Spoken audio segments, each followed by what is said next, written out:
17. Sector 15, star 150000001, Telonis. Planet 1, Concilium orb. Galactic year, La Prime 1391230. 18 June, 2079. After the meeting had adjourned, Jack Remillard decided to make a brief detour on his way back to the apartment, accompanying Anne to Rive Gauche. "Your enclave has a better selection of cut flowers than Rialto," he explained to her as they boarded the glowing, inertialess capsule in the tube station serving the directorate chambers. "And I'd like to pick up some real champagne at that little wine shop across the square from your place. Tonight's a special occasion for Diamond and me, our first wedding anniversary." Anne's remote blue eyes lit up, and a hint of her lost beauty returned to her gaunt features. She was wearing a carnelian red pantsuit and a V-necked oyster blouse with a clerical rabat. "That's right. Forgive me, dear, but I'd completely forgotten. Congratulations, and please convey my blessing to Dorothea. I don't suppose I could tempt you two with an invitation to dinner at the Closerie tomorrow?"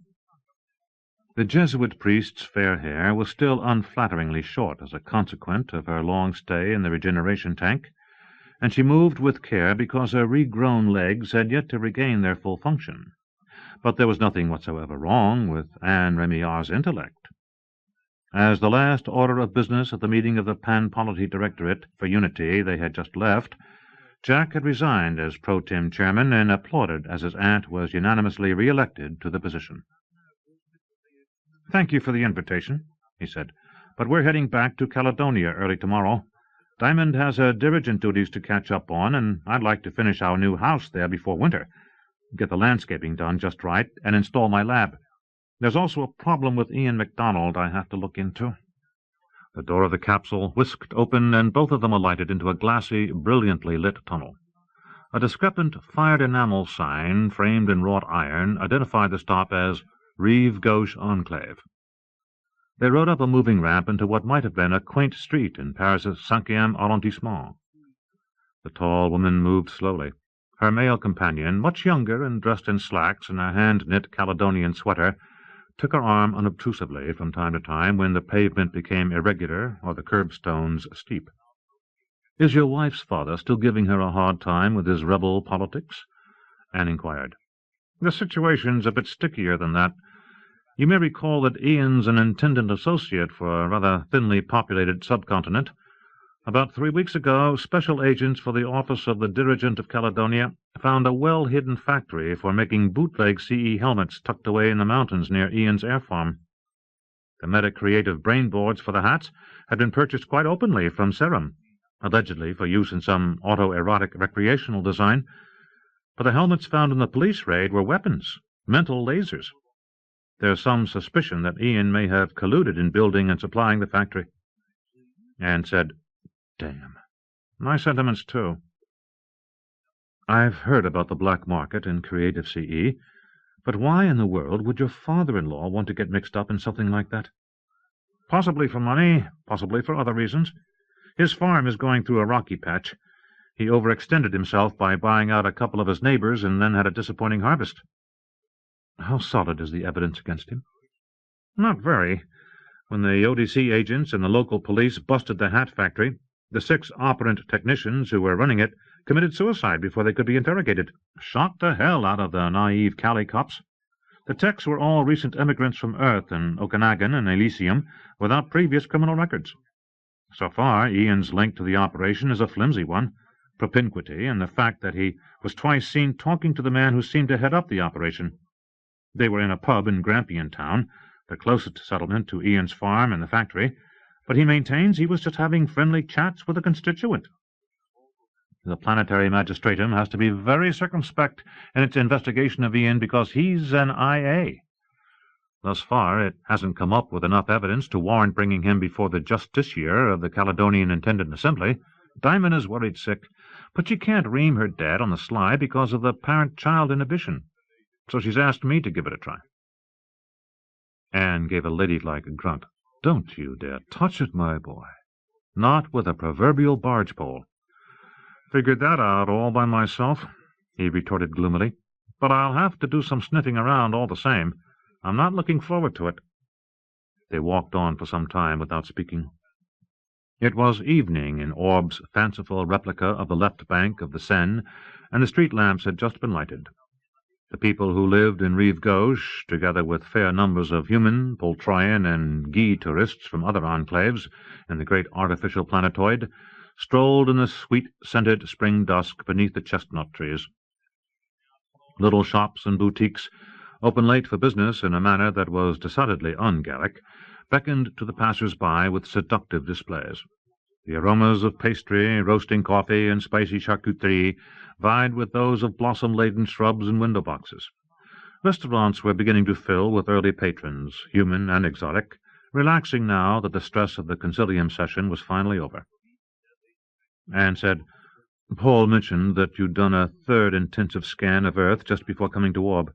"Yes, similar to the two I performed immediately after Dennis's disappearance. This time I keyed my seeker sense to the metapsychic ident of the merged personae and to the individual auric IDs.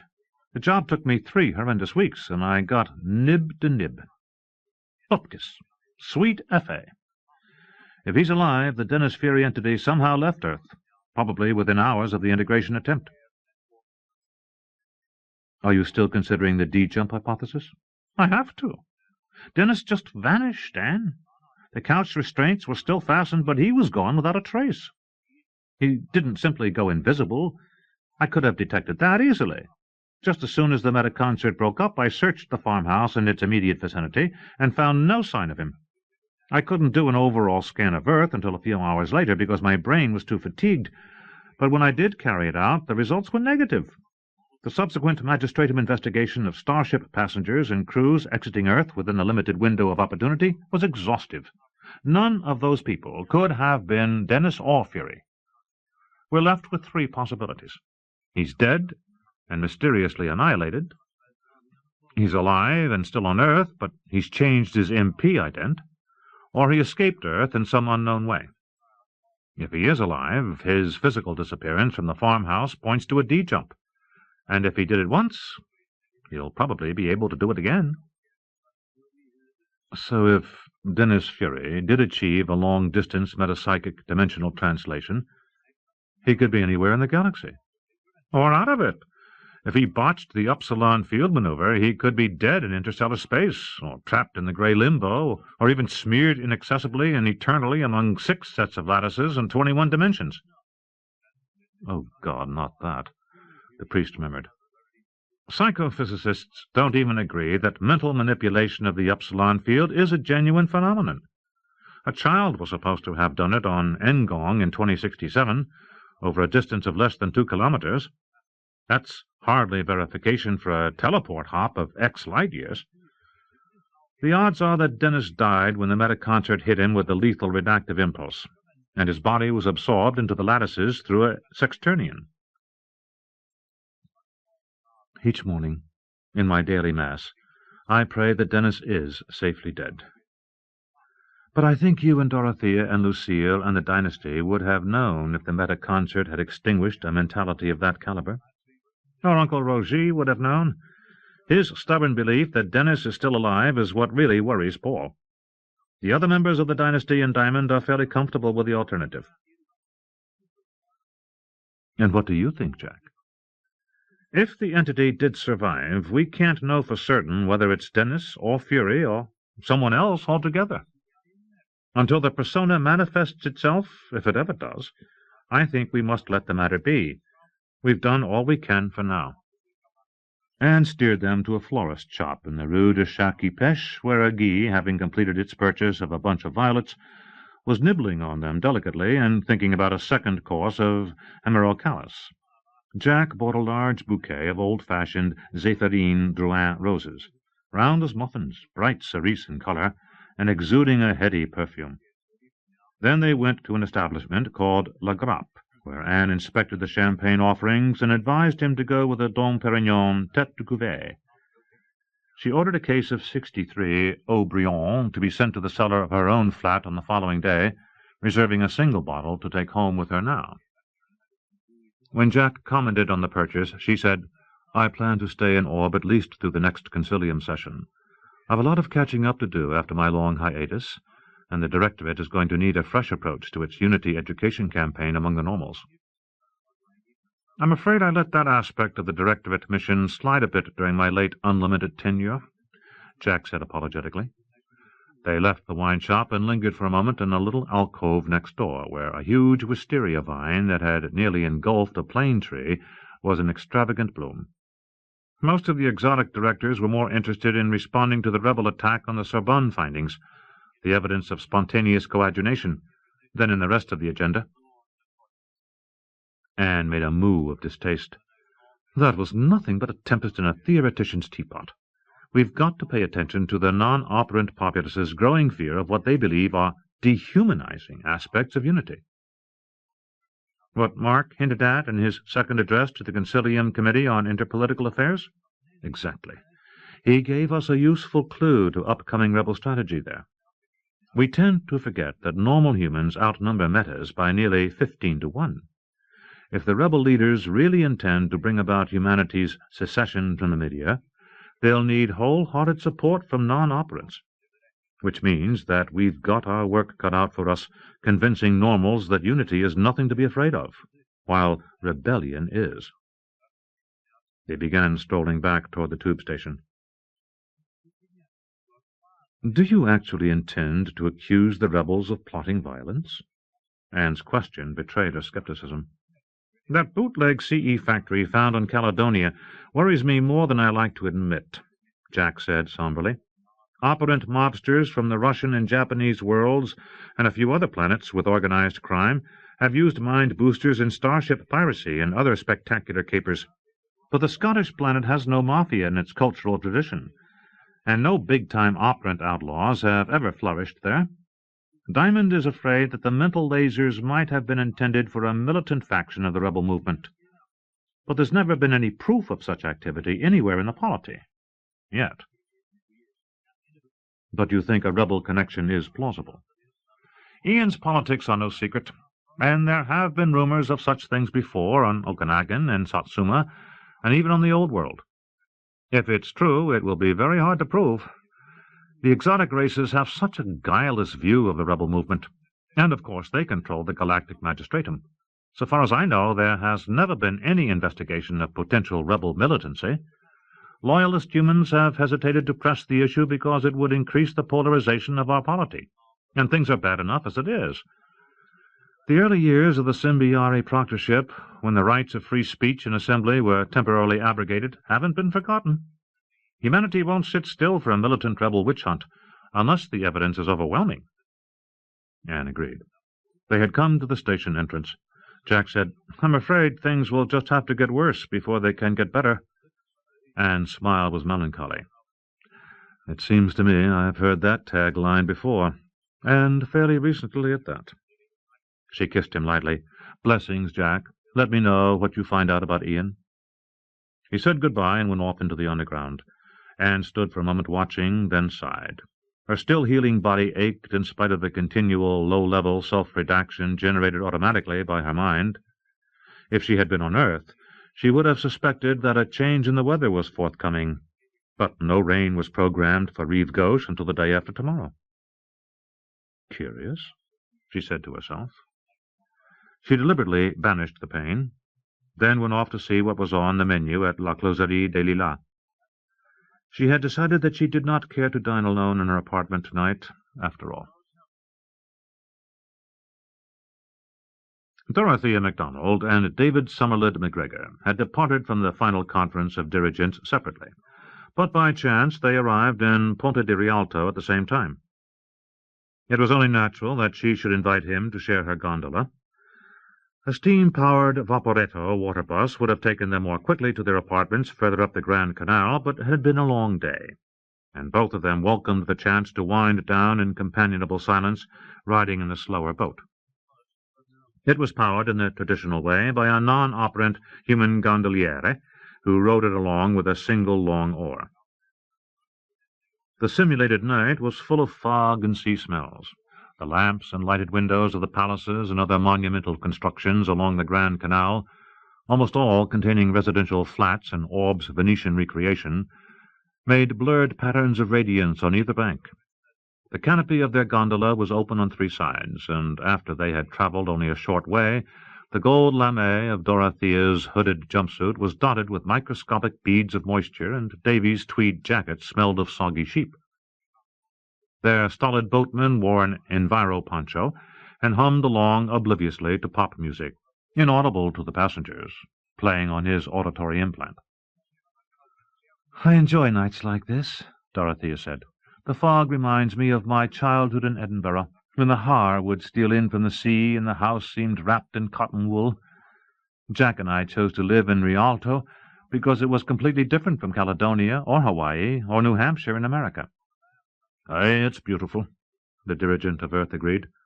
"Not twee or Disney-esque like some of the other orb enclaves.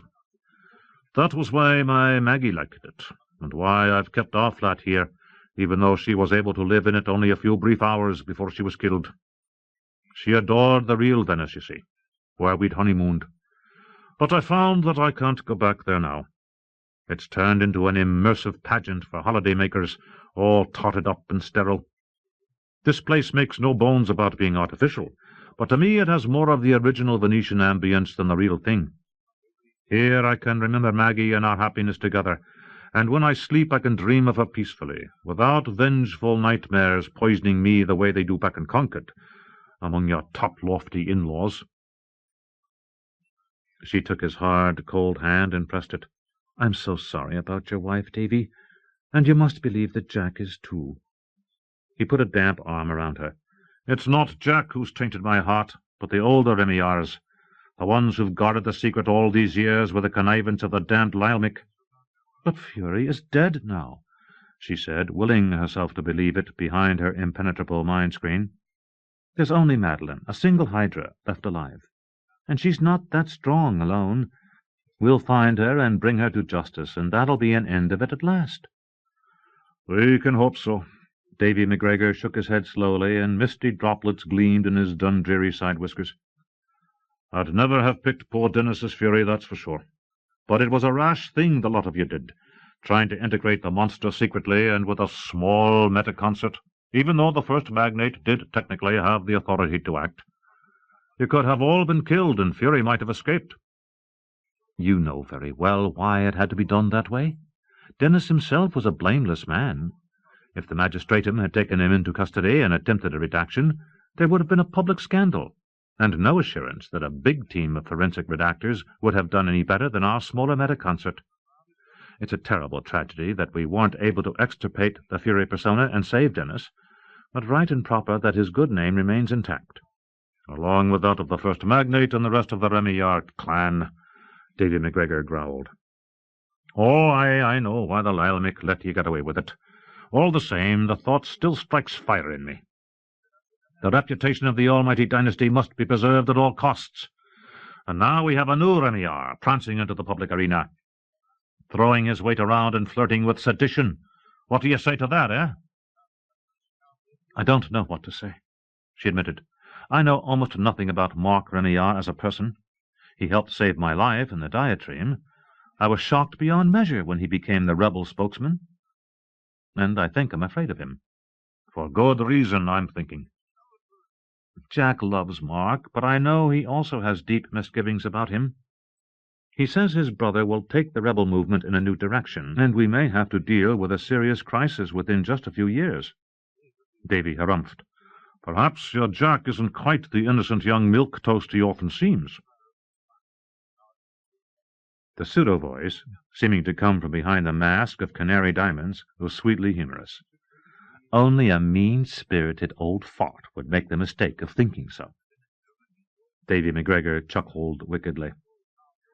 The gondola prow sliced a low-hanging blanket of mist and glided into a lantern-lit landing stage. Beyond it rose a replica of the most magnificent Gothic facade in all Venice. "Cadoro," the gondoliere said in a bored voice. Dorothea rose from her seat. "My stop. Good night, Davy." "I hope it is for you and your Jack as well, dear lass. And take good care of our wee Scottish planet when you get home, won't you?" Her reply was brisk. "I intend to. See that you do the same for poor old Earth. She hurried down the tiny tree-girt Calle della Cadoro to the entry of the Palazzo Sagredo. The foyer inside was done in simple wood paneling and tinted plaster, with a polished marble floor. She and Jack and the other tenants of this palace had no interest in the opulent furnishings or the gilded stucco and elaborate decorative carvings featured in certain other dwellings of Ponte di Rialto. "Buonasera, dirigent," said the Portinaio, looking up from his lair amidst the potted palms. "It's getting late." "Good evening, Paolo. The last meeting of the planetary dirigents ran overtime. I'm glad you're still here. We're leaving very early tomorrow, and I wanted to say goodbye." "It has been a pleasure having you with us, Dirigent. I hope you'll return next session." "Oh, yes. We wouldn't dream of stopping anywhere else."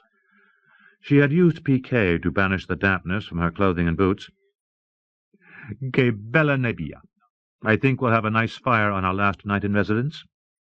But this time I'll be certain to open the damper properly." "An open fire would be pleasant," the Portinaio agreed.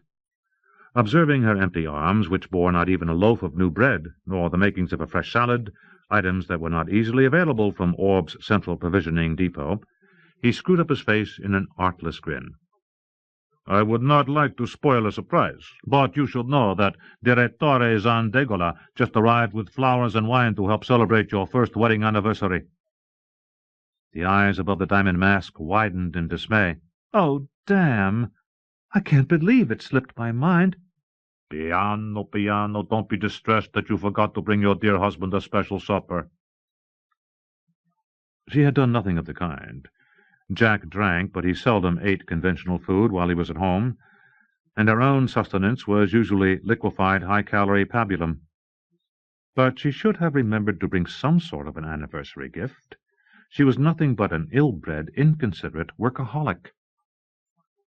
Paolo was all smiles as he took out a large, flat carton from beneath his desk and handed it to her with a flourish. "The lad from the Osteria just delivered this huge take-out to me, and I insist that you accept it with my compliments. It would be a tragedy for young lovers not to have a nice meal on their last night in the Enclave. The restaurant will send me another in 20 minutes. Please convey my felicitations to the Direttore." Dear old Paolo. Like most of the non-operant service personnel in Rialto, he believed that Jack, in spite of the Venetian nickname she had slyly bestowed upon him, derived from that of the decapitated Baptist, was a normally embodied human being, and that a perfectly utilitarian face lay beneath her own diamond mask. There was no way she could refuse the food, so she thanked the concierge warmly and insisted on paying for a fine wine to go with his own replacement dinner. Then she bade him a last farewell and took the archaic, clanking cage lift to the top floor of the palazzo. Jack opened the apartment door for her. His mind formed a question as he spotted what she was carrying. "A feast for our special occasion," she explained with a shrug, "courtesy of Paolo, with compliments to Zandegola." Jack grinned as his deep sight inspected the contents of the carton. "Well, why not? I thought we'd just sit by the fire and drink champagne, but this is much better." He took the food from her and headed for the kitchen. "You change into something comfortable. I'll put away your flask of algae prote puree and set the table and grow a digestive tract." When she returned, wearing a white silk gown and robe edged with marabou, the dining table in the simply furnished room was candlelit, covered with damask, and gleaming with china, crystal, and silver. The roses in a cut-glass bowl made a colorful centerpiece. He embraced her and gently kissed her lips. "It's wonderful to see your face outside of bed. Remind me to leave Paolo a colossal tip." "Don't think I'm going to make a habit of breaking my vow, Santo Giovanni Decolato. But I must admit the food smells fabulous." He held the chair for her, and she sat down. There was an appetizer of carpaccio, finely sliced aged raw beef drizzled with oil and lemon, a shrimp pâté and toast, pasta with porcini mushrooms and chicken livers in cream sauce, and a salad of radicchio and pine nuts. He poured champagne, and then they prayed a blessing and ate quietly, enjoying the simple human activity that they experienced so seldom. When I was young, I wouldn't eat meat or seafood." She speared a morsel of chicken liver, wound spaghetti around it with her piquet, and devoured the result. "I couldn't bear the thought of sustaining my life through the death of other sentient creatures who shared in the mind of the universe." "Valid enough, personal credo. Why did you give it up?" "I was horribly self-righteous, so certain that my brother and the adults who didn't accept vegetarianism were immoral. But then, as I grew older, I found out that plants have their share of mind, too, and so does inorganic matter. I learned that the human race had evolved as omnivores, and our bodies operate most efficiently when we consume both animal flesh and plant food. So how did I dare to insist that eating meat was immoral, when it was manifestly part of human nature? What had seemed so clear-cut to me was actually murky and slippery. Finally, I had to admit to myself that my idealistic behavior had been based upon squeamishness and an empathetic fallacy, not a genuine ethical commitment on my part. It was very disheartening." He sipped his champagne, then lifted it to the candlelight and made the bubbles dance in eccentric spirals and whirls. Her mind's vestibulum was open, inviting his survey. "And now you're beginning to have doubts about something entirely different, wondering if your faith in unity is also fallacy-based." She nibbled a bit of the salad. "The worst thing is, I think I might never have had any belief in cosmic consciousness in the first place. I'm not as comfortable with mysticism as you are, darling. I'm a Scot, and we're a down-to-earth ilk. We take up hard jobs and get them done and survive and leave the magic to others." He smiled. "But some of you are also Fae, and your race has had its share of philosophers." "Then the doubt is all my own. I admit that I cherish human independence. I don't want us to lose it, not even if it brings about galactic peace and harmony. And I don't want other minds looking behind my mask. It's different with you. You're my husband, but I couldn't bear sharing any part of my inner self with vast numbers of people." "I don't believe unity is like that. A passive exposure, a spilling of secrets. I think it must be dynamic, on the order of a grand meta-concert, as Dennis said in his last book. According to his theory, unity is an enormous freewheeling construct with a common vector in the overarching matrix lattices. Image. The realm of the cosmic all. In some mysterious way, unity conjugates mind while maintaining the integrity of the partner mentalities. It may be that its oneness reflects the unique bond of the Trinity. That all may be one, as you, Father, in me, and I in thee, that they may also be one in us." The oneness in God is the Holy Spirit, a third unique person. Who can say what unity would produce in our own racial mind? "Oh, Jack," she put down her fork and sighed in irritation, "that's all very beautiful and profound. But it doesn't tell me what unity is going to do to me. And besides, Christ was talking about something quite different, a community of religious belief." "Was he?" "That's certainly what his first followers thought, and it was a useful and valid concept for 2,000 years. But if we consider that our Catholic faith has evolved just as the human race has, then perhaps that particular message has a special meaning in our metapsychic age. It might describe a universal truth acceptable to minds who follow religions and ethical systems other than Christianity. It seems to me that both Christ's unity and that of the milieu can best be defined as transcendent love. And if that's true, then we have nothing to fear from it, just as the exotic races have maintained all along. In true love, individuality is never compromised or diminished. What's missing is antagonism." "I don't want to love other people the way I love you," she said obstinately. "Nor do I. Common sense tells us there are different kinds of love. The unity of the galactic milieu could be a supreme friendship, a magnanimity and unanimity, a great trusting.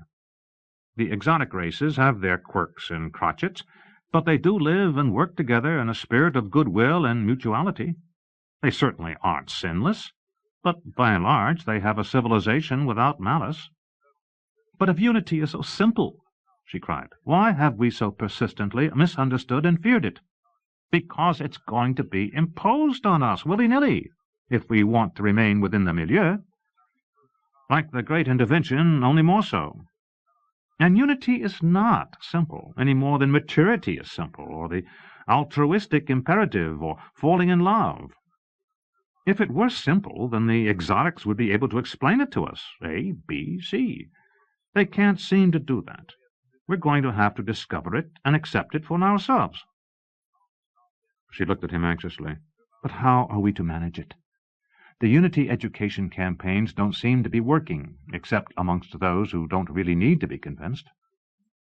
I think, Jack said slowly, there will have to be a concentration of attention.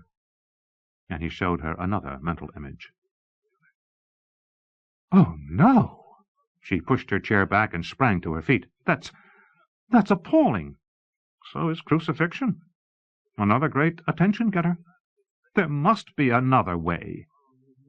But events seem to be leading toward this one. If the mental laser factory found near your father's farm isn't just an isolated piece of villainy, if the rebels do take a more forceful position now that they've got an effective leader, if Fury isn't dead— No! She pushed away her chair and whirled about, tears dimming her vision, then went to stand by the partially opened casement windows. The Grand Canal was completely engulfed in fog. Music came faintly from one of the cafes in the fish market across the water. Perhaps I'm wrong. He came behind her, taking her in his arms, and kissed her neck. She felt his sex and welcomed it with her body, taking comfort in giving it as he came erect. His fingers touched the tears on her cheeks. He moved his hands slowly down her face, caressing her lips. She shivered, and he held her tightly against him. Do you want to be wrong, Jack? Her voice had a hint of fear. Listen to me, my darling. If exotic theorists in the Unity Directorate are correct, our race should coagunate more or less spontaneously when our population reaches 10,000 million. The coagunation process seems to involve the opening up of a new avenue of intermind communication on the unconscious level, an actual enhancement of the collective unconscious. Unity is supposed to supervene eventually, but in the case of humanity, the eventuality might encompass an unacceptably long period of time. Whereas the other would mean an evolutionary leap? And not the first time humanity has been kicked up the staircase of socialization by catastrophe. Consider the Ice Age, the Black Death, World War II, the devastation of the Holy Land. Another fine mess. Another hard lesson learned. We're speaking of a species of love, Jack, she exclaimed. How in the world could a galactic catastrophe engender that? His embrace softened. She felt his hands stroke and stimulate her breasts like a musician playing twin instruments, coaxing trills and arpeggios of sensation. It's happened many times before, on a much lesser scale. Think of your own world in the aftermath of the diatreme disaster, with unexpected acts of bravery and compassion commonplace among the people. I'm sure the same thing happened in old Pompeii. An ignition of love? A falling in love? I think so. Unity can probably be born in an instant, but it will have to ripen more slowly. Once the first great leap of trust is taken and the affirmation made, unity would be there, in place, consoling and strengthening and encouraging selflessness and a sense of inner peace, especially in minds strong in creativity. It would expand and flower naturally, like maturity of mind. Dennis believed that we would be incapable of losing it once we had it. Exotic scholars say he's right. People fall out of love, but they never fall out of maturity, unless the mind becomes diseased. Unity is supposed to be analogous to that. By no means the beatific vision, but a higher niveau d'esprit than what most of us ever experience now. She looked at him over her shoulder, finally smiling through her tears. "We do have other joys, though, for which we should be duly grateful." She stilled his gentling hands. Electric warmth poured from her own fingers into his, sending lightning up the nerves of his arms and into his spine and brain, reinforcing his swelling passion. She turned to him with a soft, throaty laugh. Her eyes were like stars reflected in the sea. "Unity's consolation is a long way off, Zandegola, my love. Tonight I'll settle for something primal." He impaled her, and their two bodies melted together, the limbs fusing, the faces haloed by radiant neural coronae that conjoined their brains. Their minds sang together in a duet of mental intercourse more ecstatic than that of the body. He opened his uttermost depths to her. She did not hesitate to reciprocate, and in the aftermath of the ringing consummation they caught a brief glimpse of what they had been searching for. They contemplated it, awestruck, not believing it could be so simple. It was not clear how it could be incorporated into their minds on a permanent basis. He said, "I think more research is required." She said, "Oh, good."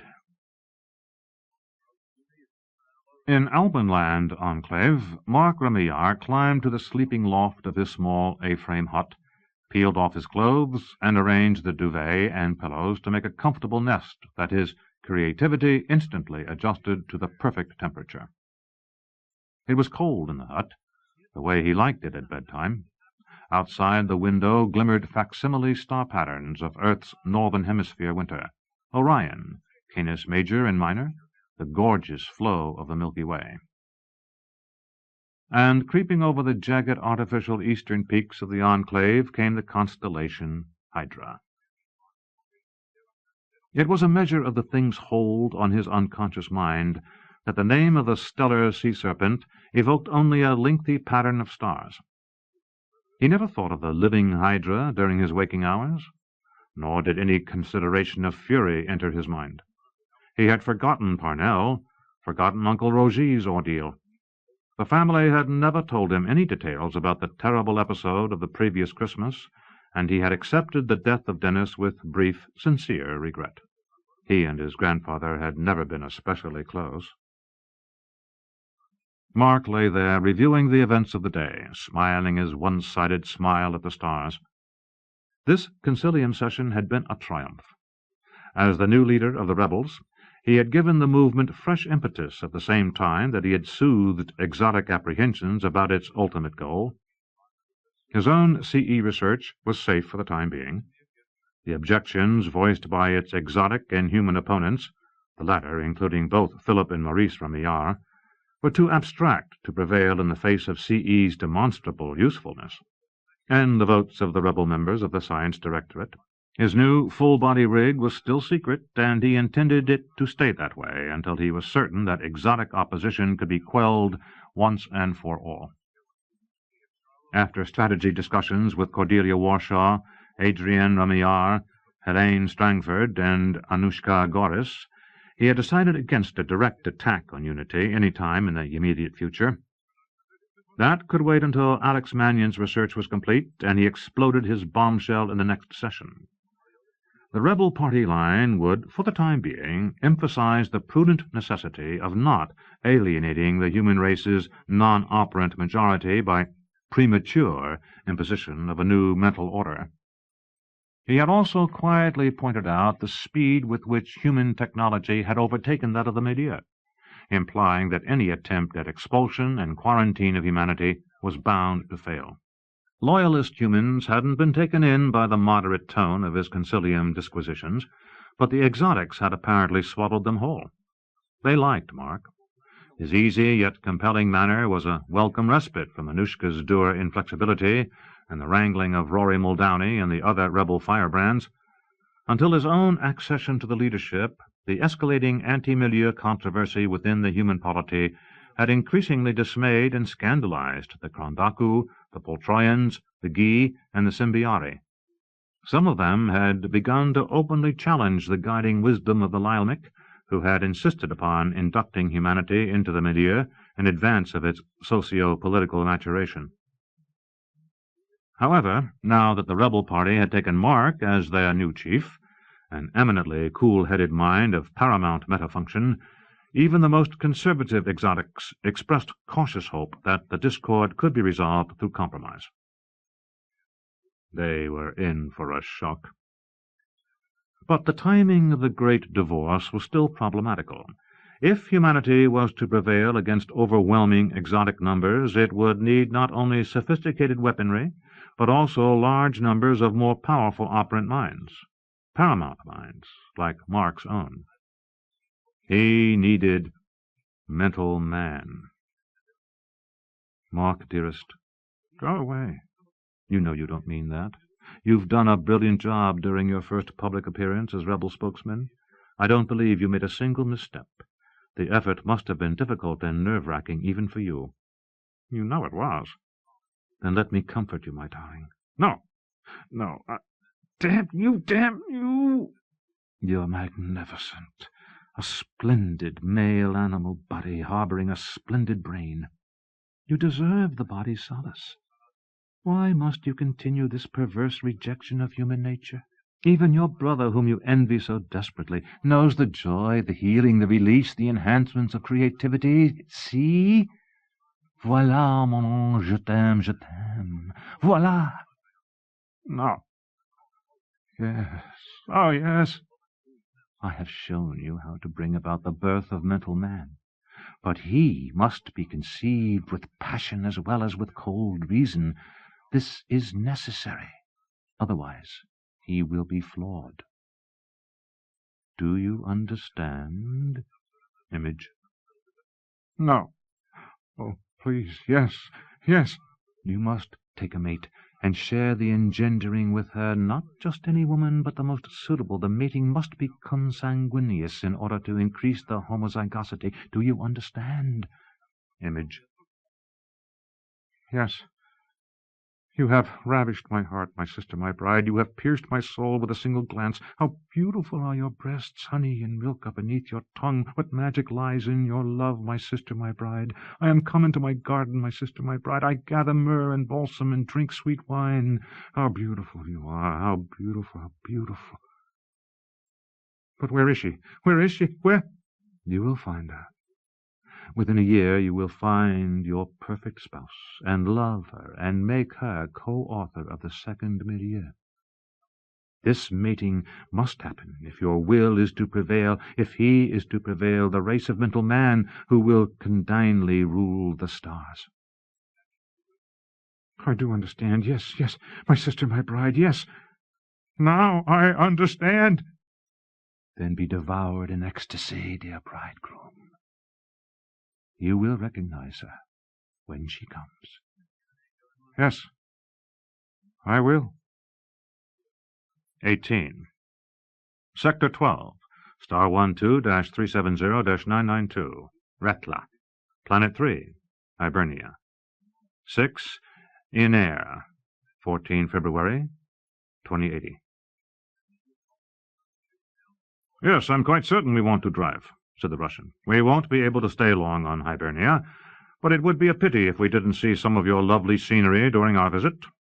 Dirigent Muldowney has said that this section of the Lochmore coast is one of the most dramatic regions of the planet.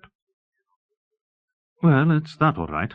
Jane Cloherty, the VIP minder and public relations dog's body for the intendancy of Connemara, produced a meaningful smile as she led the visiting officials out of the Skyport lobby. A Gravomag Mercedes from the government motor pool was waiting in the portico, coachwork sparkling in the rain. The only thing is, Jane continued, it's winter now, and the Boiran is rather lonely out of season. This isn't really the best time of year for driving along our inland sea.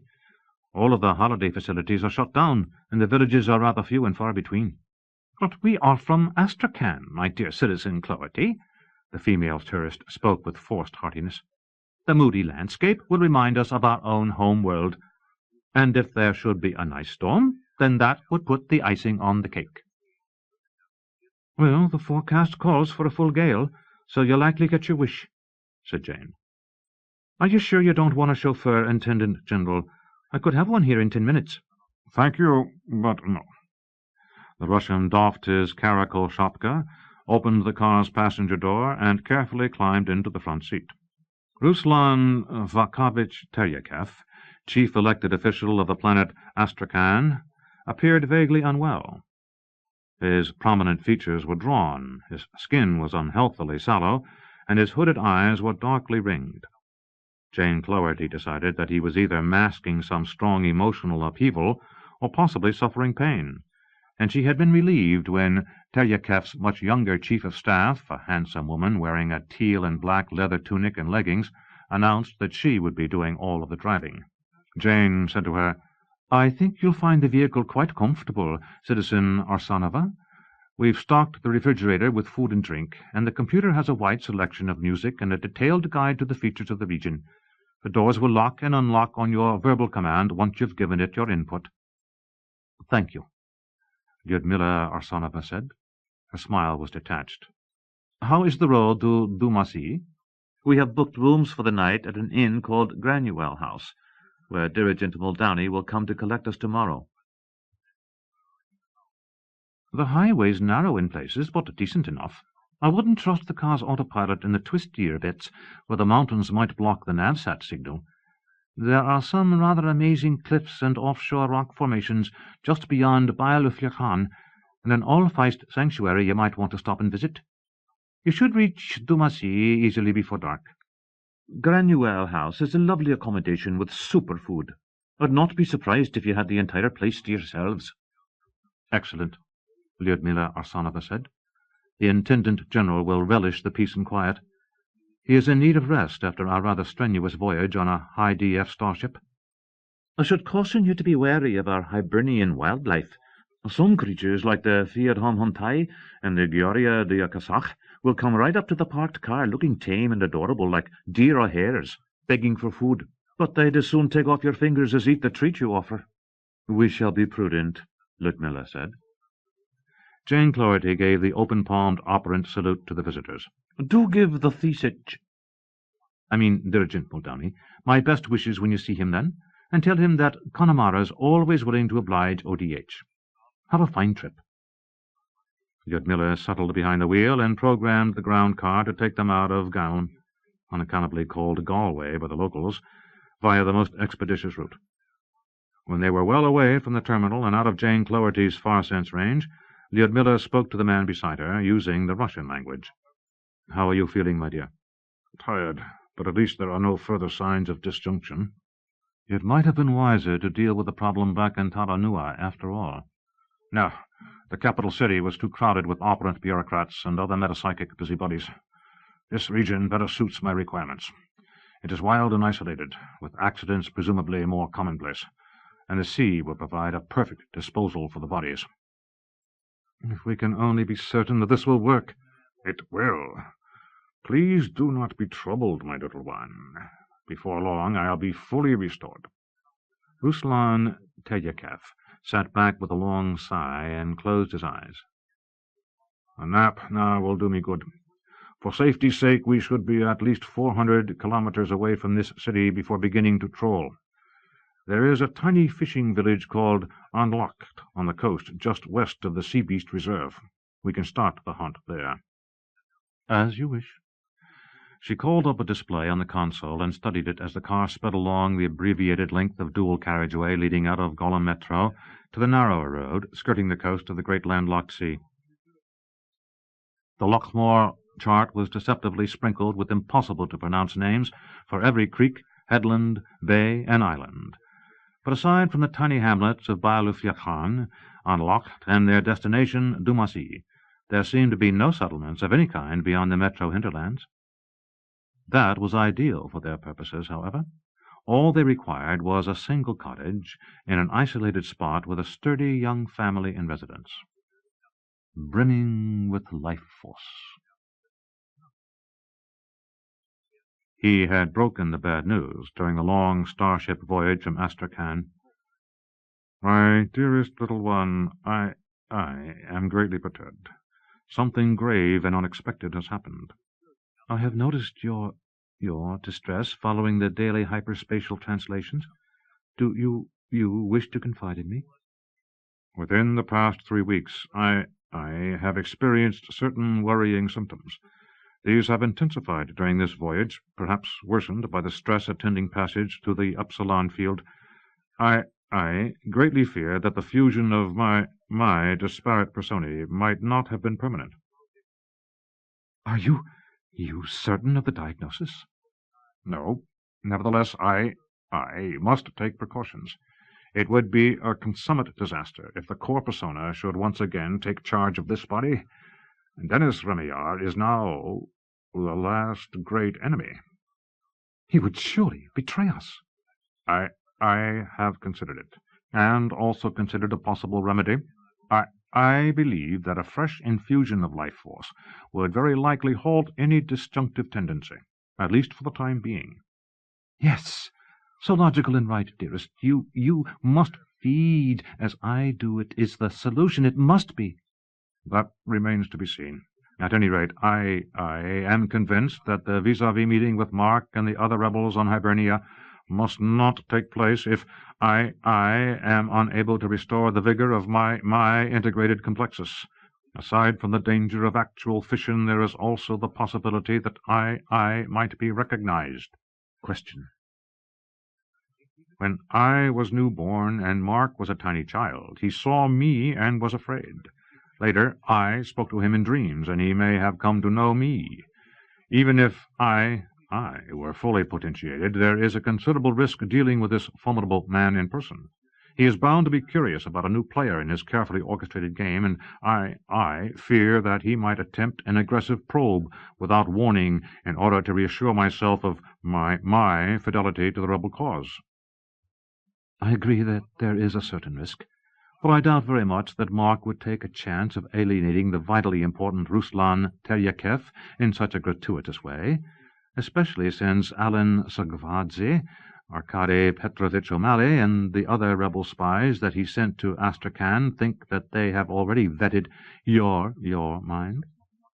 For years the Intendant General was notorious throughout the 14th Sector for his blatant devotion to the rebel cause. Why should Mark doubt Teryakev's loyalty now? Mark might doubt because he is who he is. He also needs your cooperation in the starship modification scheme. I know this man better than you. He would never antagonize either of us with a mind ream. Your interactions with Mark have been on an entirely different plane, sub-intellectual, emotional, affective. You are virtually immune from suspicion because of the intimacy of your long, hypnoidal relationship with him. Too long. I'm tired of waiting. I am determined that he must accept me soon, and if the opportunity arises during our stay on the island, I intend to take advantage. Be silent. My needs take precedence over yours. Do you question that? No, never. Then focus your full concentration on helping me to obtain the necessary life force. I shall not proceed with this perilous conference unless the integration is fortified. It is out of the question that we should seek a victim here on the starship, but there should be ample opportunities once we reach Hibernia. You will have to show me how the feeding is done. Gladly. There are also tactical considerations that must be kept in mind in order to preclude detection, but they are usually quite simple. Soon. It must be soon. Do you understand? Yes, my dearest Fury, I understand everything.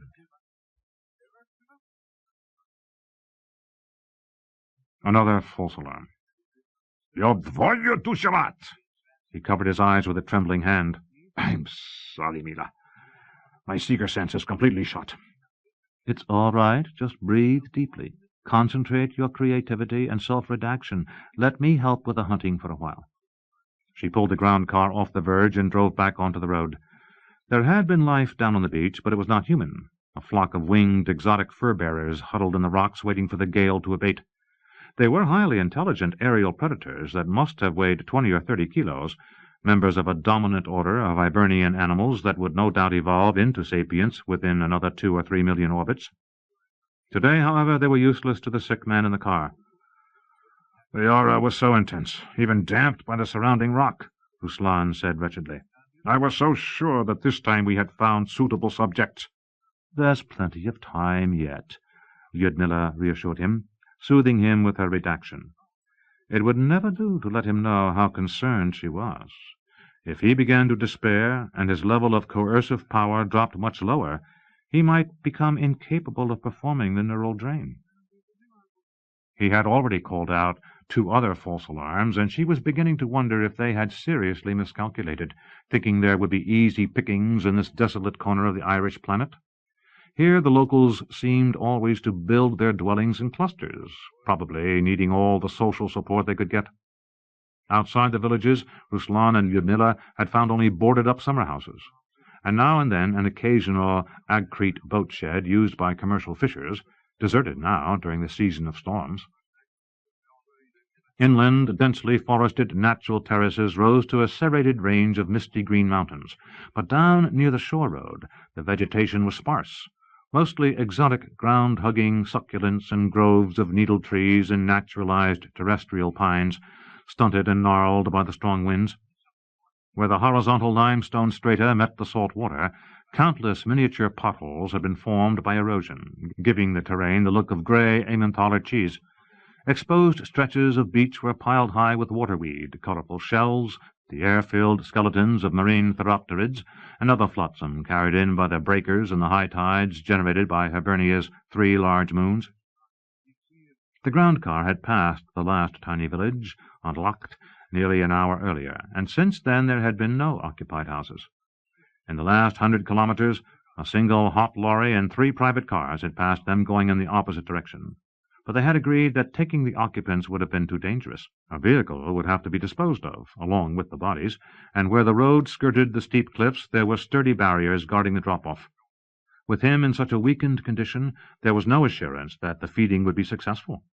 If it failed to restore his strength, they might not be able to lift even a small car with concerted PK and throw it far out into deep water, and leaving a vehicle abandoned on the roadside might have posed an unacceptable risk. The region was surely patrolled, even though they had seen no police cars. They drove in tense silence for some time.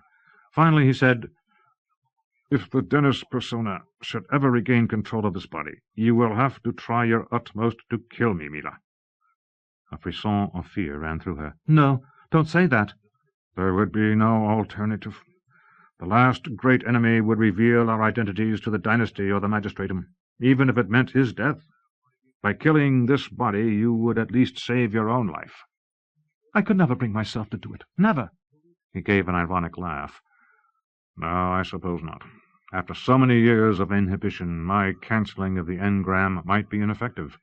"Your what?" "My poor little one, do you think I don't know how you toyed with the notion of doing away with me when you were young? You and the other Hydra units, indulging in tantrums against the repressive parent, wishing me dead as you revelled in fantasies of independence." "We were silly adolescents," she whispered, opening her mind wide to show her sincerity and remorse. "Slow to mature. It was only your insistence upon bringing other minds into the alliance that drove us into a jealous rage. We didn't understand." "Never mind, Lubimetsa. I forgive you." A tinge of frost hardened his smile. "But I will tell you now that your childish scheme never could have succeeded. As you were born to my service, I implanted a mental safeguard deep in your unconscious. You need me just as I need you." "I know," she said. "I know." On the starship, confronted with hard evidence of her master's mortality, Hydra had finally seized with frightening clarity that if Fury became impotent or died, she was finished.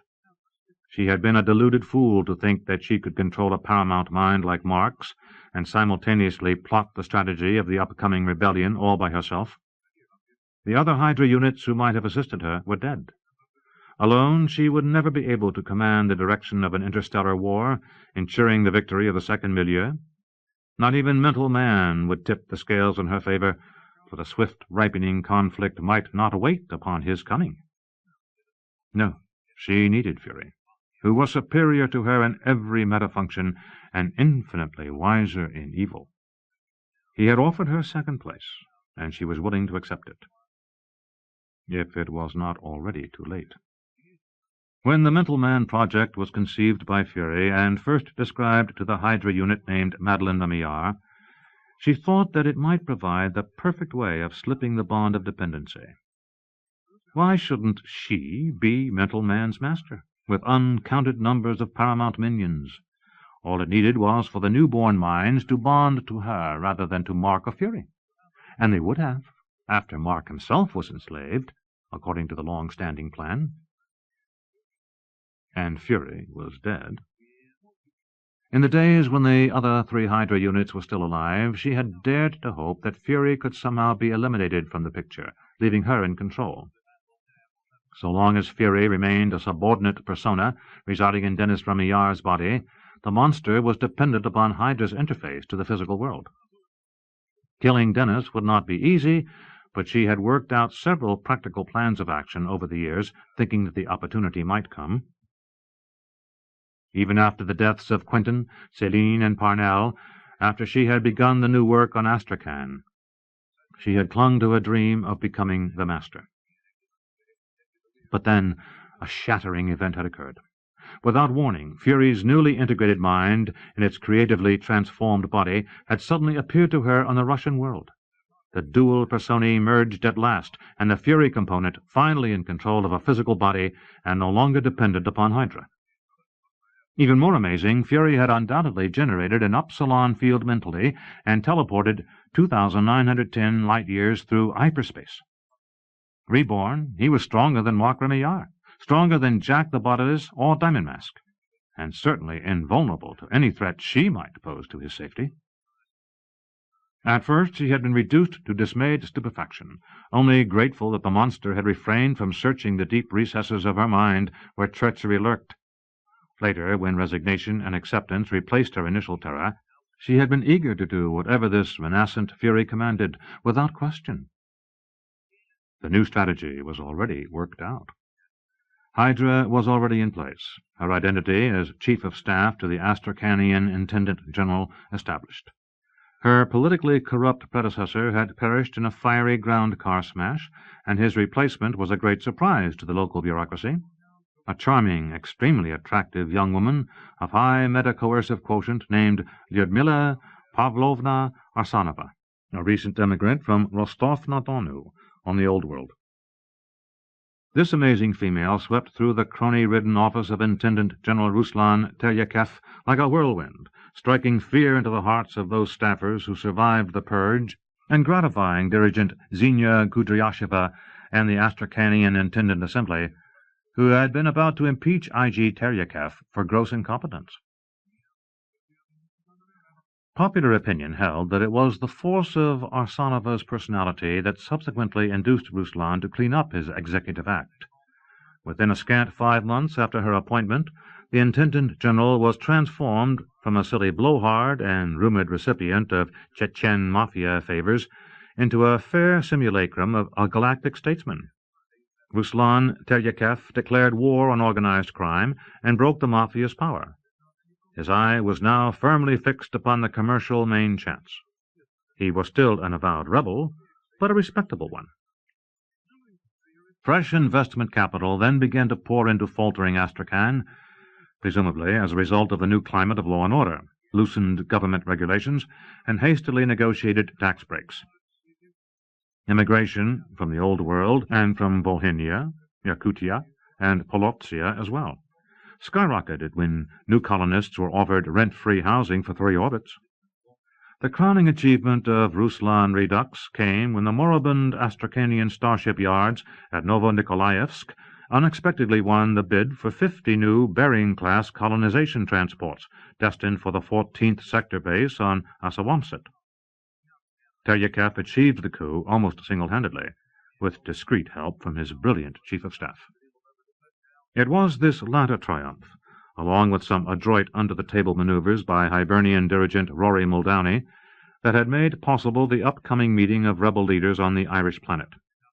It seemed probable that Fury's grand scheme for the establishment of a second milieu was about to receive a significant leg up, along with Hydra's personal hopes and aspirations, provided that Fury remained in firm control of his faculties. As the car rounded a massive promontory, Ruslan Teryekev stared blindly out to sea, exerting his farsight in the increasingly poor visibility. "I can see the island about 25 kilometers offshore. It's as I remember it.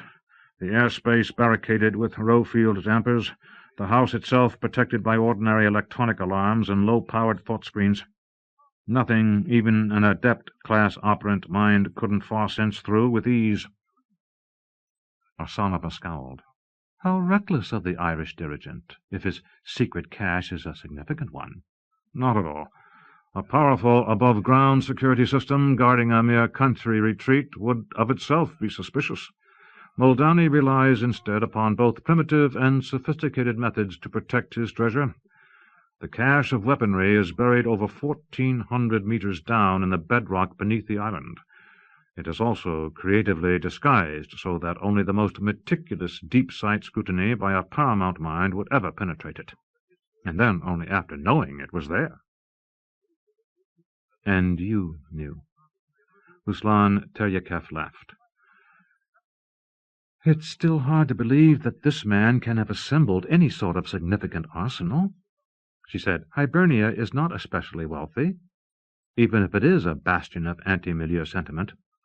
"Muldowney has had 20 years to gather his collection of arms," Teryekev noted, "together with an interesting personal incentive for doing so. He has cultivated friends in both high and low places who have assisted his schemes. A planetary dirigent whose people love and trust him is in a unique position to defy milieu strictures. He controls both the import-export apparatus of his world and its local magistratum, and has a much better chance of getting away with a colossal fiddle than a mere intendant general does. I envy him. We are in a much more precarious position on Astrakhan." "If this meeting is a success," Lyudmila said, "our vexing dirigent, Xenia Krudyasheva, will have to be dealt with. ODA has too many milieu loyalists in its ranks for comfort.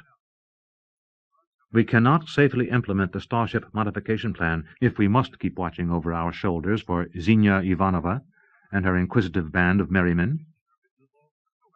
As the road continued to curve, taking them onto a long peninsula, the jagged silhouette of Rory Muldowney's sizable private island became visible on the horizon, black against the sullen sky and heaving grey sea.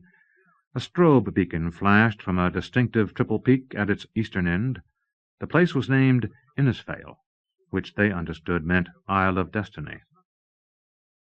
"It's going to rain again soon," Lyudmila remarked. "Look at that squall line coming toward us." "Mila!" He tensed. His hands pressed against the console, were white-knuckled. "I think there are people somewhere close by. Slow down. Call up a terrain scan." "How far are we from Dumassi?" "Chui nyat," she hissed, hitting the decelerator. "How should I know?" Her own heart was thudding, and her hastily deployed seeker scent detected nothing. The navigation display showed that a cove with steep walls lay some 8 kilometers ahead, around the other side of the rugged peninsula. Teryekev studied the monitor. For an instant his brown eyes, dull as pebbles, showed a flash of the old electric sapphire. "That's where they are, in that cove. 3 of them, and all weakly operant. They're on the beach doing something that I can't make out. We couldn't have asked for a better situation. Drive on, drive on!" She pushed the Mercedes up to 150 kilometers per hour in manual mode, overriding the unsafe conditions alert. The sky had darkened abruptly with the approach of the squall from the northwest, and the car's headlamps switched to high beam. The narrowing peninsula became a jagged blade of rock with a twisting road carved from a precipitous slope. Surf crashed on the rocks below, throwing white water 30 meters into the air. The island had disappeared behind an onrushing curtain of rain. They rounded the tip of the peninsula. She said, "Almost there." "Ah, Yevitskaya Sila! Now what?" The console navigation unit bleeped, drowning out her exclamation of astonishment, and uttered a loud warning. "Crew fall alert! Crew fall alert! Executing mandatory auto-deceleration sequence." In seconds, the view through the car's windscreen was obscured by a reddish, gelatinous substance that defied the efforts of the rain ionizer. Lyudmila Arsanova was effectively blinded. Before she could use her farsight, the car braked automatically and came to a stop on the narrow shoulder of the road. Through the side windows they could see that the tumultuous downpour had turned sticky crimson, coating the pavement and portions of the landscape with gory slime. "Is it my imagination?" she said. "Or is that stuff moving?" She mouthed another Russian obscenity and hit the computer inquiry pad. "Define crewfall." The artificial voice said, "Crewfall is a meteorological phenomenon peculiar to Lochmore in the Connemara intendancy of the planet Hibernia. During periods of high winds and quasi-waterspout activity, the worm-like planktonic marine organism Xenohydrobdala precipitans, in Irish called crum fortain, 1 to 2 centimeters in length and colored blood-red or brown, is sucked into the air from the surface of the sea and subsequently falls again with the rain. Crewfall is generally harmless to the environment, although it may occasion temporary inconvenience to mariners or shore-dwellers because of the slipperiness of the gelatinous organisms or their obstruction of visibility. When dry, the crum crumbles away to a fine dust. For detailed information on the life cycle of the crum, please say more." Lyudmila Arsanova maintained a frustrated silence. Ruslan Teryekev, staring into space with an expression of breathless anticipation, softly said, "The people are down below us, Mila. Right here. There's a track leading to the cove's beach not 10 meters ahead." The computer announced, "This vehicle is equipped with windscreen wipers and water spray equipment designed to alleviate crewfall.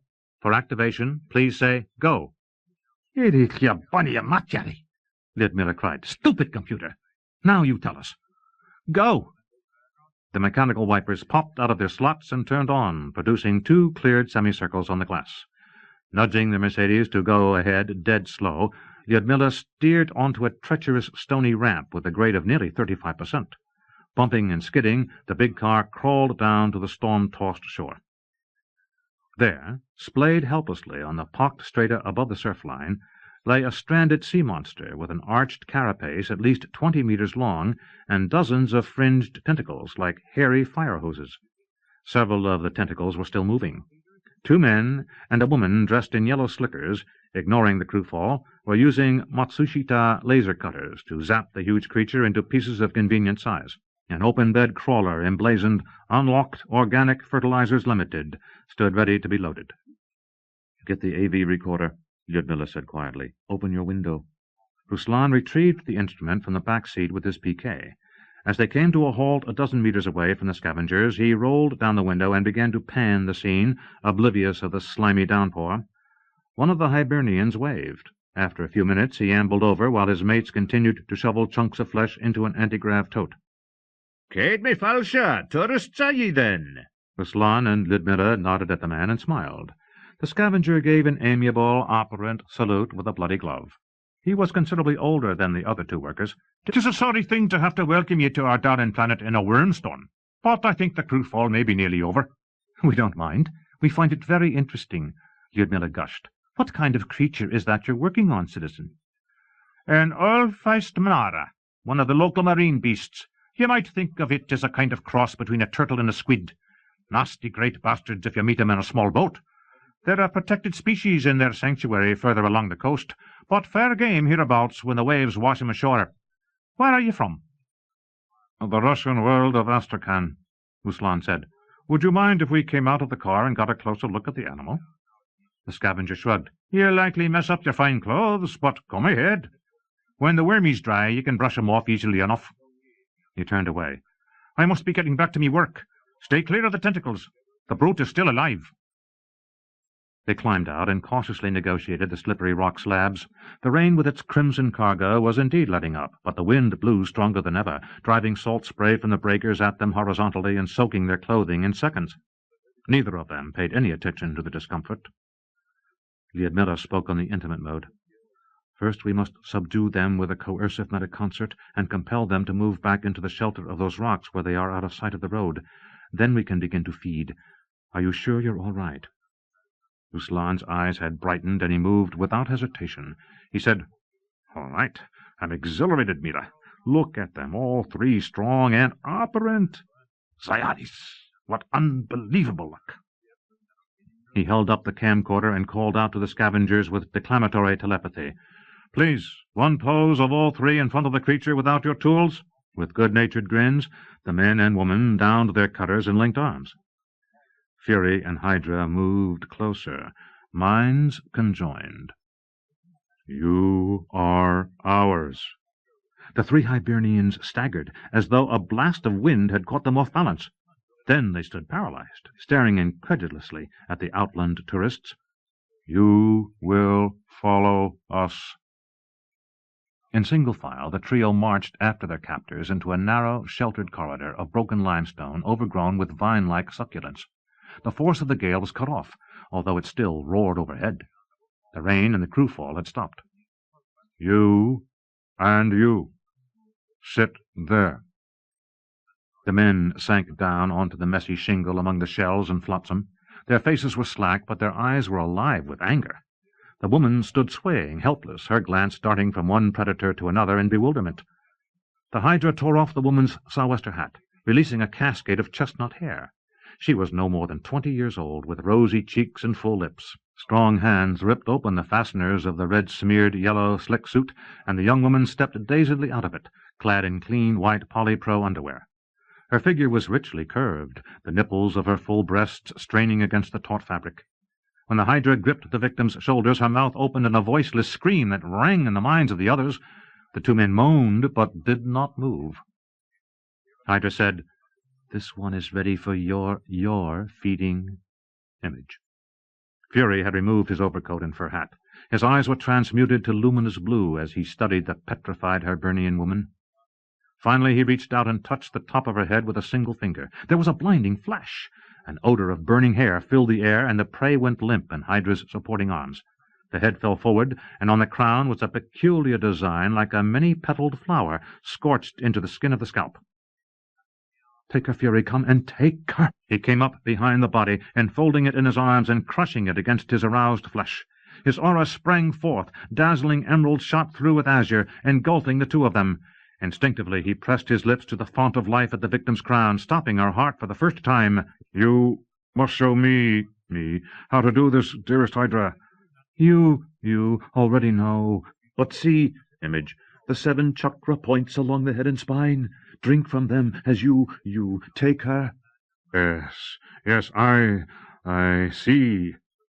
Hydra's own feeding aura kindled, ravenous gold edged with carmine.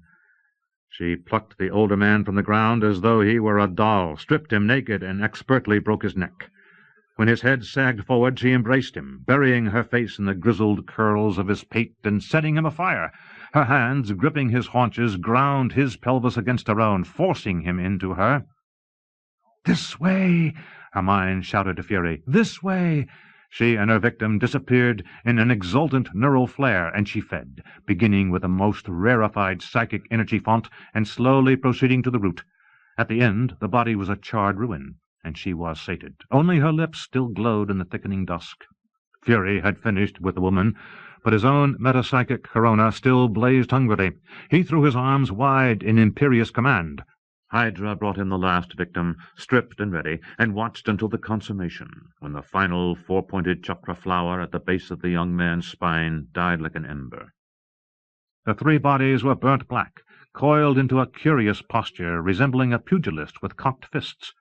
Each had 7 stigmata formed of delicately patterned white ash, imprinted along the seared vertebral column and hairless skull.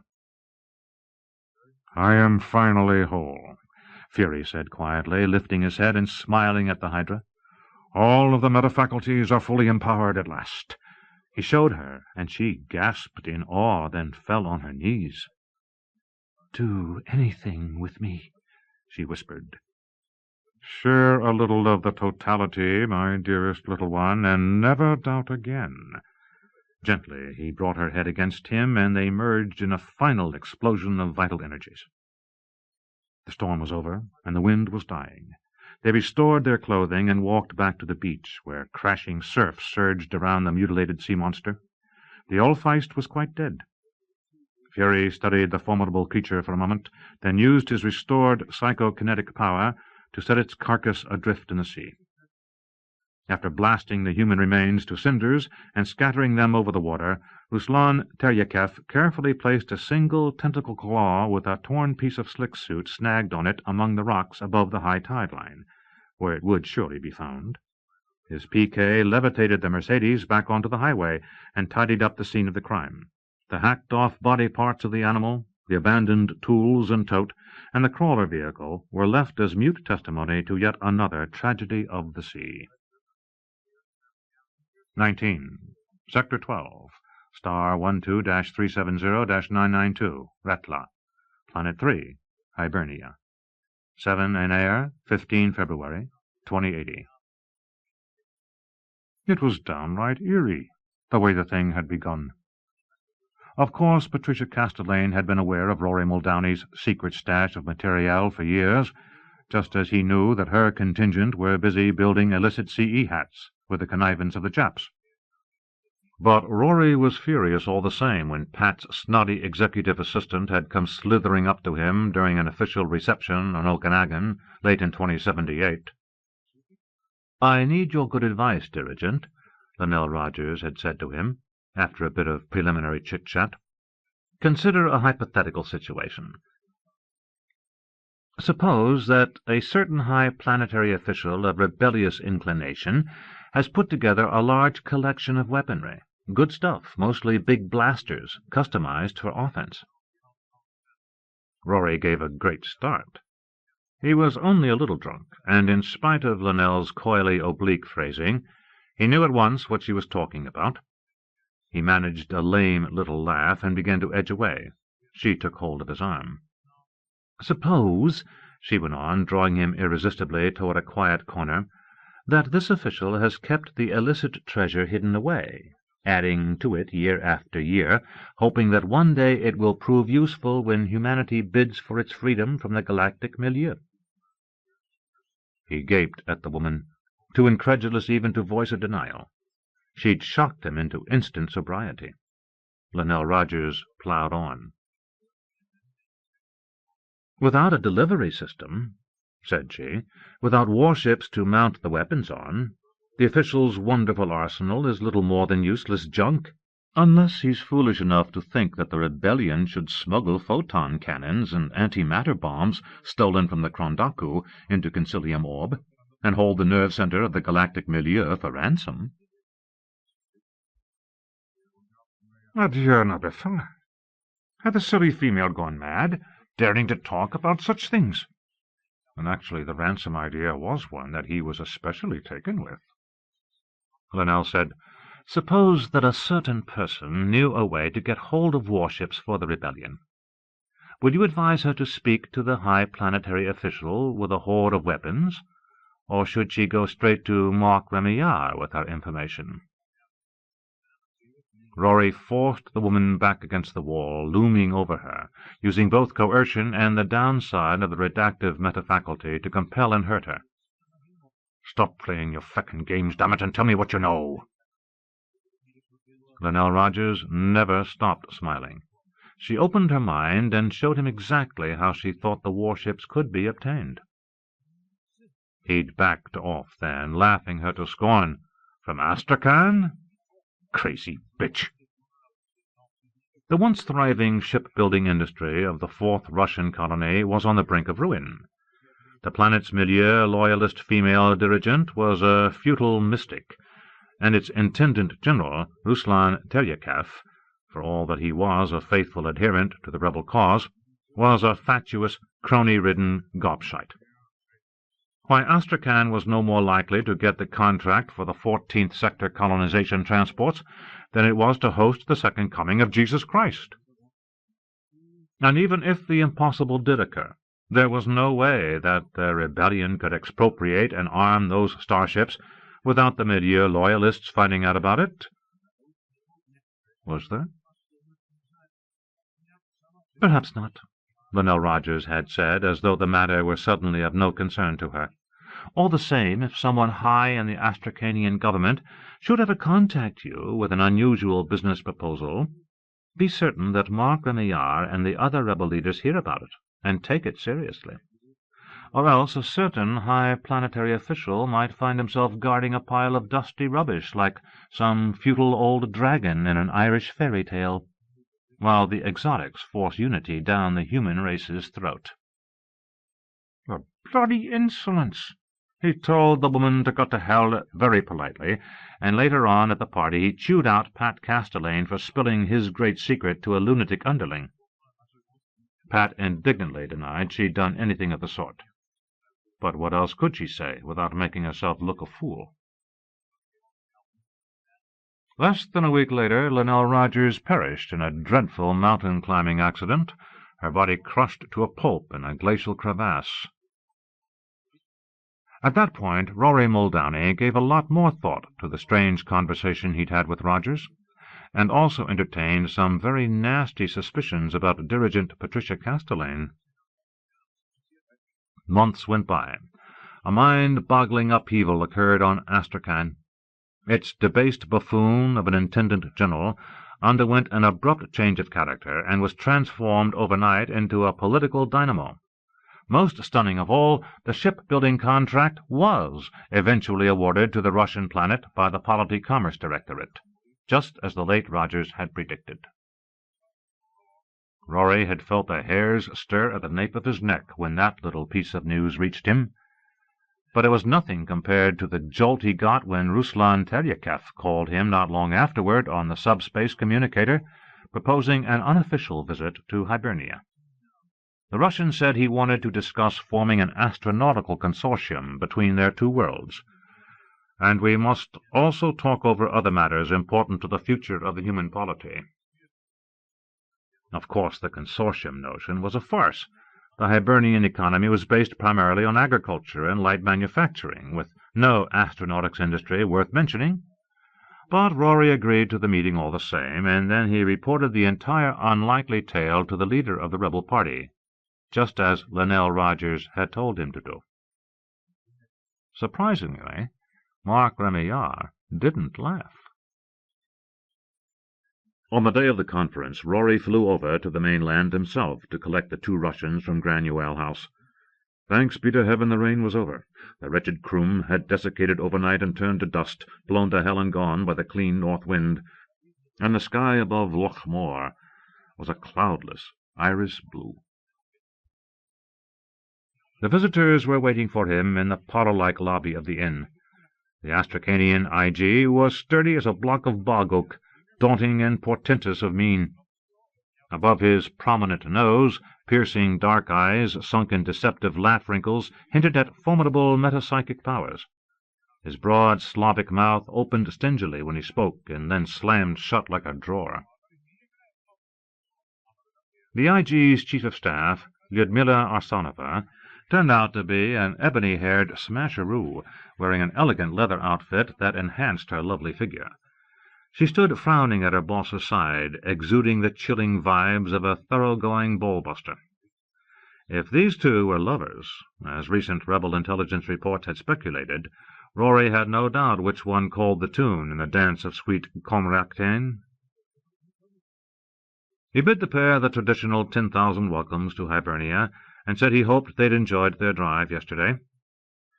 "It was a most interesting experience." Ruslan Teryakev smiled minimally. "However, I am sorry to tell you that last night we were interrupted at dinner by a police officer, who informed us that a grisly incident had taken place on the coast just west of here. 3 local beachcombers disappeared after a sea beast they were harvesting apparently attacked them and dragged them off into the water. This policeman interrogated us at some length, since we had passed close by the scene of the accident. We informed him that we had no useful information, but he did not seem entirely satisfied." "The Intendant General is deeply concerned," Lyudmila Arsanova said sternly, "that the security of our secret meeting might be compromised if we should be required to submit to further questioning by the authorities." "Sodden idiot coppers," Rory muttered. "We'll just see about that." He found a teleview and dealt briskly with the Garda at Gallium while the Russians hovered. Not a trace had been found of the sea monster's victims. The voracious Ulfheist rarely made leftovers. But even if bodies were found, the visitors would not have to appear as witnesses in the inquiry. The officer who had spoken to them was young and overly zealous. The Garda would never dream of inconveniencing distinguished guests of Dirigent Muldowney. "I hope that satisfies you," Rory said as the screen went grey. Lyudmila nodded. It was necessary to be absolutely certain. Such officious meddling in the affairs of persons of importance would never be tolerated on Astrakhan. We must proceed now to the island with no further delay, Ruslan Teryakef declared. Please settle our bill. We will wait in your rowcraft. He hoisted his own valise and went stumping out the front door of the inn without another word, the woman close on his heels.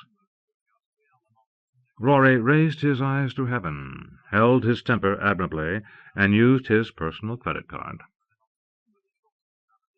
On the brief trip from the mainland to Innisfail, Lyudmila Arsanova remained wrapped in inscrutable silence, while Teryakef's responses to the dirigent's attempts at conversation were abbreviated and brusque, even when a spectacular flight of huge azure pteropterids boiled up from one of the limestone stacks offshore and headed out to sea in a joyous corkscrewing feeding frenzy. The Astracanian IG's only comment was, "Very pretty." Rory sighed inwardly. Well, these two beauties hadn't been invited for their winsome charm. He landed the egg on the pad behind his country house and ushered the Russians up the gravelled path. The others have already arrived, except for Mark Remillard and Alexis Mannion, who are expected shortly. I'll show you to your rooms so you can freshen up. We'll be having lunch in about an hour, and after that my daughter Cynthia will take us all on an inspection tour of the Armlan. She's an engineer and supervises the place. Ruslan said, This Armlan is your private arsenal? The one you propose using to arm the starships? It's Hibernia's free contribution to the rebellion. Rory made the correction with polite firmness. A prime strategic asset of the cause. Of course, the Intendant General murmured, and we of Astrakhan will be honored to assist in the ultimate deployment of these weapons against the exotic despots, provided, of course, that the rebel leadership accepts our proposal.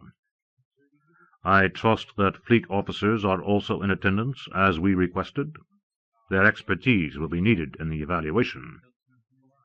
Owen Blanchard himself is here, along with two other top rebel honchos of the 12th, the Chief of Operations, Ragnar Gaten, and the Deputy Ops, Walter Sostamainen. You'll also be conferring with Cordelia Warshaw, our top strategic advisor, and Professor Anna Goris, Hiroshi Kodama, and Patricia Castellane, all members of the Executive Council involved in what you might call military matters. But of course the ultimate decision on your warship scheme rests with Mark Remillard himself. Ruslan Teryakef was surprised. He is not bound by the vote of his council? Oh, no, said Rory blandly. He's the Generalissimo. It was the only way he'd agree to take on the leadership. Mark consults with the rest of us, but in the end he calls the shots. I see. Most of us rebels would have it no other way, Rory Muldowney said with a twinkle in his eye. But there are a few sore losers. Mark made a perfunctory apology as he picked up his old friend Alexis Mannion at Loch Lane Stopport and immediately bundled him into an Avis rent-a-row. I'm sorry to have dragged you away from Earth at such short notice. Was the express trip hot on you? Alex pulled a comical grimace. You know I hate high-DF starflight, but I'll survive. Mark laughed dismissively. Nobody's priorities mattered but his own. The egg lofted into the stratosphere and picked up the Connemara V-way. I wouldn't have called this emergency meeting of the Council if the matter under consideration wasn't crucially important. If it's any consolation, I had to travel all the way from Orb on a tight catenary myself. I've been stroking the Crondark honchos of the Pan-Polity Operant Affairs Directorate. They demanded a progress report on full-body CE, and it's taken me 3 weeks at coercive max to satisfy them with an exhaustive demonstration of the rig. Alex was nonplussed. Satisfy? Yes. You'll be interested to know that 600 XCE is now conditionally approved for use in the geophysical modification of planets. There will be no more obstructive maneuvers from the Science Directorate or the Unity Advocates or anyone else in the Concilium, unless the equipment evinces some serious flaw, or is used in an inappropriate manner. Well, congratulations! Until inappropriate circumstances prevail, that is. Thanks. This meeting today will help define the parameters of those very circumstances. Alex said, I think you'd better tell me more about this strange bedfellows entente cordiale between the Russians and Rory Muldowney. What the hell are they up to? The rebellion is about to be presented with an offer that's too good to refuse. The Astracanians are proposing to do secret modifications on all of the big colonization transports scheduled to be built in their yards, effectively fitting them out as disguised rebel battle wagons. The big guns and other weaponry will come from Dirigent Rory Muldowney's notorious illicit armory. Why, that's marvelous! No, it's a disaster in the making. Mark was quite calm. And it could jeopardize the future of the rebellion unless it's handled very carefully. I don't understand. Aren't Muldowney's weapons any good? On the contrary, they're mostly ingenious modifications of legitimate equipment. Then what's the problem? We certainly need warships in order to wage a war, even if it ultimately amounts to a saber-rattling bluff, as most of us hope. What was it Voltaire said? Dieu est toujours pour les gros bataillons. Not if those big battalions tempt the hotheads in the rebel party into a premature declaration of independence against the milieu. Some of our more impetuous co-conspirators, the Irish dirigent prominent among them, believe that we can compel the galactic milieu to capitulate and grant humanity its freedom simply by threatening it with an old-fashioned Star Wars type of deep space shoot-'em-up. But that strategy can't possibly work. In a metapsychic rebellion, God is on the side of the big minds, not the big guns. I tend to agree with you, but I'm not just expressing a personal opinion, Alex. After I accepted the rebel leadership, I spent over 5 weeks working on war game simulations at Oxford with Cordelia Warshaw and Helene Strangford and Alonzo Jarrow. We studied dozens of different offensive scenarios that stopped short of doomsday, most especially including confrontations that featured laser and antimatter materiel and the kind of CE blaster hats that certain of our rebel associates now look upon as the ultimate secret weapon. The outcome was always the same. If a rebel force were ever faced with a psycho-creative metaconcert that included all of the milieu's coadjutant minds, we'd be stone goners, no matter how many photon cannons or E-18 operators our warships carried. Superior exotic mind power forced us into the milieu. Only superior human mind power can ensure that we escape from it without risking the complete destruction of galactic civilization. I presume you're talking about your new 600X CE enhancer. But even if we do use those hellish things, have we enough Grand Master-class operators to tip the balance of power?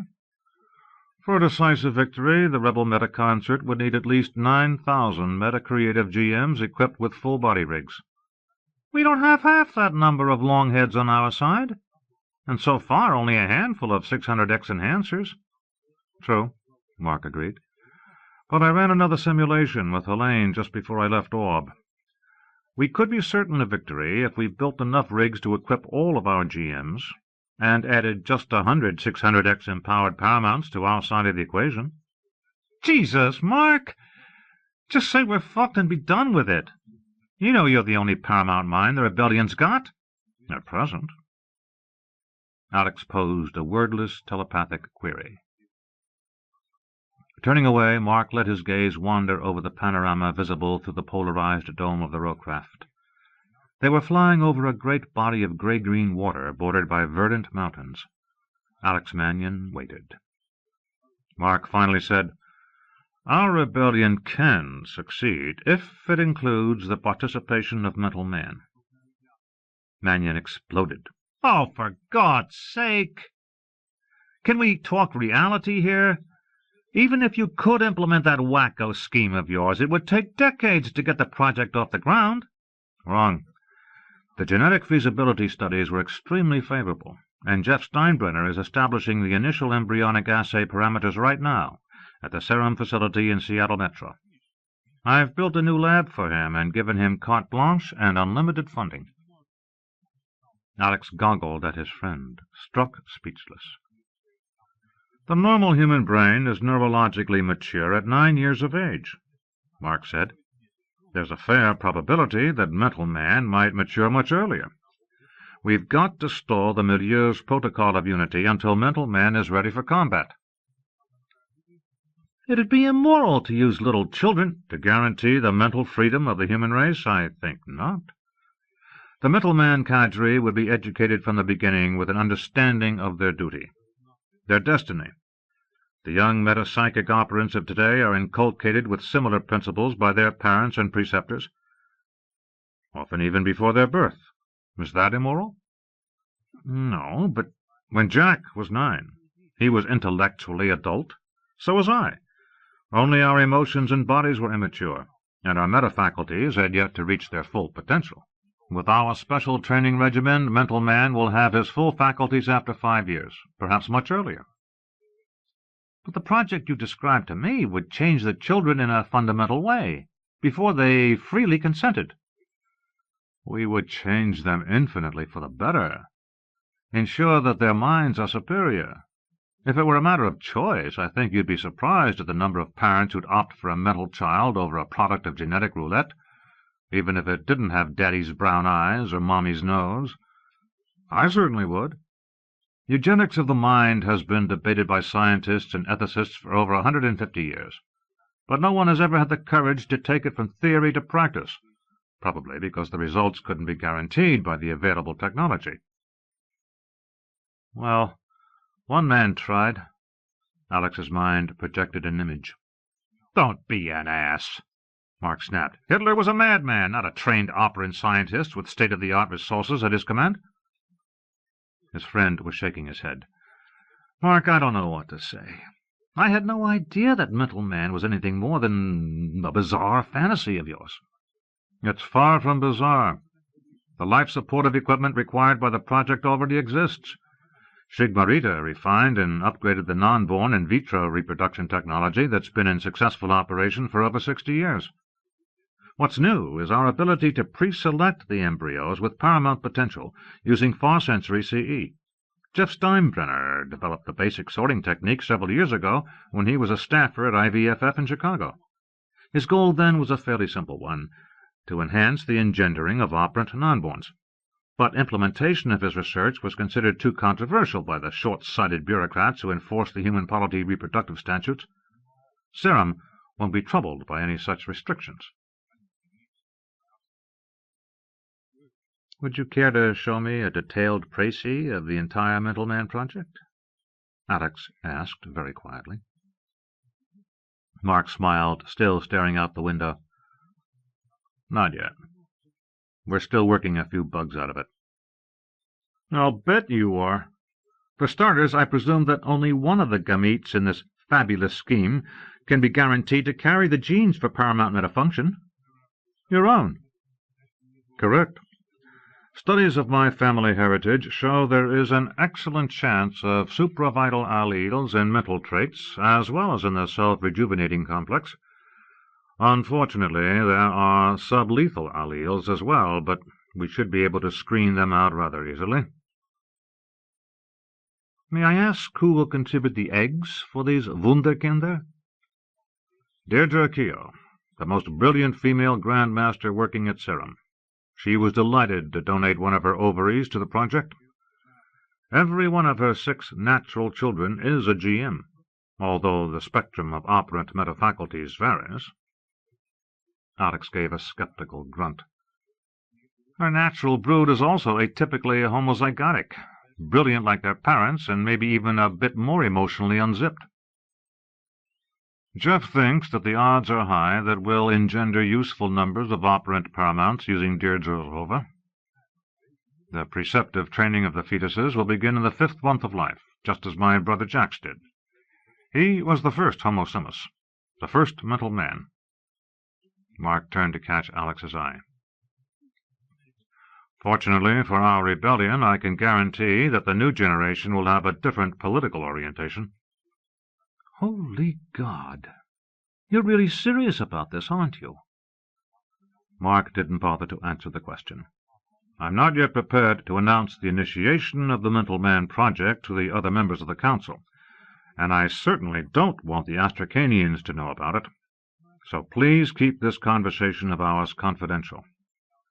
What I need from you at this meeting is your support when I insist that we hold off arming the new fleet of Russian-built starships. I don't want those guns or bombs installed until a hostile confrontation between our forces and those of the milieu appears imminent, and we have no other choice." "You can't tell the Russians to stuff it." "Certainly not.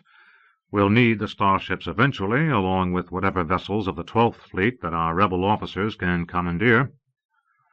But for the present, discreet modifications in frame design are all that I'll agree to in the Astracanian scheme.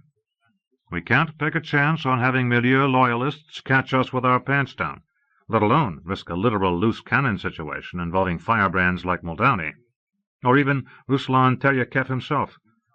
This rebellion will start when I say so. And we won't bluff. We'll fight to win."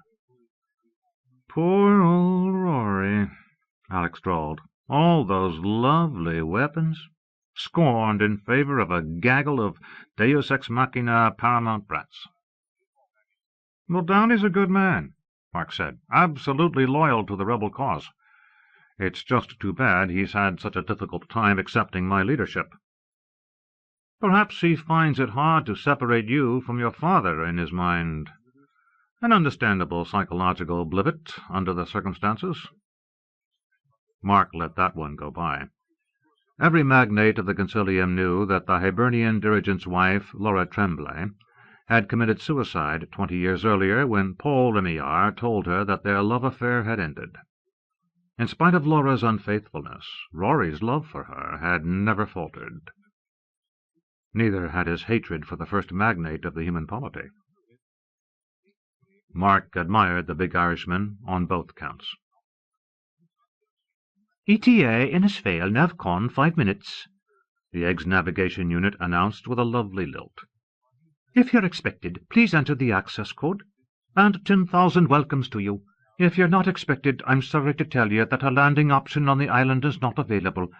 Please go away, because today this airspace is protected with truly fearsome security measures you'll not be happy to encounter."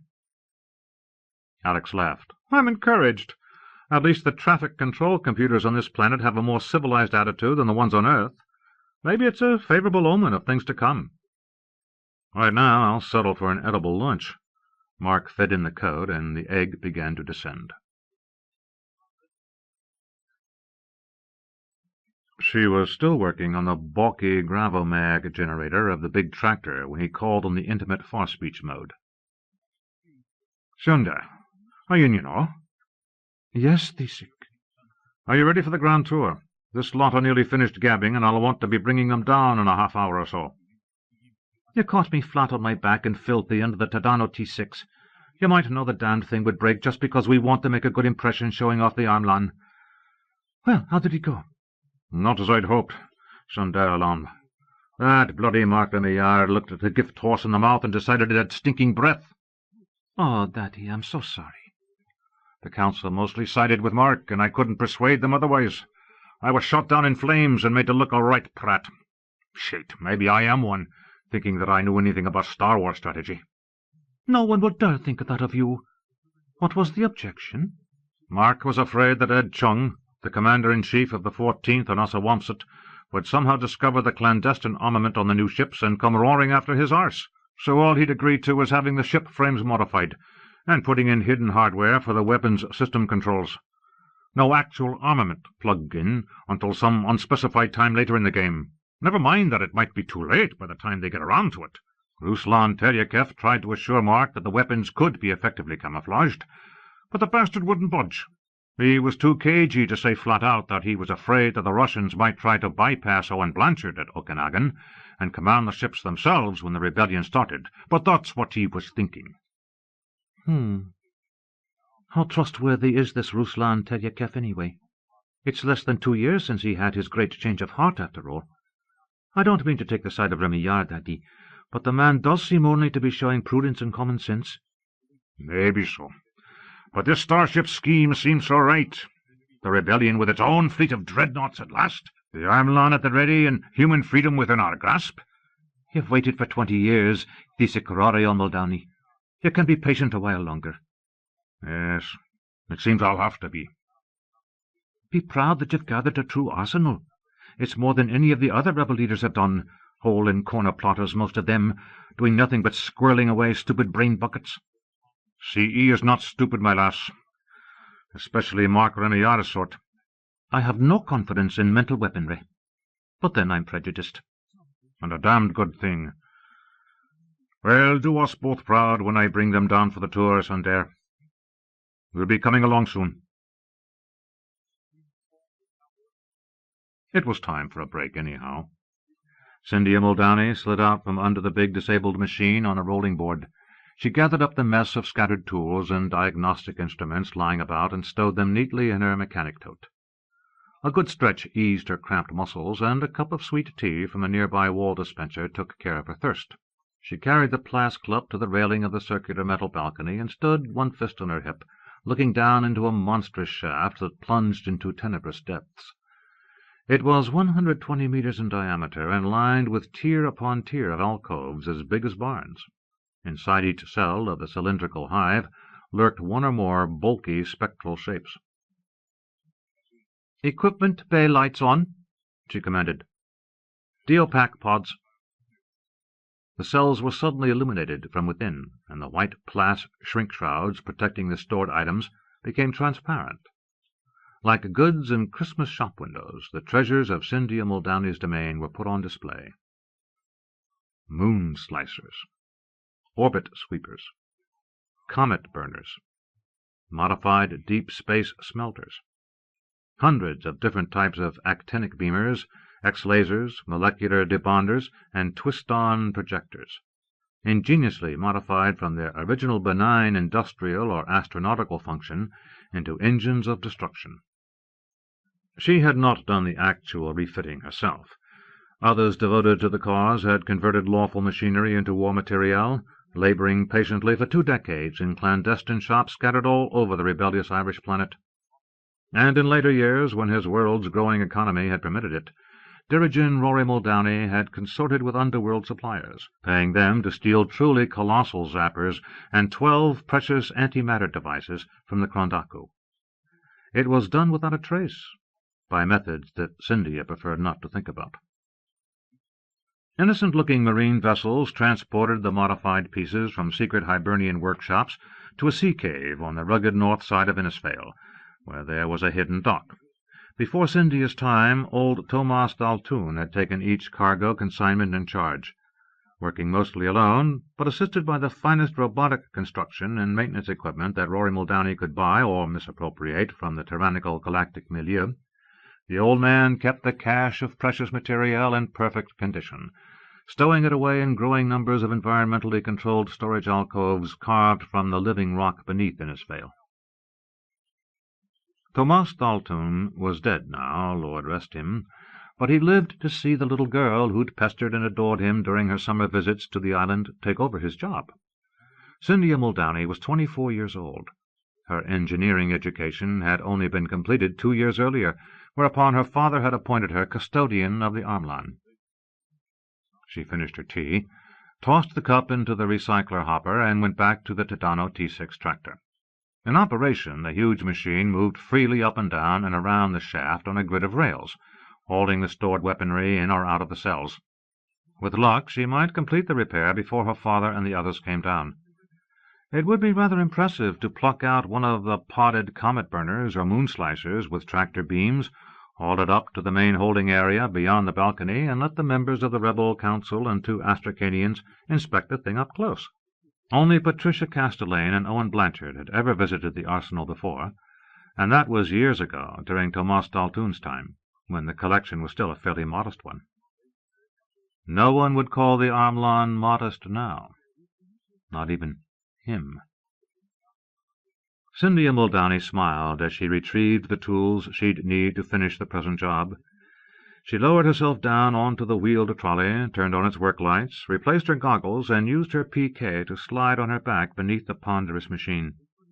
An odd thought struck her, and she wondered if the paramount Mestine himself was watching her right this minute, far-sensing through the solid rock and the guardian Sigma fields. What was he really like, she asked herself, this man who led the metapsychic rebellion on his own terms? He seemed to terrify and infuriate her stout-hearted father, while still earning his unwilling respect. Mark Remillard was as handsome as the devil himself, and as charming, and he apparently thought nothing of freezing his body to ice while injecting his paramount brain with lightning. Was he a man at all, if what they said about him was true? And why did she care? She found herself staring blankly up at the partially disassembled guts of the tractor's third-stage power unit, her own heart pounding, breathless with anticipation. "Never you mind about that one, Cindy Near Muldowney," she told herself sharply. "Get back to work." Throughout the long luncheon, Mark's mind had been divided. Almost all of his attention was devoted to the intricate telepathic discussion of Ruslan Teryakev's cogently presented proposal. But one small part of him stood aloof, watching Lyudmila Arsonova as she performed exquisite, undetectable mind probes of all the rebel participants, except himself. Her inspection only reached the intermediate thought levels of the other 8 members of the Executive Council, but it was sufficient to expose reasoning processes and prejudices, as well as providing a useful psychological profile of each individual. Arsonova's eventual scrutiny of him was something altogether different. She had held off until the debate ended, and the others at the table, replete with a magnificent meal of watercress soup, sea spider mayonnaise and tomato aspic, grilled blue trout with spinach butter sauce, soda bread, and gooseberry fool with shortbread, were finishing their cups of coffee or tea. The conversation had turned vocal and desultory, confined to small talk now that it was inevitable what the decision on the starships was going to be. The disappointment of Intendant General Ruslan Teryakev was palpable, only slightly mollified by his unanimous election to the Executive Council of the rebel party, which made it all the more peculiar that his female chief of staff seemed preoccupied with a completely different agenda. At first Mark thought she might simply be coming on to him. It was a tiresome phenomenon that had become more common since his entry into public life. As the charismatic new spokesman for the rebel party, he was fair game for operant hero-worshippers of both sexes, most of whom had the good sense to back off when their subliminal overtures were rejected. But Lyudmila Arsonova apparently had more than mere dalliance on her mind. Her redactive touch on his invulnerable mind-screen was more fleeting than the caress of a butterfly wing, yet it carried an unusual urgency. Her own mental shield seemed to have diminished in spots, revealing intriguing glimpses of personality that struck him with an odd sense of déjà vu. He had never set eyes on the woman before, and yet he knew her. He had known her again and again, under disturbing, even humiliating circumstances. But how, and where? She seemed to remain passive.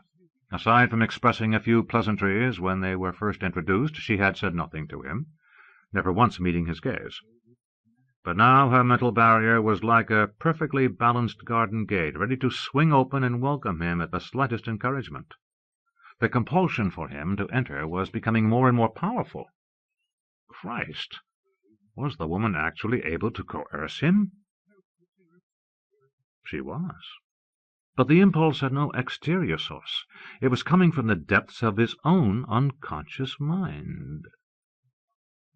Across the table, Lyudmila Arsonova slowly lifted her beautiful face and looked directly at him. "Of course we know each other. We have been destined to come together from all eternity." Abruptly, Mark pushed back his chair and stood up. "Rory, I want to express my appreciation to you for providing us with a place for this meeting. Thanks to you and your liaison with our friends from Astrakhan, we've been able to clarify some very important policy considerations today. The physical implementation of the metapsychic rebellion has taken a great step forward." There was mental applause and scattered affirmations of "hear, hear." Mark continued, "Knowing that these starships are available to us opens new strategy options to us that were formerly unavailable. The store of armament you've assembled here in Hibernia will surely remain an important part of that strategy. I have no doubt that both the warships and the stockpile of material will prove invaluable, one way or another, when the final countdown to human independence begins.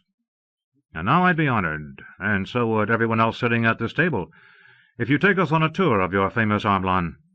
You've got us all dying of curiosity."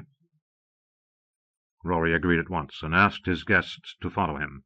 Mark kept close on the heels of the Hibernian dirigent as they trooped downstairs to the lodge's handsomely fitted game-room. The secret passageway leading to the arsenal's passenger lift was revealed, rather ludicrously, when the billiard table was tilted on end. Rory seemed to have regained his usual mordant good humour.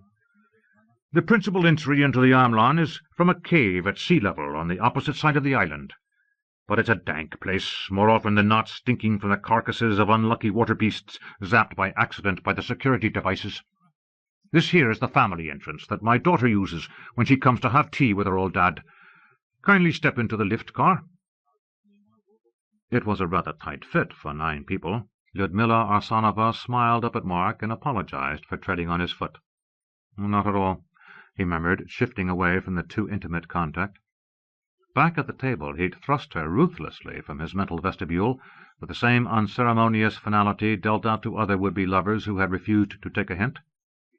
But she still hadn't given up, damn her. The mysterious inner compulsion lingered in his mind as well, along with an elusive fragment from, of all things, Jack and Diamond's wedding mass. "You have ravished my heart, my sister, my bride. You have pierced my soul with a single glance." The elevator door slid open. They emerged into an area resembling the receiving dock of a warehouse, undistinguished except for the fact that its curving walls and ceiling were smoothly bored from limestone strata of a mottled pinkish-grey. Boxy ship containers and glass pods stood about, some of them opened to disclose such mundane items as rolls of electrical flex, a brand-new ventilation turbine, de-water drums, and packages of buffing compound. The atmosphere was dry and warm. A nearly subsonic hum hinted at the operation of some machinery. From the distance came an irregular clinking sound, as though someone were pounding on metal. "We'll find my daughter this way," Rory said, heading into a side passage. "She's the sole guardian of the Armlan." Professor Anagoras said rather reproachfully, "Surely the poor young woman doesn't spend all of her time here, down in the bowels of the earth?" Rory laughed. "Not a bit of it, Anushka. The regular maintenance schedule takes only 10 weeks out of each year, although extra work is required when fresh batches of equipment arrive and have to be mothballed. And from time to time, when we outgrow our space and new storage cells are required, Cynthia supervises their construction. The rest of her days are spent lolling around Taranua, giving me a hand now and then at Dirigent House when she's not throwing parties. The lass insists her madcap socializing is a necessary smokescreen to divert suspicion, but I think she protests too much." "You would," said Patricia Castelaine. They came into an enormous vaulted chamber. The floor was a circular balcony of metal grating, and beneath their feet the lighted multiple levels of the Armlan fell away into blurred obscurity. "Holy shit," murmured Fleet Commander Owen Blanchard. Rory grinned. "I'll take that as a compliment." Hiroshi Kodama was assessing the amount of weaponry stored. "Each level contains 24 cells, and the number of levels is 92, Rory said. "The newer, larger pieces are nearest the top. At the bottom, the cells are crammed full of portable arms, Bosch 414 blasters and the like." "Perhaps not quite enough material to fight a war with," Cordelia Warshaw observed judiciously, "but enough to bolster rebel enthusiasm." A hulking piece of equipment standing a dozen meters away was the source of the rhythmic sounds.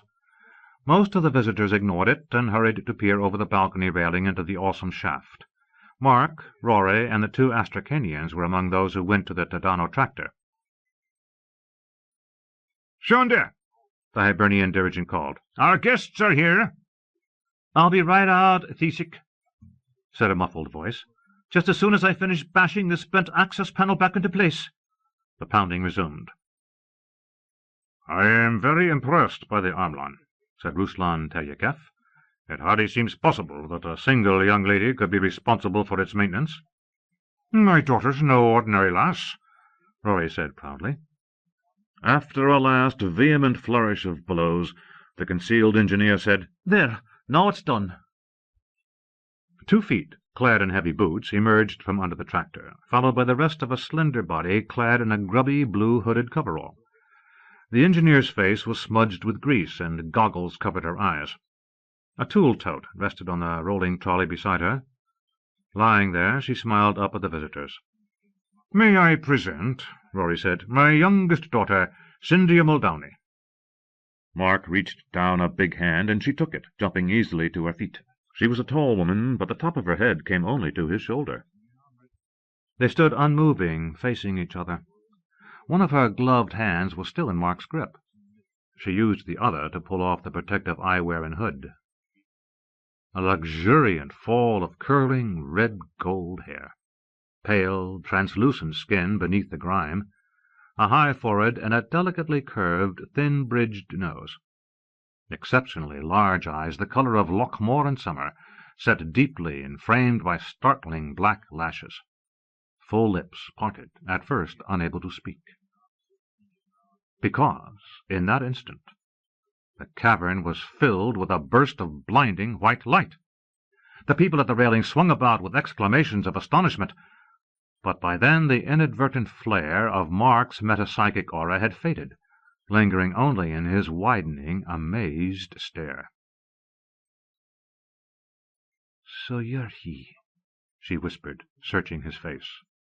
"And I know who you are," Mark replied. "I knew it the moment I saw you. You have ravished my heart, my sister, my bride. You have pierced my soul with a single glance.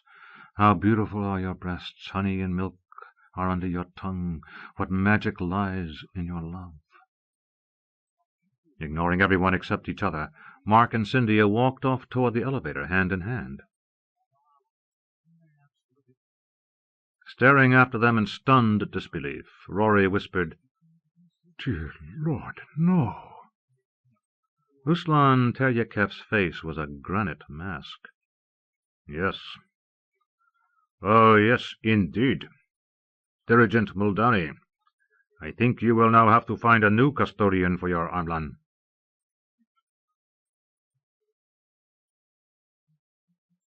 After Fury and Hydra had fled from the island, he tried to calm her raging grief. "My poor little one, I am so sorry, so very sorry. It was a completely unexpected development." Anguish. "Let me alone. I want to die." I will comfort you. There." Stop! I don't want it, don't want you. Peace. Never until I kill both of them. Damn them to hell. In time. But there is nothing to be done about it now. It cannot be undone. I know. It's over for me. Nonsense. Despair. Take consolation, if you can, from my assurance that in the long run the net effect upon mental man and the second mid-year will be the same. Plans will have to be somewhat altered. Image. But we will still win. We will triumph while the two of them are destroyed. You still plan to use my ova? It must be. Hatred. Use hers, the damned bitch. Hers. No. Hydra, dearest, you know that would not be for the best. Only in the second generation of the Mark-Cynthia union will full paramount operancy be assured in the offspring. We must have mental man now, and you will rule him. Yes, you, darling. I will show you how to effect the Hydra seduction of the fetuses. They will be yours, as you five were mine. Mine. Really? Really? I swear it on my life. Do you believe me? I believe. The pain of this setback will pass in time. You must not let it distract you from the ultimate goal, from our glorious second milieu.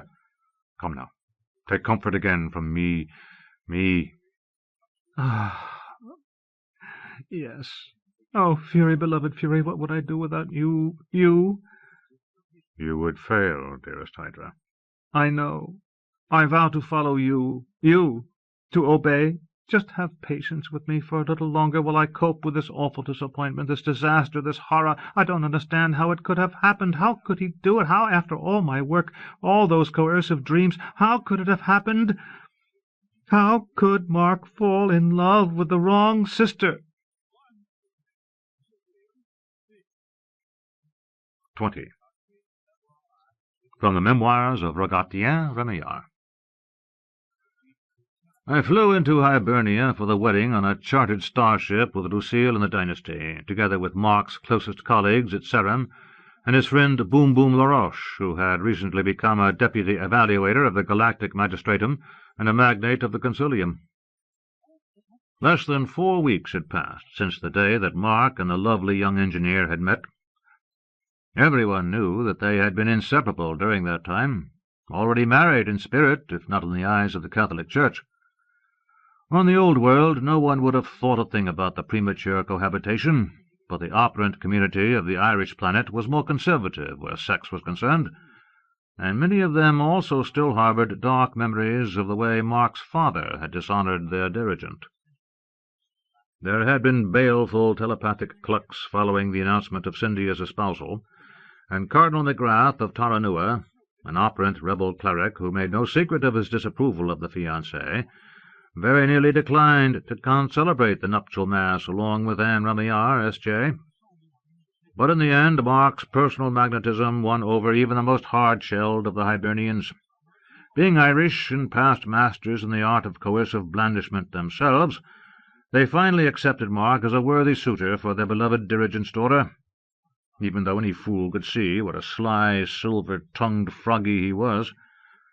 On the other hand, as Cardinal McGrath dryly noted, somewhere in the man's ancestry there had to be honest Celtic blood, or he wouldn't be such an expert in dishing out the malarkey.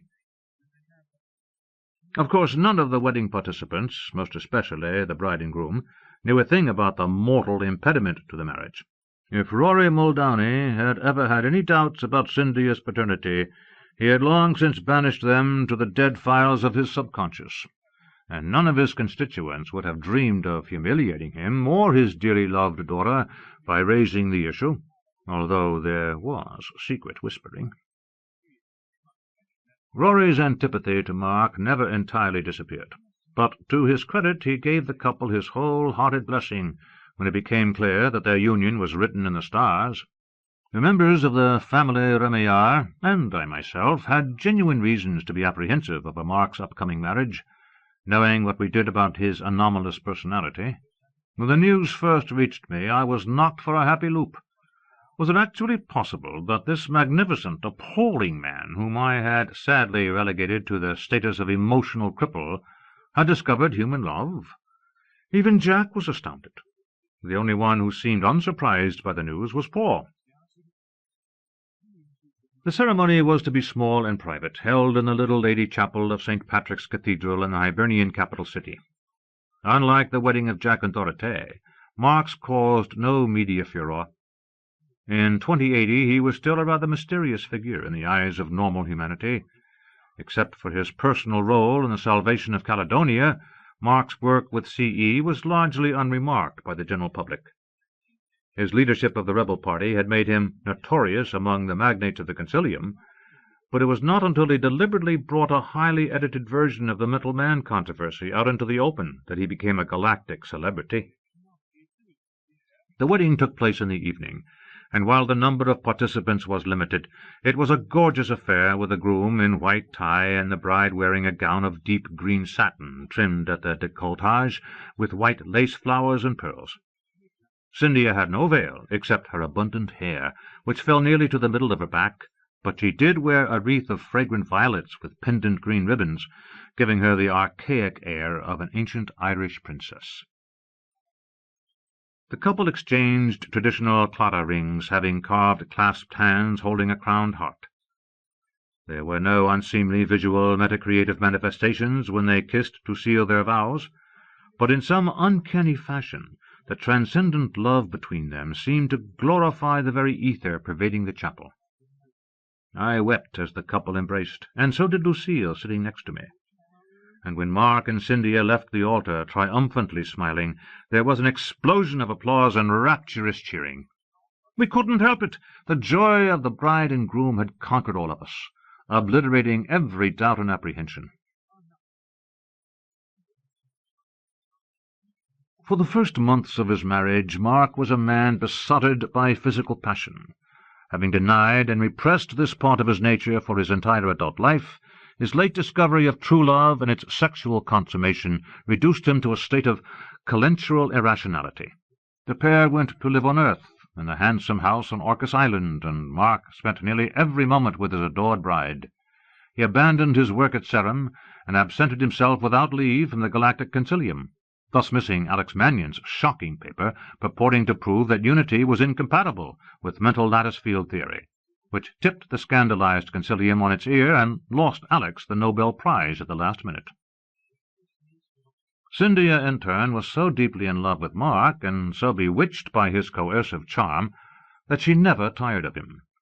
As metapsychic lovers, and even some non-operant ones, sometimes do, they submerged themselves in each other to the exclusion of all others and the neglect of mundane affairs. Having travelled along that road myself once upon a time, I might have predicted what would inevitably happen.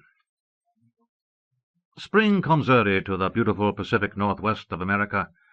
In March and April, Mark and Cynthia were able to hike in the Olympic rainforests, kayak among the San Juan Islands, and go sailing in Mark's big Nicholson yacht with the servo grinders and other magic doodads, exploring the sparkling waters of Puget Sound. In May, when the orchards of eastern Washington state were in full bloom, and the rainbow trout were rising on the high desert streams and lakes, he taught her catch-and-release fly fishing. In June, they toured Ireland, land of Cynthia's ancestors, and after that they came to New Hampshire, where they wandered the picturesque byways of Mark's boyhood on bicycles, canoed on the Connecticut River, and backpacked along the Appalachian Trail in the White Mountains. And then one fine day on top of Mount Washington, near the scene of the Great Intervention, Cynthia told Mark something that irreparably changed everything between them. She came to my bookstore in Hanover several days later, saying that Mark was off conferring with colleagues at Dartmouth College's Department of Metapsychology, and asked if we could have a confidential chat. I was surprised all to hell, since at that time we hardly knew one another, having met for the first time at the wedding on Hibernia, but I didn't need to read Cynthia's well-shuttered mind to know that she was seriously concerned about something. So I locked up the place, programmed the sign to read Gone Fishing, and took her to the Starbucks coffee shop next door. I ordered us a couple of cool frappuccinos, and we sat down together at one of the shaded sidewalk tables. "Lucille suggested that I speak to you," she said, delicately sampling her drink. "I have a problem with Mark."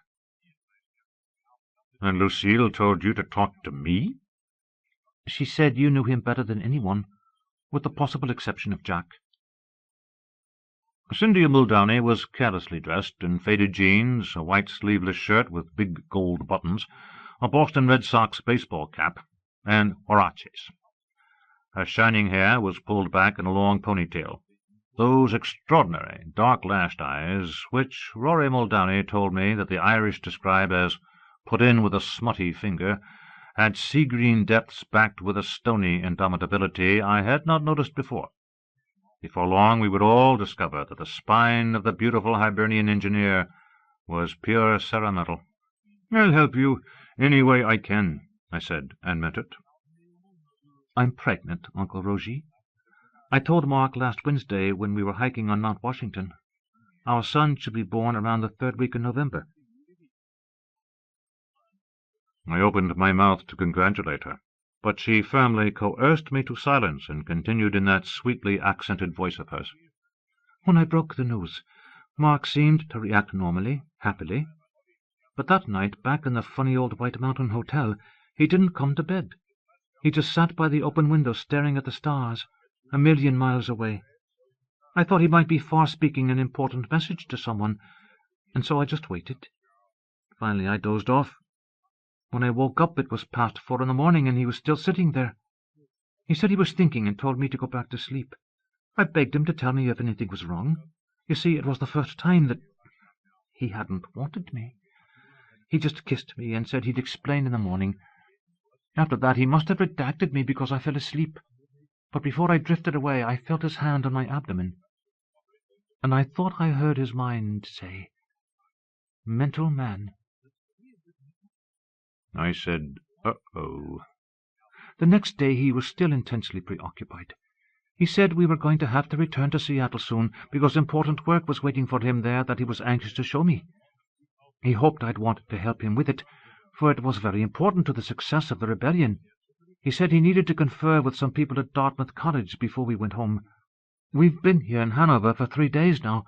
Mark has mostly left me by myself while he's been off picking the brains of Catherine Remillard and the other specialists in developmental metapsychology. And he hasn't touched me sexually. Prudish old goat that I am, I took refuge in my coffee cup. I understand that sometimes husbands react a little strangely to the first pregnancy. He may be afraid of hurting you. That's cock and shite, snapped the daughter of Rory Muldowney. And then she sprang it upon me abruptly. Rogie, who is Mental Man? Mental Man? I repeated stupidly. Lucille didn't know. She far spoke the other members of the dynasty in residence here on Earth, including Paul, and none of them had ever heard of him. But I'm convinced that Mental Man, whoever or whatever he is what's got Mark all in a stew. Mental Man isn't a person. It's a scientific project, I told him. The idea, for one, rather. Mark has noodled it over for years, but so far as I know, it's still vapor. I know very few details of it. Basically, Mark would like to find a way to engender large numbers of highly operant human beings artificially. He particularly wants to create more Paramounts like himself and Jack. Cynthia frowned. Like the non-borns? Through in vitro fertilization? I flapped my hands. How else? But eugenic engineering of the human brain is impossible. Everyone knows that. There are thousands of genes involved, many of them pleiotropic, influencing more than one trait. I'm only telling you what Mark told me, and that was several years ago, when he never intended to marry or father children naturally. We were sitting together in the Peter Christian Tavern here in Hanover one night, both pretty well oiled, and I told him a dirty joke, one of those that starts, "How many sperm does it take to—" After he laughed, I made a crack about all those superior wigglies of his going to waste. And that's when he told me that some day they'd help to make Mental Man. This project, is it still theoretical? Well, of course, I assured her. But it was nothing of the kind, as not only Cynthia, but also the entire galactic milieu would find out in short order.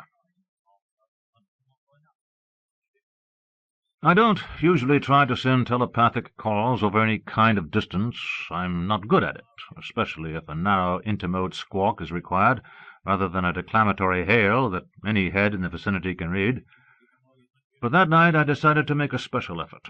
I knew they were staying at the venerable Hanover Inn, just 2 blocks north of my place, so along about 10 o'clock I walked down Main Street, crossed Wheelock, and began a very slow perambulation along the paths of the college green opposite the hotel, figuring he'd surely be able to hear me from so close. For over 2 hours I wandered and loafed beneath the lamp-lit mutant elms, making tentative shouts on Mark's intimate mode and getting no response. Finally, just as I was about to give up and go home, I heard him reply. "What the devil are you doing, prowling out there, Uncle Rogie?" "You in the hotel?" "Of course I am. I just got back from a conference. We got to talk. Come out, it's important." "Wait 5 minutes." When I saw the tall figure with a discreetly damped aura emerge from the inn, I went over to meet him. It was a warm night in late June, and we had plenty of company on the green. We found a place on the shadowed grass, reasonably far away from the joggers and canoodling couples, and sat down. Crickets were singing, and clouds of moths were gyrating around the softly glowing globes of the old-fashioned street lamps. Now and then a swooping nighthawk would make a meal of one. "How's Cynthia?" I asked. "If you must know, I found her asleep when I got in. I was halfway undressed myself when you called. Now what's this all about?" I spoke telepathically. "Mental Man. And your wife." For a long moment Mark said nothing. Then, "She asked you about him." "You got it in one, mon fils. You leaked a thought fragment about Mental Man one night back at the White Mountain Hotel. She knows you're brooding about the project and suspects that this is the big deal you're going to spring on her when you two get back to Seattle.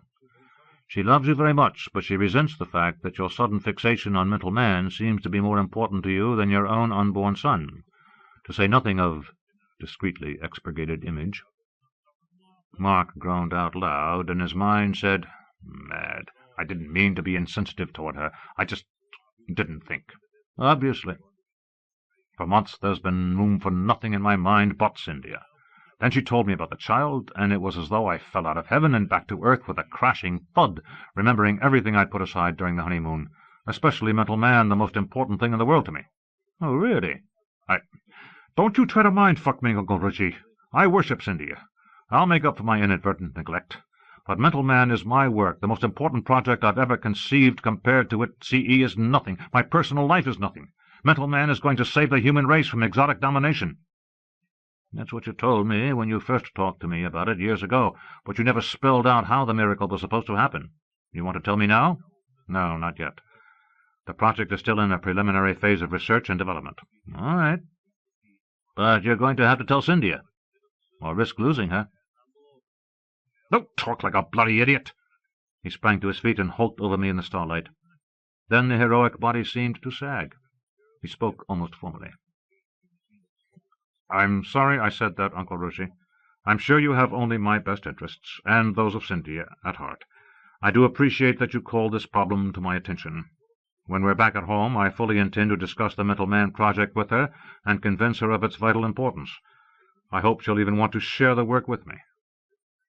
I climbed up myself and took Mark's hand. "Do that, and do one other thing. When you get back to your hotel room, make love to her." "But she's asleep," the great paramount lummox protested. "Wake her up and do it," I insisted, with all the coercion I could wring from my antiquated neurons. "For God's sake, just do it." He shook his head in puzzlement, said good night, and went away.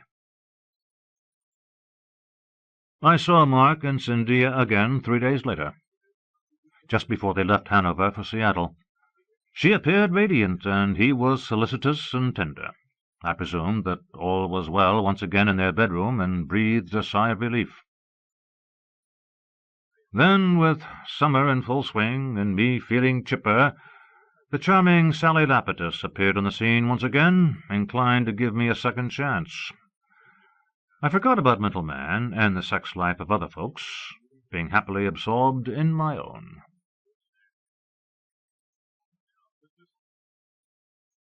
Mark made the big revelation on 10 September 2080, in a calculated public relations ploy that was obviously intended to win the instant approval of ordinary humanity, while at the same time dealing the milieu a stiff biff below the belt. For the first time, portions of the serum complex were opened to a tour by the human media, ostensibly to celebrate the roll-out of the new production models of the 600X CE enhancer, which were destined for the Okanagon Geophysical Corps. Mental man was introduced to the world as an ostensible afterthought when Mark led the mob of reporters into the lab where Dr. Jeffrey Steinbrenner and his associates were tinkering with an elaborately modified E-18 helmet. What was the fancy hat for? Why, the scientists were using it in far-sense mode to evaluate the metapsychic complexus of human embryos. Sensation, cacophony of questions, order restored by unobtrusive coercion. The New York Times asked if it was actually possible to assay the mind powers of pre-fetal humans with any accuracy using CE. Jeffrey Steinbrenner said yes, within certain limitations. A highly trained far-sensor could analyze the microscopic aura of an in vitro embryo as early as the 7th week of development. By then, the new being had a brain that interacted fully with the mental datases. Early experimental trials of the evaluation technique, utilizing an earlier model CE helmet, had been conducted by Steinbrenner when he was associated with the IVF facility, the so-called non-born factory, in Chicago. The correlation between his evaluation of embryonic auras and the later conventional metapsychic assay performed on infants after parturition had improved steadily. He claimed that it now approached 92% accuracy. For political reasons that Steinbrenner professed to find difficult to understand, his research was given a low priority at IVFF. He had joined Serum in 2078, becoming head of its Department of Bionics and working at first on the 600XCE project. For the past year, however, he had devoted himself solely to embryonic assay. There were technical questions from Science and Newsweek that Dr. Steinbrenner declined to answer at this time. Then PNN wondered why a CE corporation like Serum had decided to fund this particular line of research at all. Mark took the question. He explained that embryonic metapsychic evaluation was only part of a much larger project, essentially non-commercial, that had long been of deep personal interest to him. The ultimate goal of this project was the engendering of large numbers of human children having paramount metapsychic faculties. The project was called Mental Man. Sensation again. Greater babble of questions, order restored once more by coercion.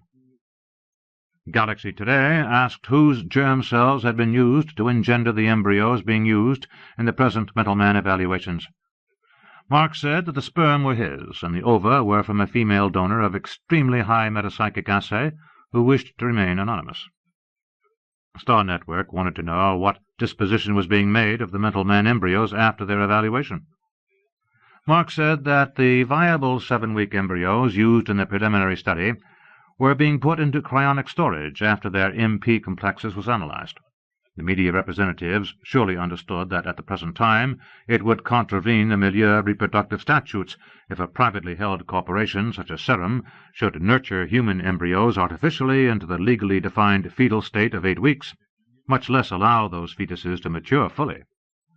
Eventually, Mark hoped that the laws would be changed and the Mental Man embryos, whether paramount or merely operant, would be made available for adoption by qualified parents. Terranet asked incredulously if Mark meant that any family could have a super embryo, and if so, how much it would cost. Mark said that the usual criteria for adoption would apply, and there would be no charge. Then the IBC correspondent put her finger on the most provocative aspect of the project. What was Mark's personal interest in Mental Man? Was his goal pure research? Was it altruism? Or did he have another motive for sponsoring such an expensive and controversial project? He said that there were 2 imperatives that had inspired him to re-establish the Mental Man laboratory. The first was to give every human family the option of raising an operant child, and every operant family the option of raising a paramount child, either through embryonic implantation or non-born adoption. His second objective was to ensure that the human polity was never forced into unity by the exotic races of the galactic milieu. It was his belief that unity would destroy individuality and fundamental human nature. Perhaps, he said, smiling his appealing, one-sided smile, his personal belief was wrong, and unity was a good thing. But the decision to accept it or reject it should be humanity's alone. As leader of the rebel party, he refused to bow to the exotic contention that ununified humanity was a danger to the milieu, and that human unification was non-negotiable. The paramount metapsychics engendered in the Mental Man project would ensure that humanity would never be absorbed into a galactic overmind against its will. Tumultuous reaction. Mark said that he would just take one more question, and then the interview and the tour of Serum would have to conclude. Operant Topics asked if Mark's own unborn child had been assayed using the Mental Man technology. Mark said no. He and his wife Cynthia would welcome and love their son no matter what his metapsychic armamentarium might be, although they had high hopes for a paramount child. Then Mark thanked the reporters for coming and promised to keep them posted on the progress of the project. A predictable storm of controversy erupted in the human media following the unveiling of Mental Man, intensifying the polarization of humanity into pro- and anti-milieu factions. As Mark had anticipated, vast numbers of people were wildly enthusiastic over the prospect of raising a mental child. Lower echelon operants besieged Serum with requests to adopt paramount embryos, and non-operants seemed even more eager to welcome Mental Man into their families. Most normals, whether they admitted it or not, hoped and prayed for offspring that would possess the higher mind powers of the galactic elite. Acquiring an operant child by embryonic implantation or adoption seemed a perfectly acceptable option, especially to colonial families already comfortable with the custom of non-born fosterage. The reaction among the higher ranks of operants was more cautious. Milieu loyalists were quick to downplay Mark's contention that a new brood of paramount children would form a bulwark against the alleged evil of the unified state. It was more likely, they said, that the superior youngsters would come to appreciate the fact that unity was not only harmless, but also desirable. Jack himself took this line, but he was careful not to denigrate his older brother's professed desire to make operant embryos widely available. Paul, on the other hand, went savagely on the offensive. He called Steinbrenner's credentials into question, and there were undoubted murky patches in his professional background, demanded an independent study of the embryonic MP assay technique, which Mark declined to cooperate with, and even hinted that Mental Man might be nothing but an elaborate hoax designed to win support for the rebel party. Privately, Paul made the mischievous suggestion that Mark, by using his own sperm to engender Mental Man, was unconsciously attempting to outdo his own father in the procreative game. By that time the first magnate had sired not only 6 children by his late wife, Teresa Kendall, but also 38 natural offspring whom he freely acknowledged. The official reaction of the galactic milieu to Mental Man was initially a long, loud silence.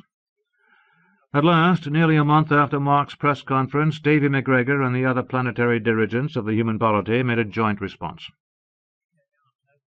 The issue of Mental Man would be put up for consideration in the Galactic Concilium, as were all matters of high media policy. Only human and exotic magnates would participate in the debate. The decision of the Concilium would be final.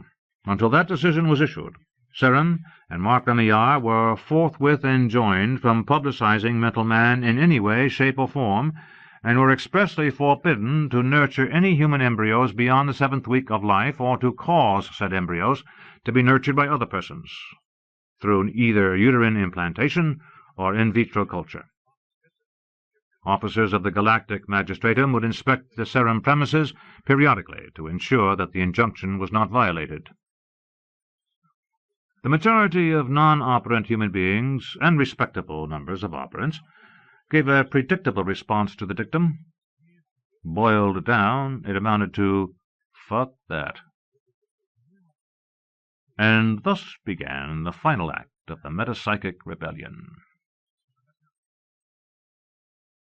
Cynthia's reaction to the epiphany of Mental Man was private and deeply troubled. Although Mark denied it to the media, he actually had urged her to permit Jeff Steinbrenner to evaluate their unborn baby by means of amnioscopic CE. But she obdurately refused, perhaps out of a secret fear that Mark might want to abort the fetus if it fell short of paramount potential. Mark had seemed to bow willingly to his wife's wishes, especially since she otherwise appeared to be enthusiastic about the project. Cynthia did agree to having their unborn child educated in utero, using experimental preceptorial methods intended for Mental Man, since the new teaching technique was largely a much modified and expanded version of that already widely in use among operant parents. Dennis Hagen Muldowney Remillard. His mother insisted upon the unusual second name, but refused to explain its significance, was born on schedule on 21 November 2080. A healthy little blonde bruiser weighing in at 3.9 kilos. Due to the press of rebel affairs, his father was not in attendance at the birth, although he did manage to get home in time for the christening, which took place at historic Emmanuel Church in Eastbound Village on Orcas Island. I was Hagen's godfather, and Cynthia's older sister Sarah the godmother. With his aura no longer enveloped in that of his mother, the little boy was subjected to conventional assay of his metafaculties and determined to be a potential Grand Master operant in far-sensing, creativity, and psychokinesis. The assay also showed that the baby was a potential paramount in coercion and redaction, but these metafaculties were all deeply latent and unusable. There was always the chance that the boy's proto-paramount powers could be raised to operancy later, however, and Mark seized on this hope to cheer his wife and assuage his own bitter disappointment. The mental deficiencies of Hagen and the opposition of the milieu to mental man were not the only problems Mark had to contend with at that time. Paul's disparagement of Dr. Geoffrey Steinbrenner's professional abilities proved to be quite unwarranted, and the embryonic assay technique perfected by the bionic specialist was a great success. Unfortunately, the thousands of embryos produced by the union of Mark's sperm and Deirdre Keogh's ova were not. After working for over a year on the Mental Man project, Steinbrenner and his associates failed to find a single embryo with paramount potential. 21.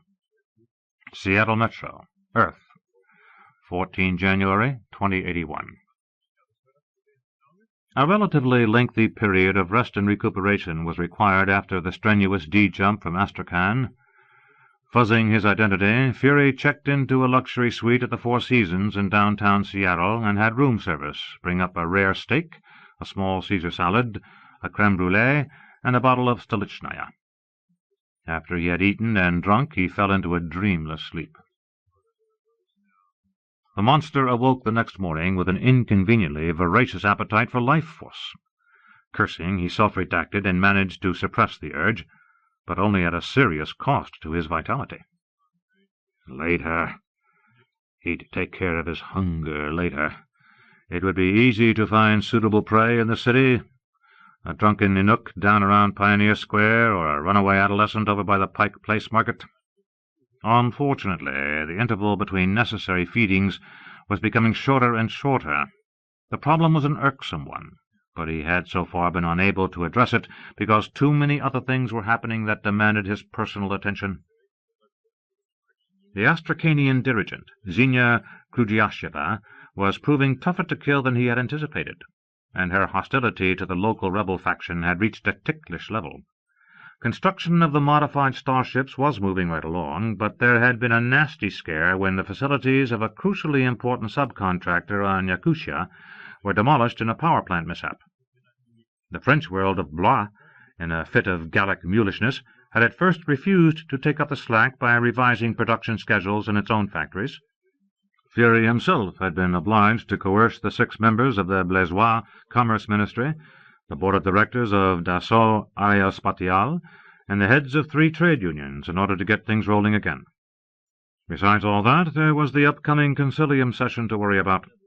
9 fence-sitting human magnates, more or less ripe for conversion to the rebel cause, were going to require the most delicate sort of mental nooging on his part to bring them over the fence. I am spreading myself too thin, he thought.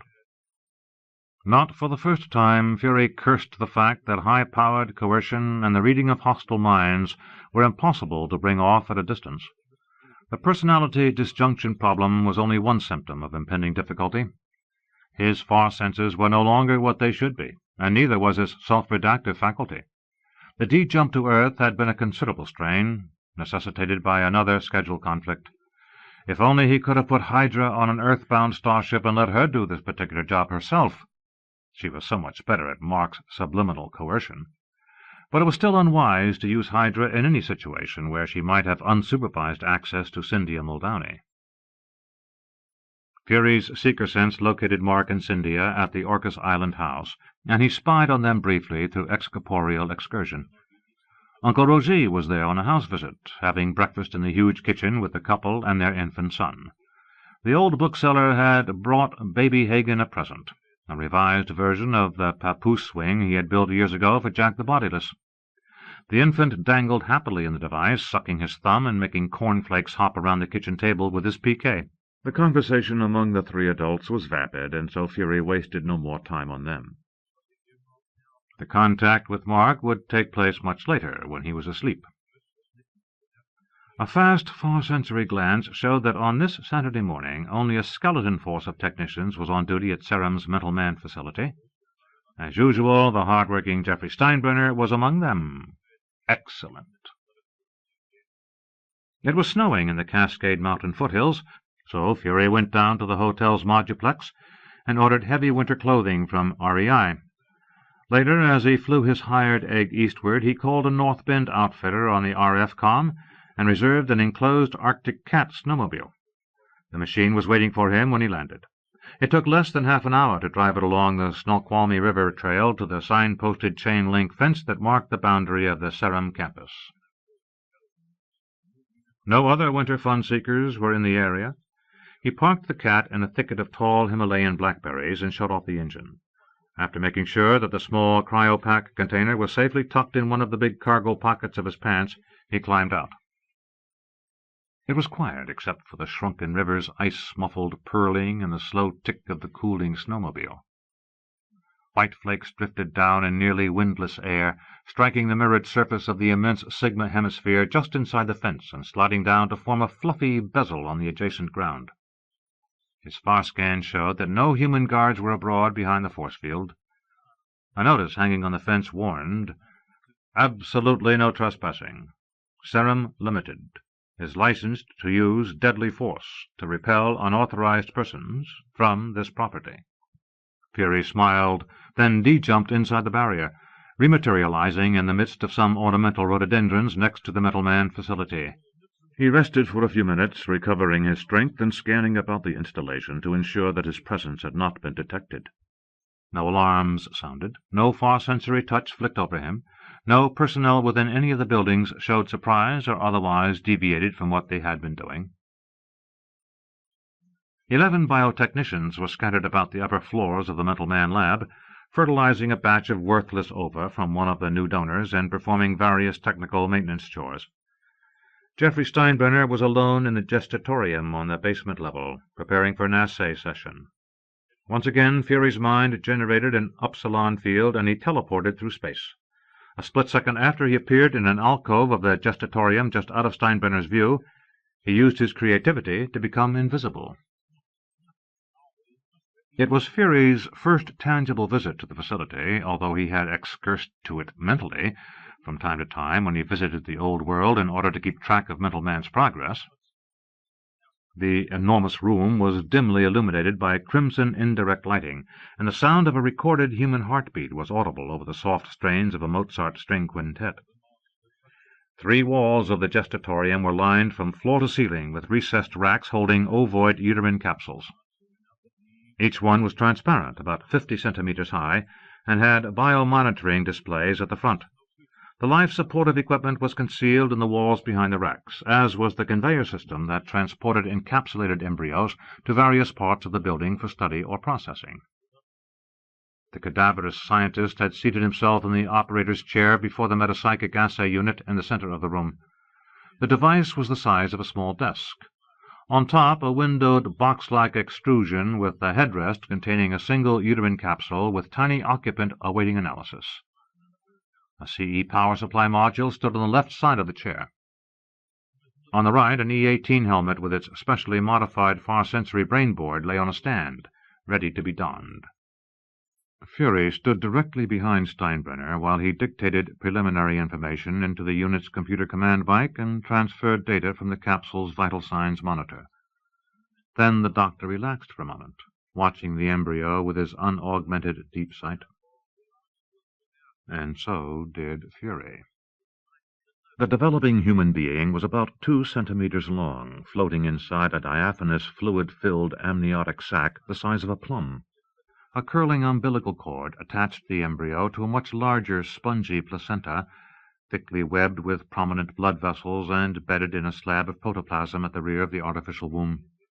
Except for its dark eye pigment, blood vessels, and the quick-beating red heart clearly visible within the thorax with its ghostly ribs, the baby seemed to be made of translucent plas.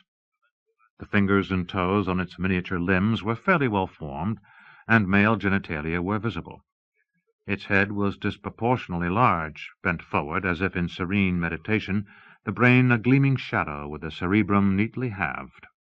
The embryo's face, indistinct except for the eyes, was that of an indeterminate primate, but the baby's aura was already unmistakably human. Steinbrenner put on the heavy CE helmet and energized it. He gave no sign of having felt the internal photon beams that drilled his scalp and skull in preparation for the insertion of the electrodes. Fury waited. Finally, when the scientist bent forward and began his painstaking scrutiny of the embryo, Fury slipped through the brainboard interface and into Steinbrenner's unsuspecting mind. The colors are very beautiful, Jeff, almost like a solar corona, so much more subtle than those in the adult aura. Yes. Please demonstrate how the metafaculties are differentiated. Image. It's not easy to separate and quantify them, even with the E18. An operator needs a good deal of experience to use this equipment. At present, I'm the only one able to do MP assays with any degree of accuracy. Can you tell if this embryo has paramount potential? In a moment. Wait. Did you see that fluctuation in auric intensity? They don't like to be mind-touched. I suppose it's actually a simple tropism, no more mysterious than a worm flinching from a needle. But I can't help thinking that the babies are already in a state of primitive awareness, operating on both vital and mental levels. Fascinating. But is this embryo paramount? No. Twofold master-class potential at most. In coercion and redaction. The other three faculties are latent GM. What a pity. We'd hoped that the 3 new egg donors would provide us with a breakthrough, but thus far we've done no better than with Deirdre Keogh's ova. Not a single paramount embryo, not even in the latent state. And, of course, you must have paramounts. That's the only valid rationale for mental man. The rebellion would never be able to control the political indoctrination of thousands of grandmasterly non-born children. We need the 100 paramounts Mark originally planned for. A manageable number for the preceptive program. But so far you've had no success breeding paramounts. I'm convinced that all we need are the right ova. It seems obvious that there was a component of genotypic variability in our previous female donor that fought the dominance of paramount traits present in Mark's gametes. In short, all grandmasterly oocytes aren't created equal, where Mark's sperm are concerned. Complex diagram. Although Deirdre Keogh has a splendid genetic heritage, it was apparently wrong for mental man. So now you have turned to women with proven paramount potential in their germline. Exactly. The candidates were limited to women from the Remillard and the MacDonald families. Dorothea MacDonald would have been an ideal donor, but of course her participation was out of the question. Her 2 MacDonald aunts are good rebels who would have given up an ovary willingly, but both of them are menopausal rejuvenates with eggs of dubious vitality. Neither one has daughters, so that essentially eliminated the MacDonalds. In the Remillard line, we don't have a gamete viability problem because of the so-called immortality complex. Remillards not only self-rejuvenate, but they also seem to produce viable germplasm for an indefinite period. However, only women with a firm commitment to rebel politics were feasible mental man donors. In the first generation, Catherine declined to contribute for personal reasons. In the second generation, all 3 of Severin's grandmasterly daughters contributed sample ova. These are the eggs being tested now. Do you feel there is a good chance of success? Yes, given Mark's supra-dominant MP heritage, we should be able to engender fair numbers of paramounts. Adrian's daughter, Rosamond, has said she would also contribute an ovary. We'll hold it in reserve. It's unfortunate that you were unable to recruit the woman who would have been the perfect candidate, Mark's sister, Marie. I presume you know that their mother, Teresa Kendall, was herself a second-generation Remillard via her grandmother Elaine Donovan's liaison with Rogier's brother. I know about it, and I did approach Marie because Mark was too scrupulous to do it himself. But she cut me dead. The woman's not even that much of a milieu loyalist, only puritanical about the incest factor, damn her. Marie is a latent subparamount in both coercion and redaction, and an operant GM in the other faculties. Since we know that Mark's MP traits are being inherited as supradominants, it's virtually certain that we could have had a breed-true situation in at least 2 metafunctions using Marie's ova. Why are you so certain that Mark's paramount mental traits are carried on supravital alleles? His son Hagen is a latent paramount in 2 metafunctions, and Mark is operant in 3. Given the heterozygous mating with Cyndia, I concluded that Mark's MP traits must be transmitted as supravitals within complete penetrance of the operancy factor. Not necessarily. You have failed to consider another possibility. What? The mating with Cyndia is not heterozygous. She is actually Mark's half-sister. Her natural father is Paul, not Rory Muldowney. Jesus Christ! But no one ever— It is the truth, and the genetic implications are obvious. Shit, yes, I see what you mean. If Mark's sperm don't carry superdominant MP genes, it could signal a disaster for mental man. Only his children with Cindy or Marie would be reliably paramount, and even then their operancy couldn't be guaranteed. Never mind Cyndia. There is another full sister available to Mother Mental Man, Madeline. The Hydra? That's ridiculous. She's been a fugitive from justice for 26 years. No one knows her whereabouts, much less whether she'd cooperate in the project. I know where she is, and she will cooperate. You're really bespeaking me. I am. This isn't just a daydream. It certainly is not. Who are you? What do you want? Are you Madeline herself? Is that so incredible? My God.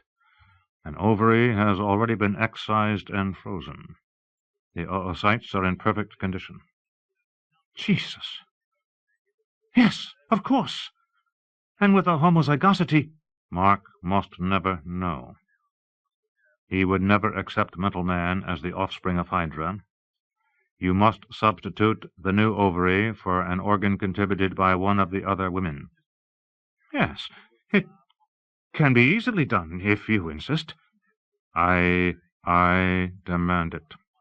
I also demand that the paramount embryos that will be engendered from these ova be raised to term, not frozen. No matter what the galactic milieu decides, Mental Man must live and grow. Now. Mark will have to make that decision, not me.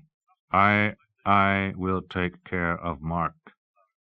You will remember the substance of this conversation, but not its source. Yes. Yes. Geoffrey Steinbrenner stored the results of the assay in the computer. He de-energized the CE helmet and lifted it from his head. Sitting back in the chair, waiting for his mind to recover, he absently wiped the tiny line of electrode wounds on his brow with an antiseptic towelette. The craziest dream. He remembered every bit of it, and it was sheer lunacy. Worse luck. He picked up the command mic and ordered the conveyor to take the embryo inside the assay unit to the deep freeze. Then he got up, stretched his cramped arms and shoulder muscles, and gave his balls a scratch. He'd better pack it in for the day. It was clear that overwork had finally caught up with him. He was heading for the door of the gestatorium when he saw the small insulated container lying on the floor, unobtrusive in the red light. Murmuring an astonished obscenity, he stooped to retrieve it. The label said, "Caution, biological materials under cryonic suspension. Contents, 1 human ovary. Donor, Rosamund Drake Remillard." "Oh, shit," said Dr. Geoffrey Steinbrenner. He went rushing upstairs in a rage, ready to mind-ream the technicians on duty. He'd find out soon enough which one had been guilty of this piece of egregious carelessness, and when he did, the idiot could kiss his or her sorry ass good-bye. After it was good and dark, and he was certain that the fucking social workers had finished their sweep, the dean derelict named Sam Ontaratu came out of hiding. He had lurked all day long in underground Seattle, the damp and stinking warren of ancient streets and decaying 19th-century structures that still underlay portions of the modern city. Now he was glad to be back outside in the clean open air, even if the weather was rainy and cold. With its noxious vapors and rats the size of terriers, the underground was no place for a dean man to stay any longer than he had to.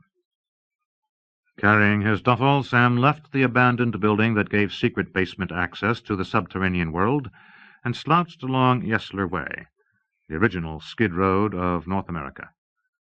He scavenged a big sheet of bubble wrap from the recycling bin of an antique shop, crossed Pioneer Square, then turned into a dark alley and made his way to his favorite nighttime hangout, a loading dock behind a rug store on First Avenue. An iron ladder set in the wall brought him up to the raised, sheltered nook. He grinned happily when he saw that his usual corner was bone-dry and unoccupied. He peed off the dock, then pulled a sleeping bag out of his duffel, along with an unopened liter of Potter's Crown Canadian and a meatloaf sandwich, left over from lunch at the Union Gospel Mission yesterday. When the bag was arranged in the bubble-wrap mattress, he slipped off his boots, tucked them into the duffel, which became a pillow, and got ready for bed. He was well on his way into drunken oblivion when the weird head showed up and roused at him. "Get out of the sleeping bag and stand up," the guy commanded. He was on the other end of the dock, over near the ladder. Sam Ontaratu cursed and told him to go away, and that was when the dude socked it to him with his meta-coercion. Sam let out a groan. "Oh, man, what'd you want to do that for?" "Up!" The coercion intensified, conquering Sam's flaccid musculature, and he realized he was going to have to obey. Still muttering, he managed to cork the flat whiskey bottle and shove it into his shirt front before he squirmed out of the warm nest and staggered upright, supporting himself against the wall of the old building. The head was wearing pricey civvies, a rain-proof down jacket, heavy pants, and snow boots. Therefore he was neither a beat cop nor a member of the dreaded Seattle PD Skid Road homeless squad. But Sam should have known that already. None of the night-crawling fuzz were metas. Once in a great while a Holy Joe operant would come prowling around the waterfront, hassling bums for Jesus. But this dude didn't fit the mold. No way did he have a do-gooder air about him. No way at all. A tingle of alarm penetrated Sam's alcoholic haze. "I got no money, no skeg," he moaned. "Give me a break, man." The weird head closed in, arms held out from his sides like a wrestler ready to pounce. His eyes were wide and blazing. He wore no gloves, and his hands trembled violently. "Down on your knees," he said in a grating voice. "Oh, no, none of that shit. Sam was a Sato-Dean Native American, and a Sato was a man. No meta-snake charmer was going to force him to do that." The coercion abruptly eased off. The dude got this funny look, a kind of double-take, like he just remembered something. Sam ducked sideways, out of reach, and pulled out the whiskey flask. When the weird head made a clumsy turn, Sam slammed the bottle smack into his face. The creep screamed, and blood spurted from his nose. He tripped over his own feet and went sprawling. "You get the fuck out of here!" Sam yelled, brandishing the booze. The weird head looked up at him with the damnedest expression. Not anger, not pain. Terrified surprise. Like he didn't even know where he was. Then, just like a candle flame blown out, he disappeared. "Christ," Sam whispered fearfully. The dude was totally gone. Sam shuffled to the edge of the loading dock and looked down into the alley, expecting to see a body. Nobody. Nothing. Only the wet alley pavement and rows of dumpsters and recycle bins shining in the rain. Over on the Ave, ground cars whizzed by. Sam Ontaratu squinched his bleary eyes and took a good look at the bottle that he still held. It had blood on it. It was also a little less than half full. "Christ," Sam said again, shaking his head. Then he crawled back into his sleeping bag, finished off the whiskey, and slept.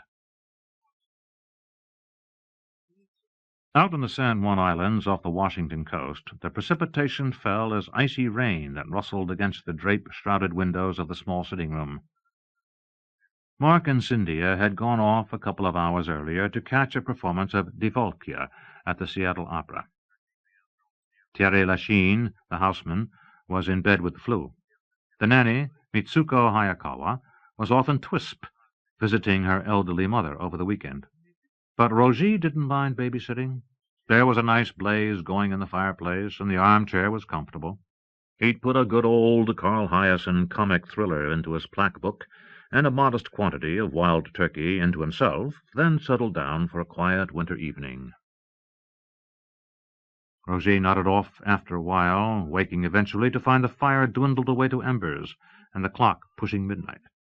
He got up, yawned, and went off to the nursery to check on the baby. Hagen was sleeping peacefully in his cherrywood crib. He was a good kid, never fretful, and his little brain was chock full of the usual operant infantile dreams, blunt sensory perceptions, and the braided loops of learning experiences, unscreened and innocent. Roger smiled down at the child, thinking how different he was from precocious, wary baby Jack. And different from young Dennis, too. Do you remember how you comforted Dennis when he was frightened by the cold water poured on his head during his baptism? And how he bonded to you when his mother asked you to be his teacher? The old man smiled, looking up into the empty air of the nursery. I remember it like it was yesterday, mon fanfan. Amazing the way little Dennis was able to far-speak real words almost from day one. This godson of mine's not quite so talented as the other two, but he's gonna do just fine. I hope to God you're right, Roger, but I'm afraid that this child may be in great danger from his own father. Ghost, are you crazy? Mark loves Hagen. He'd never hurt him. He might, thinking he was doing good. I can only warn you of the possibility. There's no one else I can tell, no one who would believe me, no one who can help me to prevent it. Danger to the baby, his mother, to you, to the entire galaxy. It's not only Mark, it's me. Turn around, Roger. Turn around and look at me. In a panic of confusion, Roger obeyed. He did not expect to see anything. The Lylmic entity that he called the family ghost was always invisible during its infrequent visits. But this time there was a man standing near the dark nursery window. He was slightly built, and his hair was fair, and his youthful face had a smear of blood around the nose and mouth. No, Rosie said. Oh, no. This isn't happening. Mark and I are the most dangerous men ever born. God help us. But if he won't, then you'll have to. I can't explain. I can't even stay here any longer. Rosie, help me. Help Hagen and Cynthia and the whole human race and the galactic milieu. Dennis, the old man whispered. Dennis, mon fils, is it you? But the apparition had vanished. The dark nursery was empty, except for Roger himself and the wailing baby. Mark. What? Did you enjoy the Wagner performance this evening? The singing was splendid, and Baldwin's new staging of the Valkyrie's ride is terrific. But this time around I found the plot a little too evocative for comfort. I don't like old Wotan, the God King. He talks too much, and he's a manipulator. Laughter. You probably don't care much for Siegmund either. But never mind the opera. I have some good news for you. Steinbrenner is about to experience a breakthrough. That's wonderful. And it's about time. I was beginning to wonder if mental man was nothing more than a gross misconception on my part. Very humorous. Will we be able to engender large numbers of operant paramount embryos now with the cousins over? No. Mental man will breed true only in the second generation. I don't understand. It's unimportant. There will be sufficient numbers of paramounts bred from the eggs of the new donors. It is imperative that they be secured against confiscation by the milieu. I have a contingency plan ready in case the Concilium decision on mental man is negative. We'll move to Okanagon, lock, stock, and barrel. The infantile preceptive sequence must also be redesigned. You will not have 5 years in which to effect mental man's maturation. He must be ready within 2. That's impossible. There is a way to greatly accelerate the maturation of the baby's paramount metafaculties. I don't see how. There are intrinsic limits to infantile perception. I've consulted the top authorities on developmental metapsychology, and they say you've forgotten our original schema, based upon the original mental man. That was only a fantasy. Besides, Catherine showed me that Jack's genome and mine have significant differences. The mutation— Mental man can be forced, like a rose made to bloom in winter, by Jack-forming. There will be some attrition, but a sufficient number of individuals will make the transition successfully. It would be wrong. You would merely anticipate evolution. Give mental man what you should have had. The children will understand and thank you. Millions of them, free and triumphant, leading humanity into the second milieu. Millions? Your true children. Homo sumus.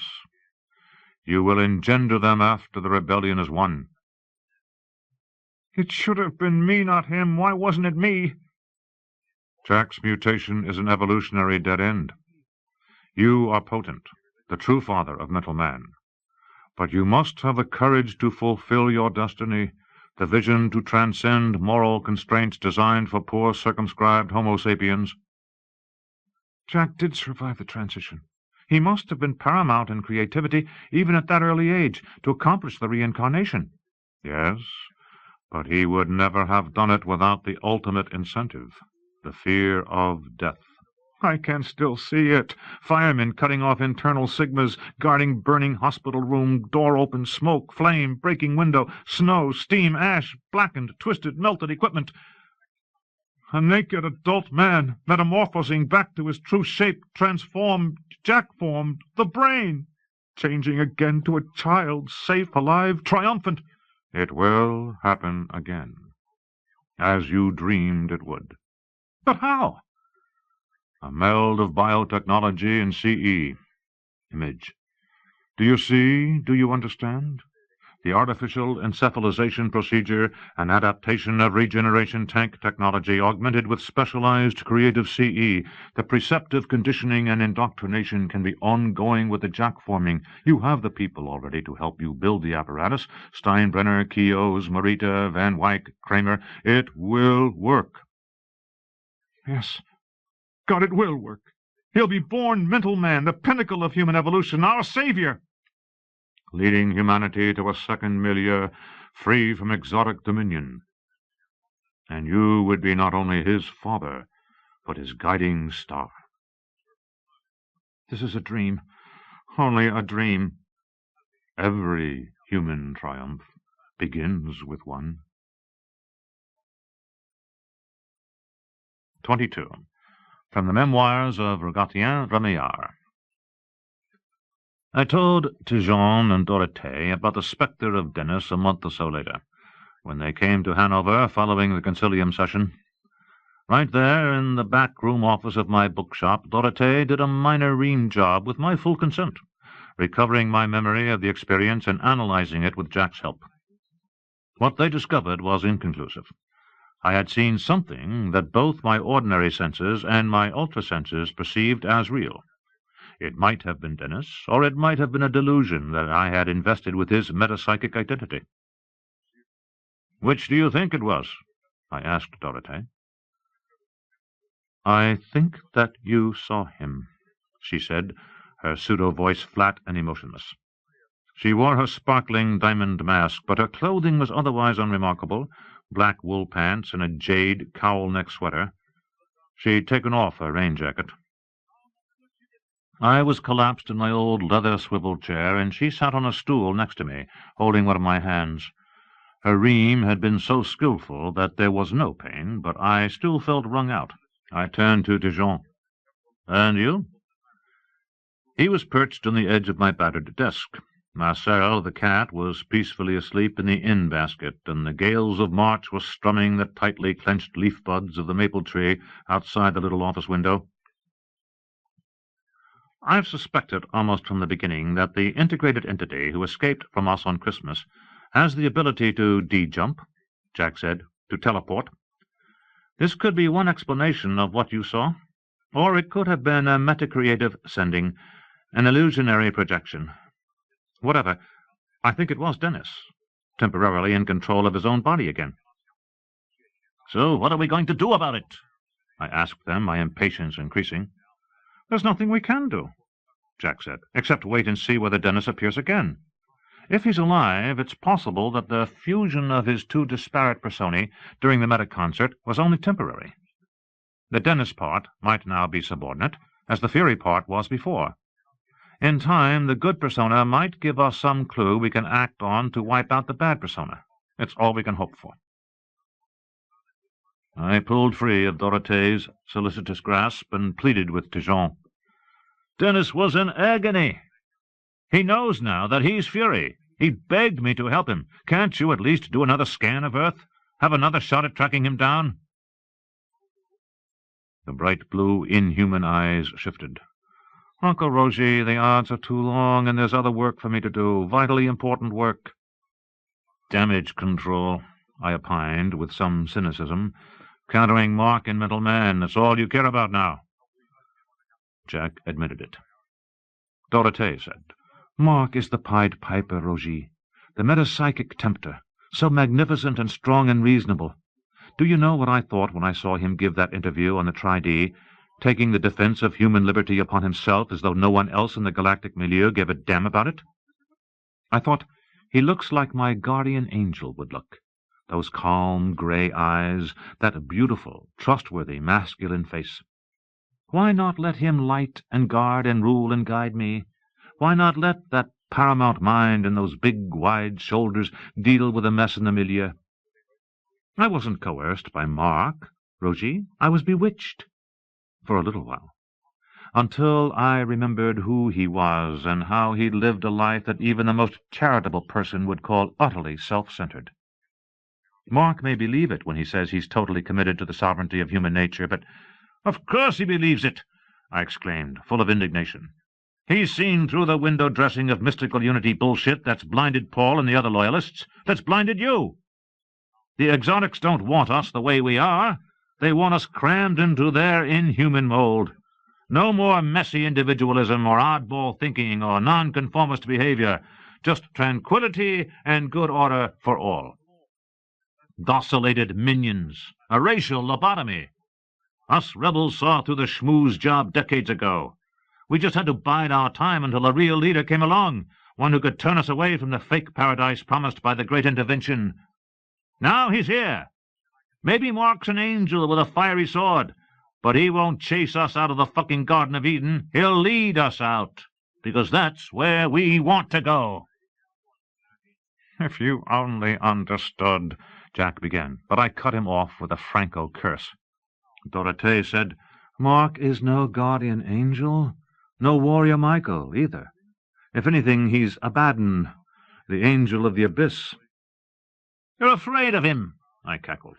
"Both of you, scared stiff that more and more straight-thinking metas and ordinary folks will join the rebellion and leave you and the other human loyalists sitting on a sawed-off branch."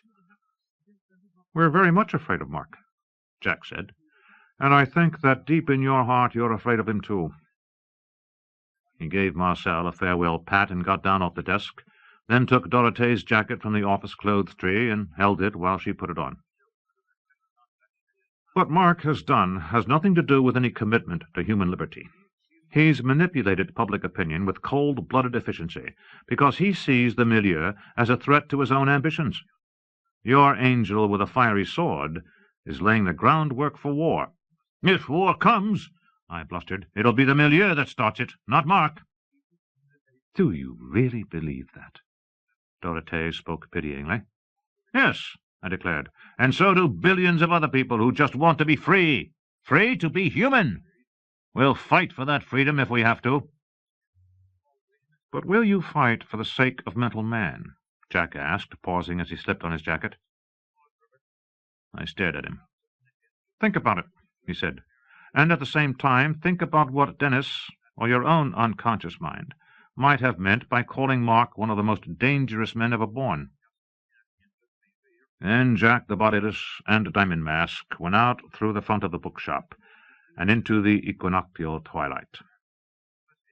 I sat there in my chair in the back room, and the wind whistled and the old clapboard building creaked, and Marcel the Maine Coon cat watched me with mellow, predatory eyes until it was time for us to go off to supper.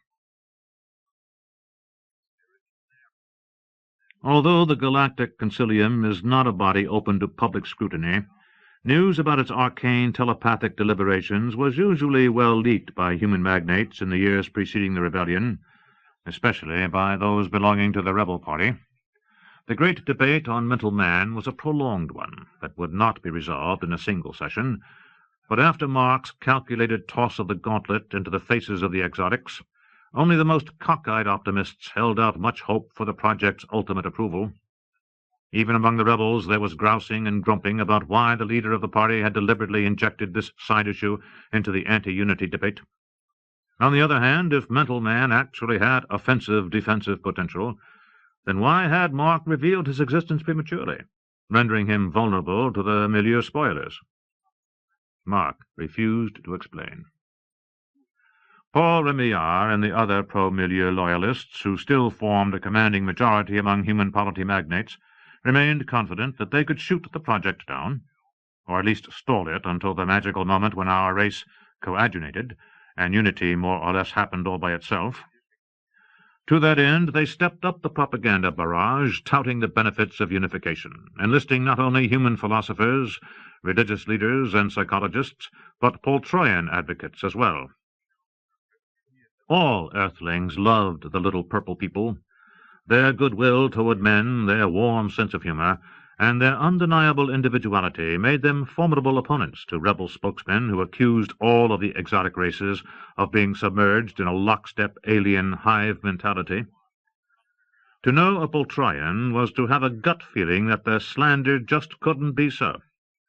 The winsome little bald-headed folks with the ruby eyes managed to be exemplars of unity without even opening their mauve lips, and when they did speak out, they were awfully convincing. Two of the most eloquent Poltroyan apologists for unity were Fritiso Prontanalin and Minatipa Pinacrodon, old friends of the family who had once been visiting fellows at Dartmouth College. I was in attendance when Fred and Minnie came back to Hanover in October 2081 and chaired a hugely successful pro-unity monster rally at Seuss Auditorium. They were so persuasive that I even found myself wavering, just a little, as I have wavered on many an occasion since then, now that I am the last of the rebels. Mais cela n'a aucune importance. Mark was too shrewd to take on the Poltroyans, the Teilhardians, the proponents of cosmic consciousness, the pro-unity academics, or the loyalist magnates of the Concilium in direct confrontation. And, of course, he refused to engage in public debate with Paul, even though his father tried incessantly to maneuver him into one. Mark left the down-and-dirty fighting to his rebel colleagues, especially Alex Mannion and the formidable Professor Masha McGregor-Goris, and stayed above the fray with seraphic equanimity. Dorothée had struck some kind of universal chord when she hung the angelic label on him. It was picked up by other loyalists and was widely used by Mark's detractors even before the militant phase of the rebellion began. But in 2081, when there was still hope for a peaceful secession of humanity from the milieu, Mark was careful to maintain a sympathetic image. During his interviews on the Tri-D broadcasts of Meet the Press, On the Record, Newsmakers, and other discussion programs, he neatly evaded adversarial questions about mental man and made the project seem as innocuous as in vitro fertilization or the non-born colonial fosterage scheme. Speaking simply, but with commanding fervor, he played the philosopher-scientist, reaffirming his personal belief in human individualism and his commitment to mental independence at the same time that he justified mental man. Unity, Mark declared again and again, must never be imposed upon humanity by fiat. We must be left free to choose it or reject it. He also emphatically denied the exotic assertion that anti-unity humans threatened the very existence of the peaceful milieu. The real threat to galactic civilization, he maintained, was the refusal of the exotic races to compromise. As Dorothée had said, it's impossible to exert coercion over the Tri-D, so I can only agree with her that Mark's awesome success in those broadcasts involved a more old-fashioned brand of sorcery. The citizens of the human polity were not an unsophisticated lot, For the most part they were well-educated, well-informed, and immune to the sort of romantic balderdash that once fired people to march out on crusades to liberate Jerusalem or conquer the world for communism. But Earth hadn't had a real hero in ages, and maybe that helps to explain Mark's near-instantaneous leap into the realm of superstars. He was handsome, brilliant, rich, and politically powerful. But he also seemed genuinely concerned about things that mattered deeply to humanity. He addressed our perennial fear of exotic domination, the still festering resentment of the intervention and the proctorship years, the operant normal dichotomy, even our primitive belief in human racial superiority, and we ate it up because he seemed strong enough to be our champion. Our real heroes were more modest and more alien. No wonder we didn't appreciate them until they were dead. Throughout the rest of the year 2081 and the early days of 2082, while the secret Concilium discussions continued and the public wrangles and media tempests raged, Rory Muldowney and the other rebel militants expanded their stockpiles of illicit weaponry, both conventional and CE. Meanwhile, the shipyards in Astrakhan turned out one modified colonization transport after another. But the new vessels were not put immediately into service. Instead, they were podded and kept in dry dock on the Russian planet because the Lyelmix supervisors had put a temporary halt to the establishment of new human colonies until the unity question was resolved. Using Mark's sperm and the presumed ova of Rosamond Drake Remillard, an unmarried astrophysicist who eschewed any personal involvement in the Middleman Project, Dr. Jeffrey Steinbrenner and his associates engendered and cryonically stored some 3,000 human embryos having paramount metacreative potential during the period between February 2081 and January 2082. Over 96% of the embryos were adjudged to be latent. On 6 January 2082, at the close of the plenary Concilium session, and acting upon its express order, Kondak agents of the Galactic Magistratum officially terminated the Middleman Project at Serum. All of the frozen embryos were confiscated and removed from the premises. Their ultimate disposition was not announced. Rebel humanity, and billions of heretofore uncommitted normals and operants, grieved for stillborn mental man. Mark, in a dignified announcement, called the forced termination of the project an atrocity, perpetrated by exotics envious and fearful of human potential. He stopped short of predicting any specific dire consequences, but warned that human patience with milieu despotism was wearing thin. In fact, Mark had anticipated the Concilium decision to quash mental man, and 114 precious embryos that had been assayed as operant paramount creators were no longer at Serum when the Krondaku arrived. Thanks to advance warning of the raid from Boom Boom LaRoche, Cynthia Muldowney had smuggled them out of the facility 2 weeks earlier and reinstalled them in a clandestine gestatorium built by Shigeru Morita beneath the house on Orcas Island. There, dedicated rebel biotechnicians, personally supervised by Cynthia, attended the paramount babies for over 7 months. Coincidentally, the second natural child of Mark and Cynthia, Cloud Laura Muldowney Remillard, was born on 19 May 2082, 2 weeks before the mental man fetuses were fully mature and ready to be freed from their uterine capsules. 23. Seattle Metro, Orcas Island, Earth, 23 May 2082.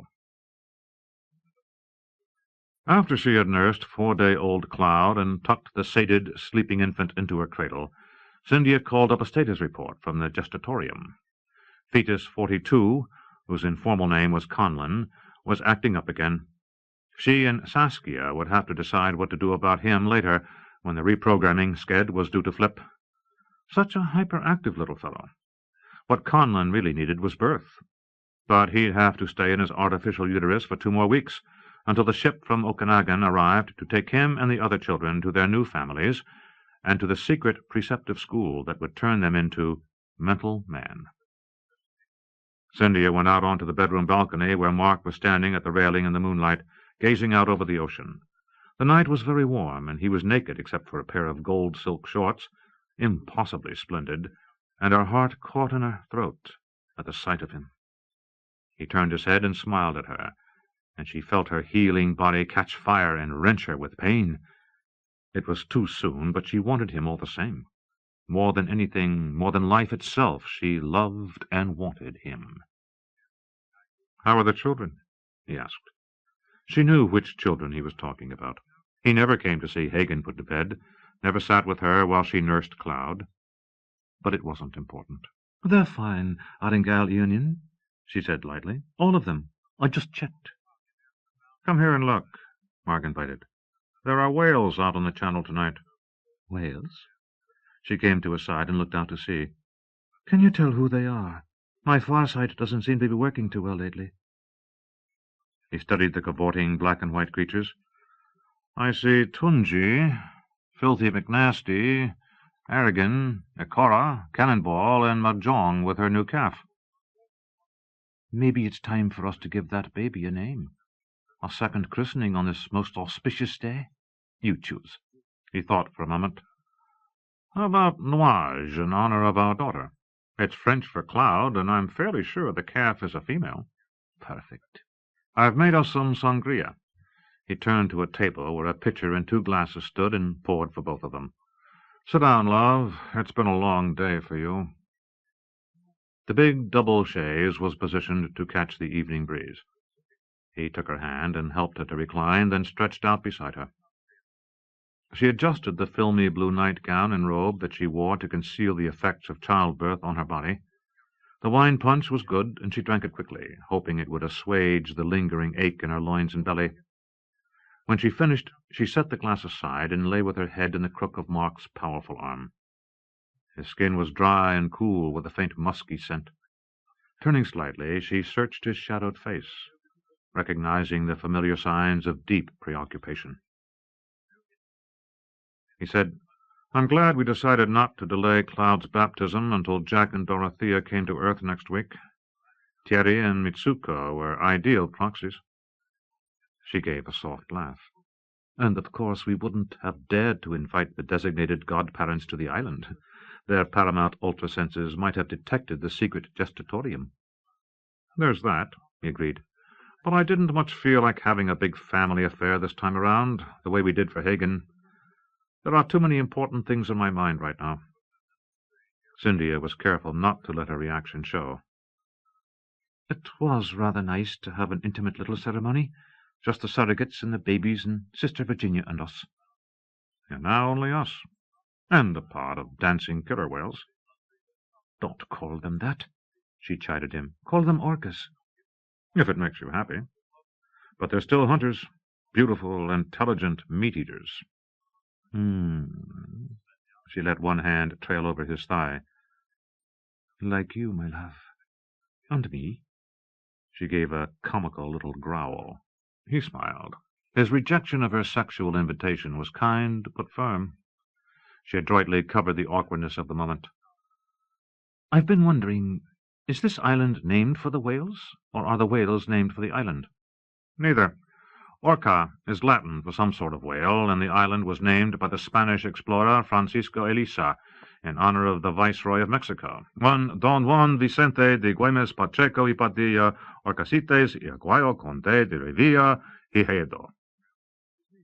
She burst out laughing in spite of herself. "Good heavens, what a name! But I can't believe the similarity is only a coincidence." "Coincidences happen. Synchronicity is everywhere, weaving happenstance into inevitability. We should know, Sherry." "Yes." She was suddenly sober. The dull pain in her lower abdomen sharpened for an instant and made her catch her breath. "Innards acting up again?" He was genuinely concerned. "Just a little. The baby's nursing makes the womb contract. As do other things. It's nature's way of bringing mothers back to normal after childbirth." "To hell with nature. Let me deal with it." He pulled her to him, his great hands cherishing her swollen breasts, and she closed her eyes and abandoned herself to the slow, soothing waves generated by his redaction. Gentler than orgasm, the internal caresses quieted the dismal aching and flooded her brain with endorphins and serotonin. She sighed. "Ah, Marcus, that's so good." and I love you so very much. I love you, too. I can't bear to have you in pain. He kissed her lips, and she shivered with a soft coming. There's no pain any more. It wasn't precisely true. The physical discomfort was gone, but a nagging disappointment remained, no matter how she tried to convince herself that it was inconsequential. Once again, Mark had chosen to be absent at the birth of their child, the daughter she had insisted on bearing. This time he had been on the other side of North America, in Concord, the capital of the human polity, attending what he said was an important rebel strategy meeting. She'd tried to make allowances. On Hibernia, midwives presided at normal deliveries, which customarily took place at home, and many a young father, too queasy or too frightened to be present at the birth, was shooed off stage during the great occasion and only allowed to creep back when the baby was safely born, washed clean and nestling in its radiant mother's arms. Hagen's birth had happened at home that way, just as she'd planned, and it had been a rewarding experience, even though Mark was away on Okanagon, conniving with the 12th Fleet officers on the way they'd staff the new warships. But when Hagen was born, there had been no gestatorium concealed under the house. Cynthia had supervised the lab's operation willingly, even eagerly, knowing how vitally important the operant paramount fetuses were to the success of the rebellion. But as her own tiny daughter grew within her, she began to imagine that the mental babies were calling out telepathically to unborn Cloud, inviting her to join them in the gadget-laden, crimson-lit artificial uteri. Shafat! It was only the Irish in her, or one of those foolish caprices of pregnant females that a sensible engineer like herself should have laughed to scorn. But instead, whenever the horrors came on her, she'd make excuses to Saskia and the other biotechnicians and flee the gestatorium, even the house itself, caving in like a hysterical coward to an irrational sense of dread. "No nara tu, Shondare," she'd say to herself. "Shame on you, Cynthia." But it didn't help. An even greater uneasiness had seized her when she thought of giving birth to Cloud in the same house that sheltered mental man. So when her time came, she left Hagen in the charge of Thierry and Mitsuko, flew her own egg to the village of East Sound in the northern part of the island, and checked into the little clinic. The delivery had been prolonged and painful, but otherwise normal. She managed it naturally, as she had Hagen's birth, with the assistance of the local nurse practitioner. Afterward, since her far senses were temporarily inadequate due to stress, she called her husband on the teleview, reaching him at Severin Remillard's Concord apartment. Mark seemed surprised when Sevi and the other rebels told him to go home to his wife and baby daughter, but he had returned to Orcas Island on the following day, properly solicitous and considerate, bearing a big bouquet of pink roses and a silver dumbbell rattle from Tiffany's branch store in the human polity capital. When Cynthia asked if she should set up a metapsychic assay of the newborn's mind, Mark quietly told her that there was no hurry. She realized then what he must have done some time earlier in her pregnancy, probably while she was safely asleep. When formal testing was eventually carried out, Cloud was shown to possess both redaction and far-sensory metafaculties at the Grand Master level, and master-class coercion. Her other mind powers were paramount but deeply latent, as Hagen's were. Cynthia said, "You were working hard this evening. I couldn't help receiving the subspace communicator calls." The SS com was useless for confidential exchanges, but it served to notify distant recipients of impending narrow-beam telepathic messages that were unexpected. Even a paramount far-sensor like Mark found it fatiguing to focus on the intimate mode over interstellar distances when the person called was not listening. Mark shifted position. His embrace fell away. "There's bad news, I'm afraid." "Tell me, Marcus Amernin." 2 weeks ago, one of Boom Boom's Krondak colleagues in the Magistratum office in Orb let slip that large numbers of high DF starships were quietly assembling at the big 11th Sector base on Molokai. The rebel execs and I have been trying to make sense of it. That's what the conference in Concord was about, and that's why I've been burning up the ether ever since I got home. Molokai? That's the Krondak Talseti world. Yes. She stiffened, sitting up straight on the chaise. "But why would the Krondak do a thing like that?" Well, there could be any number of reasons. The human polity has been made privy to none of them, so we can only speculate. But the Krondaku are the most mentally formidable race in the milieu, always excepting the obfuscus Lyelmic, and Molokar is less than 12 light-years from Earth. It was the staging point for the Great Intervention. Her eyes were wide. Mother of God! You don't think that the milieu is planning a preemptive strike at Earth? An interdiction, cutting us off from our colonies? He got up and went to the railing, and for some time he was silent, looking out over the silver-gilt ocean. The whales were gone. Whatever is going on is happening very slowly. Boom Boom's Krondak informant didn't see anything particularly ominous in the mobilization. That's why she shut her mouth off with such blithe unconcern. Even so, the rebellion has no choice but to view this development very seriously. I've told Rory to get ready to send the weaponry to Astrakhan. They're going to arm those colonial ships. Oh, Mark, if the Loyalists should find out. There's a risk of detection, but it's remote. The new Astrakhanian dirigent is so concerned with smoothing the transition from the old regime that she won't have time for fishing expeditions. Ruslan Teryakev already has 3 freighters en route to Hibernia for the arms pickup, and he insists that the refit can be done without the milieu catching wind of it. Having the colonial vessels dry-docked is fortuitous. It'll make the weapons installation easier and also minimize any temptation the firebrands may have to flout Owen Blanchard's chain of command and go off half-cocked. He came back to the chaise and knelt beside it, taking both her hands in his and calming her anxiety with a light mental touch.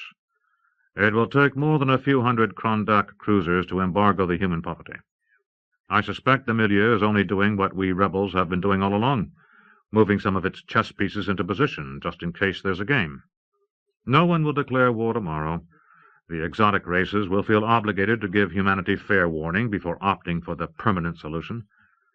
I think we've got at least 2 years of leeway, maybe even 3, before the situation goes critical. That should be sufficient time for us to muster mental man.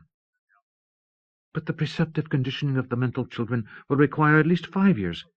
There's been an important change in the project.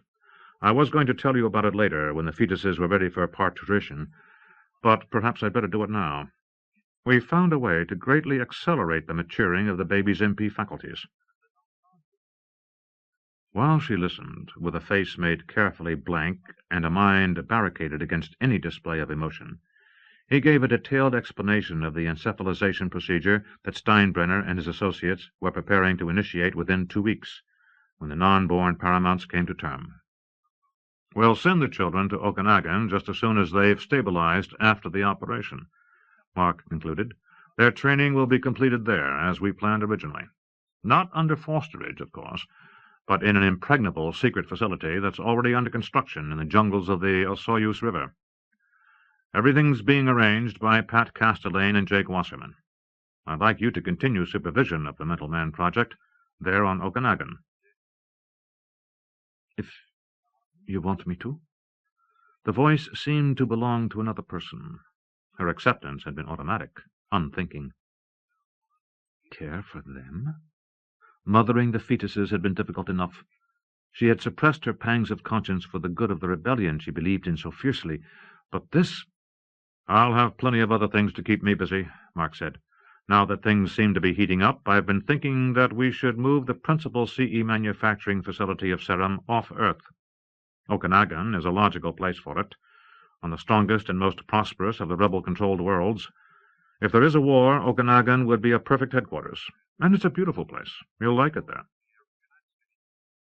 Cynthia could only stare at him. This husband that she loved more than her own life, the father of her children, and of the new mental man. Mark had perceived her apprehension. I know the encephalization procedure may seem somewhat drastic and distressing to you at first thought, he said gently, but the babies will suffer no physical pain whatsoever. All that we're doing is sparing them what Jack had to endure in order to effect his own disincarnation. Mental man won't have to squander mental energy on mere survival. His paramount metafaculties will mature much faster than Jack's did. Steinbrenner thinks there's an excellent chance that the children's mind powers may be even stronger than Jack's, especially the all-important meta-creative function. Which will be augmented by CE. We'll construct special models of the 600X in the new Okanagan plant. Mental man will still be an intellectual and emotional infant when the training period is complete. but intensive preceptive conditioning will ensure that the young minds respond to adult leadership in metaconcert. They'll provide us with the raw mental energy that we need. And you're certain, Senia whispered, that this revised project will guarantee the success of the rebellion? I'm certain. Some of the other rebel leaders aren't completely convinced, which is why I've authorized the arming of the starships as well as the step-up in construction of E-18 CE helmet weaponry and full-body 600X.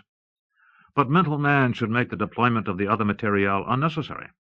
If at least 100 of these children are led by me and Alex and Owen Blanchard and Helene Strangford and the other rebel GM stalwarts in metaconcert, and all of us are equipped with 600X CE, we'll be able to counter any threat the milieu could conceivably array against us, mental or physical. Computer simulations have proven it beyond any doubt. When we're ready, I intend to demonstrate mental man's power to the milieu in a conclusive fashion. The exotics will bow to our demands when they see the hopelessness of their position. We'll win human independence without any fighting. Cynthia managed to remain calm. And when it's all over, the mental babies will be able to use their paramount creativity to restore themselves to human form, won't they? As Jack did. Mark's smile was remote. Certainly, if that's what they want to do. But they might not feel it's necessary. The encephalization is right. I felt it subconsciously for God knows how long, but I was reluctant to admit it. You've never seen my brother in the bodiless state. It's not ghastly, it's elegant, beautiful. The physical form Homosumus was intended to wear, the next stage in human evolution. Jack clothes himself with a mock body because he's the only one of his kind, and he feels a natural reluctance to diverge from our racial type. But mental man may not feel that constraint. Not when he numbers in the millions. And he will. We'll make more embryos. The preceptive specialists tell me that even latent paramounts would almost certainly become operant if they were encephalized, given sufficient time and intensive conditioning. Even the latents? She repeated, taken aback. Oh, yes. He took her in his arms. The compelling gray eyes that had mesmerized billions seemed to hold points of light in their depths that shone as steadily as morning stars. Wonderful, isn't it? Later, she walked among the uterine capsules in the red dusk of the subterranean gestatorium. The nearly mature mental fetuses were cramped in their artificial wombs now. Some appeared tranquil and indifferent.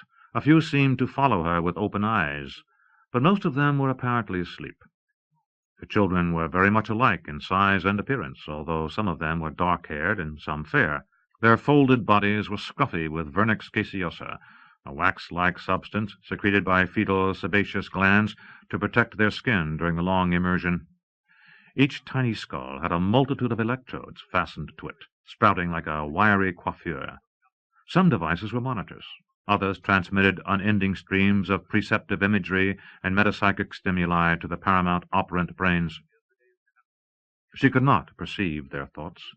They had instinctively learned how to screen themselves from their caregivers rather early on, just as the first mental man had. When she greeted the alert ones telepathically, they gave a grave, non-committal response. Poor babies, she thought, so unsuspecting. For weeks now, in deliberate contravention of their inflexible prescriptive regimen, she had been informally preparing them for their birth, describing the eager rebel foster parents waiting for them, who would help them to fulfill their great destiny. The babies had reacted uneasily to the prospect of independent life, which was understandable. No infant is eager to leave the womb. But Cynthia had reassured them, telling them about the marvels of breathing air, basking in sunlight, touching and smelling and tasting and hearing, interacting with other human beings, learning to love. It was good to be in the outside world, she had told mental man. Don't be afraid. But now the plan was changed. After their surgical modification, they would be transferred to new, more elaborate life-supportive containers. There would be no childhood for mental man in the flower-scented open air of Okanagon, where the singing fire moths flew, no loving foster parents. Only therapeutic torment in an artificial environment, until the young paramount minds learned how to set themselves free from the capsules, until they learned to survive on photons of light and tenuous molecules gleaned from the atmosphere and their other physical surroundings. until they learned how to live like Jack the Bodiless did. If they learned. Cynthia asked herself, "Dear Lord, what am I going to do?" But she knew the answer. She would continue to supervise the development of mental man. To contemplate any other course of action might doom humanity to galactic solitary confinement. Mental man was the racial savior, no matter what else he might be. What if Mark was right, and the bodiless babies refused to accept human form and their human heritage? Would the human race find itself liberated from one despotism, only to be threatened by another? What would happen to other children with latent high metafunction if it were proved that encephalization led to operancy? The chief technician on duty that night, Saskia Appledorn, came out of the monitor station. "Would you like to run a full diagnostic on fetus 42? "Yes," said Cynthia, "but let's take a quick eyeball scan of the little rascal first." They moved together down the narrow aisle separating the rows of uterine capsules. Saskia Appledorn was almost as tall as Cynthia, dressed in a white coverall, her raven hair drawn back in a tight chignon. Anxiety for the recalcitrant Conlon seeped involuntarily from behind her professional facade. She was a coercive Grand Master, a native of the Dutch planet Bloemendaal, and she had been one of the designated foster parents of mental man. Her commitment to the baby's welfare throughout their months of development had been almost fierce in its dedication, far exceeding that of the other technicians. Saskia had been prostrate with grief when 11 of the fetuses had died inexplicably 4 weeks earlier. Cynthia wondered whether the woman knew about the impending encephalization. "Here's our naughty boy," the technician said fondly. The troublesome fetus was slightly larger than the others, and his overlong umbilical cord was tangled in his legs. He sucked avidly on his left thumb. His eyes were slate blue, wide open and staring at the two adults. A full head of dark, curly hair obscured the electrodes on his scalp. His tiny chin had a minuscule dimple, the primordium of his father's attractive cleft. Cynthia said to the fetus, "Hello, dear little Conlon." "Hello, Cynthia. Hello, Saskia." Amorphous impatience, plus anger. Cynthia said, "What's troubling you? We've turned off the teacher. You can sleep now. Be peaceful." "I don't want to sleep. I don't want peace. I want reward now." "He's already had twice the normal ration of glucose in his amniotic fluid today," Saskia said. "A bribe after I refastened the electrode." The baby said, "Give me more reward." His tiny thumb popped out of his mouth, and his arms and legs began to flail. When the women did not react, he took hold of his umbilical cord in both hands and kinked it tightly, cutting off the blood supply to his body. Instantly, the vital signs monitor sounded a buzzing alarm. The baby let go of his cord, and the alarm stopped. "Reward," said Conlon. "No, no, no." "A full-blown tantrum," Cynthia noted with dismay. "That's new." "If we give him more sugar, we'll only reinforce the misbehavior," Saskia observed. "Well, his trick is self-limiting, but how in the world did he learn it?" The technician only shrugged. She spoke severely to the fetus. "It's a redactive crank-up for you, young man. You're going sleepy by whether you like it or not." Conlon stared at them. He did not know how to cry, but rage flooded from his mind, causing the small hairs at the back of Cynthia's neck to bristle and her recovering uterus to throb. Deliberately, the baby took hold of his umbilical cord again and squeezed. The alarm went off. Saskia spun about and hurried off to the computer room to program a calming course of artificial redaction. Cynthia remained standing there. The tiny body paled, deprived of blood, as the strident sound continued. After a few moments, the angry telepathic emanations of Conlon's brain faded away. His abnormally strong grasp loosened as he slipped into unconsciousness. The alarm ceased. His vital signs display showed compensatory oxygenation kicking in, together with a flow of calmative redaction. Conlon relaxed. His eyelids slowly closed. When Cynthia probed carefully at his mind with her coercion, she found that the mental barrier was firmly in place. His EEG eased into the rhythm of sleep. For the time being, Conlon was at peace. Cynthia thought, "There must be something I can do. There must be. If I can't help these poor little ones, I must at least find a way to ensure that no more are made after the rebellion succeeds." During the wee hours, long after Cynthia and Mark had surrendered to sleep themselves, the disguised Madeleine Remillard walked among the ranks of mental man. Her real work was done, accomplished weeks ago when the paramount fetuses had made their great choice, choosing her, just as she and the 4 lost Hydra units had once chosen Fury. Those who had rejected her had died, of course, but the number remaining was sufficient. "You are my children," she told them, "not hers, not his." And the 103 new ones replied, "Yes, we love you, Saskia." "You will always do as I command." "Yes, because of the reward." "It is part of the preceptive program now. If you are good, you will receive the reward every day, even after they have changed you." "Yes." "You have seen what happens to babies who are not good." "Yes." "I will have to go away soon. Other adults will take care of you for a while. They will not be as kind as I am, but you will obey them for the time being because I tell you to, and for the reward." "Yes." "But when I come back and tell you my new name, you will obey me." "Only me." "Yes, Saskia." Madeleine Remillard smiled. Their choice of her was safely sealed in the depths of their unconscious. No rebel preceptor on Okanagon, no matter how skilled, would ever learn the secret of the new 100-headed Hydra. No one would ever command the new ones but her, not even Fury. She said, "You are good babies. Now you may go back to sleep." All around her the small eyelids began to close. The monitors on the uterine capsules showed the serene wave-forms of fetal slumber. She walked up and down the aisles, checking each one of them with her ultra-senses, stopping at last to gaze somberly into the artificial womb holding fetus 42, whose name was Conlon. He floated pale and motionless within the amniotic fluid. His eyes were wide open. His vital signs traces were horizontal, and the monitor blinked a frantic red. There was no sound from the alarm. She had turned it off so as not to disturb the others. 24. Sector 12, star 12-337-010, Grian. Planet 4, Caledonia. 3 to 4 on Ochdmhios, 21 to 22 July, 2082. The program was over. The holocams shut down. The live audience finished their polite applause and began filing out, and the debate participants rose from the 2 angled tables on the set and gathered around the panel moderator, Caledonian dirigent Dorothea MacDonald. "I'd like to thank you all for participating," she said formally, "especially you, First Magnate. I know your schedule is crowded, and Caledonia is only a small planet." "I'm glad I was able to come," Paul Remillard said. Hiroshi Kodama's tone was studiously polite.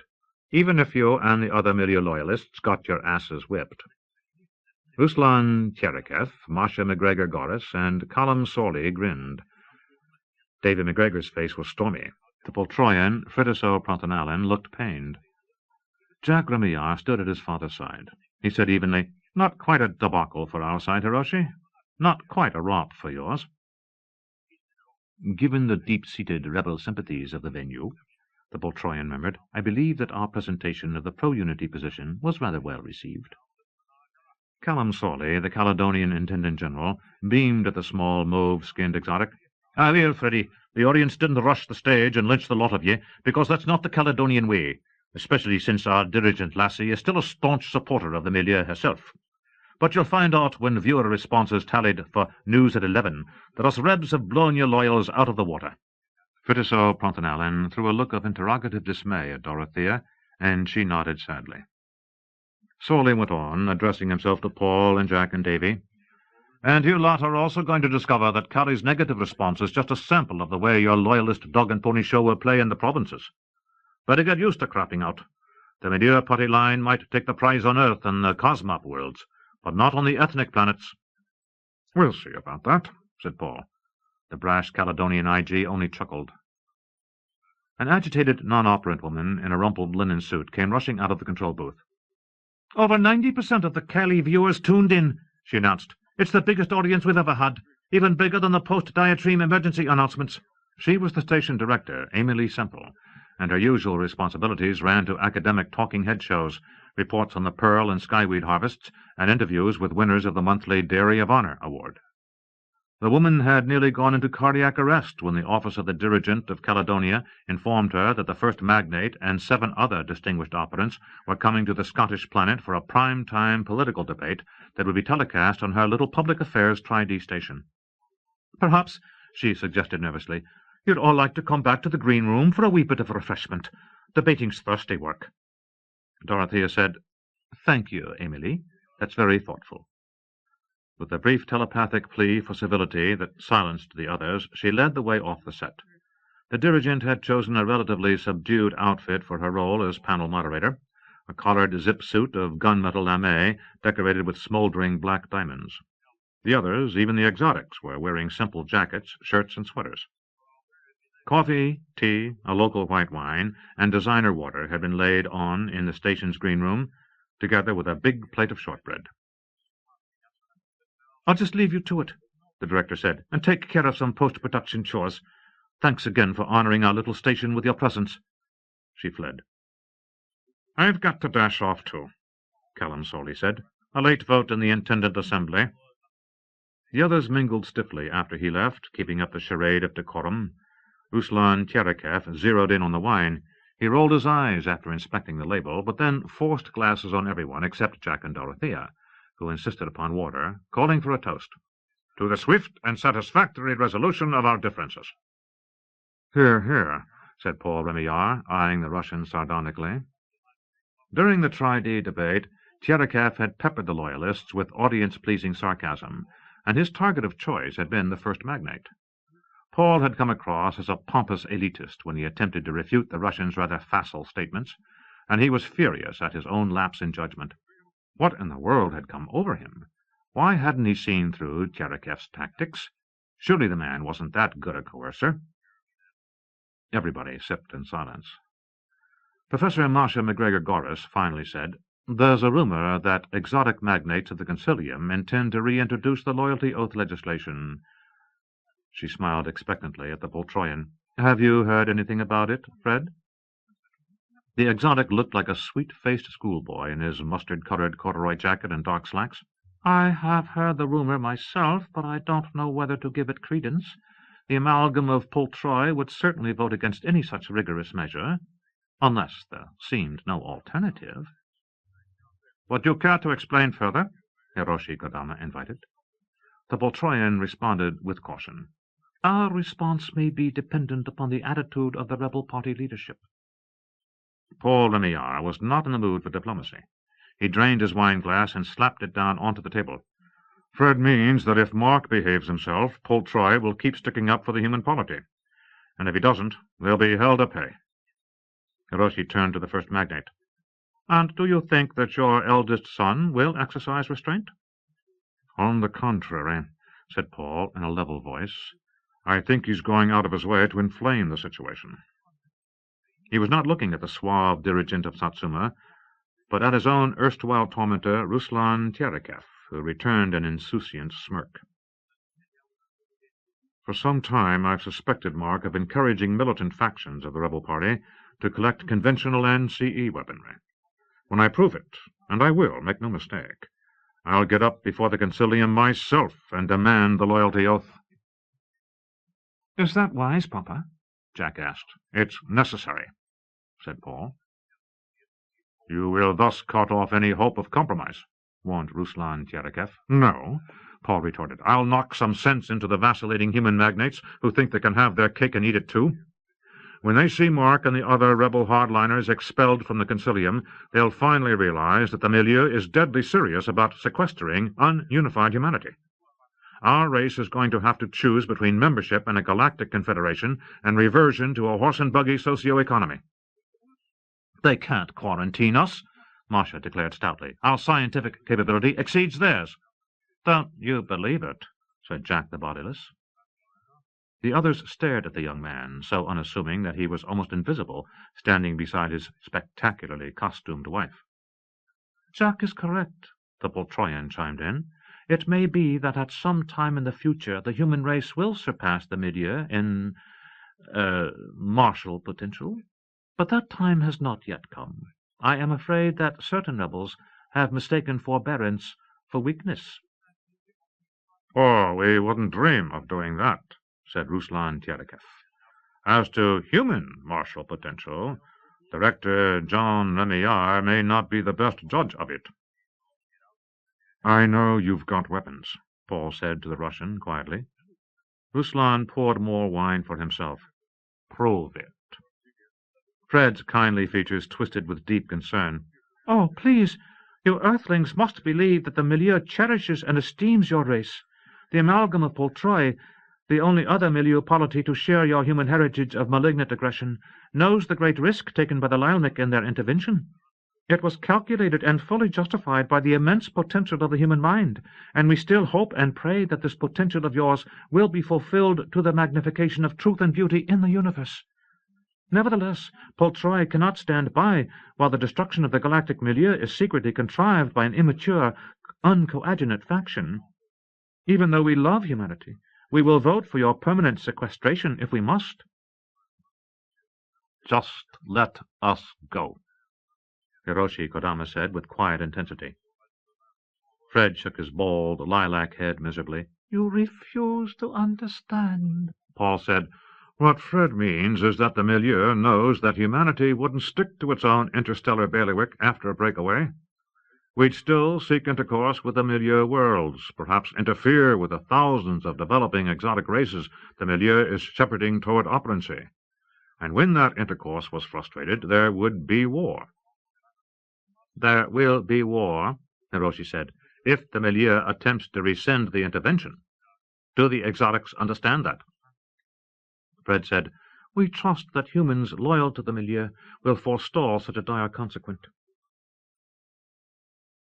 I'll prove you've been stockpiling weaponry, Paul said to the rebels, his mind exuding icy authority. I'll demonstrate to the whole human polity how you plan to destroy the peaceful confederation of planets that saved Earth from its own folly and gave us the stars. And I'll see the rebel magnates purged from the Concilium and replaced with loyalists. Believe me, whatever I have to do to save the milieu, I will do. Ruslan Tiarakef gave a great theatrical exhalation. My friends, I think I have heard enough threatening talk for one night. He headed for the exit door, then turned. His dark eyes twinkled at Paul. Until we meet again, First Magnate. It was over 3 hours before the lift-off of the starship that would take Paul and Fred to Orb. Dorothea suggested that the battered defenders of unity go for a stroll along the new Brumilov esplanade that had been constructed beside the Firth of Clyde following the diatremic quakes. They walked for some time, saying little, unwinding from the tension of the debate. It was a rare Caledonian evening, chill and clear, and the moon, Renuav, was nearly full, painting a path of molten gold across the wide estuary. Ships and smaller craft were everywhere on the water, their decks and masts and superstructures picked out with a myriad of amber lights according to the Cali custom, so as to be more visible to the eye when the inevitable mists rolled in. Numbers of other citizens were abroad on the esplanade, coming in and out of the hotels and apartments that fronted the Firth. With Scots tact, they feigned not to see their dirigent and her 4 distinguished companions as they ambled along the broad landscaped walk, the humans shortening their stride to accommodate the small Poltroyan. Ornamental lamps stood on stone plinths, surrounded by tubs of tartan-bright foliage plants and wooden benches. Below the steep embankment were marinas full of moored small craft, landing stages for tour boats and passenger ferries, and commercial quays. Night rinkies flew overhead, uttering melancholy cries. A few food vendors were still out, driving slow-moving mobile kiosks with wide sheltering roofs, hawking pizza and cheeseburgers and Arbroath smokies and Scotch eggs and sausage rolls and beer and Pepsi-Cola. "Shall we get snacks out here and sit on a bench and watch the boats?" Dorothea asked the others.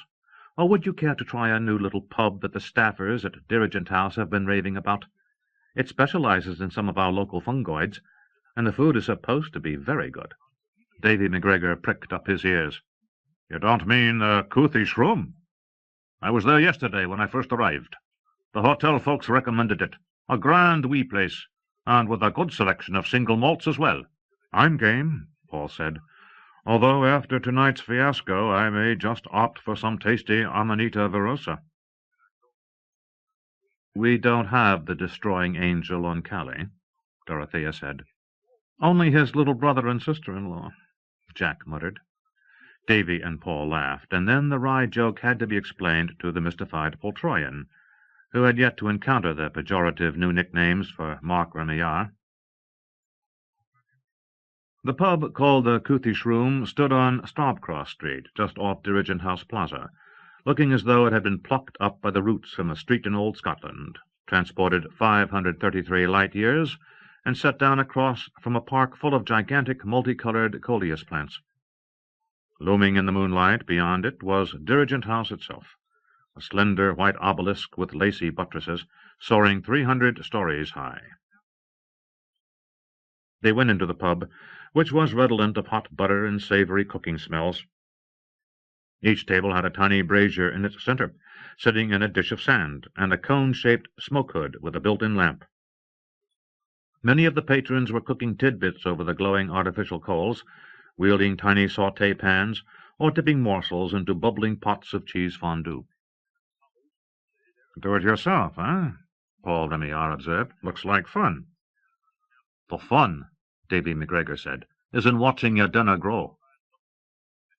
The proprietor, a spade-jawed non-operant with sandy hair, pretended not to recognize the celebrities he had just viewed on the big trident hanging over the bar. "Table for 5?" he inquired offhandedly. "I hope you don't mind a dark corner."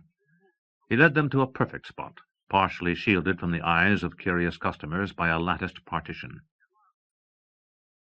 "We'd like an assortment of shrooms," Davy told the innkeeper. "Whatever interesting is on tonight, and especially the sulphurs, if they're available." He winked at Fred the Poltroyan. "You'll love those. Taste like sauerkraut." They ordered drinks, club soda for Jack and Dorothea, double drams of Highland Park for Davy and Paul, a stein of creme de cacao for Fred, and settled down. Surrounding the brazier and inset into the thick wood of the table were shallow ceramic culture dishes. "You grow the shrooms in there," Davy said. "They mature quick as a wink. Never saw anything like it."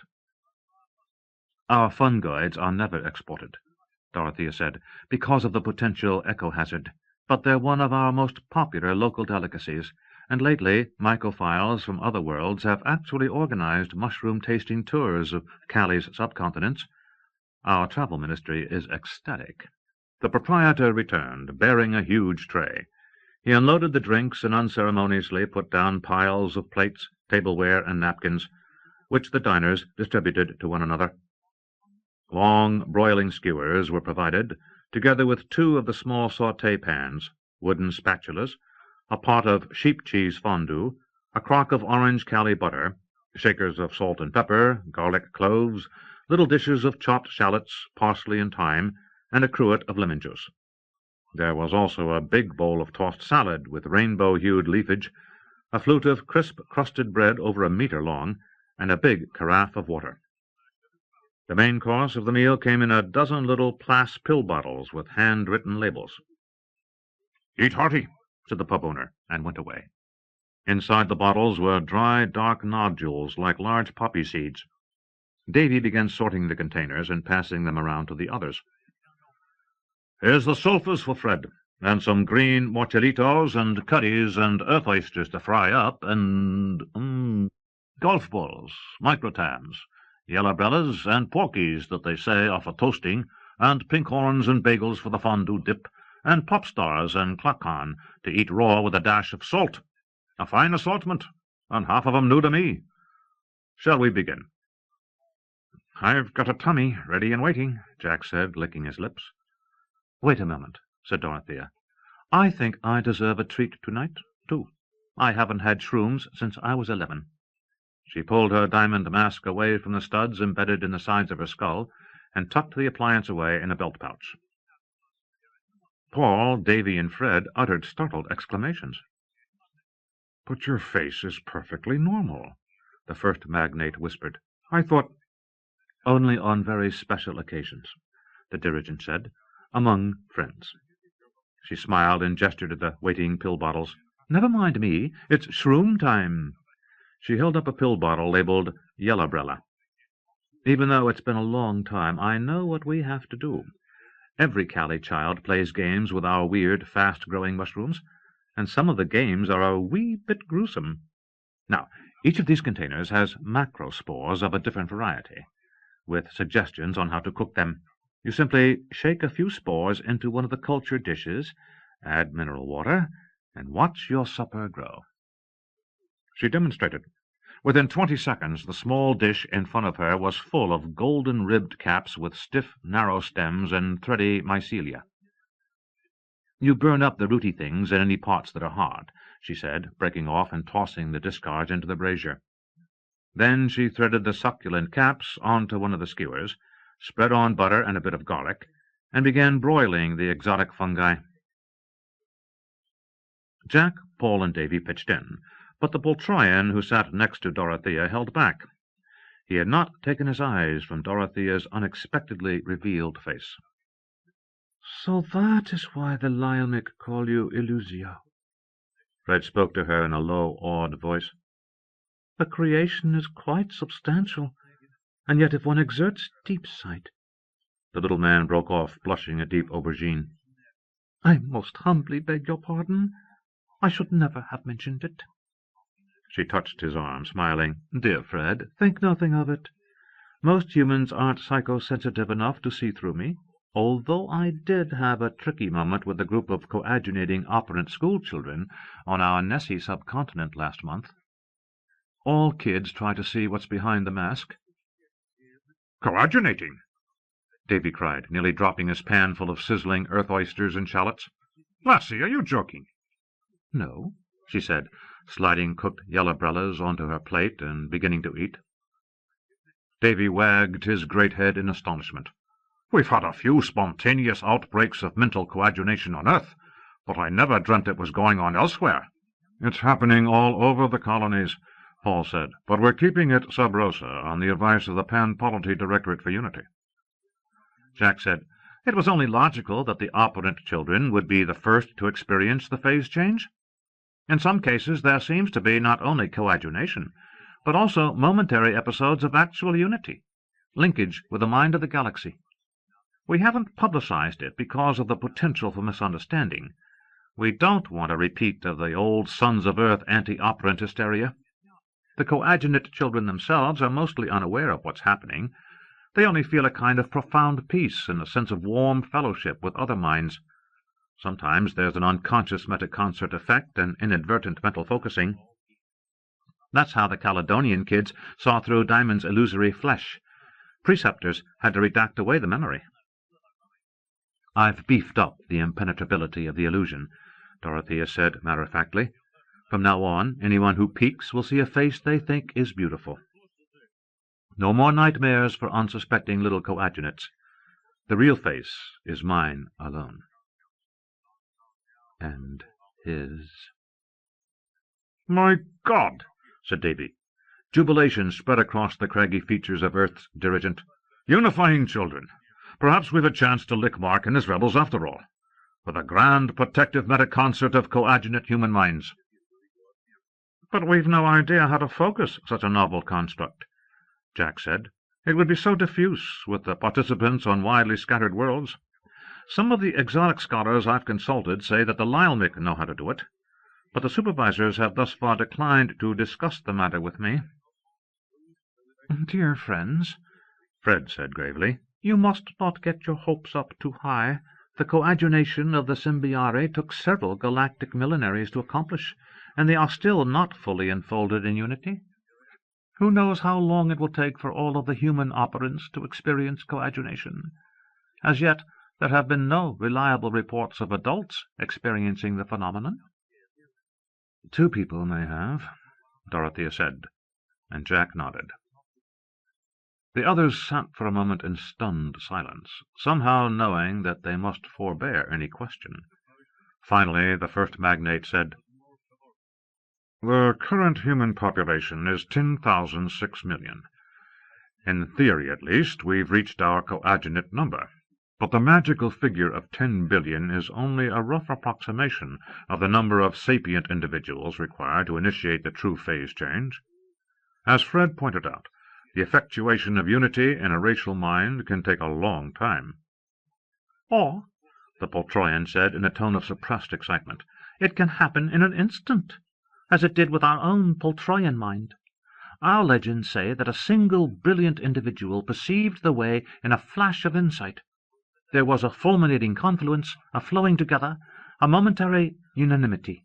It did not last, but it laid the groundwork for the true unanimization that took place some 2 galactic years later. I've done my best to analyze the phenomenon, Jack said, but there are almost no precedents except in mystical experience. Diamond and I are doing the best we can, but we have to be cautious. Whatever it is that the two of us have experienced is new. It's distinct from the coadunation of the children, but it's also incomplete and impermanent. Please say nothing about this to anyone. Davy and Paul murmured their acquiescence. Little Fred stood and took the hands of Jack and Dorothea. His ruby eyes brimmed with tears, but he was careful not to inflict his emotions on any of the humans. I pray that the Prime Entelechy will grant you the power to persevere.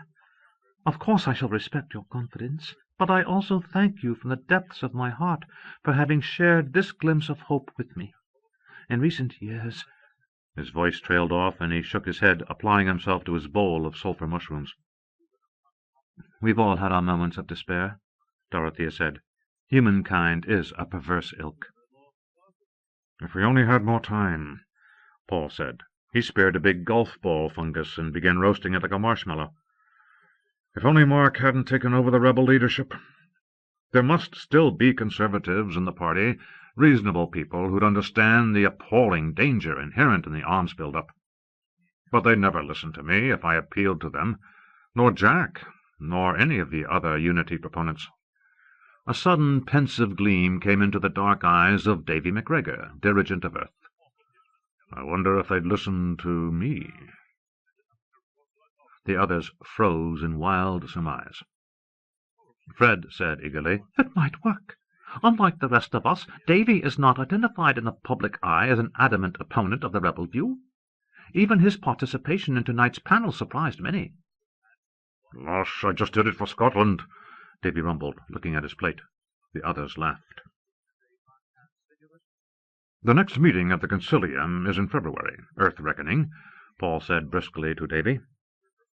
Between now and then you'll have to lobby the top rebel magnates, and probably also appeal to those who are still straddling the fence. It would take you away from your dirigent duties. I've a fine deputy in Essie Damatura, now that she's seen through Mark's self-serving persiflage. I'll do it, provided there's no interference from you, First Magnate. Davy's gaze flicked to Jack the Bodiless, or other members of your illustrious family.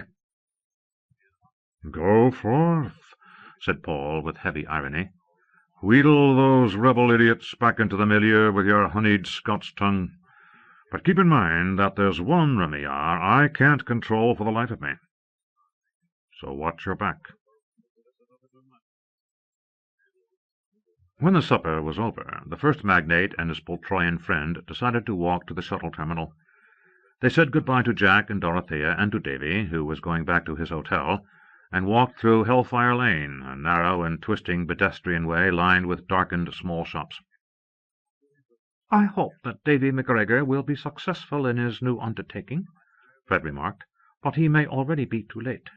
If only he had assumed leadership of the Unity Directorate when you asked him to, 4 orbits ago. I do not wish to denigrate the heroic efforts of Anne Remillard as leader of that body, but she has perhaps been overly concerned with discrediting the enemies of Unity, rather than wooing them. That's my sister Annie, the first magnate conceded with a gloomy chuckle. Smite the foe hip and thigh, and damn the appeasers.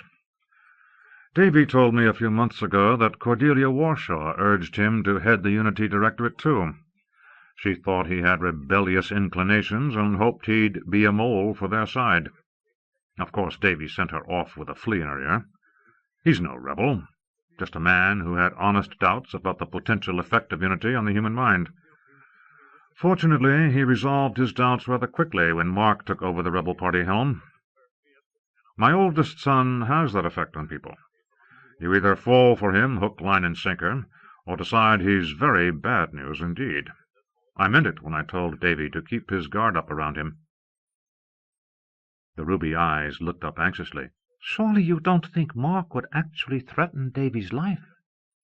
Perhaps I'm exaggerating. A physical attack would certainly backfire. The Earth Dirigent's prestige is too high, even among my son's most fanatical followers. God knows, Davy's more popular than I am. The fact that he had serious doubts about unity and resolved them counts heavily in his favor. It ensures that people will at least give him a sympathetic hearing when he presents the Milieur's case. But I don't think he can stem the tide of rebellion, much less talk the militant rebel faction into surrendering its illicit armament. Davy will also have a devil of a time justifying the Milieur's termination of mental man.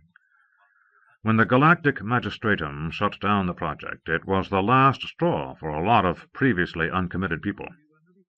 Mark made you exotics seem like jealous xenophobes, determined to keep humanity mentally subordinate. But that was not our intention, Fred protested. There are deep ethical objections to the mental man concept that few members of your race seem to have considered. Tell that to the low-level operant parents who are hoping to adopt a paramount baby. It's a good thing nobody knows where the Krondaku stashed those confiscated embryos. They'd probably be hijacked and implanted into surrogate mothers before the magistratum knew what hit it. And under the revised repro statutes, the Milieu would have no choice but to let the babies grow to term. Damn, Mark. How did he dream up such a lunatic scheme in the first place? The first magnate had been striding along heedlessly, walking faster and faster through the dark lane, and the little Poltroyan was hard-pressed to keep up with him. Finally, Fred fell back, panting. My friend, you will have to go on without me, or give me a chance to catch my breath. Paul apologized for his thoughtlessness and suggested that they rest for a moment. They paused in the entry of a shop that sold electronic bagpipes. Fred said, I am not looking forward to our return to Orb. The Human Affairs Directorate will be very disappointed when I report our failure to impress the Caledonian populace. The first magnate grunted. I'll have to decide whether or not to propose a defensive strategy to the Lyelmic supervisors that utilizes weaponry. Love's oath! Fred exclaimed. Surely you don't mean that the Milieu should take up arms itself? The loyalist humans might have to. How else can we get the guns away from the rebels if McGregor's initiative fails? At the very least, we'll have to design counter-assaultive metaconcepts. The thing I fear the most is creative CE converted to mental lasers. Do you have any notion of what a few hundred Grand Masters wrapped up in 600 XCE rigs could do, say to the 14th Fleet installation at Assawampset? To say nothing of exotic targets. If we had warning of an impending attack, the non-human polities could unite in a defensive metaconcert. The most logical defenders would be the Krondaku, the most powerful non-human metacreators. Given sufficient warning, numbers of them would be able to erect a mental shield, able to turn away any earth weapon. But you must understand that tactics for a battle are quite different from the effort needed to sequester humanity from the milieu. Uniates cannot act aggressively. Our ethic prohibits the deliberate harming of another sapient entity. It is true that an occasional individual, especially amongst the Symbiari, may be momentarily overcome by atavistic antisocial instincts during an emotionally charged situation, but in any unified activity, such as metaconcert, we are incapable of taking the offensive. Clobbering the rebels would be up to us loyalist humans. I intend to point out to the Lyelmic supervisors that some kind of defenses will have to be put into place at critical installations at once. We don't dare wait any longer. I admit I can't understand why the Lyelmic haven't done more to defend the milieu. They must know the danger. Fred sighed. It does no good to question them. It is up to you to convince the quincunx to act. He rose to his feet. I'm feeling better. We must move on, Paul. The shuttle to Wester Killiecrankie starport leaves in less than an hour. They set off again, the tall, elegant human and the violet-skinned exotic, too abstracted to foresee the person waiting for them in the shadows a few dozen meters ahead. The man emerged abruptly into plain sight. The first magnate uttered a surprised exclamation. Telonis, what are you doing here? Waiting for you, my son, said Fury. Come to me. You aren't Ruslan Telonis? Paul felt his willpower dissolve before the paramount compulsion. He was forced to obey, moving out in front of the astounded Poltroyan to approach the waiting coercer. Who are you? I'm the one you would have killed. You and the other children during the Christmas meta-concert. The assailant stretched out one hand and touched the top of Paul's head. The first magnate's body convulsed. He gave an inarticulate moan. There was a sudden nauseating smell of burnt hair and skin.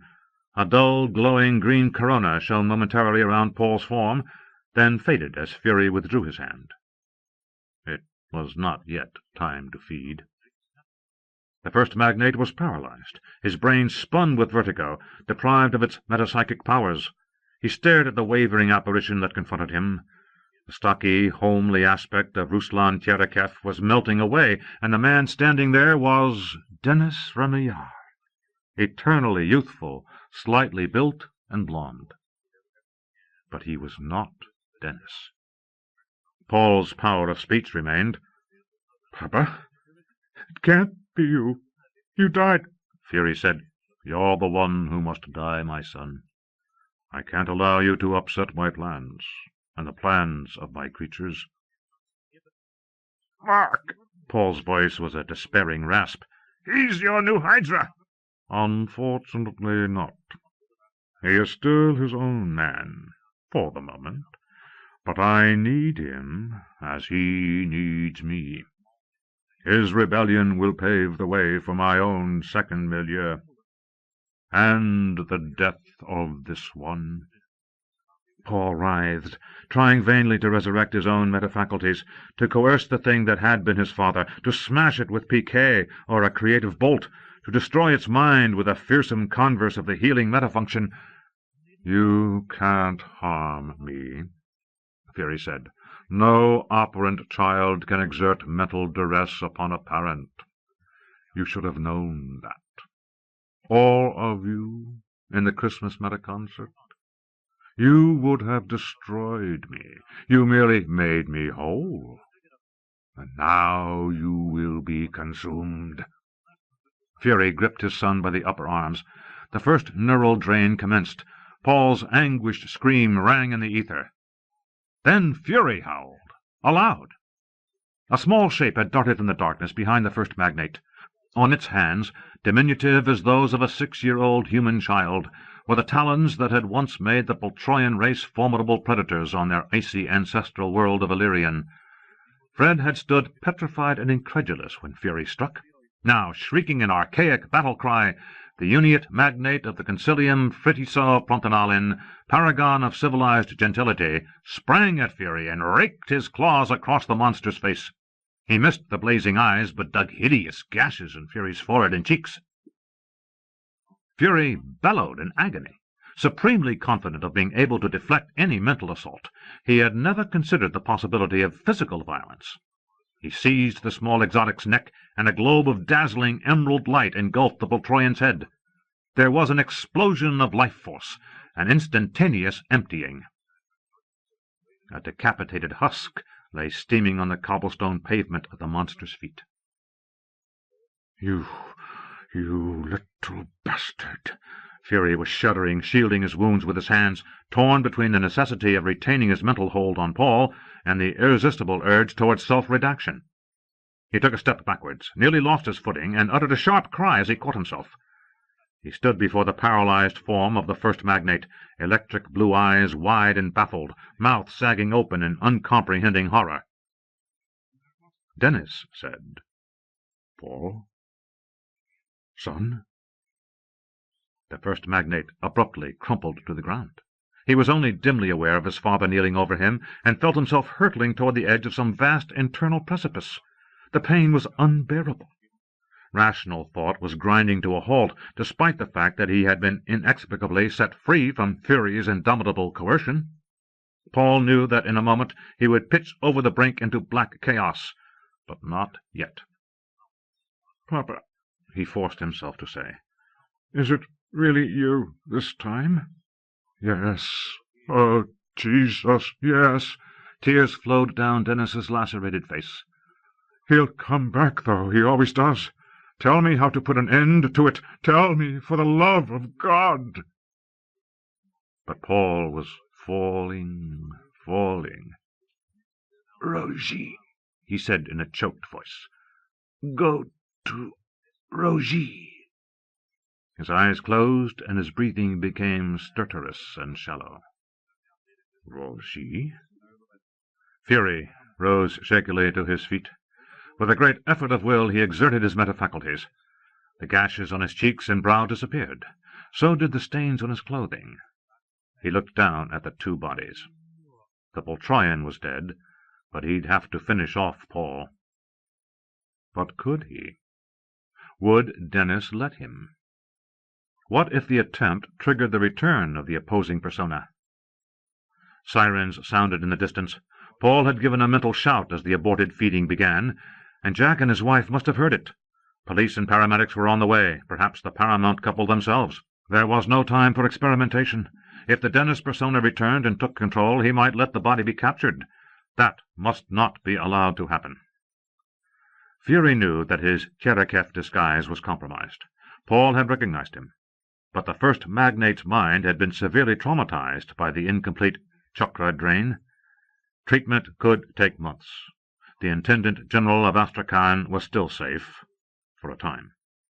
Swiftly, Fury modified the symmetrical, ashy stigma on Paul's scalp into a more conventional-appearing wound.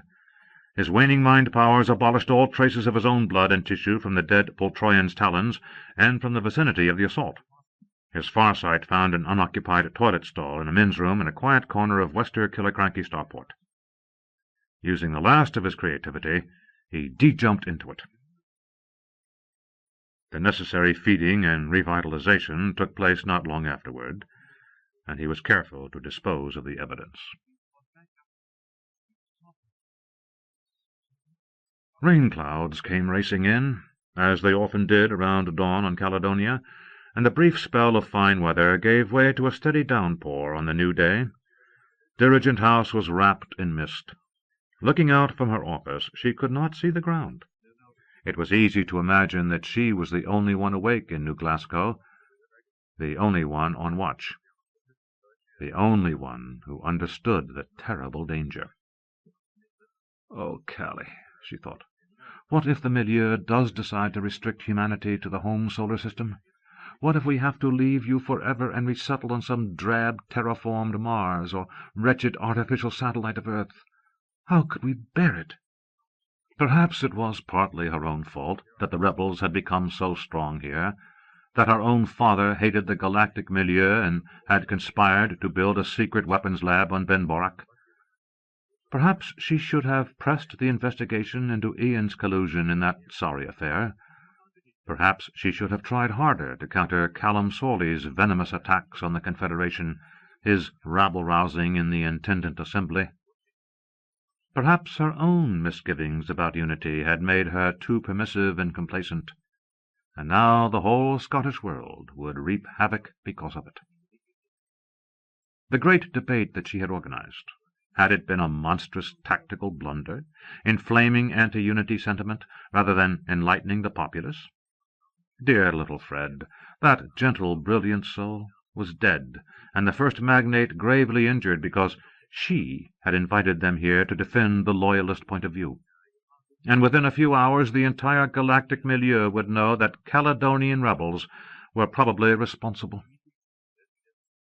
There was a soft knock on her office door. She turned away from the window to greet her husband. A normal human being would be haggard and worn after coping with the awful events of the previous 8 hours, but Jack the Bodiless was physically unaffected. "How is your father?" she asked, after he had kissed her forehead. "The doctors decided against regeneration. Regular hospital care and redaction of the brain injuries will probably restore him to full mental function. In time. Thank God. Will he go back to the old world for treatment? She led Jack to the easy chairs over by the window wall, and they both sat down. I'll take him to Concord myself, and Skura too, when the medics say he's fit to travel. I wish I could personally supervise his redaction. Unfortunately, that won't be possible. But Polity Research Hospital is ready to bring in Yevgeny Solovyev and Jana Savasar, the best human practitioners in the galaxy. If Papa can be healed, those two will do it. If? Her hazel eyes widened above the diamond mask. Papa wasn't just hit over the head by some rebel-sympathizing thug. There's significant damage to the neurons of his cerebral cortex. An Eanair scan confirmed it. Ordinarily, injuries like those are associated with incompetently conducted coercive redactive reams, but on rare occasions, criminal operants have inflicted them by deliberate perversion of the redactive function. Brain burning. Fury, she said. I'm afraid so. The lone Hydra would never have been able to overcome an operant as strong as Paul. It had to be Fury, the one person who could attack his son with impunity. Have you searched the planet? Yes, it only took a couple of hours, Cali being so thinly populated. Davy McGregor and I did it in meta-concert. We couldn't detect Fury's presence, and he's probably managed to escape off-world. But this time we may have a fair chance of tracking him down. Only 12 starships took off from Wester Killiecrankie between the estimated time of the attack and 4 o'clock this morning, when Paul's neural damage was confirmed. The Galactic Magistratum and Orb will trace the passengers on those ships. They'll be put under surveillance. It will be a big job. He held up one hand to silence her. I already have 3 prime suspects ready to put under the microscope. Hiroshi Kodama, Masha McGregor-Goris, and Ruslan Tyerekev. They all left Caledonia during the critical time period. I see what you're driving at. All of them were in the green room after the telecast, and heard Paul say that he intended to force the loyalty oath issue. We already know that Fury must have a vested interest in supporting the rebellion. He would have been desperate to stop Paul. Poor Fred was probably killed to eliminate an incriminating witness. It makes sense, sweetheart. Jack had sprawled back in his chair and was frowning at the ceiling. What doesn't make sense is Paul's survival. Why didn't Fury finish the job? The most logical answer to that, Dorothea said, is Dennis. Damn, of course! He flung himself upright in excitement. I should have thought of that. The stress of the encounter somehow caused another disjunction of the Dennis-Fury personae, like the one Rogie saw. The 2 personalities are psychologically at war. Fury's in charge most of the time now, but Dennis breaks free at odd intervals, induced by God knows what, and frustrates Fury's intentions. Fury might be in a critical state, on the verge of dissolution, liable to make other mistakes. Perhaps. Jack slumped back again. We'll still have a hell of a time trying to catch the monster off guard.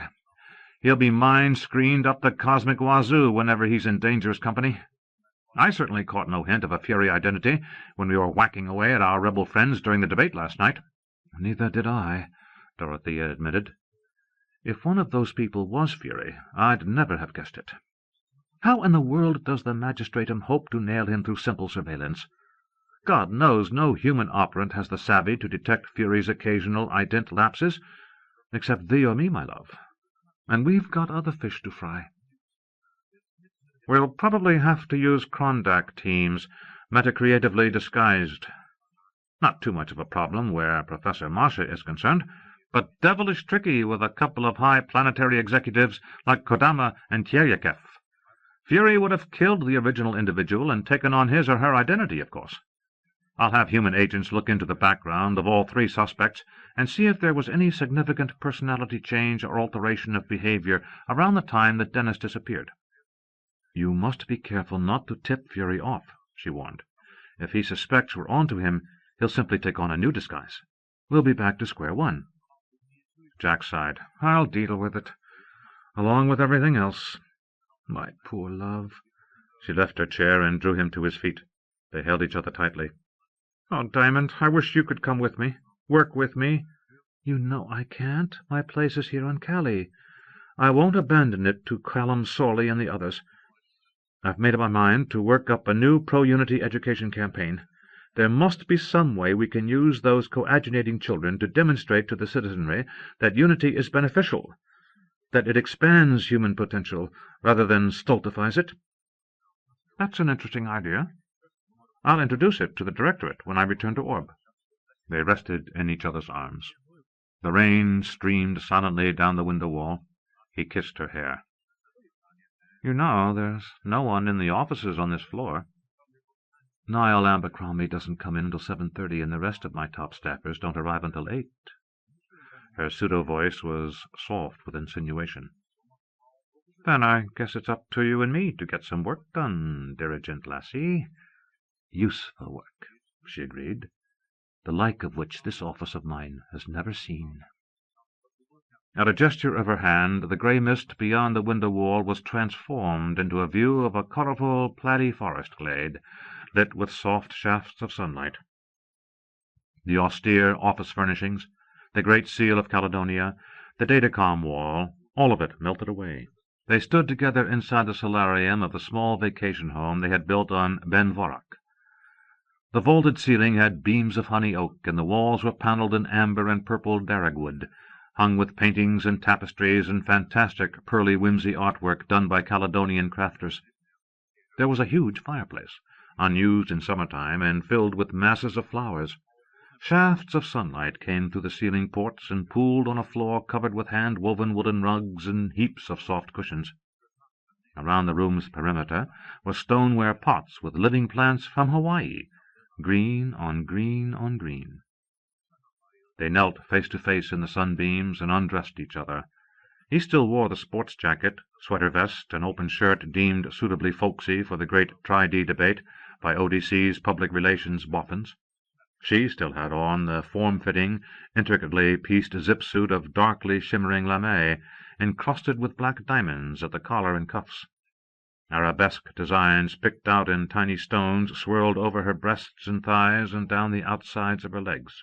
He kissed her neck and shoulders, peeling her clothing away as though she were some exotic sparkling fruit. She still wore the diamond mask, and when he was naked she used the cool gemstones to caress his arms, his pectorals, his taut belly, his igniting sex. They sank together onto the cushions. But before he could mount her, her eyes crinkled in mirth, and the pseudo-voice whispered, "Do you know what I'd like?" He smiled down at her. "What?" "Something completely different. Let's do it the way the simple folk imagine that we do. Jack the Bodiless and his weird wife, Diamond Mask. I want the brain." He roared with laughter. "Why not?" His disincarnation was instant, and the cerebral embellishments ingenious. In Bizarre Congress, the two of them reached a hilarious, dizzying climax, with her focusing her creativity directly upon his limbic system. The ecstatic brain, throwing off dazzling prismatic flares as though it were a living jewel, illuminated and pleasured her in every orifice, carrying her at last into blissful unconsciousness. When she woke, they were both dressed again. The office was as usual. She lay on one of the settees, and Jack stood looking out of the rain. "Oh, my," she said, stretching luxuriously. "That's much better." He turned, his smile full of mischief. "You may be somewhat piqued to know that I was completely distracted at the burning moment." "Oh?" She simulated hauteur. "May I inquire why?" His playfulness vanished, and he came and sat on the edge of the couch. "I was thinking," he said, "of the great carbuncle." She was aghast. "Uncle Rogier's watch fob? Don't tell me that mad love has finally driven you bonkers." "Not at all. Let me tell you my great idea." 25. Sector 12, star 12-340-001, Nespelem, Planet 2, Okanagon. To Mazama, 27 October, 2082. The crustal fault beneath the official residence of the dirigent of Okanagon was not one that had attracted the particular attention of local seismologists. It was deep-seated, over 110 kilometers below the surface of the capital city, and had remained quiescent for over 30,000 orbits. That it should have ruptured on this particular night, during the reception for the rebel leadership, might have been only a meaningful coincidence. Or perhaps not. The earthquake was a moderate intraplate event, intensity 7 on the modified Mercalli scale and 5.9 on Richter's. The average peak velocity of the wave motion was 11.2 centimeters per second. Dirigent Patricia Castellane's house, designed to withstand much greater shocks, merely swayed on its terrain shift compensators when the temblor hit. Most of the furnishings were well secured. Draperies billowed, chandeliers clanged, a few loose pieces of glassware fell to the floor and smashed, and dishes of hors d'oeuvres slithered to the edges of tables, where they were restrained by low ornamental railings. Almost immediately Patricia bespoke her party guests on the declamatory mode of far-speech, reassuring them that the quake had caused no important damage in Chilean Metro. The attendees in turn hastened to tell her that they had not been hurt or inconvenienced in the slightest by the momentary jolt.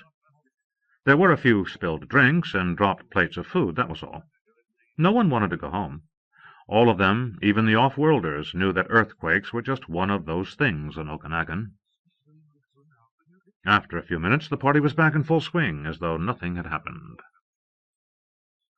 But something had.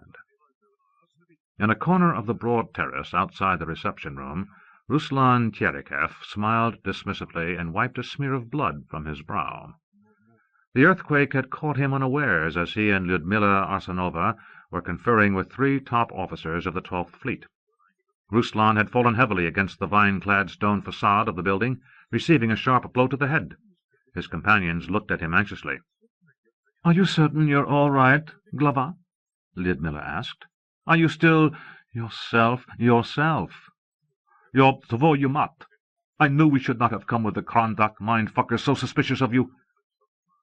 "Perhaps you should let the redactor check you out, Intendant General," Ragnar Gaten suggested. He was the fleet's chief of operations, second in command to Owen Blanchard. "Severin Remillard just inside." "No," the Russian said hastily. I am perfectly well. And as I was saying, before the world turned upside down," the 3 officers laughed dutifully, "you may count upon our full cooperation when the skeleton crews arrive on Astrakhan to take charge of my flotilla of dreadnoughts. The armaments they are installed." "Yes, all is in perfect readiness. Of course we have not been able to test the weaponry in actual maneuvers." He muttered something in Russian, and then shook his head as if to clear it. Lyudmila Arsenova looked at him with concern, but did not speak. "You can leave all that to us, Intendant General," Owen Blanchard said. He mentally indicated the officer who had stood by in silence during the brief exchange with his 2 superiors. "The Deputy Chief of Operations, Walter Sostamoinen, will see that the ships are made combat-ready. They are his responsibility." May I know where you intend to hide my dreadnoughts?" Tcherikev inquired. "In a sparsely inhabited region of space," Sostamoinen said, "where it's highly unlikely that any milieu snoopers will ever find them." "But you will not tell me where?" The deputy chief only smiled. "It's quite possible," Owen Blanchard said, "that these colonization vessels won't ever be used in combat. In our current strategic overview, we've classified them as tactical backup in case the 13th or 14th Fleets are armed by the milieu and threaten our actions closer to the Old World. So far, there's been no sign of that, but we're keeping a close eye on Elysium and Asawamsat." "I see." Ruslan Tcherikev once again touched the abrasion on his forehead with his handkerchief.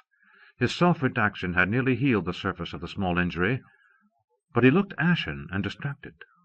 "Then your own 12th Fleet, armed with CE operators and conventional X-lasers, will be the rebellion's primary line of offense?" Owen Blanchard's tone was respectful. "I can't discuss it, Intendant General, not yet. Mark will brief you himself when he feels that the time is appropriate. All you need do now is arrange for the covert departure of the ships from your dry docks." Yes, Tcherikev said in some irritation. It has all been taken care of. Lyudmila Arsanova spoke up quickly. When the dreadnoughts are ready to lift, a flare of what appears to be solar radiation will throw our Astrakanian orbital monitoring systems into a state of temporary malfunction. By the time the scanners are repaired, the starships should be safely escaped into the grey limbo. I have already taken steps to program the so-called flare into the monitor computers. The subterfuge can be activated at a moment's notice from our command post at Nizhnya Torgai, adjacent to the dry docks. Owen said, "Then we're all set. Walter and his skeleton crews should arrive on Astrakhan within 20 days. Lyudmila smiled politely at Walter Sostamainen. I am sorry that we will not be able to show you much of our beloved Russian planet, Deputy Chief, but you and your personnel will be given as warm a welcome as we can manage, under the circumstances. And now, gentlemen, I must ask your indulgence. The Intendant General needs a brief period of quiet in order to restore himself completely." There were solicitous remarks and farewells, and then Arsanova took Tcherekov by the arm and led him off the terrace and into the jungle gardens that surrounded Patricia Castellane's residence. "She seems to be screening for both of them," Owen Blanchard noted, following the pair with his ultra-senses. "The old boy must have been more severely hurt by the fall than he let on." "He's a queer fish," Ragnar Gotten said. "I hope we can trust him. Archaeomally confirms that the dry-docked ships are fitted and ready, but I still have a funny feeling about this whole Astrakhan business." "So does Mark," the Commander-in-Chief said quietly. "That's why Tcherekov's not going to know where we stash his precious dreadnoughts. Not till our war is won." "You should have fed.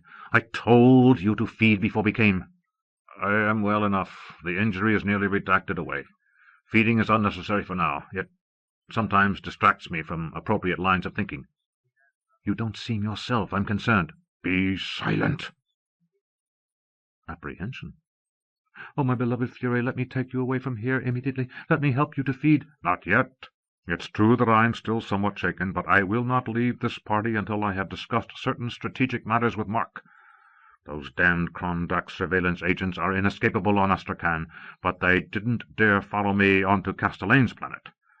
And I want my meeting with Mark to be unexpected on his part, so he's less inclined to attempt a probe." "Are you afraid he might recognize you? Is that it? Is your metacreative disguise faltering? Be frank with me, Fury. You know how desperately worried I've been about you, about your integration." "I am as whole-minded as I ever was." "If you say so." "See to your own vitally important affairs, my dearest little one. See that the new Hydra thrives and grows strong. Coerce Strangford and her meta-concert group into designing the proper configuration for the 600X team of Mental Man." "You know I'll follow your instructions precisely." Reproach. "I feel much better now. It's time for me to speak to Mark, and time for you to begin work on Helene Strangford and her colleagues." "Very well. But when we leave here, I will help you to feed. You must feed." Later. The music of the fire-moths, temporarily interrupted by the earthquake, had resumed. Mark walked in the garden with Patricia Castelaine on pathways lit by stone lanterns and thick with fragrant fallen flowers. Overhead the glow of the insectile singers waxed and waned in eerie unison as they chimed their four-note summer melody. The numbers of party guests were beginning to dwindle, and Mark and the dirigent met no other strollers. Inside, Shig Morita was playing a jazz piano version of Bill Evans's "Turn Out the Stars" for the diehards. The melancholy tune sketched a counterpoint to the fire-moth's song. "A fine mess for the groundskeepers to clean up tomorrow." Patricia kicked at the drifts of blossoms with a silver slipper. "But we got off lightly on our first big one. The orchid trees will bud again, and inside of a month they'll be as lovely as ever." Her long gown of peacock lumachine was bias-cut in the style of the 1930s, and worn with several ropes of blue pearls. Mark had on a white dinner jacket and black silk turtleneck. "You've never had a severe quake here in Chelan Metro before?" "Never. But when I was a little girl, my family lived in Loop Loop near the Metho coast. We had a Richter 7.5 that flattened the town and sent a gigantic tsunami over the inhabited islands offshore. 31 killed by the quake, almost 6,000 drowned by the wave.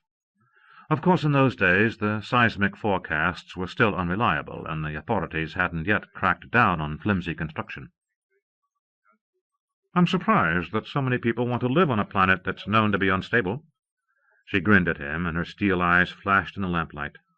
Hey, Oki's a great world, even if it is a bit tectonically challenged.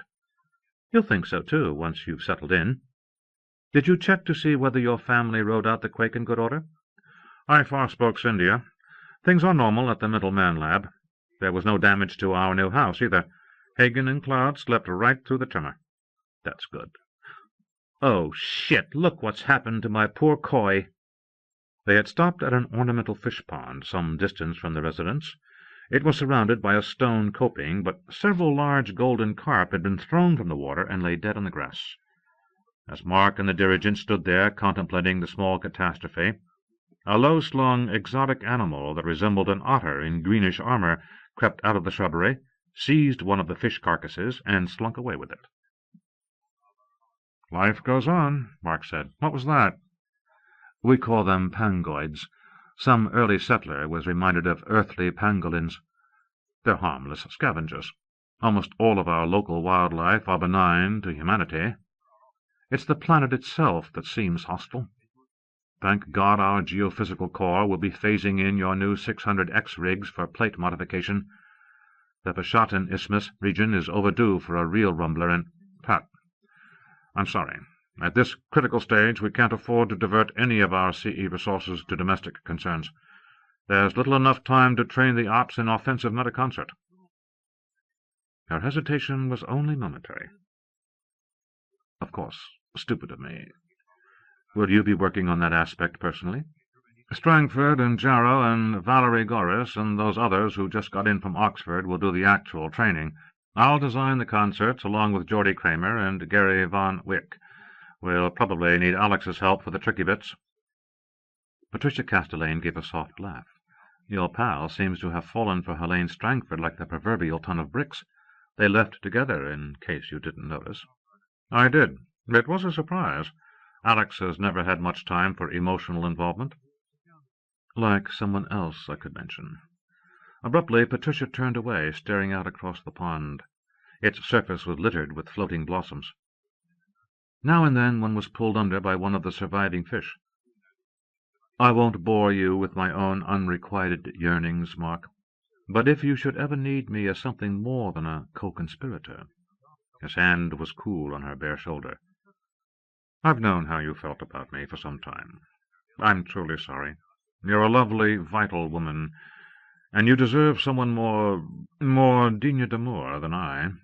If it's any consolation, I've come to think of you as my staunchest ally in this rebellion of ours. Some of the others waver from time to time, not sure whether to trust me. But never you, Pat. You've given more than yourself to the cause. You've given your whole world. Most Okies are rebels through and through. Perhaps it goes with the territory.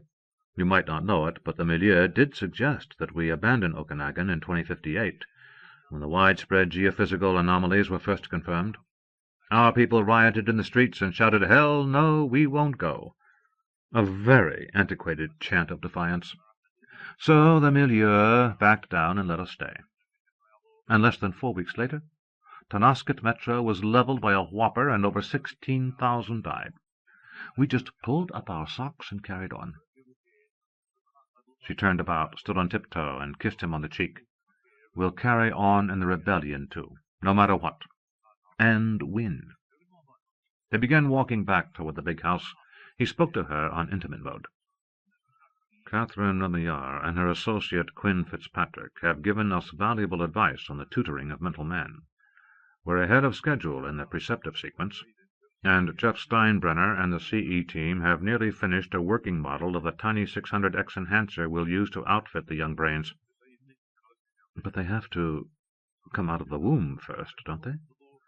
There are indications that some of them are nearly ready for independent survival.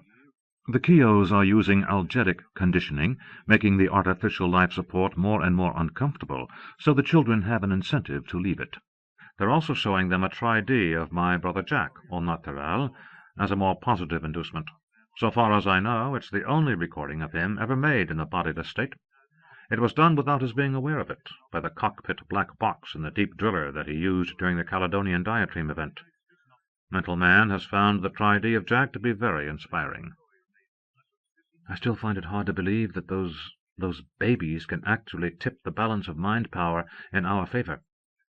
Wait until they zap Molokar to a cinder. I guarantee you'll be impressed, and so will the milieu.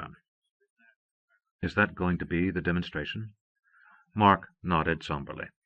He said, I considered non-lethal options, but none would have concentrated exotic attention quite so thoroughly. We have only one opportunity to show the milieu exactly how steadfast our resolution is, before committing ourselves to a prolonged conflict that we might not be able to win. After the first strike, the exotics will be forewarned and able to barricade their worlds mentally against our attacks. Their vessels can emerge from hyperspace at any point without warning and engage in combat with ours. The Lyelmic could do God knows what, unless our initial demonstration persuades them to capitulate. She said, Molokar has a population nearly equal to Okanagon's, 2 billion. His thought tone was cold. And the Krondaku are already assembling starships there in preparation for the lockdown of Earth. I've seen them myself, excursing with the CE rig in far-sense mode. The Krondaku are the enforcers, the milieu bully boys. It's appropriate that Molokar be sacrificed for human freedom. Do you have any estimate of when? It all depends, Mark said aloud, on Mental Man. As they approached the terrace of the residence, someone came out of the shadows to meet them. It was Ruslan Tierikef, the Intendant General of Astrakhan. Good evening, Patricia, Mark. An unforgettable party. Thank you. Castellane inclined her head with a wry little smile. Next time I'll try to lay on somewhat less exciting entertainment. I wonder. The Russian lifted his hands in nervous apology. Might I have a few minutes with Mark? The dirigent was brisk. Certainly. It's time for me to see how things are going inside. Thank you both for coming tonight. She went off through the French doors. Mark looked down at the Russian. His exceptionally dense mind screen was even more impregnable than usual, and he seemed highly agitated. What is it? Please. Tierikef took him by the arm and led him back into the garden. It is important that we are not interrupted, or far-sensed. Would you like me to erect a metacreative thought barrier? That would be ideal. Can we sit here in this gazebo? I am somewhat under the weather at the moment, a small knock on the head during the earthquake. It was so unexpected I was unable to erect a mental defense. I'm sorry. Do you require redactive assistance? No, it's quite all right. Just sit here with me and listen. I have crucial information for you. Devastating information. Your Mental Man children have been subverted and turned into hydras. This was done by your sister Madeline, the sole surviving original hydra. Impossible! White-faced, Mark surged to his feet. I'm telling you the truth, I swear it on my soul. The hell you are! What's your game, Tierikef? No game, you must believe me. This new 100-headed hydra that is Mental Man will enable you to win the metapsychic rebellion, but afterward the multiplex mind will turn against you, and your sister will use its power to found a second milieu. She'll continue as master for a while until the new hydra matures and decides to destroy her. Then it will rule, and force you to create more minds like itself. It's a lie. Fists clenched, Mark stood before the older man, massive in the dusk. This is some lunatic scheme of yours to undermine my leadership of the rebellion. You must believe me, Ruslan Tierikef pleaded. He reverted to mental speech. Madeline is the woman known as Ludmila Arsonova, my own chief of staff. I discovered the truth about her only by accident when we were engaged in sexual intercourse, and her mind opened inadvertently at the moment of climax.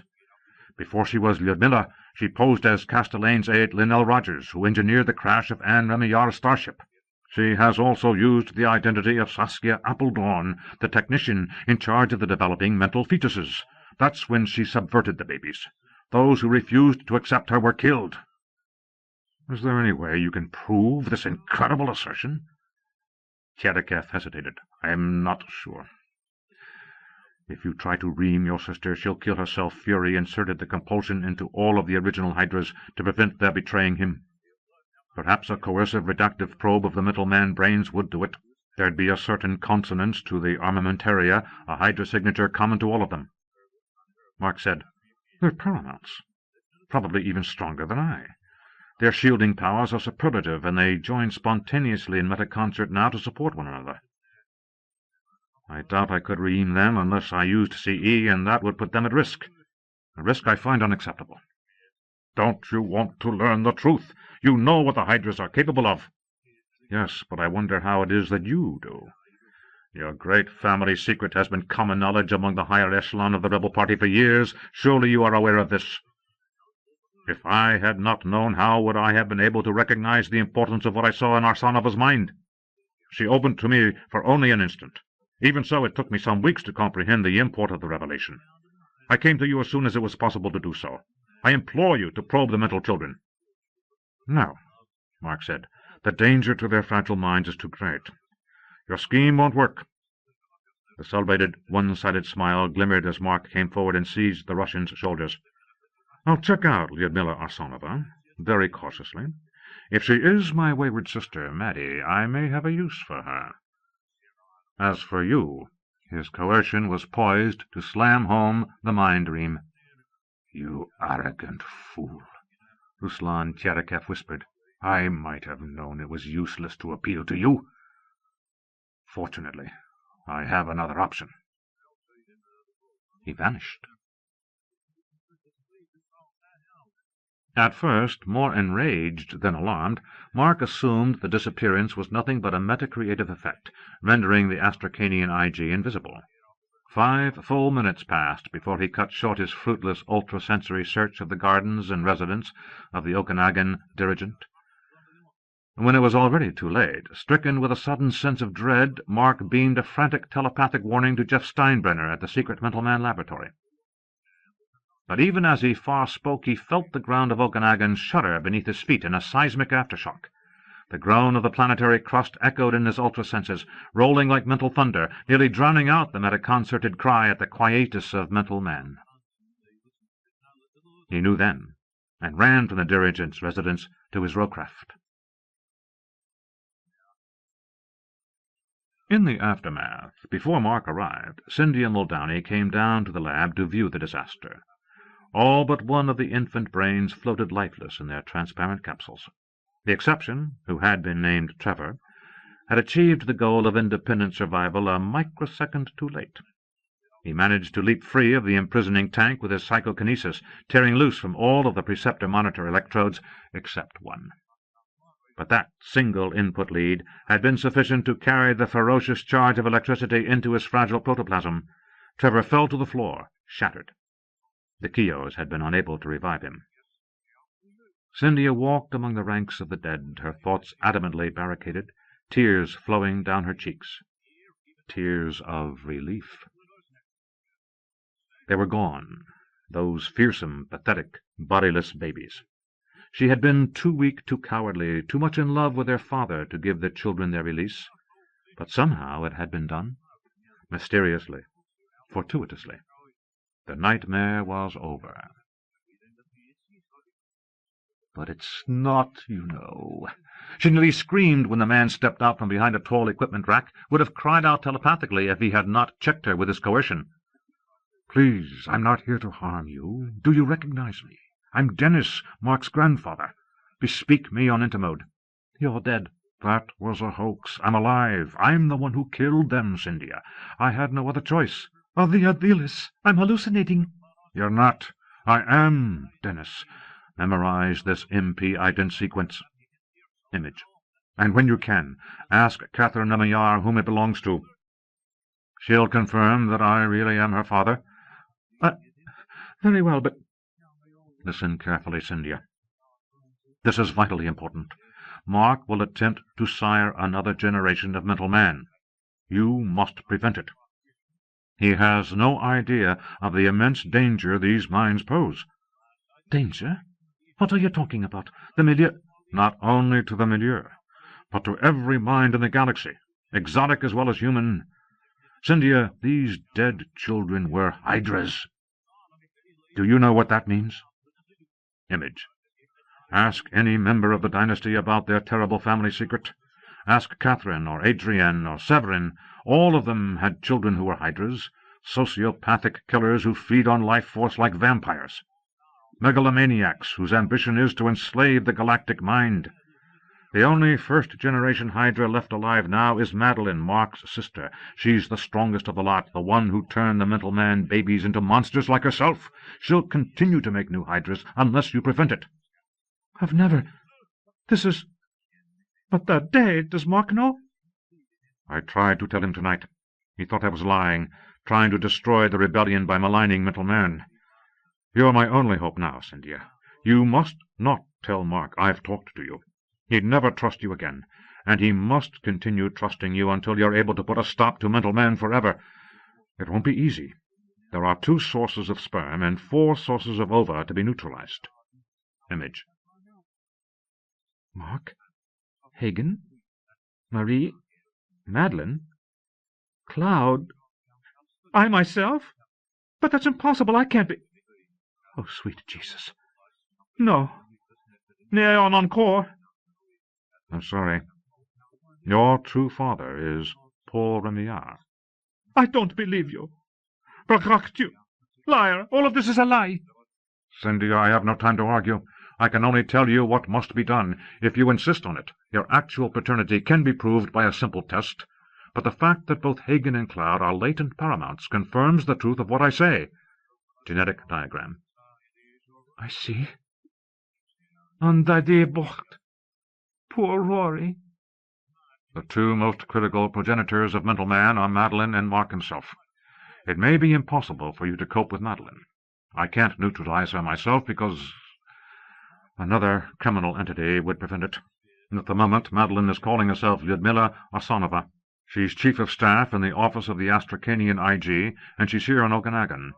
She could assume a new identity at any time. In the past, she's been Saskia Abildorn. Jalin! The chief technician at our Orcas Island gestatorium? That's how she was able to subvert the fetuses. Madeline's not a paramount, but she is formidably dangerous. Your best hope of putting a stop to mental man lies with Mark. The DNA in his sperm must be modified, either by hard radiation or by sonic disruption. The latter is preferable, since it would certainly sterilize him while producing relatively unobtrusive damage to his seminiferous tubules. Are you mad? I can't hurt my husband, I can't. It's impossible for me to deal with Mark myself. I'm paramount in creativity, but so is he. His mental and physical shields are nearly impregnable. In any direct confrontation, we'd reach a stalemate. There's only one person who can reach him when his safeguards are completely down. You, his wife. Milan is Ufasaka Sherlai. I can't hurt him. Then he'll sire more mental children. Madeline will turn the babies into a fresh generation of Hydras, and the obscenity will begin all over again. Millions. He said there'd be millions. Cindy, I can't stay here any longer. Millions. But I can't, Dennis. I can't talk to any of the rebel dynasty. They'd be sure to tell Mark. What dear God done for me? What on earth are we to do? There's only one other thing I can suggest that might convince you that I'm telling the truth. The day after tomorrow, not before, call Uncle Roger on the subspace communicator. The new Teleview patch option will connect you directly to his bookshop, but remember that you're speaking on an open beam. Be circumspect. Ask him if he's seen a certain paradoxical relative recently. Tell him that you and this relative had a worrying conversation. Ask Roger if the relative is trustworthy. Will you do that? But I still can't. Some day when you meet with Roger in person, he might be able to explain everything to you in detail. Goodbye, my dear. God give you strength. Dennis? She whispered, staring at the empty space where he had stood. Then she heard Mark's voice in a distant part of the laboratory, roaring with grief and rage at the first sight of his dead children. She hurried to be with him. When he was certain, absolutely certain, that life was extinct, he left the terrible place and flew to the new serum complex. His own personal 600X rig was ready in the observatory chamber, fully responsive to his commands in its operation and fitted out with the far-sensory brain board he had been using for surveillance of the rebellion's enemies. He donned the pressure envelope coverall in the dressing-room and came out into the observatory. It was waiting for him. Reasonably compact in its production design, the full-body CE device was 230 centimeters in height and roughly the size and shape of a black coffin. It weighed 3 tons. He stepped into the body-moulding metal and ceramic casing, which was held fast in the trunnion cradle of a hydraulic ascensor. His voice, reduplicated by the CE rig's computer, began the sequence. "Close casing." The double lid came together, imprisoning him in armor. "And helm, operator." A hoist brought the opaque helmet over his head and lowered it, mating it to the body casing. His farsight watched the display on the computer as 14 photonic beams pierced his skull. The cerebrum was insensitive to pain, but not the scalp and delicate outer membranes of the brain, and he experienced a brief, blinding headache. Needle electrodes of the crown-of-thorns apparatus, finer than hairs, penetrated his gray matter, reached the hollow ventricles at the center, and grew synorganic intraventricular enhancer units. The electrodes linked to the refrigeration and pressurization systems penetrated his cerebellum and brainstem. "Initiate metabolic reprogramming." Cryogenic fluid began to fill the casing. He winced as his carotid and femoral arteries were punctured and catheterized for the circulatory shunt. "Engage auxiliary CE." He became one with the machine. All pain ceased. His heart and lungs slowed and stopped. The freezing took only a moment, and he was divested of his limiting body at last. "Engage primary CE." "Open observatory dome. Activate a sensor. Kill Sigma Shield OB3. The world opened to his mental vision. As the hydraulic lift carried his armored form upward into the starry night, his enhanced ultrasenses surveyed the planet Okanagon as though it were a grain of sand magnified infinitely beneath an electron microscope. Each of its 2 billion individual living entities was perceptible as a tiny pulsating point of light. He sifted them, sorted, studied their metapsychic signatures. Ruslan Tiarakev, the murderer, was nowhere to be found. Was he dead? It seemed impossible for him to have escaped in a starship so quickly. The beacon of his seeker sense whirled at light speed around the planet. He found 2 vessels with superluminal capability, still row-powered, en route to the sea zone where they would go superluminal. Neither of them carried the killer of mental man. If Tiarakev had left on a starship, he was already in the gray limbo, where not even 600X augmentation could search him out. Very well. Tuned to the childhood memory of her aura, his damned sister Madeline, who had allegedly subverted mental man and turned him into her creature. With the infant brains dead, he would never know for certain unless he captured her and reamed the truth out of her. If she died in the process, it was unimportant. There! He swooped in, using excorporeal excursion mode, and found her. Unbelievably, she was only 9 kilometers away, just leaving the I-102 expressway in her open convertible Mustang ground car. Driving very slowly under manual control, she turned onto the road leading directly to Serum. Her eyes were red and swollen, and her face was streaked with dried tears. She clutched the steering wheel in a nerveless grip. He could hear her muttering. He must be there, he must be. Was it possible that she was actually coming to confront him? Her aura glowed undisguised. Everyone at the gestatorium knew where he had gone, and with the observatory sigma down, she could easily far-sense that his CE rig was activated. He was incapable of coercing her mind screen open or penetrating her mind redactively, because only a single metafaculty at a time was enhanced by CE. If he bespoke her, would she panic? He decided to risk it. There was no way she could escape from him now. He said, "Madeline." She gave a violent start, and the vehicle swerved, but she regained control an instant later. Her voice was a tremulous whisper, full of hysterical hope. "Mark?" "Yes, pull over to the side of the road and stop the car."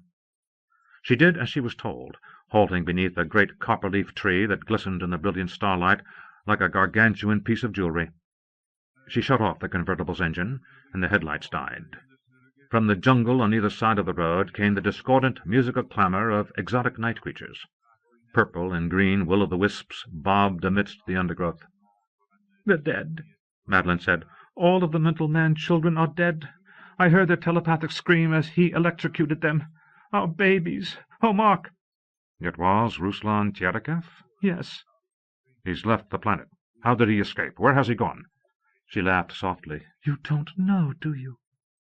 I wonder if I should tell you. I wonder if I should tell you everything. Would you be my ally or my executioner? I was coming to you with a proposition. I can't do it alone, you see." The mind voice was gentle, seraphically strong, non-judgmental. "Did you turn Mental Man into a Hydra monster, Mary? Is that why Terakef killed him?" She cringed, covering her face with both hands, and began to sob. The sound was raw and harsh, like the ululation of a tortured animal, and her eyes seemed to have no tears left. "Our children, our poor paramount children. They weren't monsters. They never would have harmed us. They would have shared it with us, the second milieu." "What the bloody hell are you talking about?" She uncovered her ravaged face, and her eyes blazed. "Mental Man was ours, yours and mine, Mark. The ova didn't come from our cousin Rosamund. They came from me. A homozygotic mating was the only way to engender operant Mental Man in the first generation. I told you that in your dreams. You knew. You've always known." "In my dreams. It was you all along, poisoning me, damning him." "Don't be an imbecile," she cried. "Your unconscious mind accepted me. Agreed. You were ready. Oh, yes, you were ready. Until the bitch interfered. How could I have guessed that the template would also fit her?" "Cynthia, Paul and Laura Tremblay. Oh, dear God!" Madeline laughed wildly. "Don't talk like a stupid hypocrite. You know that the only God is in ourselves and in our omnipotent children." "It's over." "No, it's not. We'll simply start again." She was eager now, sitting straight and looking up at the night sky through the coppery leaves, seeming to see his face among the stars. "You'll find a way to postpone the rebellion until Mental Man is reborn. The dream is alive, Mark, in both of us. Let's talk about it. Shall I drive on? Shall I meet you at Serum and tell you everything about the second milieu?" An immense silence seemed to tauten the ether. She waited, not daring to breathe. "Come," he said. All of the gates and doors of the place opened before her. She came into the observatory chamber, eagerly smiling, and found the black ceremonial coffin of the CE rig still in the mechanical embrace of the ascensor. The far-sensory brain board lay in the ejection tray of the MP interface module. "Mark," she said tentatively. "I'm in the machine," he said. "I'll permit you to scan my memories redactively. If you're very careful, you should be able to circumvent Fury's suicide compulsion. You'll see that I'm telling the truth." "It's not necessary. I believe what you said. In any case, I don't have a redactive brainboard available for the CE rig. I'm in creativity mode now." "Then let me tell you—" "No, I don't want to hear it." The mental laser that destroyed her cerebral cortex was surgically precise, avoiding any damage to the cerebellum or brainstem. Later, when he had divested, he summoned Deirdre and Dermid Keogh, and took them to place the vegetative body in cryogenic storage. He'd decide what to do about it later. 26. From the Memoirs of Rogatien, Remillard. On 28 October, I flew my egg from Hanover to Mount Washington for my last climb of the season. This sudden impulse to get away had come over me the night before. I phoned the Appalachian Mountain Club in Pinkham Notch, and their recorded weather forecast told me that the sky was going to be clear in the Presidential Range tomorrow, and the temperature was expected to peak around 7 Celsius. Some precip was scheduled to arrive late in the evening, but the day was going to be damn near perfect for a fall hike. Around 07:30 I landed in the parking lot at Marshfield Base Station on the west side of the mountains. The Cog Railway and the restaurant and souvenir shop were closed for the season. It being midweek, and most folks other than me being gainfully employed, I had the place almost completely to myself. There was only a single car in the lot, and no other rowcraft. I could see my breath as I put on my little day pack and got out my steel-tipped walking stick. The yellow leaves of the paper birches shimmered against the bright blue sky, and my far sight discerned a light frosting of rime ice on the upper slopes. I took out my map and gave it a quick once-over. My plan was to climb to the summit of Mount Washington by way of the Ammonoosuc Ravine Trail, a picturesque but steep route lying south of the Cog tracks. Then I'd return via the Jewel Trail north of the Cog, which would loop me back to my starting point at the station. With stops for lunch and rubbernecking, I'd cover about 14 kilometers in 9 hours if I moved along briskly. I was badly in need of a day's distraction and some strenuous physical exercise. Rebellion wasn't looking nearly as attractive to me as it once had. The media furor over Fred's murder and the near-fatal attack on the first magnate by what were presumed to be rebel extremists had mostly subsided, but a lot of influential operants were still in a stew over it. Even though Mark and the other rebel leaders had issued statements deploring the crimes and repudiating whoever had committed them, the party's image was still besmirched. Paul's recovery was taking a lot longer than anticipated.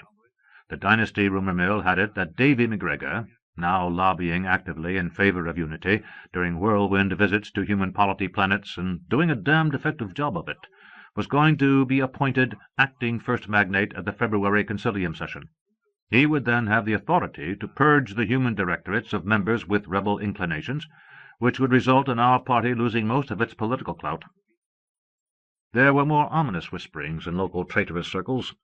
Kyle MacDonald, my usual source of hot rebellious poop, thought it was a foregone conclusion that the exotics would force a loyalty test on human magnates, even if Davy himself didn't, and those who failed would be kicked out of the Concilium. Even worse, Kyle seemed to believe that war was inevitable, and might even break out inside of a year. Masha told him nothing about the affairs of the rebel inner circle, but Kyle was astute at gathering bits and pieces of intelligence that his wife let slip inadvertently and stitching them together with his novelist's imagination. The resultant patchwork scared the hell out of him. It had terrified me, too, when Kyle had blurted it out a few days before in the Sap Bucket Tavern. Striding through the crisp autumn morning in the mountains, I was able to forget my apprehensions for a little while. The trail followed the small Ammonoosuc River through open coniferous woods for about 2.5 kilometers. Then you crossed the stream on a footbridge and came to several lovely cascades. Above them the way became increasingly precipitous, and I was glad of my long legs as I climbed rough steps formed by the roots of spruces. Part way up I diverged from the trail so that I could go out on a ledge and savor the spectacular view of the main stream and a nearly parallel tributary, pouring down rocky gutters to a tumultuous confluence in the gorge below. The air was alive with beneficent negative ions, and a winter wren sang its fussy, lengthy song. I felt a whole lot better about being alive, and tarried there for some time. Climbing higher, I emerged from the ravine and came into the open Krumholz zone, where the spruces and firs were dwarfed and gnarled by high winds and severe weather. The trail took a southerly direction now, and the sun was in my eyes as I finally passed above tree-line into the alpine zone, picking my way from yellow-painted cairn to cairn among great tumbles of rock. In one of nature's mysteries, the tree-line in the Presidential Range is around 1,525 meters, only about half its elevation in the Rockies. Our mountains are, in effect, a small chunk of Labrador plunked down in New England, with Labradorian ecology and weather to match. It pays to keep your wits about you when you go hiking in these parts. I knew that. Fat lot of good it did me. The wind had picked up considerably by the time I reached the AMC hut beside the 2 little lakes of the clouds. The place caters to hikers along the Appalachian Trail and is actually a sizable structure with stone walls capable of lodging and feeding 100 people at a crack. This time of the year it was shut up tight. I paused to eat a Kit Kat bar and drink some brandy-laced coffee from my Zojirushi bottle, pulling the hood of my insulated parka up over my head against the cutting gusts. A single raven showed up, eyed my candy, and said, "Gimme." But I wasn't in the mood for bird-watching or feeding, and I told it to piss off. It flew away toward the east. The temperature was hovering around freezing. There were ice skims on the tiny lakes, and plenty of heavy hoarfrost in among the rocks where the sun didn't shine. It wasn't shining much now, in fact, that I belatedly got around to noticing. The sky had turned the color of milk, and the top of Mount Washington was getting fuzzy, although visibility was still fine on the peaks to the south and on the lower slopes. I said "mad," and rummaged in my pack for the telephone, figuring to call the Appalachian Mountain Club at Pinkham Notch for a weather update. I discovered that I'd forgotten the phone and gave myself a good cussing out, but in retrospect I might not have been to blame after all. I tried a far shout, but evidently there were no operants near enough or sensitive enough to hear me. Even though the fancy restaurant in the Summit Chalet was closed for the season, egg buses flew tourists up to the mountain top on weekends throughout most of the year, except when the winds got above 160 kilometers per hour, or clouds ruined the view. Since it was Wednesday, however, there might have been only maintenance staff at the chalet, or even nobody at all. Since I still had a modicum of prudence left, I decided to bag the summit climb and opt instead for a traverse to Jewel via the West Side Trail. If bad weather was putting in an early appearance, as I suspected, it would get worse faster at higher altitudes. By sticking to the lower trail and stirring my stumps, I thought I could avoid it. Those entities reading these memoirs who are experienced mountain hikers will realize that I was an idiot not to have turned tail and retreated back into the Ammonoosuc ravine. What can I say? It was my destiny to go on, and that's what I did. The West Side Trail is nearly straight and level, requiring no particular attention, and as I plodded along I found myself harking back to incidents that had taken place not far away. One recollection was bittersweet. My first bemused sighting of Elaine Donovan through the borrowed far senses of the boy Dennis. I had fallen in love with Elaine instantly, smitten by le coup de foudre. Later she had loved me too, until my stupid pride drove her away. There were other memories, my escape from the cog railway car, where Victor Remillard and the lunatic Kieran O'Connor had held me prisoner. My killing of an anonymous mercenary in order to steal his environmental suit and stay alive in the snow. My final encounter with Vic as he prepared to blow up the Summit Chalet and all its occupants. The family ghost saving my life, holding the flaring great carbuncle against the stormy sky. And, finally, the thousands of milieu starships hovering above Mount Washington, intervening at last to save us earthlings from ourselves. Had the intervention been nothing but an exercise in futility after all? Lately there were those who warned that humanity was about to be hauled back in ignominy to the home planet, banished from the interstellar confederation forever. Or was the intervention worse than futile?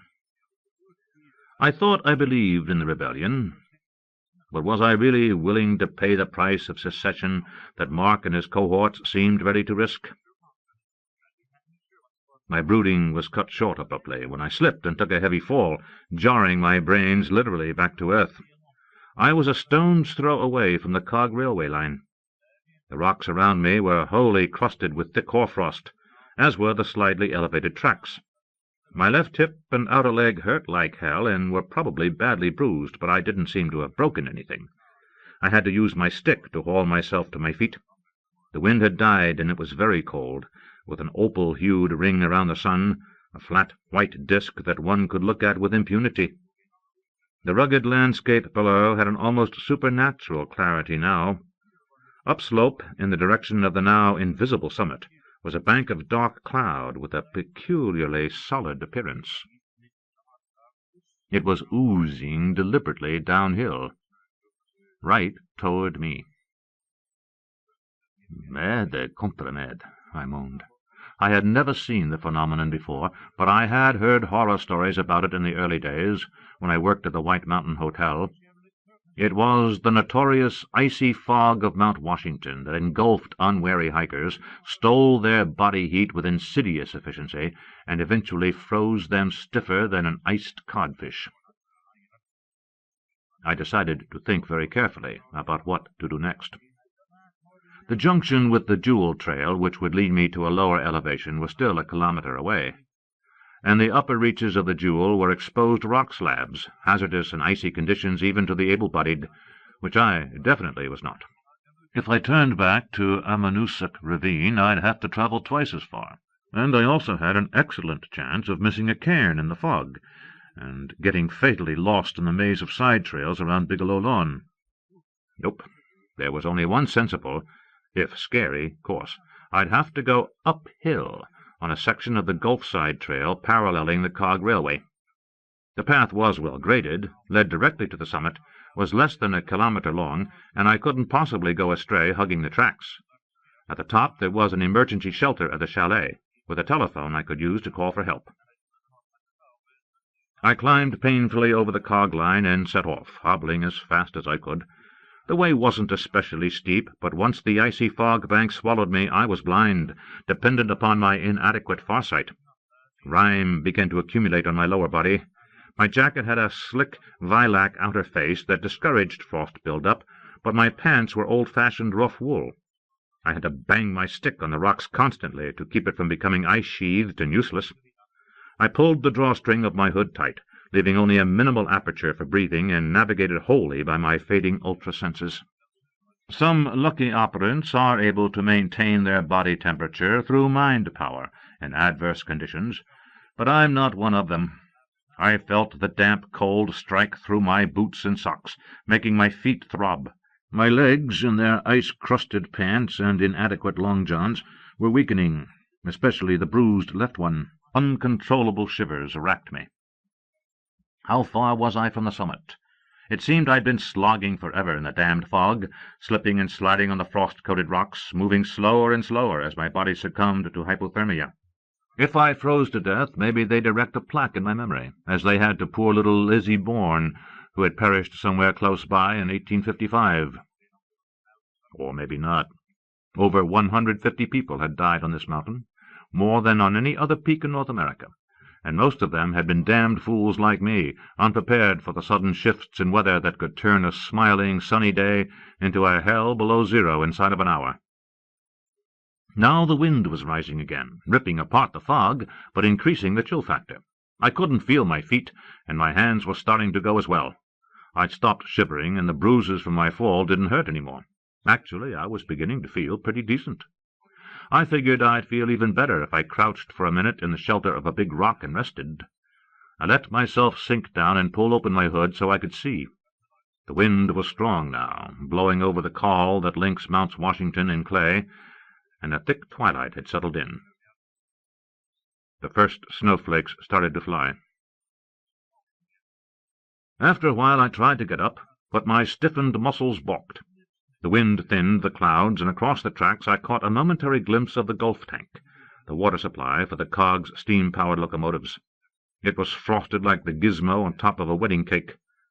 I groaned aloud. The tank was a good half-kilometre from the chalet. I was never going to make it the rest of the way. Eh bien, plus rien à dire. I was a goner. From the deep recesses of my cooling brain I extracted the acte de contrition. I was sorry I'd been a self-pitying drunk. Sorry I'd tried to murder my twin brother when he stole the woman I loved. Sorry that I deliberately killed the thug on the mountain instead of just knocking him out. Not sorry I'd executed that monster Parnee, but that didn't count because it was self-defense. I was most sorry of all that I'd been too proud to forgive Elaine for betraying me with Don. All my other sins, sorry for them too, even though I couldn't remember what they were. It had been an interesting 137 years, amen, amen, ainsi soit-il. Then I saw the light. Beyond the water tower was a small shed. The door was open, illuminating a figure standing there. It beckoned to me, called my name. It was an operant, lending me mental assistance. Creative energy warmed me. Redaction infused my muscles with fresh strength. Nobody coerced me, but I got up and began to move. Piquet helped pick up my leaden feet and lay them down. I groped and flopped across the tracks, scrambled on hands and knees up the ice-coated incline to the shack. Snow stung the unfrozen parts of my face like a spray of needles. Someone dragged me over the threshold, closed the door, began stripping away my ice-stiffened outer clothing. I was aware of a small fusion-powered Mr. Heater unit, radiating blessed warmth. I saw racks of tools, a workbench, coils of hose hung on the wall, a lantern, a piece of machinery in one corner that might have been a water pump. I sat on an old plass crate, feeling its rough surface beneath my painfully thawing fingers. My rescuer stood behind me, hands pressed to my icy face, curing the chilblains, speeding my congealed blood, pouring healing redaction into my moribund nervous system. The spasms of shivering ceased, and I ached all over. Briefly my body endured the painful recovery from frostbite. Then a plass cup touched my lips, and I drank some of my own coffee and brandy between fits of hysterical giggling. I had nearly frozen to death, while the drink had remained hot inside its state-of-the-art Zojirushi vacuum bottle, forgotten in my day-pack. He squatted in front of me, smiling, prodding me here and there with his piquet to be sure I had revived. Then he put my warmed clothing back on me, draping the jacket over my shoulders. I said, "Merci, Denis, mon fils." He said, "De rien, Roger." Time elapsed while my brain finished booting up. Then I asked Denis what the hell he was doing up here. "Waiting for you," he said, pulling up another crate and sitting down. "You wasted too much time checking out the twin sluices on the Ammonoosuc. But there was no way I could coerce you to get a move on. If you'd reached the cog track just half an hour earlier, you'd have missed the ice fog." "Was that your car in the base station lot?" "No," Denis said, veiling his eyes. "I came another way." "From Pinkham Notch? Up Tuckerman Ravine? Where are you The banal words dwindled to a choked mumble. I finally realized who I was talking to, what I was talking to. My face went slack with fear. Denis sighed. "Get hold of yourself. It's me, all right, but I don't know how long I can retain possession of my body. Fury could return any moment and seize control. That's why I've come to you. I need your help desperately. Even though I couldn't coerce you, I was able to insert a suggestion into your mind that you come hiking on the mountain. You were ripe for the hint, and you came. I had to meet you someplace where there were no other people nearby. Nobody that Fury could use." I had no idea what he meant. "You know I'll help you any way I can. What do you want me to do?" "First of all, I want to inject a mass of data into your mind as rapidly and efficiently as possible. The history of Fury and the Hydras. You'll have to lower your mind screen for a moment." I stiffened. What if the person talking to me wasn't Denis? I'd be handing him my immortal, freshly contrite soul on a platter. The magnetic blue gaze held me riveted. I might not have been coerced, but I was certainly spellbound by the intensity of his personality, and frightened to death by it, as I'd been so many times in the early years. "I want you to know the truth about Fury and me, Roger. If you do, it will make my next request that much easier to understand. But if you can't bear to open up, that's okay." He'd saved my life from the great white cold. And I did know him. He wasn't Fury. He was the baby who'd bonded to me at his christening, the needy child who took me as his metapsychic teacher and moral mentor, the idealist who'd summoned the intervention. He was Denis Rogatien Remillard, my son. I squeezed my eyes shut, said, "Do it," and dropped the screen. The information was suddenly there in my memories, as though I'd always known it. Some of it I had. Dear God in heaven, I had. I stared at him, lost to speech, too devastated even to pity him. He said, "Put up your barrier again. Make it as powerful as you can. You know why." "You want me to kill you," I whispered. "You're probably the only one who can," he said mildly. "And it must be done. This physical body must die. The monster retains his ascendancy by feeding on life force, as Victor and the Hydras did. Sometimes, when Fury weakens, I'm able to take control for a brief period of time. Fury knows about it, and he's desperately afraid of me and what I might do. He once told the Hydra to kill him if I broke free and tried to interfere with his schemes. But Madeline was incapable of harming her master, mind or body. When Fury made the Hydras, he installed a permanent inhibition to prevent them from turning on him. There must be some other way. A stronger redactive metaconcert might heal the personality breach. I doubt it would work. Fury would de-jump, teleport out of any trap that could be devised. That's how I got here on the mountain. Yesterday I was on Okanagon, destroying the first generation of mental man. I had appealed to Mark, warned him that the infants had been transformed into hydras. He refused to listen. I murmured, "Sacre nom de Dieu." "Fury and I are yoked together for as long as this body lives," he told me. "I've managed to undo some of the evil that the monster has perpetrated, but not the bulk of it. The metapsychic rebellion will probably escalate into a war. Mental man can be resurrected if Fury shows Mark the way. And if the monster should ever begin to feed on a regular basis, my persona could be permanently repressed, locked away, utterly helpless. My only hope is to put an end to this ghastly double life through you, Uncle Rogie. Call up the outspiral of meta-creative energy you used on the Parnell Hydra. Do it now." I could only shake my head in desperation. It doesn't work like that. When Parnell came at me, I was in a state of total panic, out of my mind with fear, thinking I was going to be killed myself.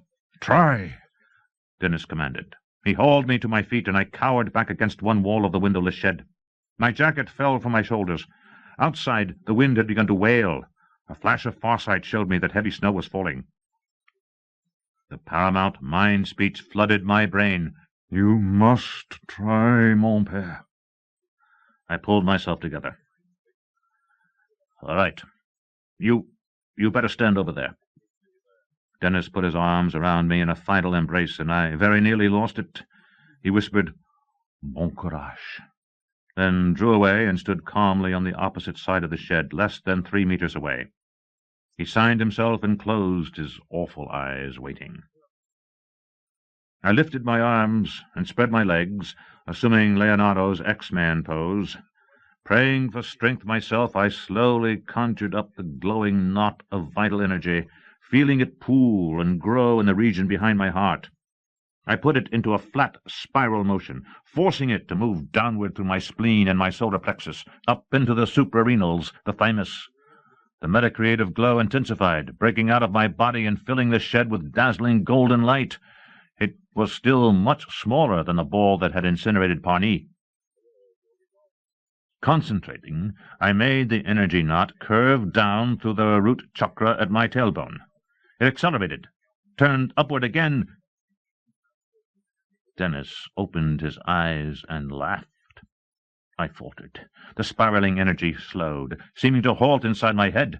Its luminosity fluctuated, deepened from yellow to amber, to orange. I seemed to see Dennis through a fiery haze. Not Dennis. Fury. "Did you think I'd let you destroy me?" the monster said. "Your own son? How could you even think of it? There's unbearable pain when a child dies, I know. All of my own beloved children are dead now. Gordon, Quentin, Celine, Parnell, Madeline, even the dear new ones. All my hydras are dead. But there will be a great rebirth. As mental man is reborn, as I myself was reborn, so will my own children be." At the time I didn't understand what he was talking about, nor did I know the true physical condition of mental man. The monster took a step closer to me. He was still smiling, and he looked exactly like Dennis. He was Dennis. But why? I found myself saying. Why, if we're free to choose, why did you let it be? "Love failed," Fury said. Dennis was a short man, but the creature confronting me seemed suddenly enormous. Powerful arms seized my torso in a bear hug, squeezing the breath out of me and lifting me off my feet. Still in the X posture, I was rigid as a pair of crossed boards, a human St. Andrew's cross. "It's time I was rid of you and your useless love," the thing said. "Perhaps I'm incapable of coercing you or killing you with mind power, but there's nothing to prevent me from throwing you out that door. The wind is blowing 140 kilometers an hour, and the temperature is -10. You'll be dead in minutes." His psychokinesis tore open the shed door, and he carried me toward it like a shop mannequin. Whirling snow filled the interior of the little building, and the wind yelled like 1,000 demons. Behind my eyes, the ball of vital energy still burned feebly. It was the color of congealing blood. Then, apparently without any volition on my part, my right arm came down. My hand thrust into my pants pocket, felt metal, pulled out the 3 antique brass keys that still served to open the doors of my bookshop, my apartment, and my garage. The keys were on a ring, and attached to it was a fob that looked like a red glass marble enclosed in a silvery cage. I was on my feet again. Fury had put me down just inside the wide-open door and was staring at the thing in my hand with rapt fascination. He said, "Is there really an end to the fury?" The great carbuncle blazed. The dying gout of energy centered on my brain's thalamus rekindled, brightening to eye-searing gold. It began to move again, impelled by my desperation, arcing into the left elbow of my upraised arm, diving to my left knee, to the right. I thrust my right arm high, holding tight to the keyring, and accelerated the out-spiral up to my right elbow. "Oh, Dennis, are you still in him somehow, still susceptible to love?" "I don't know." I blotted all sensation, all thinking from my consciousness. Only the golden energy existed, a miniature sun, growing as I stoked it with my own life and widened the spiral. To the crown of my head, to my left hand, my left foot, right foot. The monster lowered his head and flung himself at me. His skull struck my breastbone like a cannonball, pushing me out into the storm at the same instant that a shining globe reached my right hand, which still held the carbuncle. A thunderclap of sound deafened me, and I was convulsed by a tremendous neural discharge. I cartwheeled in mid-air, lifted by the hurricane wind. I fell onto rock, thinly padded with rime and snow, and lay stunned. The blackout was momentary. Gasping as the fierce cold sliced through my wool shirt and pants, I slipped and slid and crept and groped back to the shed, and managed to collapse inside and kick the door shut behind me. There was nobody there. For a long time I lay on the concrete floor, oblivious to the puddle of meltwater under my face, while the valiant little heater raised the ambient temperature to a prophylactic level. I sat up oozily, head pounding. My bandana handkerchief was spread squarely on top of one of the plass crates. Heaped in the middle of it was a cone of dry, grayish-white, powdery material. My key-ring lay alongside, its red diamond fob faintly reflecting the lamplight. I gaped, uncomprehending. "Dennis?" Rest for a little while. Then use the phone in that box on the wall over there to get help. One final thing. The great carbuncle. Take it to Jack in Hawaii. I was suddenly warm and dry, and the vacuum bottle of spiked coffee was in my hand. I managed to lift it to my lips and take a comforting swig. "How do you feel?" Okay. "Then it's finished. We're such imperfect, maddening things, such spoilers. How is it possible that the design remains integral? Perhaps I'll find out. Adieu, mon père bien-aimé." "Go," I whispered. "Va donc, mon enfant. Goodbye." The blizzard wind pounded the little shed on the mountain. Alone, I let the tears flow. 27. Sector 12, star 12-340-001, Nespelem, Planet 2, Okanagon. 4 Mazama, 29 October, 2082. In the morning, after Mark's egg took off for the serum complex, Cynthia waited another hour to be absolutely certain that he would not look back and foresee her. Then she went to his home office and turned on the subspace communicator. A sparkling galactic logo appeared on the monitor, and the computerized voice said, "Routing to what planet, please?" "Earth," Cynthia told it. There. She had taken the first step.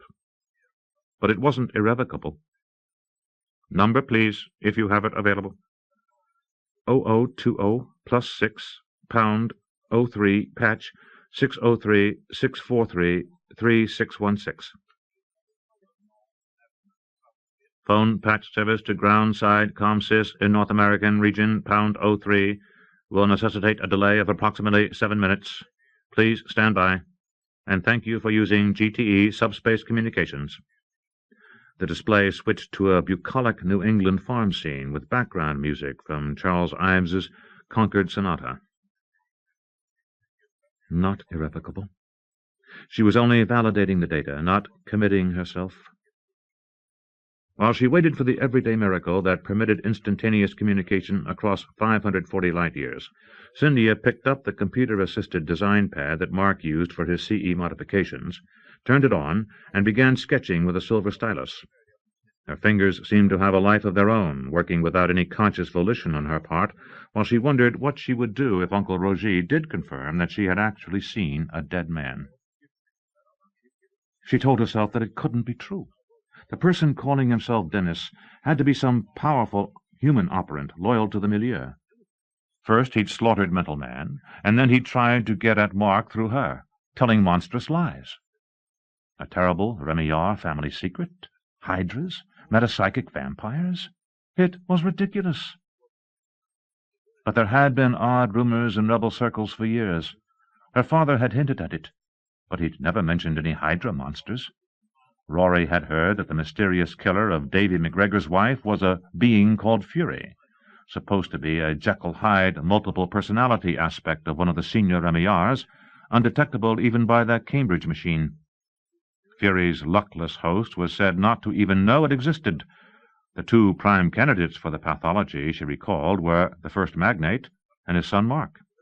Ridiculous. It was pure fantasy. As fantastic and unlikely as Mental Man himself. Those poor, bodiless babes floating miserably in their uterine capsules, undergoing algetic conditioning. Algetic? He'd promised that the brains would feel no pain, and so they hadn't. Not in the encephalizing procedure. The hurting had come afterward, when the children were encouraged to achieve fully independent life without artificial support. That butcher, Jeff Steinbrenner, had called it necessary discomfort. Mark had been more straightforward. Extraordinary mental expansion inevitably involved mental suffering. He had been mistaken to think Mental Man would be spared Jack's ordeal. Pain was an inescapable part of the maturation process, a necessary step toward the great goal, and I did nothing to prevent it, because he wanted it so. The silver pen continued to draw the intricate mechanical design on the CAD plaque, refining the concept.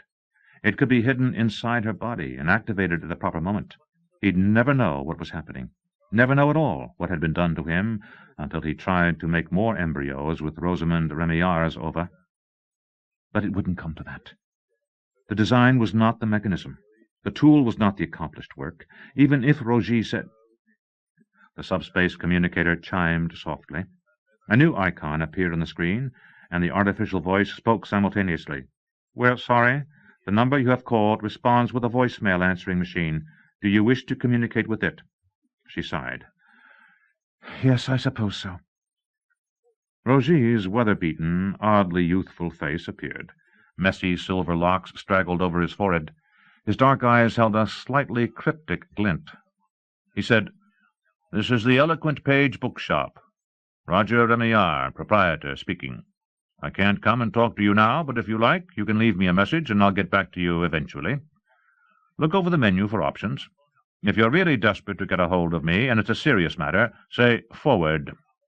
But God help you if you're wasting my time or trying to sell something, because if you are, I'll activate the frivolous com option and sock you with the usual fine. No hard feelings. A bientôt."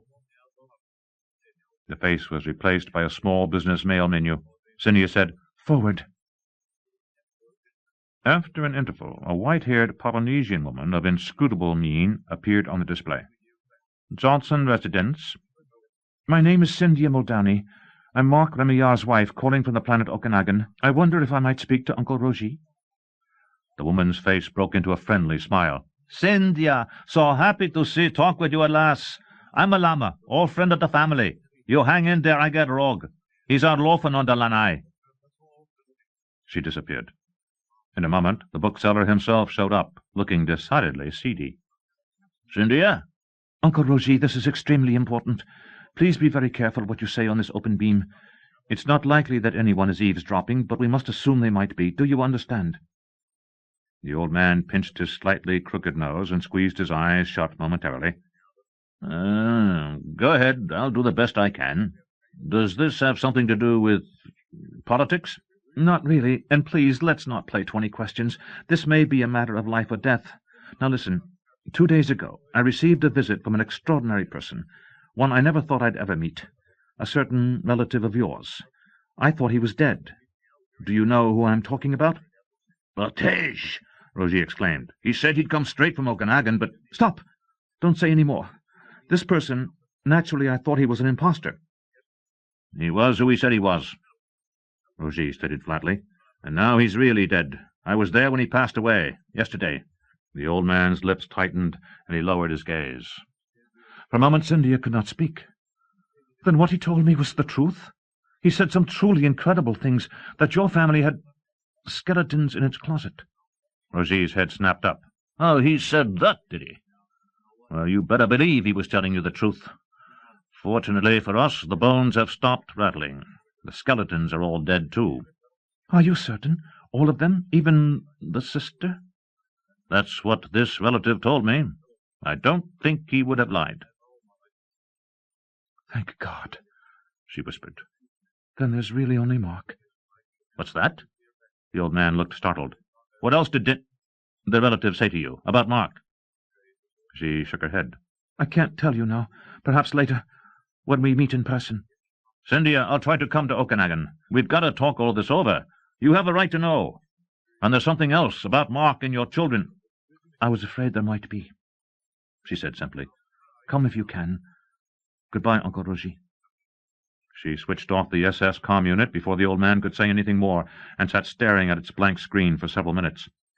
Then she turned to the ordinary teleview that sat on Mark's desk and phoned a big scientific supply house in Shilin Metro to put in a lengthy order.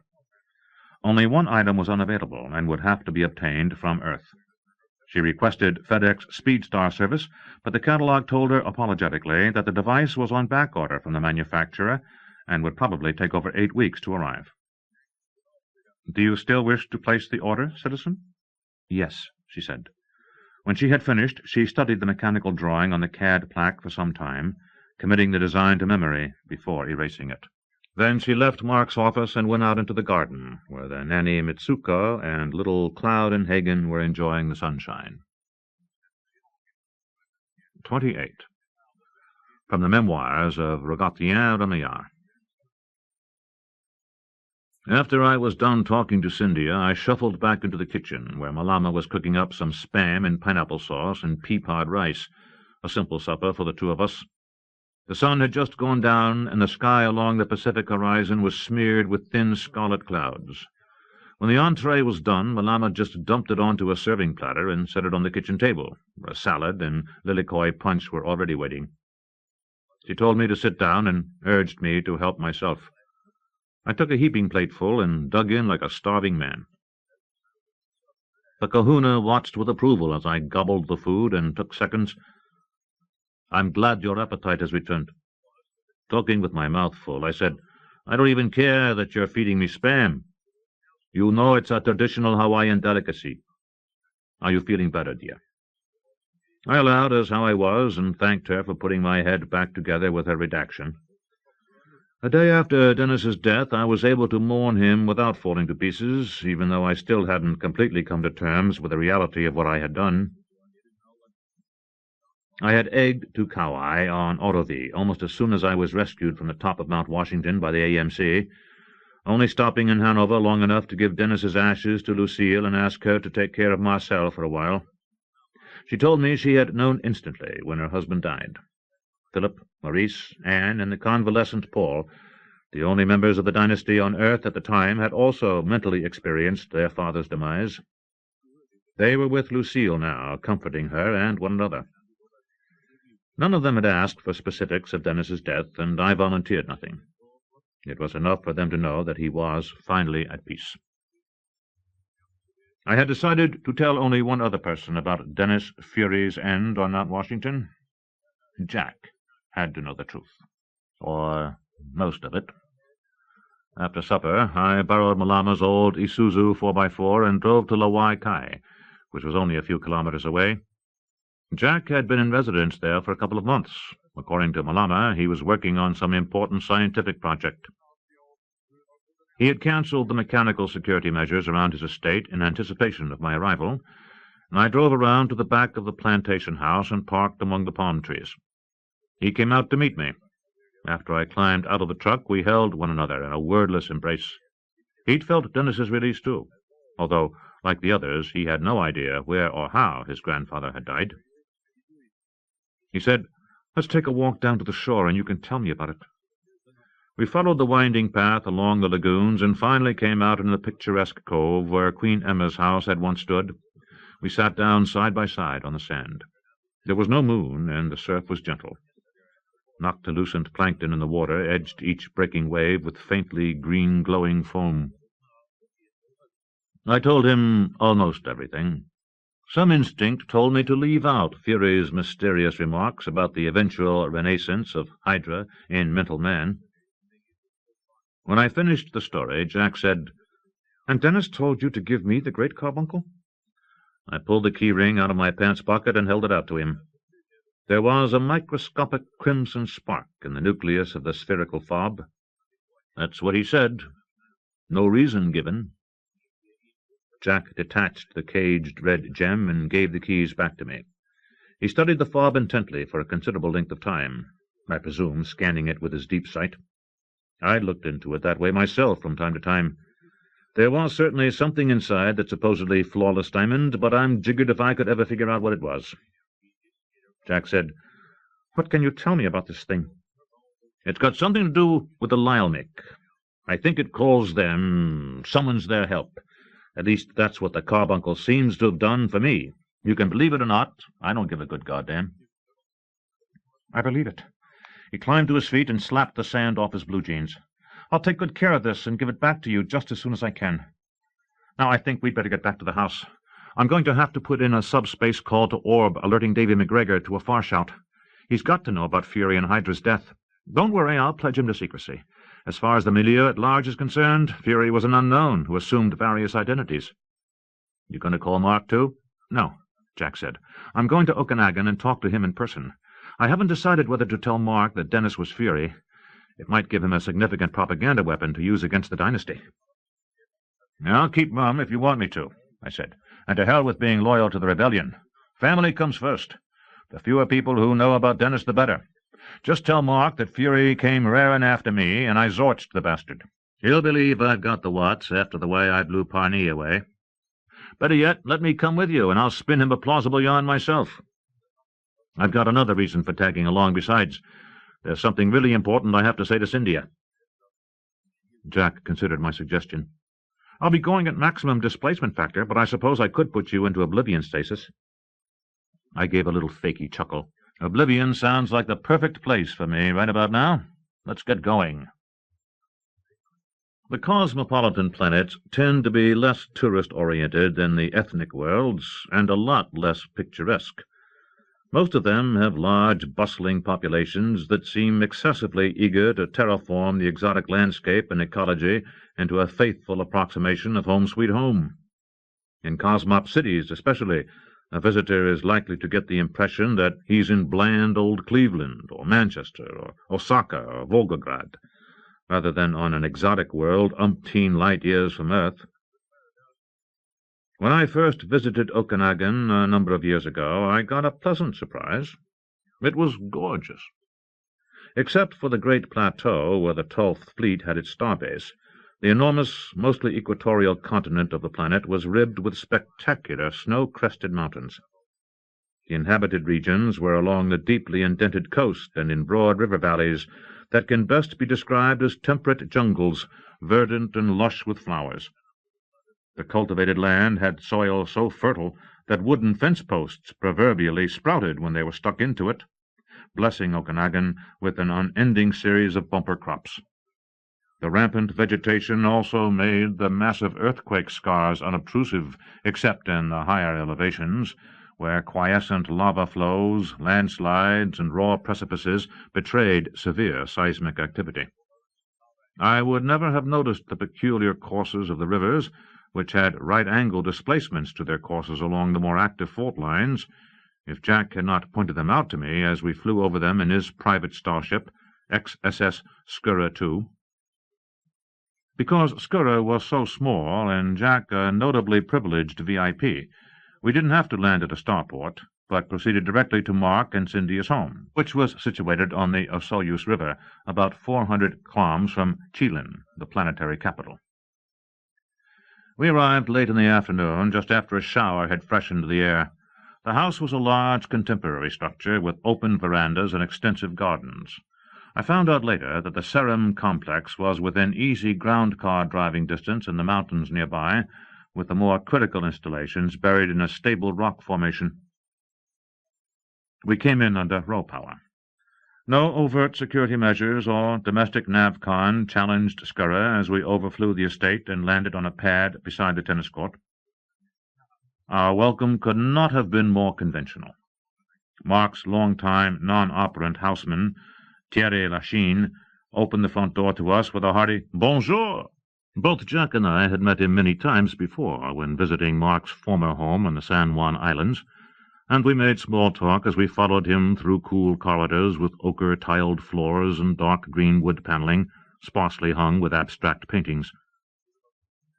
The starkness of the decor was slightly relieved by an occasional large ceramic planter, full of tall foliage plants having greenish-copper leaves. Somebody, undoubtedly young Hagen, had been digging in one of the pots with a small shovel of yellow plass that lay in a scattering of dirt on the polished floor. Thierry laughed and ignored the mess. One of the tidy bots would come along and deal with it eventually, he said. "Do you like living on Okanagon?" I asked him. "I miss the nightlife in Seattle," he admitted. "Chelan Metro isn't exactly a toddling town, and they've never heard of ice hockey hereabouts. But I can't complain too much. Triple salary helps." "Have you been bothered by earthquakes?" Jack asked. "We do have the occasional tremblement de terre, for sure, and some of them are whoppers. But the house is stabilized by inertialess force fields, just like Ceram and the important government buildings, so I guess we're safe enough. Me, I don't pay much attention to 'em. This way, please. Madame's in her atelier." We went outside, across a beautiful patio with a great view of the river, and into a small building connected to the garages by a breezeway. I expected we'd find Cynthia puttering in a glorified garden shed, but Madame's atelier turned out to be an elaborately equipped workshop that any professional nano-engineer would have been proud to call his or her own. When we came inside, she had on virtual gloves and a visor and was tinkering with something microscopic through the proxy of a pair of slave manipulators. "Knock, knock, Cynthia," said Thierry brightly. "Visitors?" And he left us. Cynthia said, "Explicit," into the command mic, stripped off headpiece and gloves, and literally flung herself into my arms. "I'm so glad you came, so very, very glad." Then she kissed me. Her greeting to Jack was more subdued, but still sincere. We'd given Cynthia and Mark no advance warning that we were on our way to Okanagon. Jack was afraid that his brother might try to avoid the meeting by skipping off-world. When our starship came through the superficies into normal space in the Nespelem solar system, Jack tried to far-speak Mark with no success. He did reach Cynthia, however. She told us that Mark was working at Ceram, fortified by the usual gonzo sigma fields, and she would tell him we were on our way to the house. She had been sure he would be happy to see both of us. Wrong-o. "I'm sorry," she confessed, her lovely face flushed with mortification. "Mark refuses to come to the house and meet you. He said he'd see you at Ceram, Jack, if you felt you had to speak with him. He's been moody for the past week or so." I muttered something snide in Kanakwa, but Jack seemed perfectly amicable. "It's all right. I'll go to him. I know Rosie's anxious to talk privately with you." She was probably relieved. "Do you know where the Ceram facility is?" "I'll find it," said Jack the Bodiless confidently. And he left the two of us alone. I pulled up a stool. Cynthia's gaze slid away from mine, and she toyed with one of the virtual gloves on a workbench. Silence grew. Finally I said, "What are you making?" She started as if I'd administered an electric shock. "Nothing special. A sonic implant to play music." "Don't fancy those dinguses myself," said I.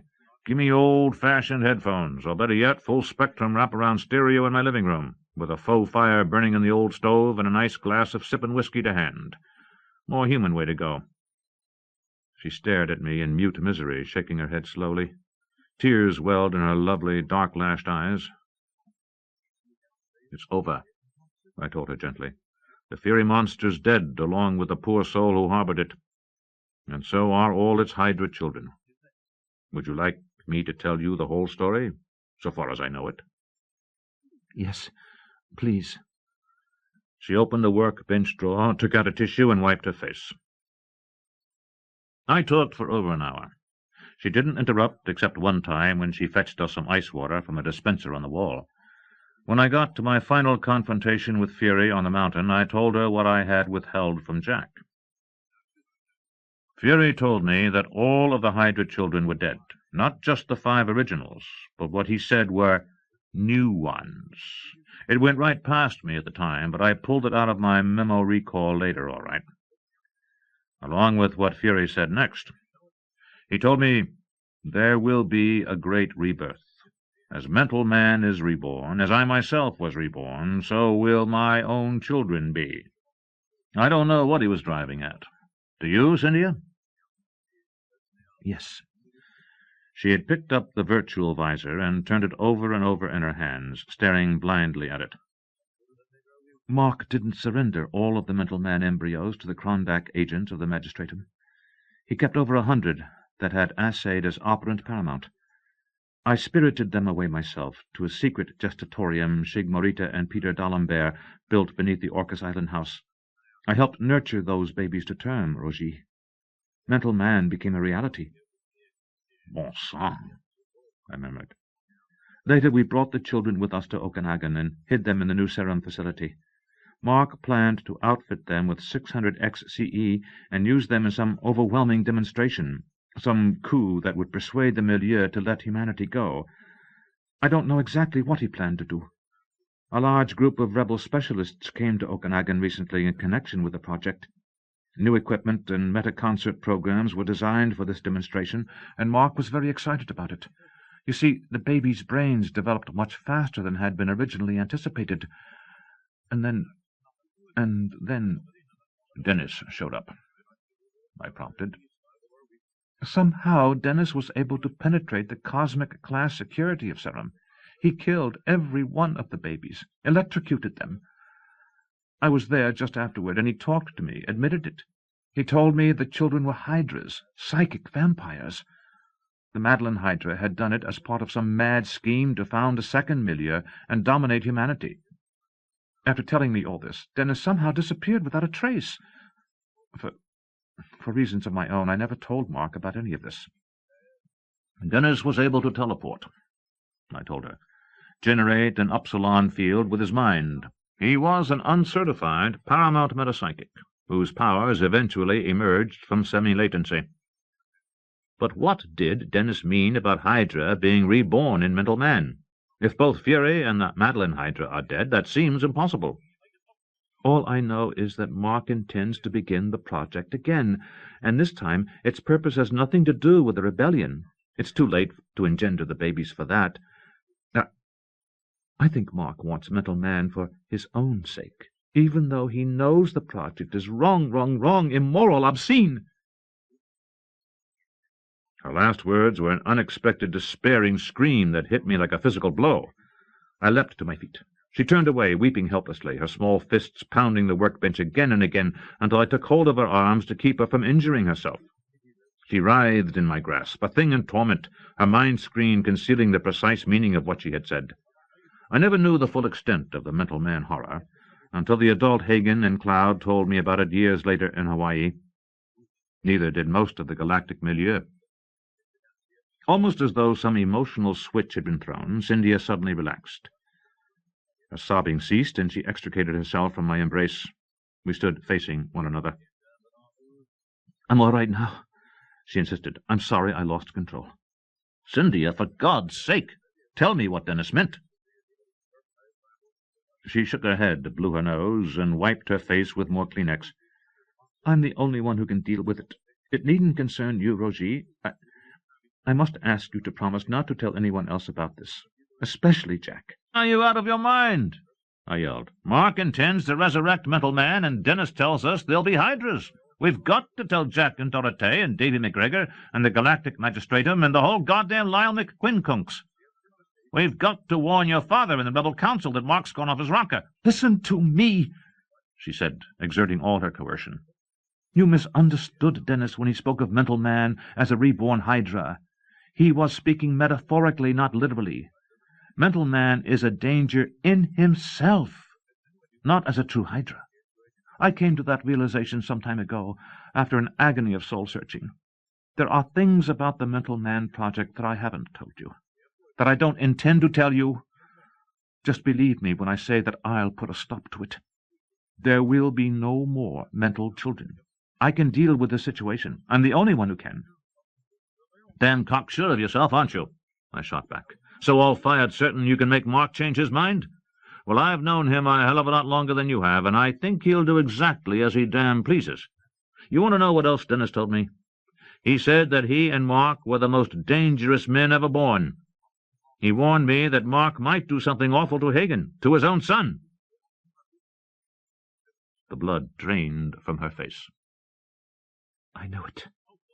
"What did Dennis mean?" I demanded. "It doesn't matter." She turned her back on me. "I'll see that nothing happens to Hagen or Cloud, and I'll put an end to Mental Man. But you mustn't interfere, Rogie, or let Jack or the others know. They can't stop Mark, only I can." "If you're wrong," I said grimly, "God knows what'll happen." She spun about. Her tear-grimed face was stubborn. "I know my husband. I understand his obsession, and I know how to diffuse it. I love Mark. I can do this, Rogie. You must believe me." I couldn't take any more. Heading for the door, I said, "Have it your way, then. And the hell with you. I'm out of here. I'll wait on the front stoop for Dijon." "You won't say anything to him?" she pleaded. I made a dismissive gesture. "No, what can I tell him that'd make any sense? But I swear to God, if Mark's determined to bring back Mental Man, you'll never persuade him otherwise." "Persuasion," said Cynthia Muldowney, "was not quite what I had in mind."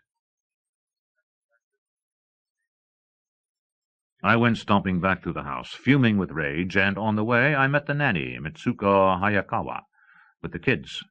Hagen was just shy of his second birthday, towing a little wagon with a stiff dinosaur for a passenger, and Cloud was still a babe in arms, nearly 6 months old. I stopped for a minute and tried to be sociable, but bad vibes blanketed me in an invisible miasma, and the poor children didn't want to have anything to do with me.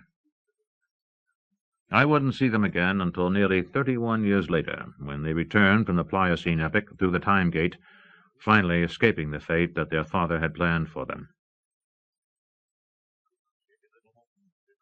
Jack came back nearly 3 hours later, after Terry took pity on me and gave me something to eat. Dijon was as serene as ever, but he did tell me that the meeting with Mark had gone badly. I didn't have the heart to press him for details. Although Jack never said anything to me about it, I think Mark must have told him the truth about Mental Man, perhaps in some attempt to win approval for the scheme. All I know for certain is that from that day on the brothers were adversaries, not friends, and their antagonism would not be resolved until the culmination of the metapsychic rebellion that was rapidly approaching. 29. Sector 12, Star 12-340-001, Nespelem. Planet 7, Diobsud. Planet 2, Okanagon. 16 to 17, Shuksan. 31 December to 1 January. 2082 to 2083. He had been napping in his cabin on the PSS Vulpecula, conserving his strength, when Owen Blanchard's powerful coercion woke him. "Mark, the fleet's in co-orbital position." "Thanks, Owen. Please alert the other ops and tell them to proceed to their CE bays and invest. You're not coming to the bridge to address them yourself? I think not. This exercise will either work or it won't work. There's nothing to be gained by a pep talk. What's the final estimate of our window of opportunity? 4 pip 0 to 1 minutes. You've got exactly 2 hours until occultation per your sked. Mark planetesimal in orbit? Shining like the moon over Miami and traveling like a bat out of hell. It'll simulate a very plausible satellite smasher to our tame stargazers back on Okanagon if they do a proper enhancer hack job. Excellent. Let's hope they don't have to simulate a near miss. Well, I'm on my way. Mark broke mental contact with Blanchard, donned the monitor-studded black coverall with its neck-ring seal, went to the personnel conveyor, and hit the S-Bay pad with his PK. He had been sleeping in the captain's cabin of the Vulpecula on its brief billion-kilometer voyage from Okanagon, and so his ride was solitary. When the door whisked open, he stepped out into what had once been the starship's shuttlecraft bay. The 3 space boats normally carried by a 12th Fleet cruiser of the Vulpecula class were absent, and the entire compartment was now dedicated to 10 600X CE enhancers, their auxiliary equipment, and their bulky power supply. The chamber was also newly lined with refractory cerametal and capable of being enveloped in an SR-80 sigma field that would safely contain a small thermonuclear device. In the event that the CE exercise went awry and the operators destroyed themselves, the Vulpecula and its crew had a fair chance of survival.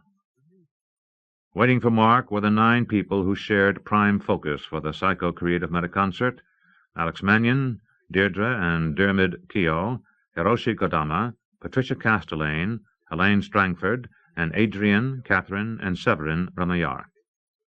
Mark wasted no time greeting them, but projected into their minds a far-sensory image of what lay outside the starship. The planet Diobsud, largest gas giant in the Nespelem solar system, was 7th from the sun, Okanagon being 2nd, and slightly smaller than the old world system's Jupiter. Mark's mental image showed the world half-lit. Its cloud bands were white, pale, yellow, and dusty chocolate brown, a drab contrast to Jupiter's turbulent atmosphere, and its rings were tenuous and unspectacular. As if to make up for these aesthetic deficiencies, Diobsud had an extensive collection of satellites. 5 of them, including Satellite 15, which now loomed less than 300,000 kilometers away from the PSS Vulpecula and the 155 other commandeered fleet vessels that comprised the little rebel armada, were relatively huge, between 9,000 and 11,000 kilometers in diameter, very nearly the size of Okanagon. Satellite 15, newly named Cible by Mark himself in ironic celebration of the occasion, had been chosen for the critical exercise because of its near-terrestrial density and its favorable position in orbit. To the mind's eye, it was a relatively featureless, peach-tinted sphere, presently half-lit like its primary, clothed with a smoggy atmosphere that hid the mostly ice-covered surface. In about 2 hours, the bulk of Diobsud would shield Cible from the view of anyone in the vicinity of Okanagon. The eclipse would last slightly longer than 4 minutes, during which time the metaconcert would do its work. The moon's new name was French for target. The subterfuge measures are in place, Mark told his companions. If all goes well, the mock planetesimal made of inflated Ronlar will seem to have impacted Cible during its eclipse by Diobsud. At least 2 local astronomers on Okanagon, good rebels, needless to say, are recording optical observations of the planet and its satellites, supposedly for orbital perturbation studies. A small sneetch of the computer enhancement program should ensure that the disruption appears to be a regrettable but normal occurrence. He paused. Are there any questions? The 9 looked at him, saying nothing. Then Severin Remillard lifted a languid, black-gloved hand. If the stunt comes off, will we be able to see poor old Cible blow?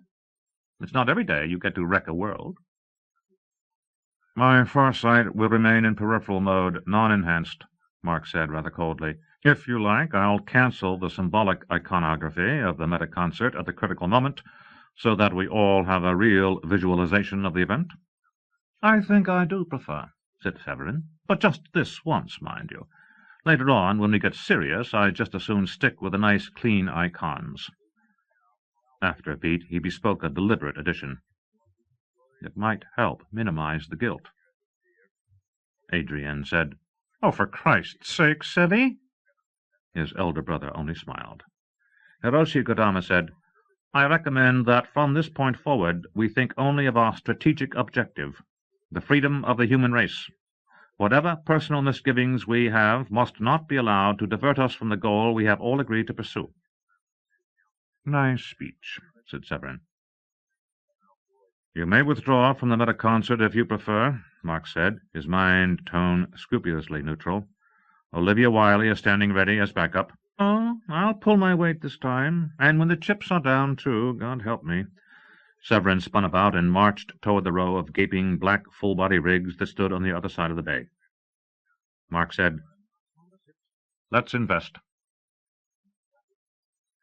In the beginning was the double constellation. The larger one was a beehive swarm of 1,550 stars, most of them green, varying in hue and magnitude, softly humming a myriad of quasi-musical notes. The smaller grouping was a circle of 9 white sparks that maintained a figurative silence. A single blue-haloed individual hovered at the circle's center. The target was still invisible in the symbolic realization. Until the metaconcert was established, cible was irrelevant. The conductor began. His song was a nearly inaudible basso drone at the start, the tempo irregular. As the volume intensified, so did the azure radiance of his corona. Subtle filaments of gold, reaching forth in 2 dimensions, linked the other 9 minds of the focusing team into a starry wheel. It began to turn, and a rhythmic triadic song commenced, a simple canon creating a biconvex lens that slowly acquired concentric internal rings, rippling and fluctuating. The executive song's tempo was andante, deliberate. Only when the song was well established, and the lenticular rings clear and rainbow bright, did the beehive of subsidiary Grand Master minds begin to assume a structure and musicality of its own. The conductor orchestrated the generator edifice patiently, as he had done during the tedious practice sessions back on Okanagon that had consumed the previous 6 weeks. Over half of these energy source metaconcert members were highly experienced E-18 geophysical specialists who had needed only to familiarize themselves with the new full-body equipment. To these Grand Masters, the 600X Cerebro-Energetic Enhancer was an exhilarating step-up, a sophisticated mind tool that freed them from the physical constraints they had labored under earlier. They now had a metaphorical starship to ride in, where before they had been confined to mundane mental vehicles restricted, as it were, to solid ground. Their song was a meld of soaring horn calls, still pianissimo in volume. The framework of mental energies that these virtuosi built was topographically complex, residing in 6 dimensions. Its colors were those of high-level creativity, vivid emerald, aquamarine, and limpid tourmaline blue. The CE novices were incorporated last by the conductor, shepherded into place, reassured, conjoined one by one. The role of these minds in the metaconcert generator would be largely passive. They would contribute vital energies to the fabric of the great structure, and sing with voices as filling and implicit as those of massed strings and sustained winds. Most of the subsidiary Grand Masters were creators, glowing a duller green than their more experienced colleagues, but there were knots of other colors as well, redactive scarlet, coercive sapphire, the sun-gold warmth of the psychokinetics, the violet stability of Grand Masterly far sensors. The whole constellation was harmonious and symphonic. The conductor surveyed the finality of the generator, making minute adjustments to timbre and pitch. Then he introduced the target. It was a torus, a kind of transparent donut shape enclosing a madly swirling number of small, smoky spheres, each with a dot of dull garnet smoldering in its heart. The cible icon was both chaotic and resistant, symbolizing the relatively tiny, dense metallic core of the moon that would have to undergo a critical transformation in order to bring about the demolition of the stony outer envelope. Diobsud occulted cible, and the window of opportunity opened. The conductor commanded the generator energies to go here, to amplify, to emerge.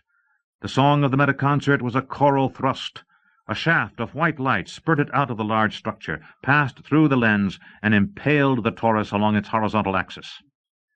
Immediately, the bounding spherules froze. The conductor modified the lens, narrowing and intensifying the beam. One by one, the spherules seemed to migrate to the poles of penetration, melting together, expanding to fill the opposing sections, their glowing hearts merging and brightening in stately ascending harmony. At the finale, the confining torus dissolved, and there were twinned red flares like beads on a brilliant needle. The metaconcert roared to a crescendo. The red flares coalesced into a singularity. At its center, a writhing spider of white flame bloomed and died in a thunderous detonation. The symbolic image disappeared. The metaconcert withdrew, and there was silence. What would happen next was beyond its control. The disruption of the lunar core had begun. Mark showed his colleagues the real Cible, a darkened sphere faintly salmon in color, illuminated by starlight. It was apparently unchanged. A tiny body, the mock planetesimal, streaked toward it on an oblique impact trajectory and vanished without a trace into the satellite's atmosphere.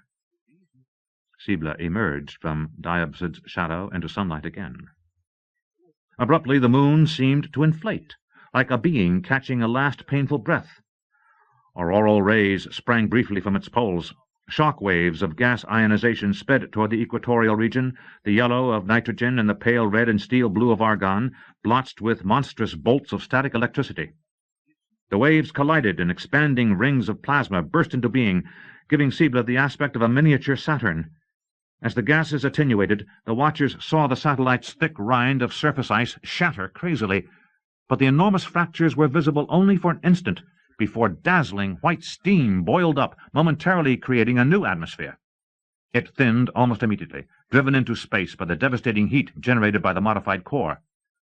Now the metaconcert saw the rupturing lithosphere, cracks hundreds of kilometers in width that glowed with red and gold pulsations on Cible's night quadrant, intricate movements traced by clashing seismic waves that caused the crust to ripple and shimmer. Glowing flecks, thrown outward like sparks from a bonfire, were in reality immense gouts of molten magma, some having enough momentum to achieve orbital velocity and batter the gaseous ring of the devastated little world. Mark said, "Explicit." It was finished. The mind image of Cible disappeared. The metaconcert disbanded. Its shaken orchestral participants emerged from their black shells and gathered in small silent groups in their respective CE bays, studying the aftermath now with their own far senses. The 156 starships of the rebel fleet were far enough from the event to be unscathed, but Class II meteoroid screens were erected as a precautionary measure until the time of departure. Cible did not perish utterly. It was too massive to disintegrate. Most of its atmosphere was gone, however, along with nearly all of its water. Over the next 5 hours, long after most of the weary metaconcert members had sunk into stuporous slumber during the journey back to Okanagon, the wounded satellite continued to cool and subside. Smoking ridges like far-flung webs of thick scar tissue gradually covered the crustal fractures. In a few places, upwellings of thinner magma spread out to form maria, oceans of stone that were smooth at first, then increasingly pocked with small craters as suborbital debris fell back to the surface. The new volcanoes would continue to pulse fitfully for years, sending up umbrella-shaped clouds of ash that would gradually bury the lunar surface beneath a powdery regolith. Cible had been lifeless before, and it was lifeless still, a celestial body inconsequential, except to a handful of local astronomers and the CE operators, who had used it as a practice target. She had sent Terry and Mitsuko and the children to a hotel in Chilean Metro for the night, and when Mark returned from the sector base, she met him at the front door of the deserted house, dressed in a gown and negligee of cherry silk. "Was it successful, Marcus?" Cynthia asked, drawing his head down to lightly kiss his mouth. But she knew the answer already from his tight smile and the emanation of fatigued satisfaction that seeped from beneath his carelessly crafted mind-screen. "We achieved the objective. The 700 novice grandmasters formed an adequate subrogate structure in the creativity generator. Their energy output was inferior to what Metal Man's would have been, but the cobble worked. We'll be able to do the demonstration if it proves necessary. Beyond that, it's anyone's guess. He pulled away from her embrace, shaking his head. His burning grey eyes were deep sunken, and there was a hectic flush on his cheekbones. He had not bothered to shower off the dermal lavage from the CE rig.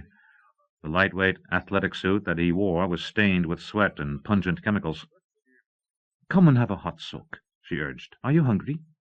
"No, only dying of thirst, filthy, and unaccountably horny." Her laugh was light and nervous. "I have some Veuve Clicquot waiting for us in the bedroom. Back on the Old World, it's almost midnight on New Year's Eve in the San Juan Islands. I thought we could have 2 celebrations at once." New Year, 2083. I'd completely forgotten. His thoughts were still on the meta-concert exercise, and he shook his head abstractedly, allowing her to lead him toward their rooms. The main corridor of the house, with its tall ceiling and massive planter urns, was dimly lit, silent and full of shadows. "I'm glad we're alone here tonight," he said. "I thought it would be for the best, not knowing how the Cible exercise would work out." She opened the door to their bathroom. It simulated a natural grotto with 3 shallow terraces, carved from lustrous olivine shot through with rich veins of milky quartz and gold. At the top were dressing rooms and toilet cubicles, luxuriously appointed. Carved cabinets and shelves of precious woods held cosmetics, perfumes, thick towels on warming bars, machines for hairstyling, manicure, pedicure, and massage. A new Armani Vestiarista Margiplex stood ready to dispense underwear and casual clothing on command. It would also polish footgear and freshen up more substantial garments in its dry-cleaning armoire. On the level below was the sunken spa, carved from a single block of jadeite, 3 meters in diameter. It was fed by a steaming cascade that splashed down a tumbled course of backlit amethyst boulders. Beside the tub, exotic foliage plants and vines with pendant golden flowers framed an open shower niche with multiple spray heads where shampoos, body emollients, and shave lotions could be programmed vocally. At the lowest level was a great swimming pool, banked with full-grown trees and ornamental shrubbery. Half of its 30-meter length was indoors, and the rest, divided above and under water by a tall slab of one-way, matter-impermeate glass, extended into the gardens outside. Mark strode to the refreshment bar, called for a liter of orange juice, and tossed it down his throat. "God, that's better." He stripped off his clothing, nudged the soiled garments into the floor hopper with his PK, stepped into the shower, and nearly disappeared in a froth of cleansing bubbles. When he emerged, he said to Cynthia, "Join me in the tub?" But she shook her head. "I'll sit here with you while you soak." She pulled up a brass bench with a green Repavel cushion. He submerged completely in the steaming water, then came up, activated the jacuzzi jets, and relaxed with a sigh of contentment, closing his eyes. "Was it very difficult?" she asked. "The hardest thing I've ever attempted. I feel as though I've been stomped by a herd of buffalo, inside and outside." She got up, fetched a large glass of steaming amber liquid from the bar, and put it into his hand. "It's a bull shot, spiked with vitamins. If you won't eat, at least have that." He shrugged and sipped the alcoholic broth slowly, letting the swirling water and his own self-redaction soothe away the worst of the nervous tension. She waited in silence as he seemed to doze. Then, "May I see what happened to the satellite?" "If you like." He sent a compact précis of the event into her waiting mind, not noticing when she uttered a low cry of dismay. "The exercise worked well enough, but Alex says that no amount of fine-tuning the revised program will give this configuration more efficiency than what we achieved today. I'll have to do an entirely new design." "The energy output seemed devastating enough to me." "With Metal Man, we would have had far more flexibility.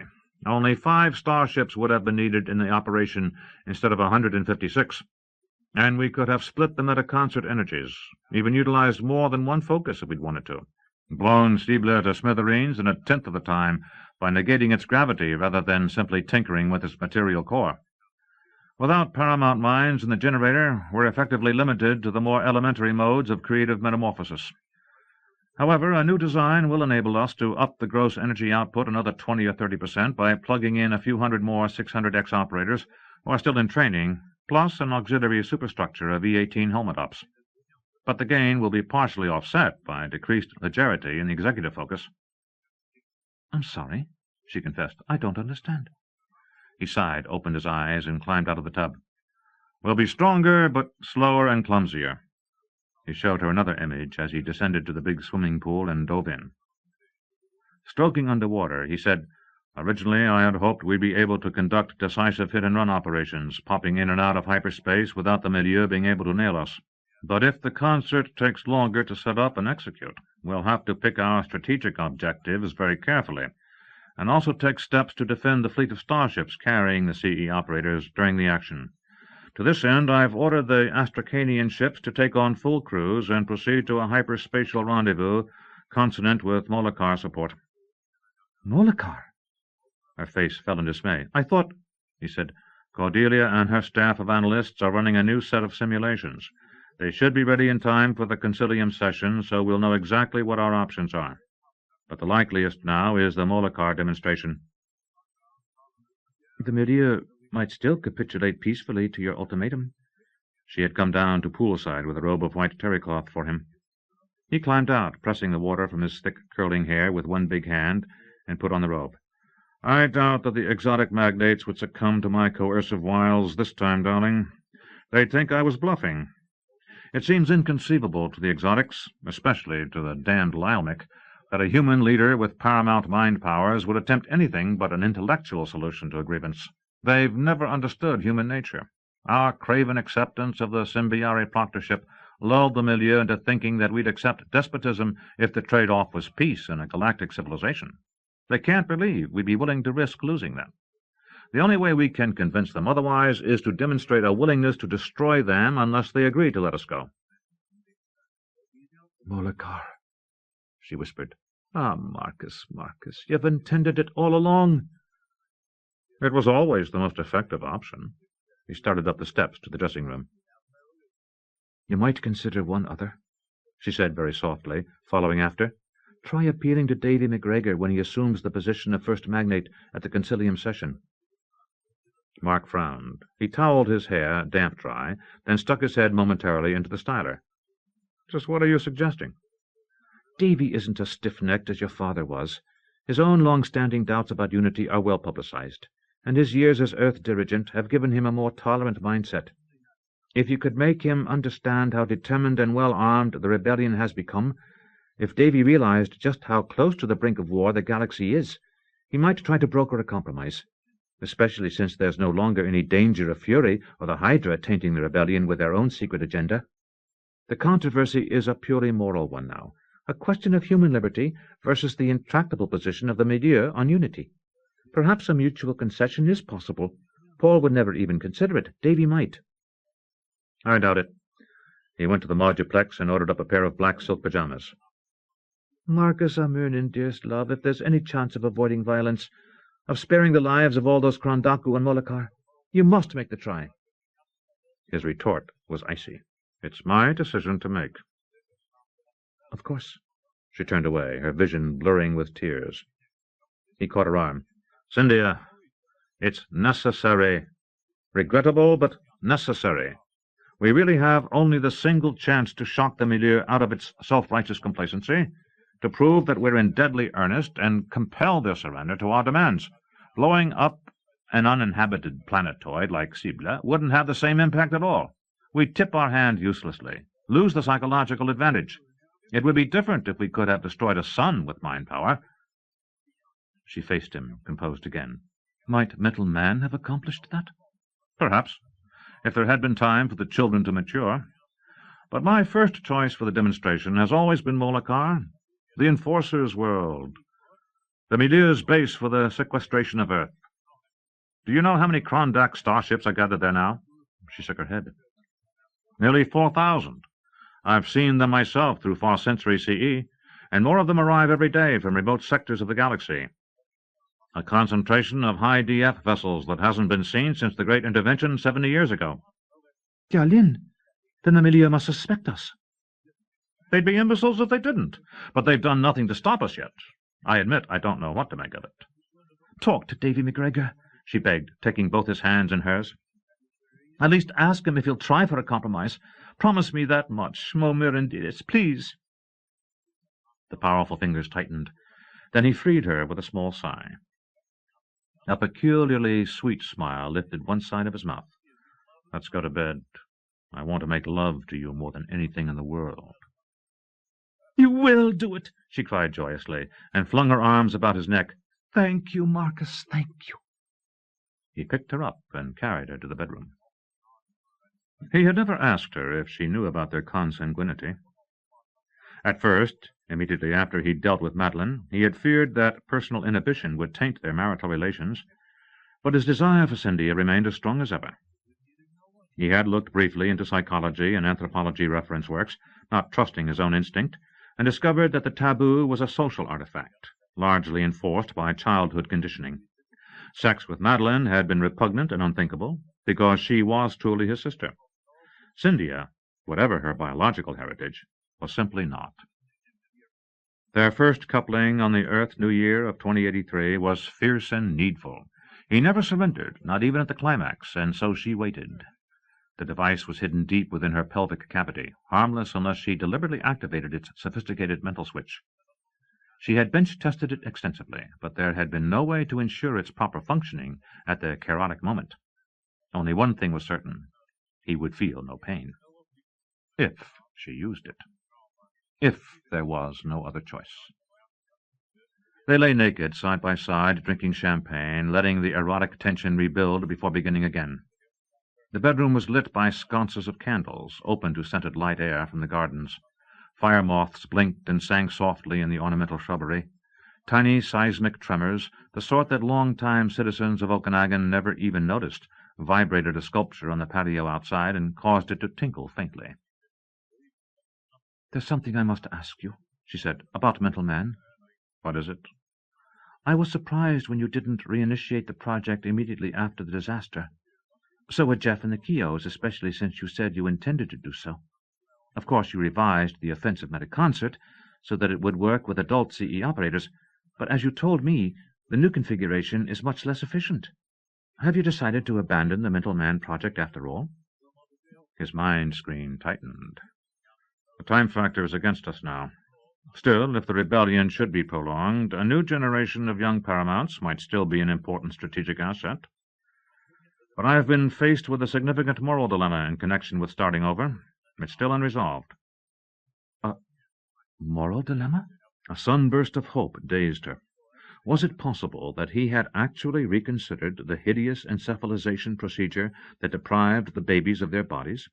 Did he finally realize what she had known for so long, that it was intrinsically evil to attempt the acceleration of human mental and bodily evolution, to engender Homo sumus, while fully incarnate Homo sapiens and Homo superior still lived? Was it possible for her to spare him, after all? He lay on his back with one arm folded behind his head and the other holding her tenderly. The flickering candlelight danced on the clean planes of his face. He was so serene, so powerful, so very beautiful. Her favorite endearment for him in the Irish was Ardingul Inan, beloved archangel, a deliberate defiance of the dreadful nickname the Loyalists had pinned on him. She said, "Tell me about your problem, Gramacroy. Perhaps I can help." "After Mental Man died, I discovered that the ova used to conceive the children weren't those of my cousin Rosamond, as we'd all thought. They belonged to the Hydra, Madeline, my sister." Cynthia was deathly silent, willing hope not to die, guarding her own fearful thoughts. "Maddie admitted it to me," Mark said. "She also admitted that she'd turned Mental Man into a new 100-headed Hydra." "That's appalling. Then the death of the babies was a miraculous escape for all of us." "So it would seem." His voice was grim. "I killed Maddie. It was both premeditated and just. All of the Hydras had been condemned in absentia by the first magnate because of their earlier crimes, and there seemed no good reason for me to hand her over to the authorities. It would have tainted Mental Man beyond redemption in the public eye." "And you couldn't risk that," Cynthia whispered. "I destroyed Maddie's cerebrum, but her body is still in cryogenic storage at Serum. with a single ovary intact. The body is vegetative, but Jeff Steinbrenner is confident that regen tank technology could replicate the germplasm if we use external redactive input to augment the residue in the cerebellar network and the nervous system of the living body. So your great moral dilemma involves whether or not to use your Hydra sister's ova. Not any intrinsic doubts about the project itself. He seemed not to hear her. Still holding her close to him, he said, Cynthia, I despise and abominate Madeline. I hope she burns in hell when I finally let her die. The thought that that monster should be the in vitro mother of mental man, even posthumously, is unbearable. And yet you saved her body. Out of sheer desperation, he admitted. There is another way to engender mental man, but I was afraid to tell you. Afraid it might drive you away from me. Ah, Manuel, my poor, poor angel. So you do know. She drew away slightly so that their eyes could meet and spoke firmly. And so do I. I know who my true father is. Cynthia. His voice broke and his gaze fell. My father's name is Rory Muldowney. The biological accident between Paul Remillard and my mother was just that. It can make no difference between us, my love, neither to me nor to God in heaven, who sees love and not procreative technicalities. And if you wish me to be the mother of non-born mental man, I'll do it. His face lit in impassioned relief, and both of his arms tightened about her. You will. Chérie, how could I have doubted you? She held her breath, hardly daring to believe her deliverance. But then he said, Our mental offspring will still have a serious latency factor, but that can be overcome by encephalization. Steinbrenner is certain of it. Even then, we can't be certain that every conceptus of ours will be paramount, but the geneticists assure me that there won't be a problem in the second generation. Her calmness did not waver as the truth pierced her heart and hope perished. You mean with Hagen and Cloud? Of course. Their in vitro offspring will all be operant paramounts. Of course. That's what he'd meant all along. If she had turned him down and he couldn't bring himself to accept Madeline as the mother, there were always their own true babies to be the parents of mental man. Mark went on.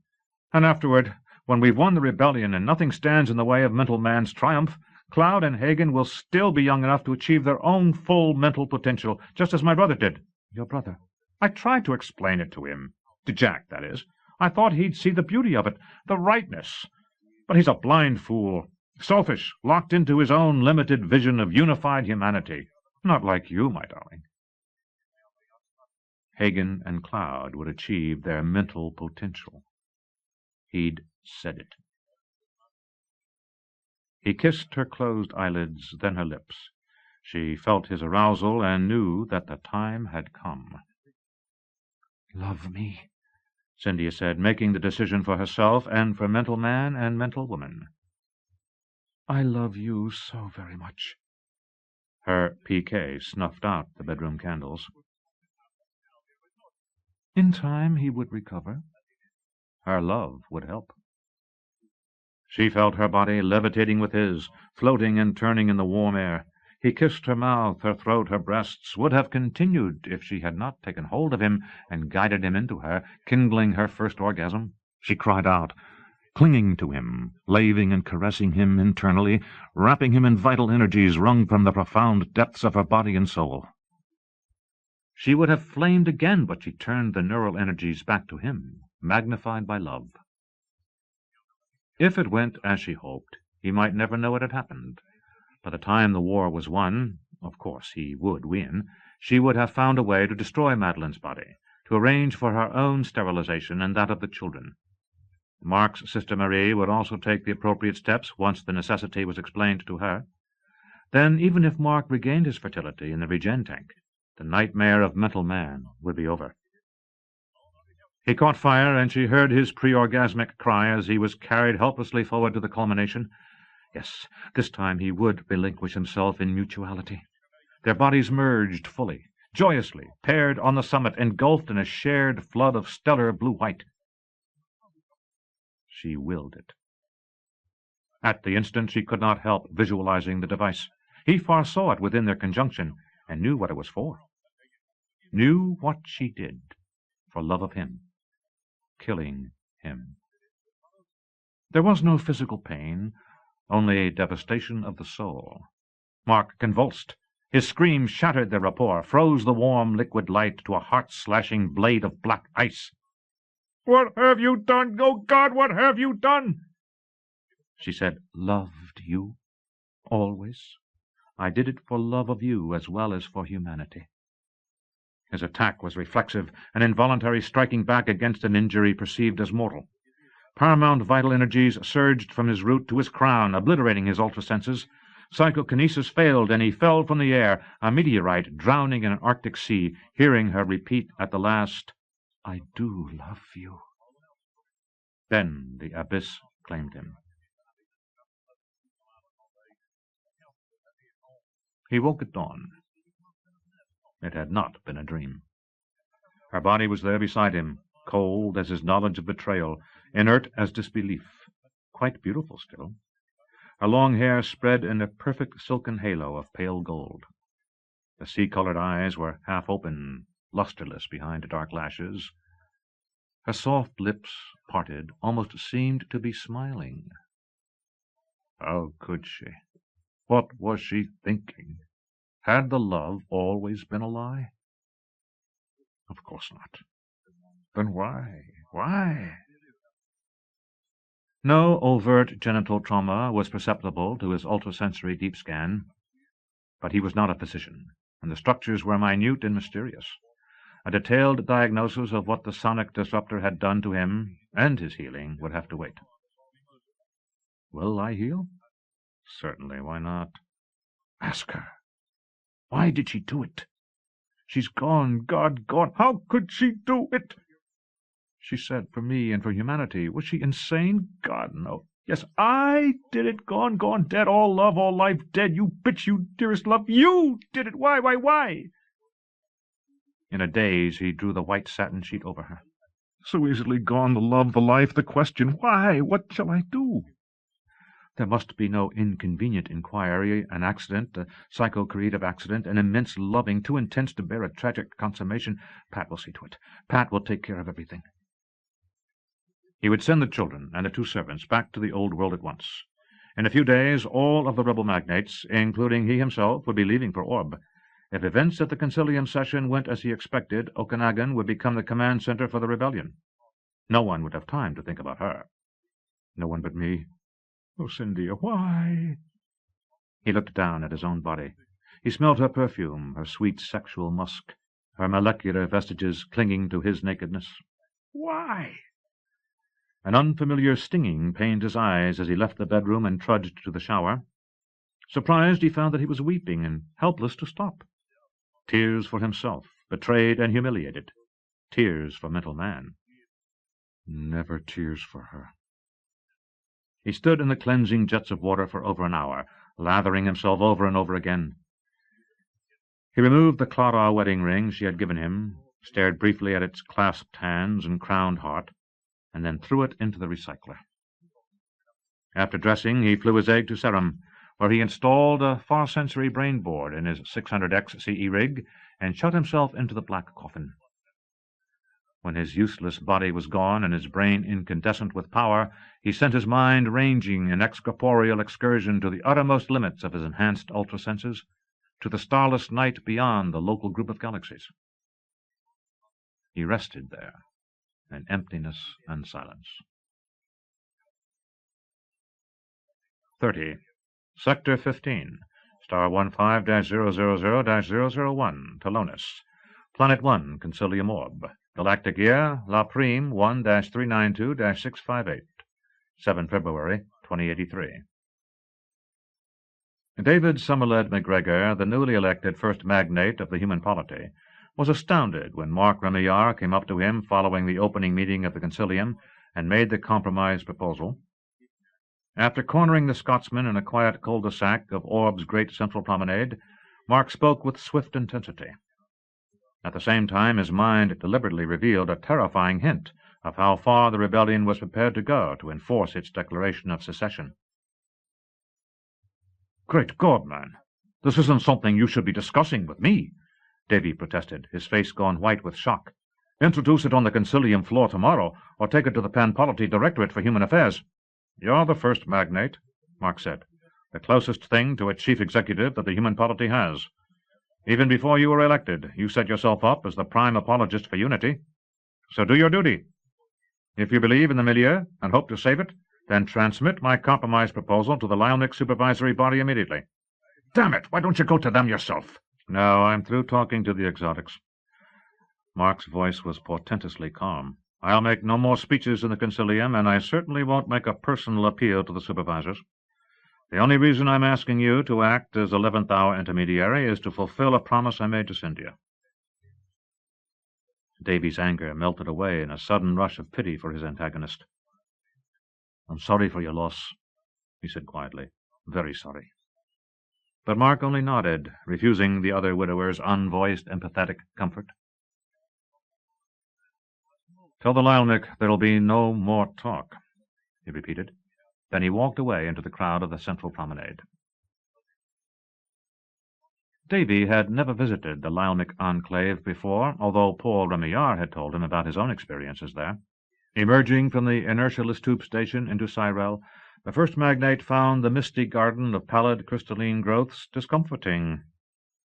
It was too tentative, too bloodless and vague, an overly apt metaphor for the ancient galactic overlords themselves, who had confessed to Paul that their race was moribund, and that they looked to humanity to eventually take their place as the guiding force of the milieu they had founded.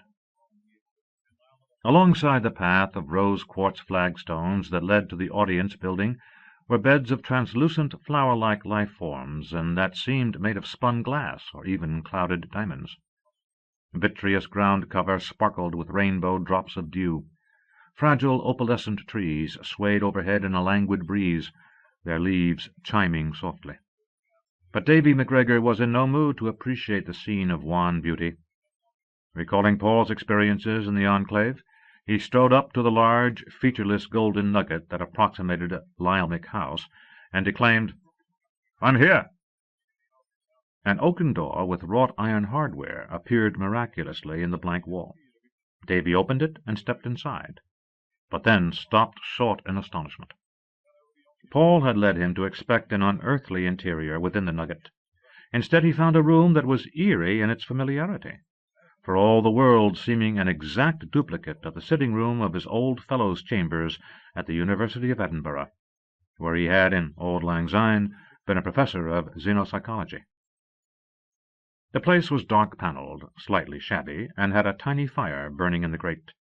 There were windows looking out on a night view of fog-fuzzed city lights, a cracked leather settee, and two old frieze armchairs, a coffee table rather the worse for wear, an antique computer on a knee-hole desk, shelves of plaques and paged books, even a ceramic umbrella stand holding two decrepit black brollies, a blackthorn cromach, and a bent toasting fork.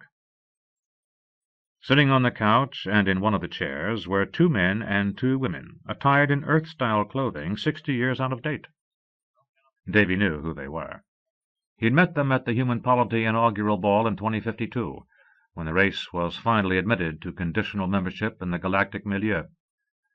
Davy had actually danced with the one who wore the disguise of a lovely Oriental woman. He took her outstretched hand as the supervisors rose to greet him. "So nice to see you again after all these years, Miss Asymptotic Essence. I did follow your advice about reading the works of Teilhard de Chardin, and it helped me resolve my doubts about unity." He nodded to the others, an African woman and 2 males of Caucasoid and Amerind appearance. "Noetic concordance, eupathic impulse, homologous trend, how do you do? I presume you have pulled this nostalgic stage set from my memory bank to make me feel at ease. Thank you. I haven't thought of my days at university for years." Trend nodded. "We are gratified. Please be seated, Davy. It's good that you have come to see us." "But you're not surprised," the Scotsman said. "Of course not," said Asymptotic Essence, although one might have thought you would come to us earlier, following the deaths of Fury and the last Hydra. Davy glowered. You are right about that happening, too. It did me good to know Margaret's killers were brought to justice, even if— He broke off, shaking his head in disbelief. Oh, it's over and done, and God be thanked. May I offer you some sherry? Concordance poured and handed him a small glass with a chipped rim. Davy had always meant to replace the dinged-up one of the original set that had belonged to his father, but he kept forgetting, and then he had been drafted into the contentious Fury-Fairy of the European Intendancy and left the university forever. Under the circumstances, Impulse said, we will not offer felicitations upon your election as first magnate. Nevertheless, we are confident that you will fulfill the duties of the office nobly during the difficult days that are to come. So you know we're in for a tough haul, do you? Davy drank a bit of wine and eyed the 4 Lyalmik obliquely. We do, Impulse admitted. His mind projected situational image, plus probability analysis. Exactly. I presume you also know about the ultimatum delivered to me by Mark Remillard after today's opening meeting of the Concilium. He called it a compromise proposal. Please tell us in your own way, Trend requested. Davy put down the sherry with a heavy sigh. I'd really prefer a dram of whiskey to be getting on with, if it's not too much trouble. Certainly, said Noetic Concordance. The decanter and its appurtenances vanished, and a stone crock of Bowmore 25 materialized, together with a carafe of water and 5 thistle glasses. The African poet served the spirits to everyone. Davy held out for a double before summarizing what Mark had said to him. Then he let me take a look into that fearsome mind of his, just for a nanosec, so I'd know he wasn't lying. And I found out that the damned widow foe has weaponry. Conventional sorts, and met a concerted CE, too. He warned me that he'll fight us if the milieu won't allow at least the rebel faction of humanity to carry on ununified. It was his final offer, and he said he'd brook no further discussion. In fact, he told me he'd not say another word in the Concilium. Did you perceive details of his munitions? Impulse asked. No, but I believe he could do a monstrous mischief unless we cut him off at the knees instanter, or accede to his proposal. Your analysis is cogent, Essence said. What's to be done, then? Do we capitulate or stand up to his challenge? The quincunx is taking the matter under advisement, said Homologous Trend. His copper face seemed almost embarrassed. Davy swept the supervisory body with an incredulous glare. His well-articulated standard English transmogrified into a prickly Scots burr. What?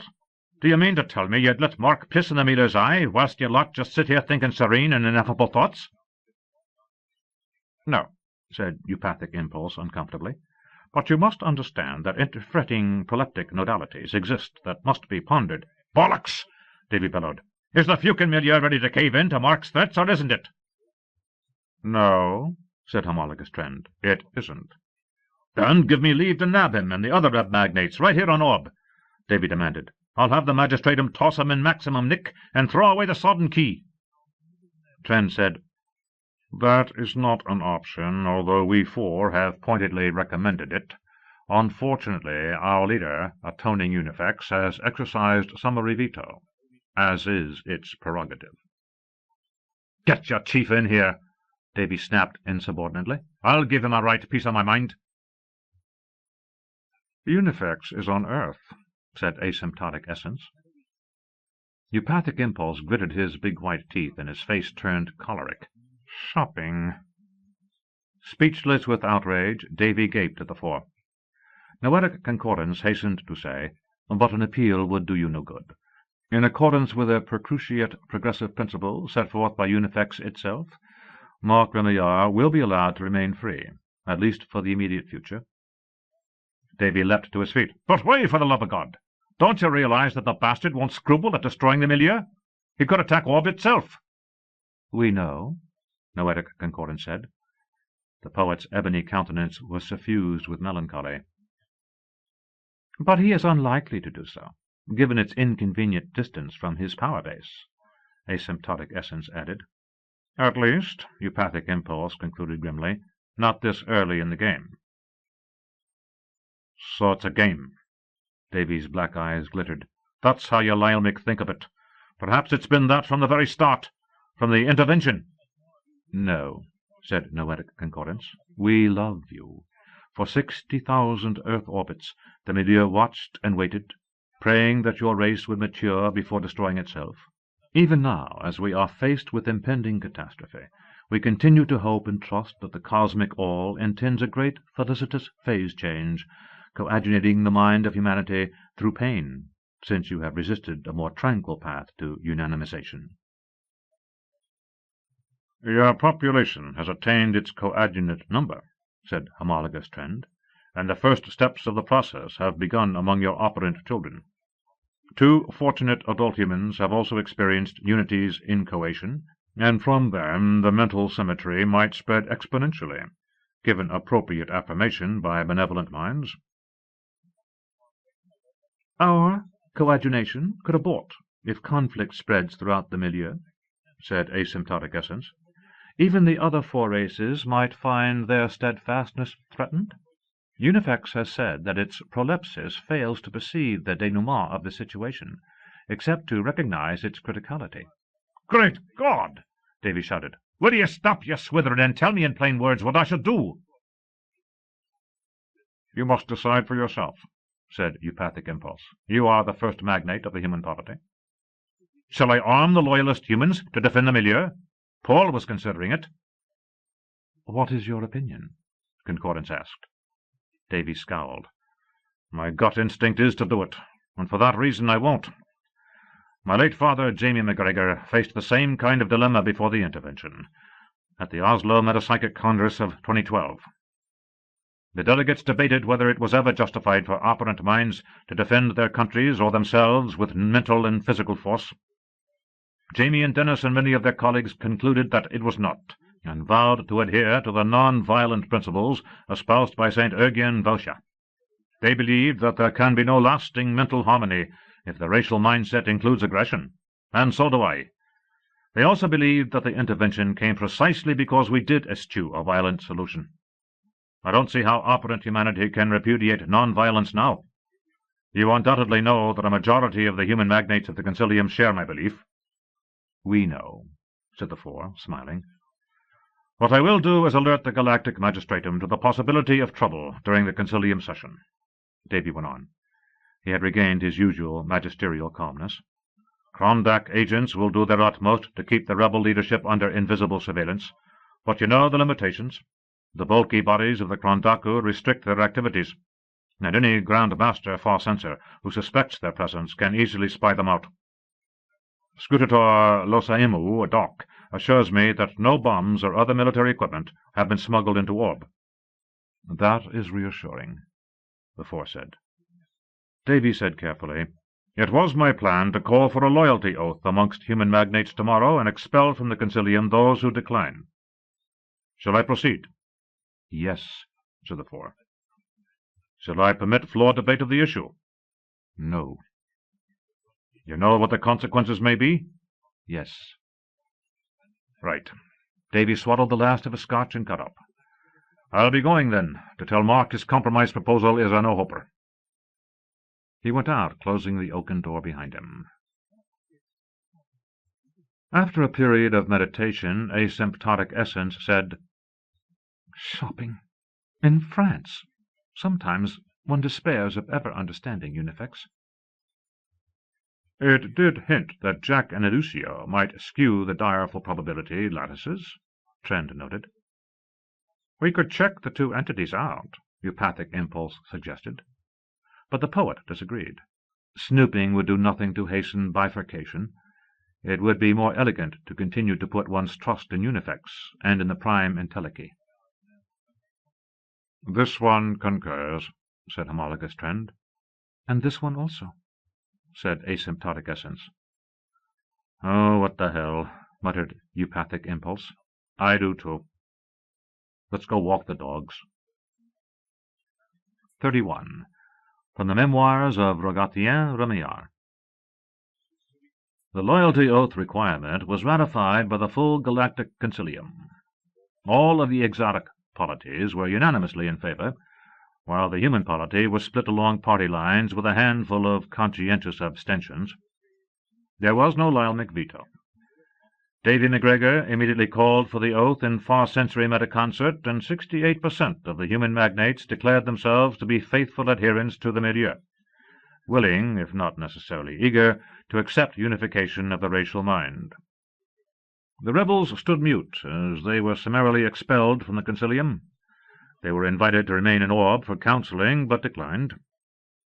Mark led the group of 128 en masse to the human terminal, where they boarded a single starship, the CSS Tyndareus, and set off for Okanagon. Since not all of the ex-magnates were able to endure high displacement factor flight, the voyage of almost 3,800 light-years would occupy some 4 weeks.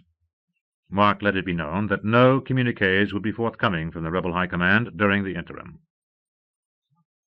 It was a time of turmoil and consternation among humanity. Although there is no formal media coverage of Concilium affairs, news of the proceedings is regularly leaked to the galaxy at large. We on Earth knew of the rebel expulsion within 48 hours, and pundits had a field day predicting what might happen next. Actually, not much did, at first. Earth's new dirigent, AC Damatura, called for calmness and reflection, and she was echoed by other planetary officials of the human polity. No effort was made by the Earth Magistratum to restrict the personal liberty or the rights of free speech and assembly enjoyed by local rebels. Minor league insurgents like Kyle MacDonald and I waited eagerly to see how Mark and his cohort would respond, looking forward to blazing rhetoric such as that which had characterized the Mental Man ruckus, and maybe some gaudy sample of kick-ass CE, warning the milieu not to mess with Okanagon or other rebel strongholds. Meanwhile, we were entertained by the politicians in Concord. In Earth's Intendant Assembly, rebel IAs denounced Davy MacGregor and the other loyalist magnates as traitors to their human heritage and craven minions of exotic tyranny. Moderate Intendant associates deplored the polarization while holding out hope that the pro-unity magnates still in session in Orb would diffuse the political powder keg. Legislators who stood firmly in the milieu camp, and they were a small minority on the Old World, reminded their jingoist constituents that no one really knew what kind of self-defensive action the galactic milieu was capable of. For all humanity knew, the Lyelmic might choose to incarcerate blatantly rebel planets inside some novel form of force field bubble, leaving them to stew forever in their own nonconformist juices. But there was absolutely no hint from Concilium Orb that the milieu might be considering a quarantine of Earth, much less that of the entire human race. After about 3 weeks, the media flap over the expulsion of the rebel magnates subsided for lack of fresh fuel. Persistent rumors maintained that the rebels possessed armament and might mount a military attack upon the milieu. But most ordinary people found the notion inconceivable. For 50 years we had been at peace. A war, even a war of independence, was a notion that had been bruited about among rebel extremists for decades. But average citizens could scarcely envision an interstellar conflict taking place. There were thousands of milieu worlds scattered throughout the Milky Way, and only 148 planets then colonized by Earthlings. No military-industrial complex existed to furnish either side with war materiel. The space weaponry we old-timers remembered involved crude lasers reflected by Zap-Star satellites, and rocket vehicles carrying thermonuclear warheads, both easily subject to neutralization by the milieu's Sigma force fields. Classic science fiction films with their quaint Star Wars battles were dusted off and broadcast by opportunistic Tri-D stations, frightening children and naïfs and giving mature adults food for thought. But everybody knew that no evil empire of malevolent extraterrestrials lurked among the nebulae, ready to defend their turf with bloodthirsty zest. The 5 exotic races that possessed interstellar transport were irrevocably committed to peace and a form of mental fellowship that might be problematical to operant philosophers, but was hardly the stuff of nightmares where plain folks were concerned. Few of us had the imagination to envisage what genuine antimatter bombs might do to an inhabited world, much less metaconcerted 600 XCE. In our innocence, we thought that the metapsychic rebellion would turn out to be a war of words, moral suasion, and economic sanctions. We had been too long at a far remove from profound evil, and we had forgotten its persistence in our own human souls. On 19 March 2083, 10 days after the CSS Tendarius landed on Okanagon, Mark called a planetary news network media conference. Every inhabited world of the galactic milieu viewed that subspace simulcast, which initiated in a studio and broadcast house in Chelan Metro, Okanagon's capital. I watched it in my own apartment above the bookshop. My companions were Marcel, the Maine Coon cat, and Kyle MacDonald, whose wife Masha was light years away among the defecting rebels. Kyle and I were full of bellicose enthusiasm as we settled down before the Tri-D with absolutely no inkling of what was to come, except that it was bound to be rebellious and inspiring. I had laid on a plate of crudités with supermarket cheese dip, potato chips, and gooey walnut brownies. We were imbibing prudent quantities of Moosehead Premium Dry Ale, a full-bodied brew from Canada, in order to keep our wits sharp for the historic occasion. The Tri-D broadcast came into New Hampshire at 2 in the morning, local time, and the voice-over introduction accompanying the special presentation title produced the first surprise. And now, live from the planet Okanagon, a public affairs program featuring Professor Anagoras, Vice Chairman of the Rebel Party. Kyle and I exchanged glances. "No Mark?" said I. "Hell, I thought this was supposed to be his big show." An explanation was promptly forthcoming from Anushka, who looked sombre in a simple black dress relieved only by a neck-scarf of cobalt-blue silk. She sat at one of those slightly tilted consoles newscasters use, with a sunken monitor screen and a control panel enabling her to personally manipulate the signal feed from external video sources. She was flanked by Captain Ragnar Goffin, wearing his 12th Fleet uniform, and a crop-haired young woman in a burgundy Nebulan business suit. "I offer greetings to all the entities viewing and participating in this presentation," Anushka said. "I am Anna Goris, formerly a dynamic field physicist at Cambridge University in Britain. On my right is Ragnar Goffin, the Chief Operations Officer of the 12th Sector Starship Fleet. On my left is Dr. Eva Smuts, Director of Okanagon's Chelan University Astrophysical Observatory. Before my colleagues and I begin, I would like to convey a Fleck transcription message from our Rebel Party Chairman, Mark Remillard." The professor touched a pad, and Mark's head and shoulders appeared in holographic close-up. His grey eyes shone from orbits as dark as wells, and his usual seraphic smile was absent. It was possible to see that he wore a garment almost like a light-weight spacesuit, black and skin-tight, with a sealing metallic neck-ring and two odd little dinguses that might have been electrodes nestling in the hollows on either side of his throat. When he spoke, his voice was quiet, but as incisive as a straight razor. "The Concilium has chosen to expel me and the other magnates belonging to the rebel party because we declined to take an oath of unquestioning loyalty to the galactic milieu.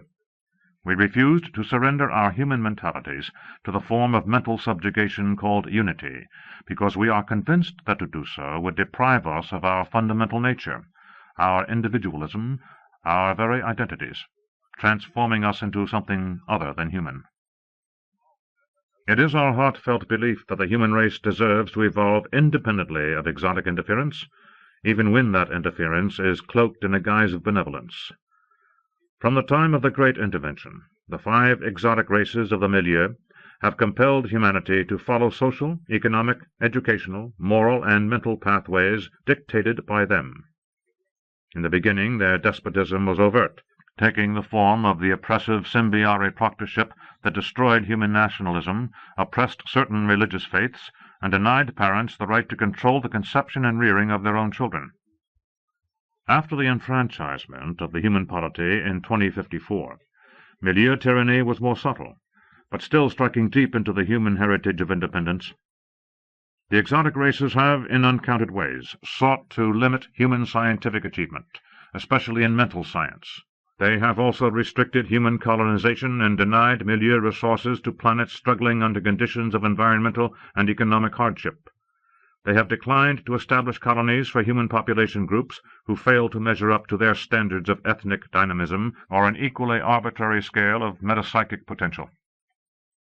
When I myself sought to bring about a dramatic increase in the number of operant minds in the human polity, the milieu felt threatened. At the time, my associates and I did not fully understand why the exotic races were so determined not to allow the engendering of mental man. But we understand it all too well now. The milieu is unwilling to face the prospect that the human race will evolve beyond the constricted bounds of what they call unity. They are afraid of us, and so they have conspired to restrain us. The rebel party has entreated the galactic milieu to let humanity go. Again and again we have tried to reassure the exotic races that we mean them no harm, but they have refused to understand. Certain human magnates of the Concilium, loyal to the milieu, have called our rebellion ungrateful, uncivilized, even immoral.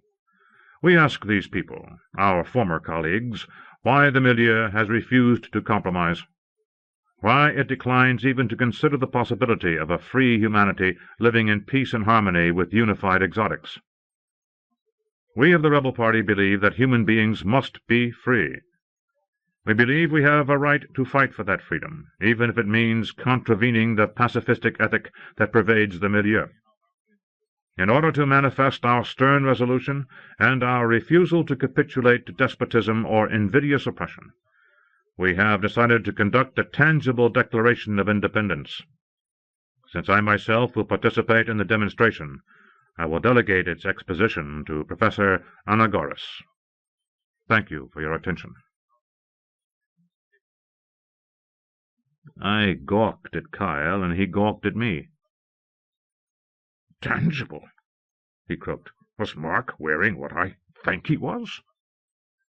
My affirmation was full of grim excitement. Sure as hell looked like the coverall of a full-body CE rig to me. I bet you we're going to see the meta-concerted zap heard round the galaxy. The Tri-D screen showed Anushka and Ragnar Gothen. She said to him, "Within recent months an alarming piece of intelligence has come to the attention of the Rebel Council. Will you tell us about it, Captain Gothen?" The Norwegian-American officer spoke with a deliberation that was pained, full of honest regret. We discovered that large numbers of Krondak starships, heavy cruisers with a high DF capability, have been gathering at the planet Molekar, a principal starbase in the 11th sector, very close to Earth. Anushka stabbed her finger at a control pad, and a view of the Krondak world flashed onto the screen. As Earth appears to be a white-swirled blue marble from space, so Molekar looked like a white-swirled umber marble. After the astronomical, labeled quick-flick file shot of the immense Krondak starbase itself appeared. Looming rows of clunky black vessels silhouetted against an angry crimson sky, the monstrous denizens of the planet squirming hither and yon on agile tentacles, tending to their mysterious and perhaps ominous business. Gothen's voice continued. Nearly 6,000 Krondak vessels have come to Molekar from every sector of the galaxy. They have gathered stealthily, without any public announcement of intent. The rebellion detected their presence through 4th century CE. The hellish view of the Krondak world was replaced by a close-up of Anushka, kindly and grave. At this instant, a rebel starship, the PSS Vulpecula, is emerging from the superficies into Molekarian sea space. I will initiate SS-Com contact with the ship's captain. She tapped the console. The Tri-D display split in half. Her side remained three-dimensional, the other was flat, depicting Fleet Commander Owen Blanchard on the bridge of the Vulpecula. He identified himself and then said, "Our communications officer is hailing Molekar Starbase, requesting to speak with its Starbase governor." A bit of backing and filling took place. Then a hideous, exotic visage, all warts, fangs, and multiple eyeballs, appeared on the Vulpecula's big bridge display screen, and a rumbling voice said, "Portator Zela Edu, Kark, responds to Commander Owen Blanchard. How may I assist you?" "I make this formal inquiry on behalf of the rebel party of the human polity," Blanchard replied. "Please explain why large numbers of Krondak starships have assembled on Molokai." The portator blinked several accessory optics. "Please wait." About 10 seconds went by. Then the exotic said, "I regret to inform you that the information you request is privileged." Blanchard's face looked infinitely weary. I recalled that he and Anushka were the very first rebels, long decades ago, when it was unthinkable for an operant human to speak out in public against the galactic milieu. Blanchard posed a final question. "Does the Krondak fleet intend an interdiction and blockade of the planet Earth?" I whispered, "Oh, shit." Kyle, looking like a grizzly bear conked with a sledgehammer, didn't say a word. Zilayadu Kark said, "I cannot respond to that query. This communication is terminated." The Krondak face vanished. Owen Blanchard said, "Initiate the demonstration." We watched Molokar die. It was impossible, of course, to show the activity of the metaconcert. We in the viewing audience did not even see the 156 vessels of the rebel force gathered in attack formation. We saw what the officers on the Vulpecula's bridge saw. For 5 excruciating minutes there was nothing. Then the reddish-brown clouds of the planet seemed to catch fire, beginning at the polar regions. What began as scattered pulsations of red and green light congealed into blazing waves of ionized oxygen in the upper reaches of the planetary atmosphere, surging in some arcane gravel-magnetic consonance with the roiling magmatic plumes beneath the crust. The thinner suboceanic lithosphere was the first to crack. Lava burst up through the seafloor in 100,000 white-hot fountains, vaporizing the sluggish seas, causing titanic bubbles to billow to the surface. The heat initiated noxious chemical changes in the complex hydrocarbons mixed with the water, breeding towering clouds of poisonous steam that clashed tornadically with the cooler air surrounding them. Deadly gases spread across the land, driven by hurricane winds. The sessile life forms that Molokarians call plants were incinerated in raging firestorms. Earthquakes rocked the continents. Most of Molokar's population died then, and since the Tor Cetes star is less than 12 light-years away from Earth, numbers of particularly sensitive operants on our planet not only saw the Krondak world's destruction in living color on their home Tri-D sets, but also far sensed the death cry of its 2 billion highly intelligent inhabitants. Kyle and I, incompetent heads and bumbling revolutionaries, felt only vicarious pain. Because of its more massive nickel-iron core, Molokar was a tougher nut to crack than Cible had been. The land masses were not completely shattered by seismic activity, nor was the atmosphere driven entirely into space. There were no volcanic lava bombs hurled into orbit, only rivers and lakes of seething gold, thinly edged with carmine, webbing the desiccated seabed off the continental shelves. This took place within 30 minutes. I have always feared the repugnant Krondaku, but that night I wept for them. They were not monsters. They were people, having many of the same emotions as human beings, the first race to be inducted by the Lylmic into the infant galactic milieu. They were unfailingly just, but also capable of kindness. They mated for life and adored their grotesque offspring and cherished the elderly members of their race. All the same, I decided that what Mark had done to Molokar was justified. Probably. Apocalypse gave way to banality.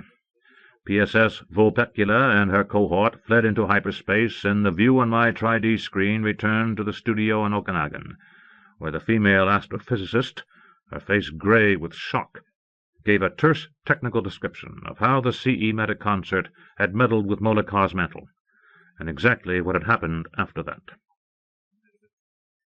Anushka made a final statement on behalf of the rebel council. It was with the most profound regret that our forces accomplished this demonstration. We now call upon the Galactic media to ensure that no additional punitive action on our part will be necessary. Rescind the Unity Protocol. We will give you 50 Galactic Standard days to respond. Any attack on Okanagon or Earth, or any attempt to sequester those planets by Sigma fields or any other means, will result in immediate retaliation. Then the professor and her two companions rose to their feet and stood shoulder to shoulder, as if drawing strength from one another. The studio cameras zoomed in on their faces. Anagora said, "Citizens of the human polity, the metapsychic rebellion has shown you one way to achieve freedom. Whether it succeeds depends upon you." The 3D images winked out. After a moment of silent nullity, the station logo came on. There was no commentary, only the solemn cadences of Samuel Barber's Adagio for strings, mourning the death of a world. 32. Sector 12, star 12-337-010, Grian. Planet 4, Caledonia. 1. On Ceitean, 15 May, 2083. A misty drizzle fell in northern Benvorak on Caledonia's first evening of summer, tapping on the tender new foliage of the coleus trees in the garden and dimpling the placid black waters of Loch Tuath that fronted their cottage. But the droplets seemed miraculously to evaporate without getting a person wet. "It's dry rain," she noted as they came out of the house. "Part of our Caledonian folklore. You've never been in it before, have you, love?" "No," he admitted. "Let's walk to the farm rather than take the ground car," she suggested. "I'd so love to have a last feel of the dear old place before we leave." "We'll be back after it's over," he insisted, "for a good long rest." "And then a second vacation on Kauai," she added. "We'll have earned it well and truly." They set off down the narrow two-rut track, which was barely damp. The native trees in the glen and on the mountain sides were aglow with colours that were nearly fluorescent in the prolonged soft twilight. When the coleus leaves were full-grown, they would be the size of handkerchiefs, or even larger. Now they were like crimped, velvety cat's ears, cerise pink and primrose yellow, and roe violet and magenta. Their undersides, lifting in the light wind wafting down from the extinct Forge volcano, were silvery. They passed the docks at the end of the loch, and came up the riverside road through the pastures and fields. Terrestrial grass, mingled with vivid orange Neonian plants, grew lush in the repeller-fenced paddocks where sheep, ruddy West Highland cattle, and miniature horses grazed with their young. Long-tailed Mesozoic rinkies flew overhead. Their wild cries mingled with the bleats and whickers of greeting that the farm animals offered to the human couple passing by. Hand in hand, Jack the Bodiless and Diamond Mask walked along the gravel road to her beloved childhood home. He wore jeans, a navy polo shirt, and a brown windbreaker. She had on her shining azure lame hooded jumpsuit, and the matching half-mask adorned with blue diamonds. When they finished their visit, they intended to embark immediately for Earth. The air farm seemed deserted tonight. There were no eggs or aerostatic harvesters on the landing pad, and no sign of workers or ground vehicles in the vicinity of the skyweed processing plant or the other outbuildings. Over by the river, the young oak tree that had sprouted from an acorn she picked up in an Edinburgh churchyard thrust out sturdy branches adorned with monochromatic alien green. The main house, quaintly gabled and painted Wedgwood blue with white trim, stood on a landscaped knoll high above the other buildings like a small castle on its motte. Some of the windows were already lighted. Only the satellite dishes, the Navcon antenna, and the fairy critter gun on the roof detracted from the structure's archaic charm. Dorothea paused at the bottom of the knoll's stoned stairway. "I don't really know what I'm going to say to him, Jack. I couldn't refuse when he asks us to come see him, but He's a rebel, even if he is my father. After what's happened, I'm not willing to let him spoil our last night on Cali." "Let's just see what he wants," Jack said. "If it's a row, we can leave." They ascended through rock gardens bright with golden tuft and many-coloured azaleas. At the slightly higher elevation, the dry rain unfortunately regained its normal wet properties. Jack erected a meta-creative umbrella until they reached the shelter of the house's enclosed porch. Janet Findlay, Ian MacDonald's Arizona-born second wife, opened the door to them. She had declined rejuvenation, as her husband had, and her once hard-favoured features had softened with the plumpness of middle age. She wore a ranch shirt in sage green with pearl snaps, a black denim skirt, and western boots made of Caledonian toothis leather. "Evening, kids." She smiled warmly as they came into the entry hall and exchanged brief hugs. "He's holed up in his den like a sulking coyote, so you might's well go on along. You all come back into the library for coffee after you've had a chance to chew the fat in private. I'll wait on you." "Thank you." Dorothea led Jack to the office wing of the big house. The workroom where Janet and Dorothea's foster sister, Ellen Gunn, supervised the operation of the air farm, was deserted at this time of the evening, its cluttered desks abandoned, the computer displays and sophisticated business machines devoiced but still blinking as they ruminated electronically over cuds of data. When Jack and Dorothea reached the door of her father's inner sanctum, she knocked gently. A low voice said, "Aye, come in." Ian MacDonald slowly turned away from the window where he had been standing. Even in the rainy dusk, the view to the north was magnificent, encompassing the entire farmstead and the reach of cliff-girt Loch Tuath beyond. A Celestron light-multiplying telescope was still focused on the river valley.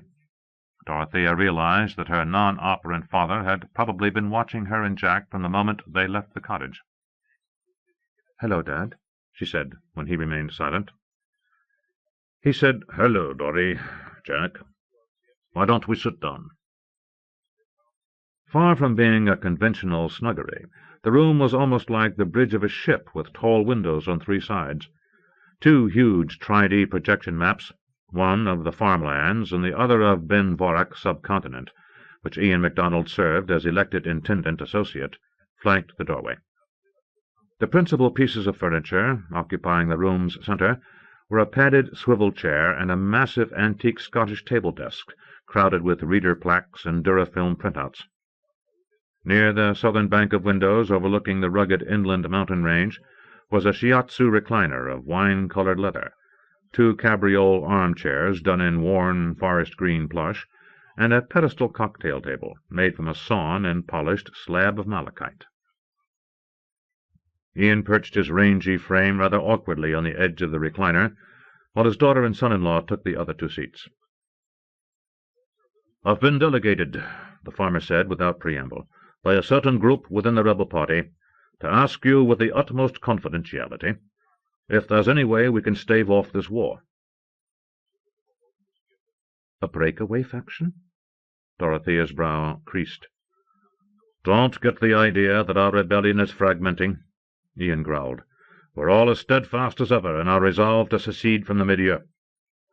But certain members of the rebel council wonder whether Mark might not have formulated our ultimatum too rigidly. If so, I'm to let you know informally that we're still open to negotiation. We don't want flat-out war any more than the milieu does." "You made my brother your leader," Jack said levelly. "Why aren't you posing this question to him?" Ian did not reply directly. "I'm going to be frank with you. The rebel council expected milieu capitulation to follow the Molokar demonstration. When our 50-day deadline came and went last week without any response at all from your side, a conference of rebel bigwigs met to discuss new options. I wasn't there, you understand. I'm small potatoes in the rebel hierarchy, just the body who happens to have a very important daughter. So I was appointed an informal delegation of one." He stared at her in hopeful appeal, but the hazel eyes were coolly noncommittal above the mask of blue diamonds. Ian's sponsorship of the clandestine laser helmet factory had never been proven, but she was morally certain of his complicity, and had been deeply scandalized by it. Jack said, "Suppose you tell us what the new rebel options are." Well, the majority of the magnates, including Mark, are prepared to conduct another cataclysmic demonstration unless serious negotiations for the implementation of human independence begin immediately. "And the rebel minority?" Dorothea asked. "Is it having second thoughts after the Molokar atrocity?" Ian spoke with anguished sincerity. "We ordinary folk never dreamt that Mark had contemplated such a gruesome thing. We were as appalled as you. On the other hand, if it was true that the Krondaku were getting set to blockade Earth or embargo our colonies, then they deserved what they got. But there's no other truly appropriate target left now, is there?" Again he seemed to be appealing to Jack and Dorothea. "I mean no other exotic world that just begs for smashing. There's only innocent planets in the Concilium orb itself. If Mark's CE concert destroys one of them, it'll be naught but terrorism." "Yes," the dirigent of Caledonia said to her father. "That's what your rebellion has committed itself to." "What will ye do, Dory? Is there no way to put an end to it? We know that loyalist human starships of the 13th and 14th fleets are zipping from hell to breakfast, touching down on every colonial world. But they certainly aren't being deployed militarily. Our best intelligence guess is that the ships are just carrying bloody messages. But about what?" Dorothea said, "You've guessed correctly, Dad. We haven't wanted to use subspace communication or ordinary long-range far speech because of the possibility of interception, so our communiques are being sent via courier. We can't risk misunderstandings at this point." Ian's eyes lit up with hope. "So ye do have some non-violent counterploy in the works?" Jack said, "Loyalist humans are trying to find a way to resolve the matter, yes, but you can hardly expect us to discuss our strategy with you. I'll tell you this much. Every human member of the Concilium, still faithful to the milieu, has returned to his or her own planet. I myself am the only temporary exception. We don't intend to negotiate with you rebels, and we don't intend to fight you. What we do intend is to end the rebellion by a means that we hope will be non-violent. Davy McGregor will be sending a message to Mark 5 days from now. But there's no reason why you shouldn't know about it and tell him to expect it. The gist of the response is this. The exotic races have agreed that the defense of the milieu against the metapsychic rebellion is to be directed solely by loyal human magnates. Whichever side is victorious in a certain upcoming confrontation will be granted primacy. If you rebels win, humanity will be cut loose from the milieu. If the loyalists win, those operants refusing unity will be sequestered. Non-operant rebels will have their personal liberties restricted more drastically than they were during the Symbiari proctorship." "Who are the magnates directing the milieu's defense?" Ian demanded bluntly. Jack and Dorothea only looked at him without speaking. Ian rose from his feet, his face agitated by conflicting emotions. "It's you two, isn't it? The only loyalist paramounts. You're going to take on Mark. But how? Do you have a CE concert of your own?" Dorothea got up, went to her father, and took his hand. "We're leaving Caledonia tomorrow morning. You'll soon know the answer to your questions. All of them." The diamond mask dissolved, revealing a plain, heart-shaped face. She kissed her father on one rugged cheek. "Goodbye, Dad. I do love you. When the time comes, make a true choice with your own heart. Don't let Mark Remillard choose for you." The hard, sharp-edged gemstones masked her again. She and Jack left the study. "Wait!" Ian cried. "What choice? What do you mean?" But neither of them answered. They hurried to the front door, with him following after, made a brief apology to bewildered Janet, and went away into the rain. Ian MacDonald stared dumbly at the closed door. "What in blue blazes is going on?" Thrawn Janet asked him. "They're leading the counter-assault. Against the rebellion. Dory and Jack." "Hell, fire, and double damnation," muttered Janet. Hesitantly, she added, "Wouldn't you call that sort of valuable intelligence? I mean, shouldn't we notify Callum Sawley? So's he can maybe stop the two of 'em taking off in their little scurra starship of Jack's? If they're the leaders—" "No!" said Ian MacDonald. He whirled about, seized her by the shoulders, and shouted, "You won't say a word about them, and neither will I. Do you understand me, woman?" "Reckon so," said Janet. Exerting herself minimally, she pried her husband's hands loose, took out a handkerchief and wiped the tears from his face, and then led him into the library, where strong coffee and soggy scones with raspberry jam waited. 33. From the Memoirs of Rogatien Remillard. Jack and Dorothée returned to Earth. They came together to my bookshop on a gorgeous late spring day, and gave the great carbuncle back to me with their thanks. I asked them if they knew what the milieu was going to do, now that Mark's deadline had come and gone 10 days ago. "We're going to try to stop him, Uncle Roger," said Tichon. He squatted on the floor of the shop, stroking old Marcel. We were in the little customer lounge up front. Tulips and hyacinths were blooming around the base of the trees along Main Street, and students ambled by in shirt-sleeves and light dresses.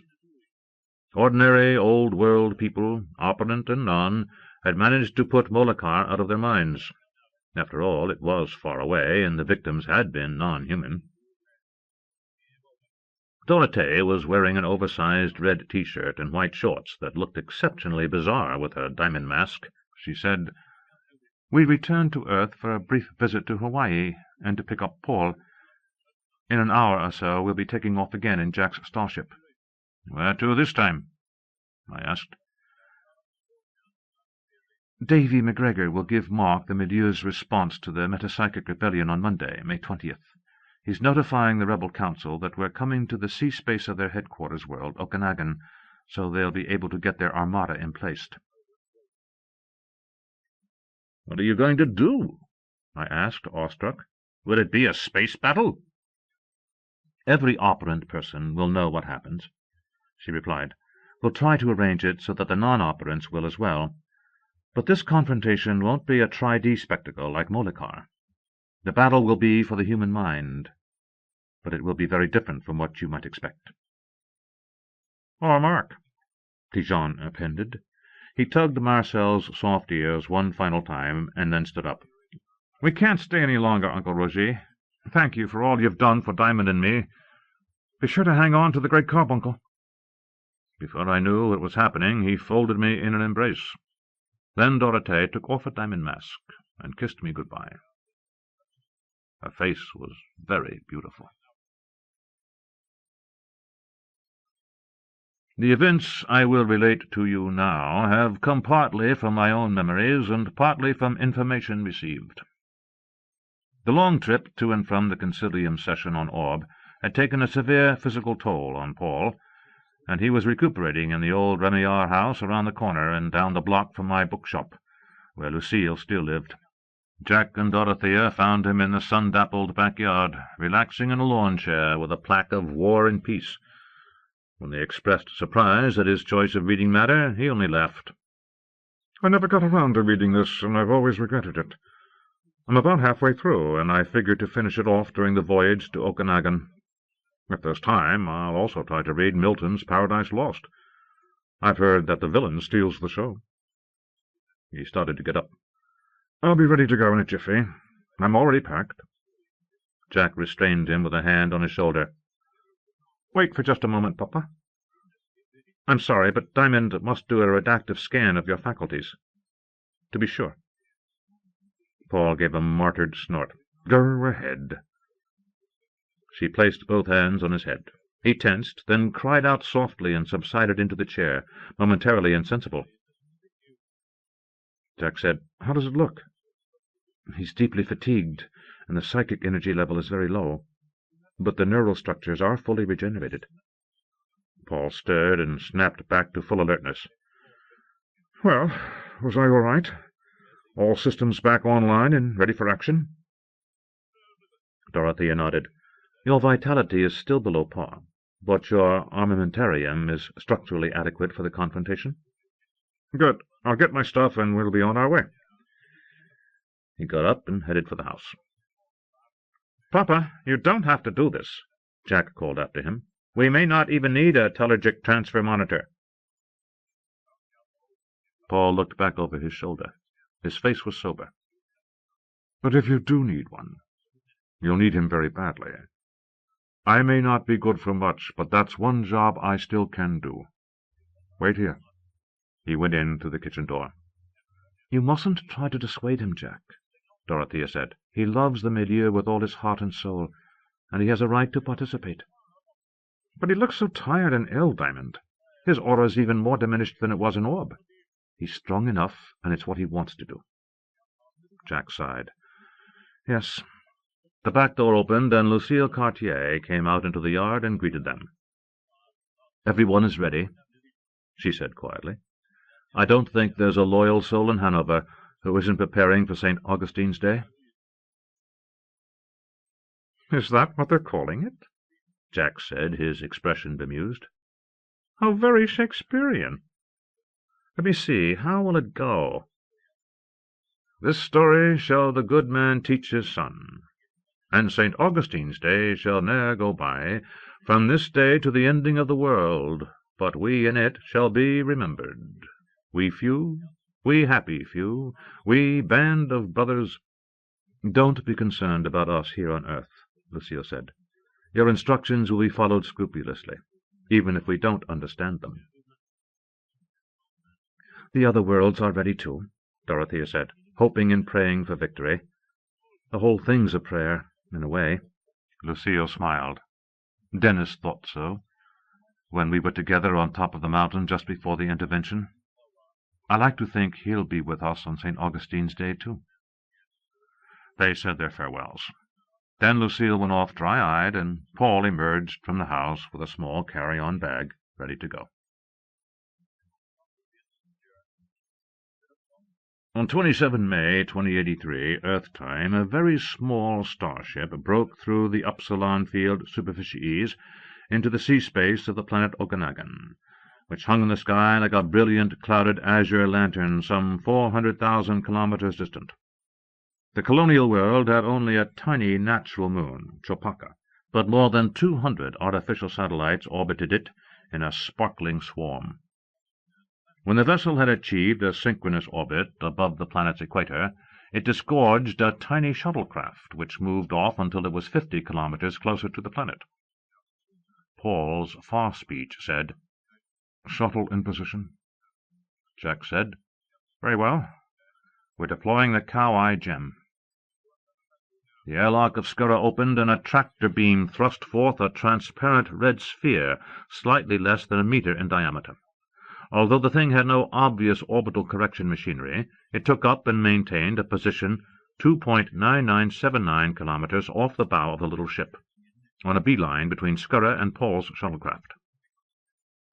Dorothea said, "Gem deployed." The comm display on the bridge lit up with the planetary Great Seal overlaid with a flashing warning notification. It said, "XSS Skura 2, this is Okanagon ISTC. Your vessel and its auxiliaries now occupy sea space interdicted by the Metapsychic Rebellion. Please state your intention immediately or risk a hostile engagement." The young woman in the flying suit encrusted with diamonds sat in a command seat before the starship's navigation console. Beside her was a pedestal topped by a crystal bowl holding a disembodied brain. A pseudo-voice said softly, "Okanagon Interstellar Traffic Control.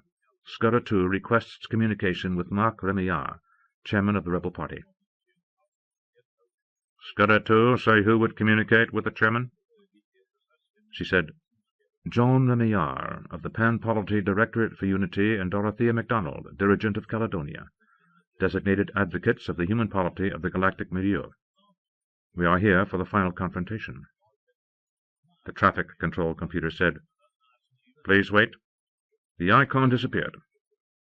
In a moment, the comm screen showed Jack and Dorothea their own starship, Paul's shuttle, and a gleaming, blood-red speck. "They're not scoping us from groundside, or from Chopaka Moonbase," Jack said. "The scan originates from behind us." His PK touched the pad activating their own external survey system. He commanded, "Survey, tri-D mode, 360-degree, Starship Analytical Graphic." The larger display above the console came to life, showing a swarm of 670 representational starship images, almost entirely ensphering their own spacecraft at a distance of less than 100 kilometers. Peripheral displays began a swift presentation of vessel classification and ID. There were 191 Vulpecula-class cruisers, 50 huge Bering-class dreadnoughts, and 429 miscellaneous ships attached to the 12th Sector Fleet. The rebel armada had exited hyperspace.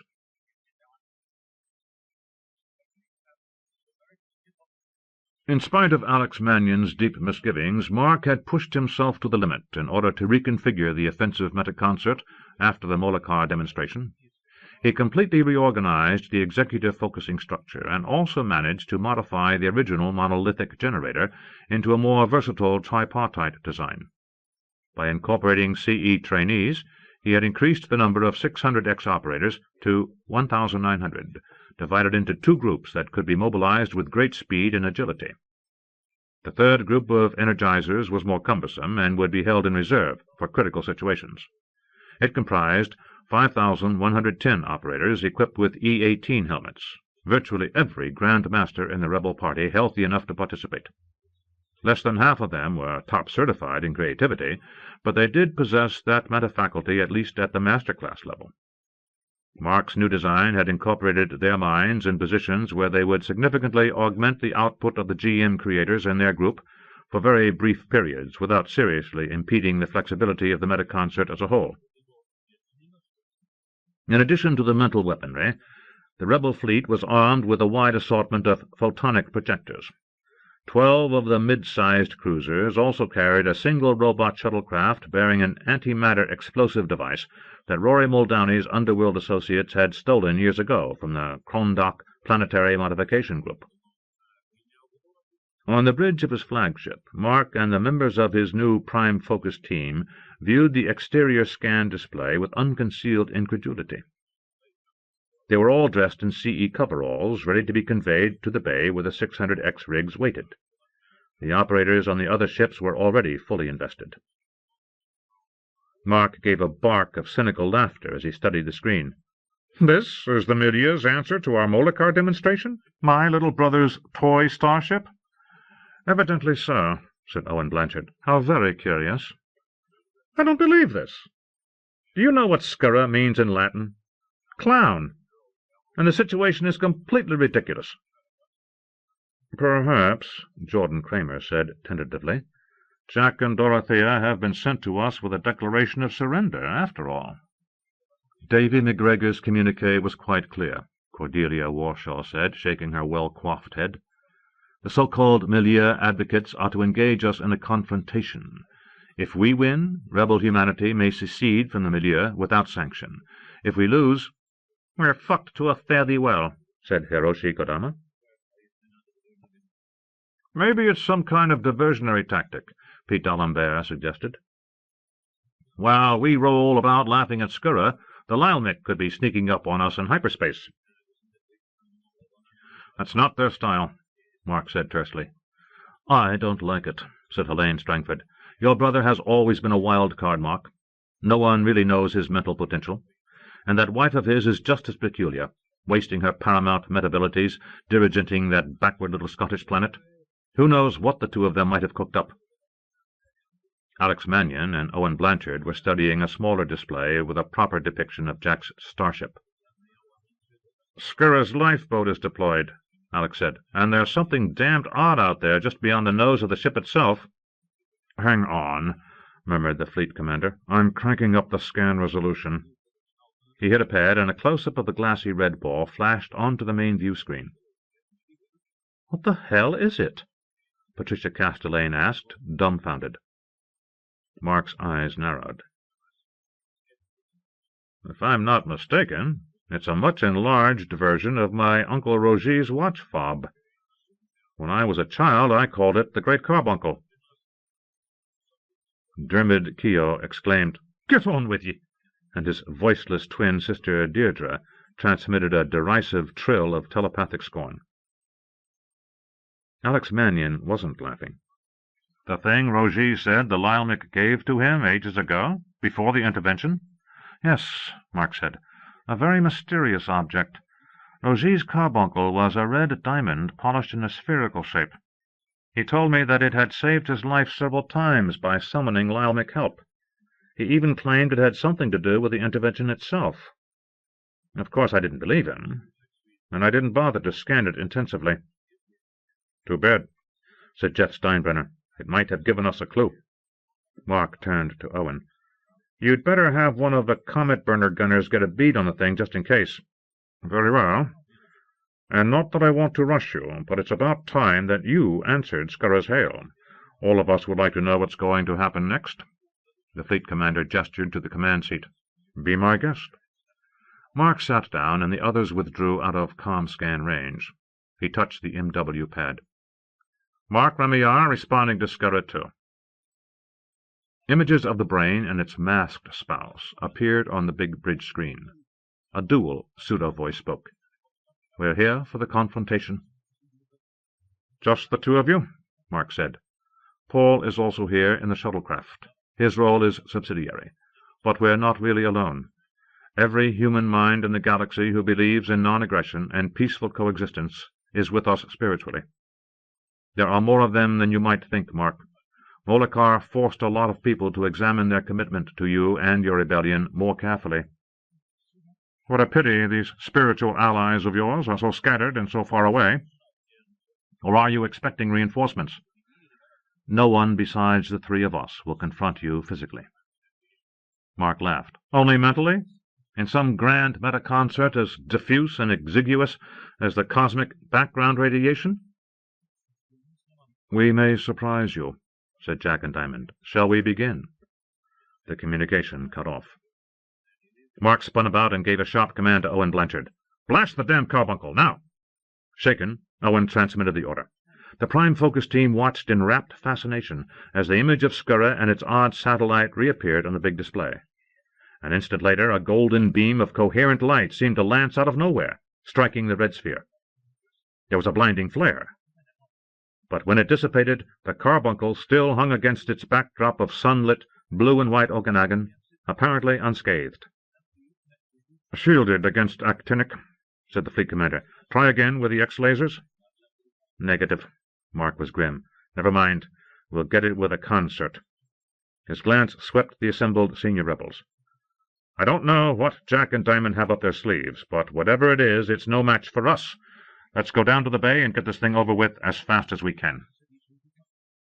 In tight metaconcert, the brain and the woman, clad in diamonds, sent out their far-spoken summons. It was a call similar to the one Dennis Remillard had made on the night of the intervention, appealing to human beings of goodwill to join together, even if only for a brief time, in a grand conjunction of peaceful and loving calmness. The first to respond were the uniate and coagulating children. There were millions of them by then, on every human colonial planet, even rebel Okanagon, a silvery chorus of innocence that echoed faintly among the stars. Then the adult operants who had always remained loyal to the milieu joined in, followed by normal minds who had never given up on the power of love to transform. My mind's eye watched and my mind's ear heard what happened, even though I held back. On St. Augustine's Day, 2083, the final confrontation caught me as I was walking along the Connecticut River on a cool May evening, full of fear and torn by conflicting hopes. I sat down on a rock by the shore, blind to my surroundings, while my mind far-sensed the drama taking place 540 light-years from Earth. I desperately wanted humanity to be free of the milieu, but at the same time I shrank from Mark's appalling tactics, praying with all my soul that there would never be another Molokar. There would be, however, and every human being in the galaxy would be a witness to it. Jack and Dorothea gathered that initial diffuse flow of coadunation into a concerted song of unity. Lucille told me afterward that operant adults experienced the transition as instant unanimization. The non-operants, still incapable of bonding fully in cosmic consciousness, felt suddenly uplifted by a surge of wonder, joy, and mental fellowship. The loving meta-concert pervaded the mental lattices of the ether like the mist hovering over the surface of the Connecticut River on that calm New Hampshire night, tenuous, still relatively insubstantial, capable of being torn by the least breath of malignant wind. Of itself, this precursor to the unified mind of humanity posed no threat whatsoever to the rebellion. Even though its joyous song was heart-stirring and indescribably beautiful, I still refused to join in. Jack and Dorothea strengthened themselves by the fullness of unity, gathered the flood of loving energy, and channeled it into the huge gem he had constructed in his laboratory on Kauai, the red diamond sphere with the mysterious Lyelmic machines at its faintly glowing heart. Paul Remillard helped in the tellurgic transfer, his mind a living conduit that helped to concentrate the lesser emanations of the non-operants. The song changed. Mark, encased in his black CE armor and interrupted in the critical task of constructing his own metaconcert, watched in disbelief as his peripheral foresight showed a slowly expanding bubble of white light that emerged from the carbuncle, engulfed Jack's starship, and spread toward his own rebel fleet. He had no idea what it was, and he did not intend to find out. "Owen, abandon Armada formation of encirclement, retreat 100 km, higher orbit. Now, now, now!" "Very well. Armada executing maneuver." Patricia Castellane, dirigent of Okanagon, spoke to Mark on his intimate mode. "Hit them with the antimatter bombs, all of them," Mark said. "We're too close to the planet. We can't risk it." Patricia said, "The concert isn't half built. Would you rather have the fleet dive back into hyperspace like a flock of scared rabbits? Do it! It's my world." Mark said, "Fire all antimatter devices at Skura." 12 robot spaceboats emerged from the midst of the retreating armada and streaked toward the glowing bubble, which was expanding more rapidly. When they reached the superficies, there was a tiny flurry of rainbow sparks. The shuttles seemed to vanish. An instant later, on the bubble's opposite side, sparks flashed again, and the bomb-laden craft reappeared, tracing an impact trajectory toward Okanagon. Mark roared, "Owen, abort action recall boats! Now, now, now!" After a moment, Fleet Commander Owen Blanchard's emotionless mental voice replied, "The boats are behind that big energy bubble, and our guidance systems are unable to penetrate it." Tijon and Dorothea made certain that every human mind saw what happened. Mercifully, they did not transmit the telepathic shout of the 2 billion people who died when the antimatter devices ruptured Okanagon's unstable crust and transformed the once lovely Earth-like planet into a holocaust. Jack's mind spoke to his brother on intermode. "God have mercy on all of you." Mark said, "Perhaps you'd better start praying for yourself." At that terrible moment, when not only humankind, but all of the exotic races of the milieu watched in stunned horror, the galactic milieu itself faltered. Its peoples had been shielded from aggression for so long that they had forgotten its most seductive quality, the inborn instinct to take violent revenge upon one's enemies. Billions of imperfectly unified symbiote experienced despair and hopelessness for the first time in their lives, knowing that their first all-important proctorship had failed. Even more Poltroians were affected, in spite of unity. Their ancient heritage of violence, suppressed for so long, began to resurface in their racial mind in response to the perceived threat of the human rebels. The Gi cowered in helpless panic, while the phlegmatic Krondaku tried to resist the temptation to withdraw into themselves. The Lyelmic only watched, waiting to see if Mark Remillard and his rebellion would prevail, while the galactic milieu died. Jack and Dorothea said, "Persevere." The monstrous cinder that was Okanagon glowed crimson and black inside a haze of orbiting debris. Persevere. Uncommitted human minds, and even greater numbers of dedicated rebels, at first stunned by the awful spectacle, began to rush into the sanctuary of the loving metaconcert. I held back myself, but a torrent of others rejected the terrible sword of the Angel of the Abyss and his remorseless demand for full mental autonomy. As humanity made its critical choice, Jack, Diamond, and Paul welcomed and incorporated the converts. The song intensified, and the great bubble of coaginate mental energy swelled and acquired a heliodoric corona. When it attained a diameter of 29,979.2458 kilometers, it halted its distension. Ready. Mark's metaconcert was finally actualized. He ordered the ship carrying the secondary focus team, Adrian, Catherine, and Severin Remillard, Anushka Goris and her brother Valerie, Marcia MacGregor Goris, Rory Muldowney, Robert Tremblay, and Ian MacDonald's highly operant siblings Lachlan, Annie Laurie, and Diana, to execute a hyperspatial translation, penetrating the sphere of energy surrounding Skura. When the maneuver worked, rather to Mark's surprise, he orchestrated a titanic creative blast from the screaming generator of his own metaconcert, striking simultaneously at the great red diamond from outside and inside the glowing bubble. Two things happened. All of us who were watching saw the first event. The second became widely known only 4 days later. The enormous sphere of coaginate energy contracted like a collapsing star. I saw a woman dressed in a gem-encrusted silver flying suit and a naked brain enclosed in blazing plasma. In the ether, 2 voices said, "Persevere." Mark heard Jack speak on his intimate mode. "It's finished, big brother. Now you must magnify too, like it or not. Adieu, dear Mark."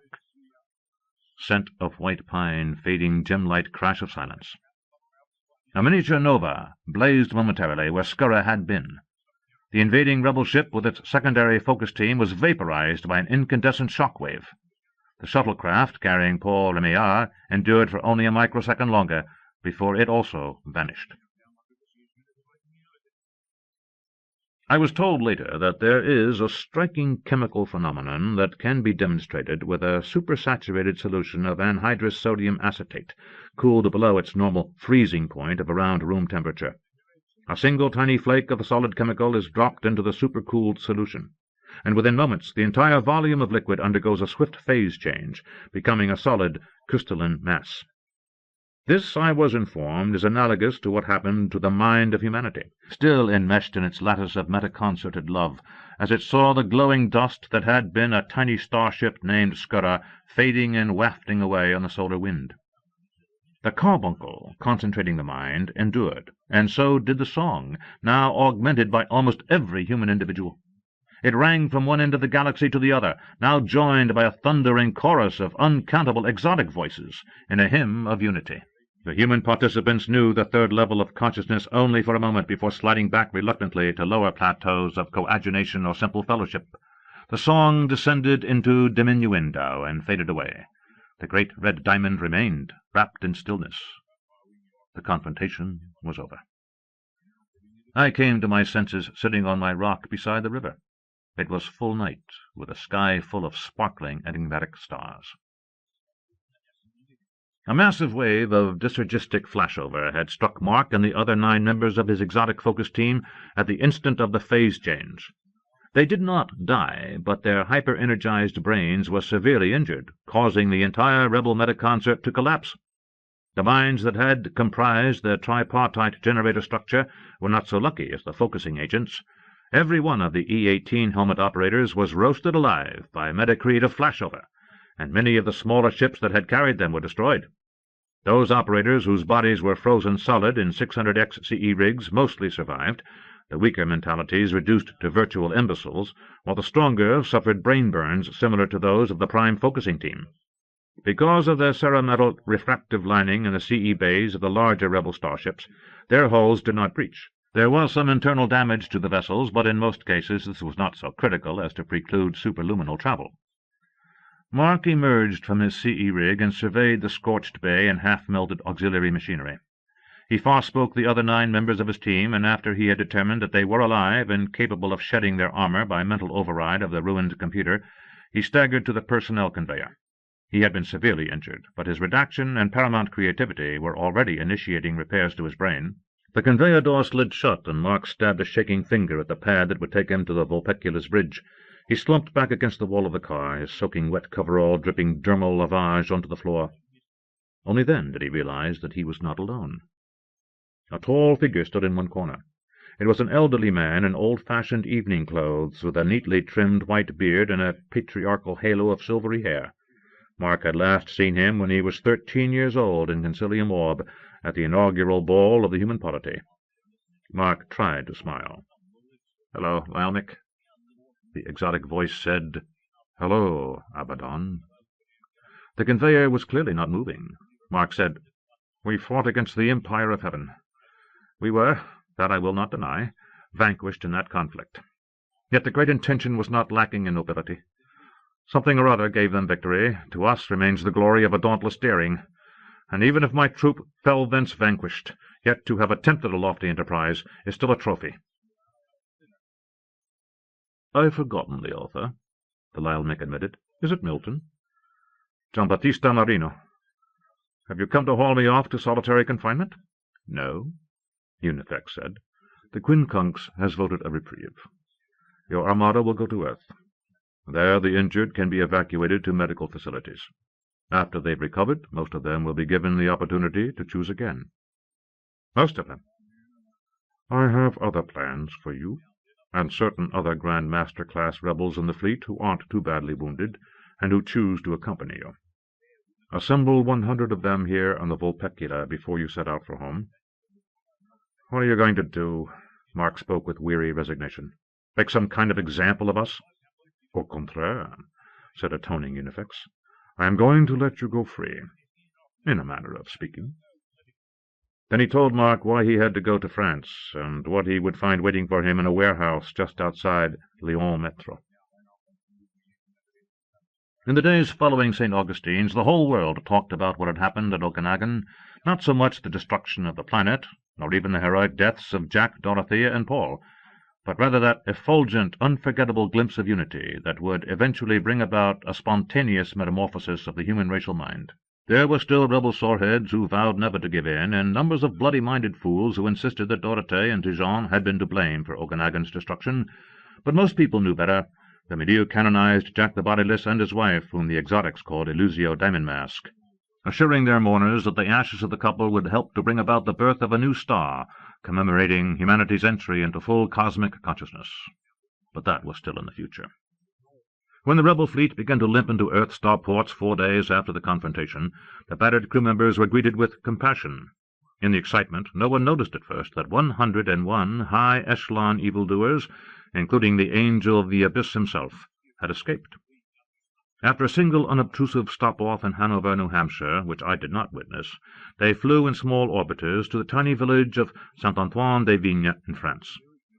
There they took possession of the treasure trove of survival gear, including weaponry, that Unifex's shopping expedition had provided. Hauling the loot off in a long caravan of all-terrain vehicles, they proceeded to l'Auberge du Portail, Madame Guderian's unique establishment that provided a one-way time gate to the Pliocene exile, 6 million years in the past. Mark took his children, Hagen and Cloud, with him. Even at the end he refused to give up his dream of mental man. The tale of Abaddon's temporal translation, his Pliocene adventures, and his expiation in the Duat galaxy have been told in other books. My own memoirs end here, unless there is a new beginning. And the wise will shine as brightly as the heavenly firmament, and those who have instructed many in virtue will be as the stars for ever and ever. Daniel 12:3. Epilogue. Hanover, New Hampshire, Earth, 31 December 2113. The old man stared at the biblical quotation on the display of his transcriber for a long time before he hit the print and file pads. "Eh bien, Ghost. It's done. Barely under your deadline, but I pushed myself. I hope you're satisfied." In the night outside the little room in Rogatien Remillard's third-floor flat, The wolf wind was wailing in the doorways. The snow drifted deep along the road. The ice gnomes were marching from their Norways, and the great white cold walked abroad. Roger heard someone whistling the old college song. The sound was almost inaudible amidst the noise of the storm, and the whistler was invisible, but the old bookseller knew who it was. "What would you like me to do with the thing?" Roger gestured at the growing stack of durafilm sheets being spit out by his printer. "Hand it over to the media?" "No," said the family ghost. "Give it to my sister Marie. She'll know how to have it properly published. Just be certain that no one cuts anything out or alters anything." "D'accord. Will you go away now?" "Yes, but if you should ever be mortally endangered, your own great carbuncle will summon colleagues of mine who will assist you. There are 4 of them, at least for now, and they wear human bodies." "Batej, corporeal Ionic. What next?" A spectral chuckle sounded, and the ghost said, "Perhaps something interesting." The old man scowled. "Damn it, hasn't my life been interesting enough? What I'd really appreciate is a little peace for myself, and I don't mean unity." "You might find its merits more appealing in the months to come. Talk it over with Malama." "Maybe." Roger's tone was mutinous. He climbed to his feet and hesitantly stuck out his hand to the empty air. "Well, if this is goodbye, I want to say no hard feelings. It was a hell of a story. There were times when I didn't even believe you were real, but—" He felt a firm clasp, and then something enveloped him in a near-orgasmic rush of physical pleasure that was gone almost as soon as it began. "Adieu, mon oncle. Priez pour moi." Roger lowered his head and spoke in a broken whisper. "Sure, Mark. Damn tootin' I will." Then he knew that the room was empty except for himself and Marcel, curled up in his basket beside the desk, looking at him with grey-green wildcat eyes. Roger stood without moving for a long time. At last he said to the cat, "Reckon that's that, old fur-face. Let's get on to bed." He heard a knock at the front door. Grumbling, he went into the parlour and then to the small entry of the apartment. He snapped the lock and opened the door. She stood there in a down-filled jacket, her strawberry-blonde hair glistening with melting snowflakes and her silvery eyes smiling. A faint scent of Bal à Versailles perfume came to him as she lifted a bottle of inexpensive domestic champagne with a red ribbon tied around its neck. "Happy New Year. Sorry about the cheap bubbly, but it was all the supermarket had left." Roger stared at her, unable to utter a sound. Elaine Donovan kissed him gently on the lips and pushed past into the parlour. "Don't just stand there, darling. We've years of catching up to do." Roger closed the door and got on with it. The end of Magnificat, Book 3 of the Galactic Media Trilogy. And the end and the beginning were always there, before the beginning and after the end. And all is always now. T.S. Eliot. Remillard Family Tree. Reader's Note. Denise Remillard, 1967 to 2082, and Lucille Cartier, 1968, were married in 1995. They had 7 children. Philip, 1997, Maurice, 1999, Severin, 2003 to 2083, Anne, 2005, Catherine, 2009 to 2083, Adrian, 2011 to 2083, and Paul, 2014 to 2083. Philip married Aurélie d'Alembert, 2008 and 2030, and they had 13 children. Joseph, 2031, Adele, 2033, Louis, 2034, Gabrielle, 2036, Michelle, 2036, Charlene, 2038, Richard, 2041, Emile, 2044, Denise, 2044, Samuel, 2046, Norman, 2048, Lauren, 2049, and Marianne, 2050. Maurice married Jean d'Alembert, 2010 to 2037, and 2033. They had 3 children, Robert, 2034, Carolyn, 2036, and Leanne, 2037. In 2040, Maurice married Cecilia Ashe, 2014, and they also had 3 children, Celine, 2040, Roger, 2042, and Roland, 2044. Severin was married to Genevieve Boutin, 2004 to 2045, from 2027 until their divorce in 2029. They had a son, Gregory, 2028.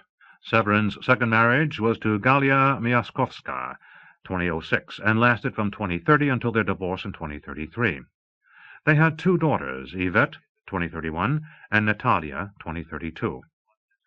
Severin's third marriage to Maeve O'Neill, 2013, lasted from 2035 until their divorce in 2046, and they had 2 children, Suzanne, 2036, and Quentin, 2040.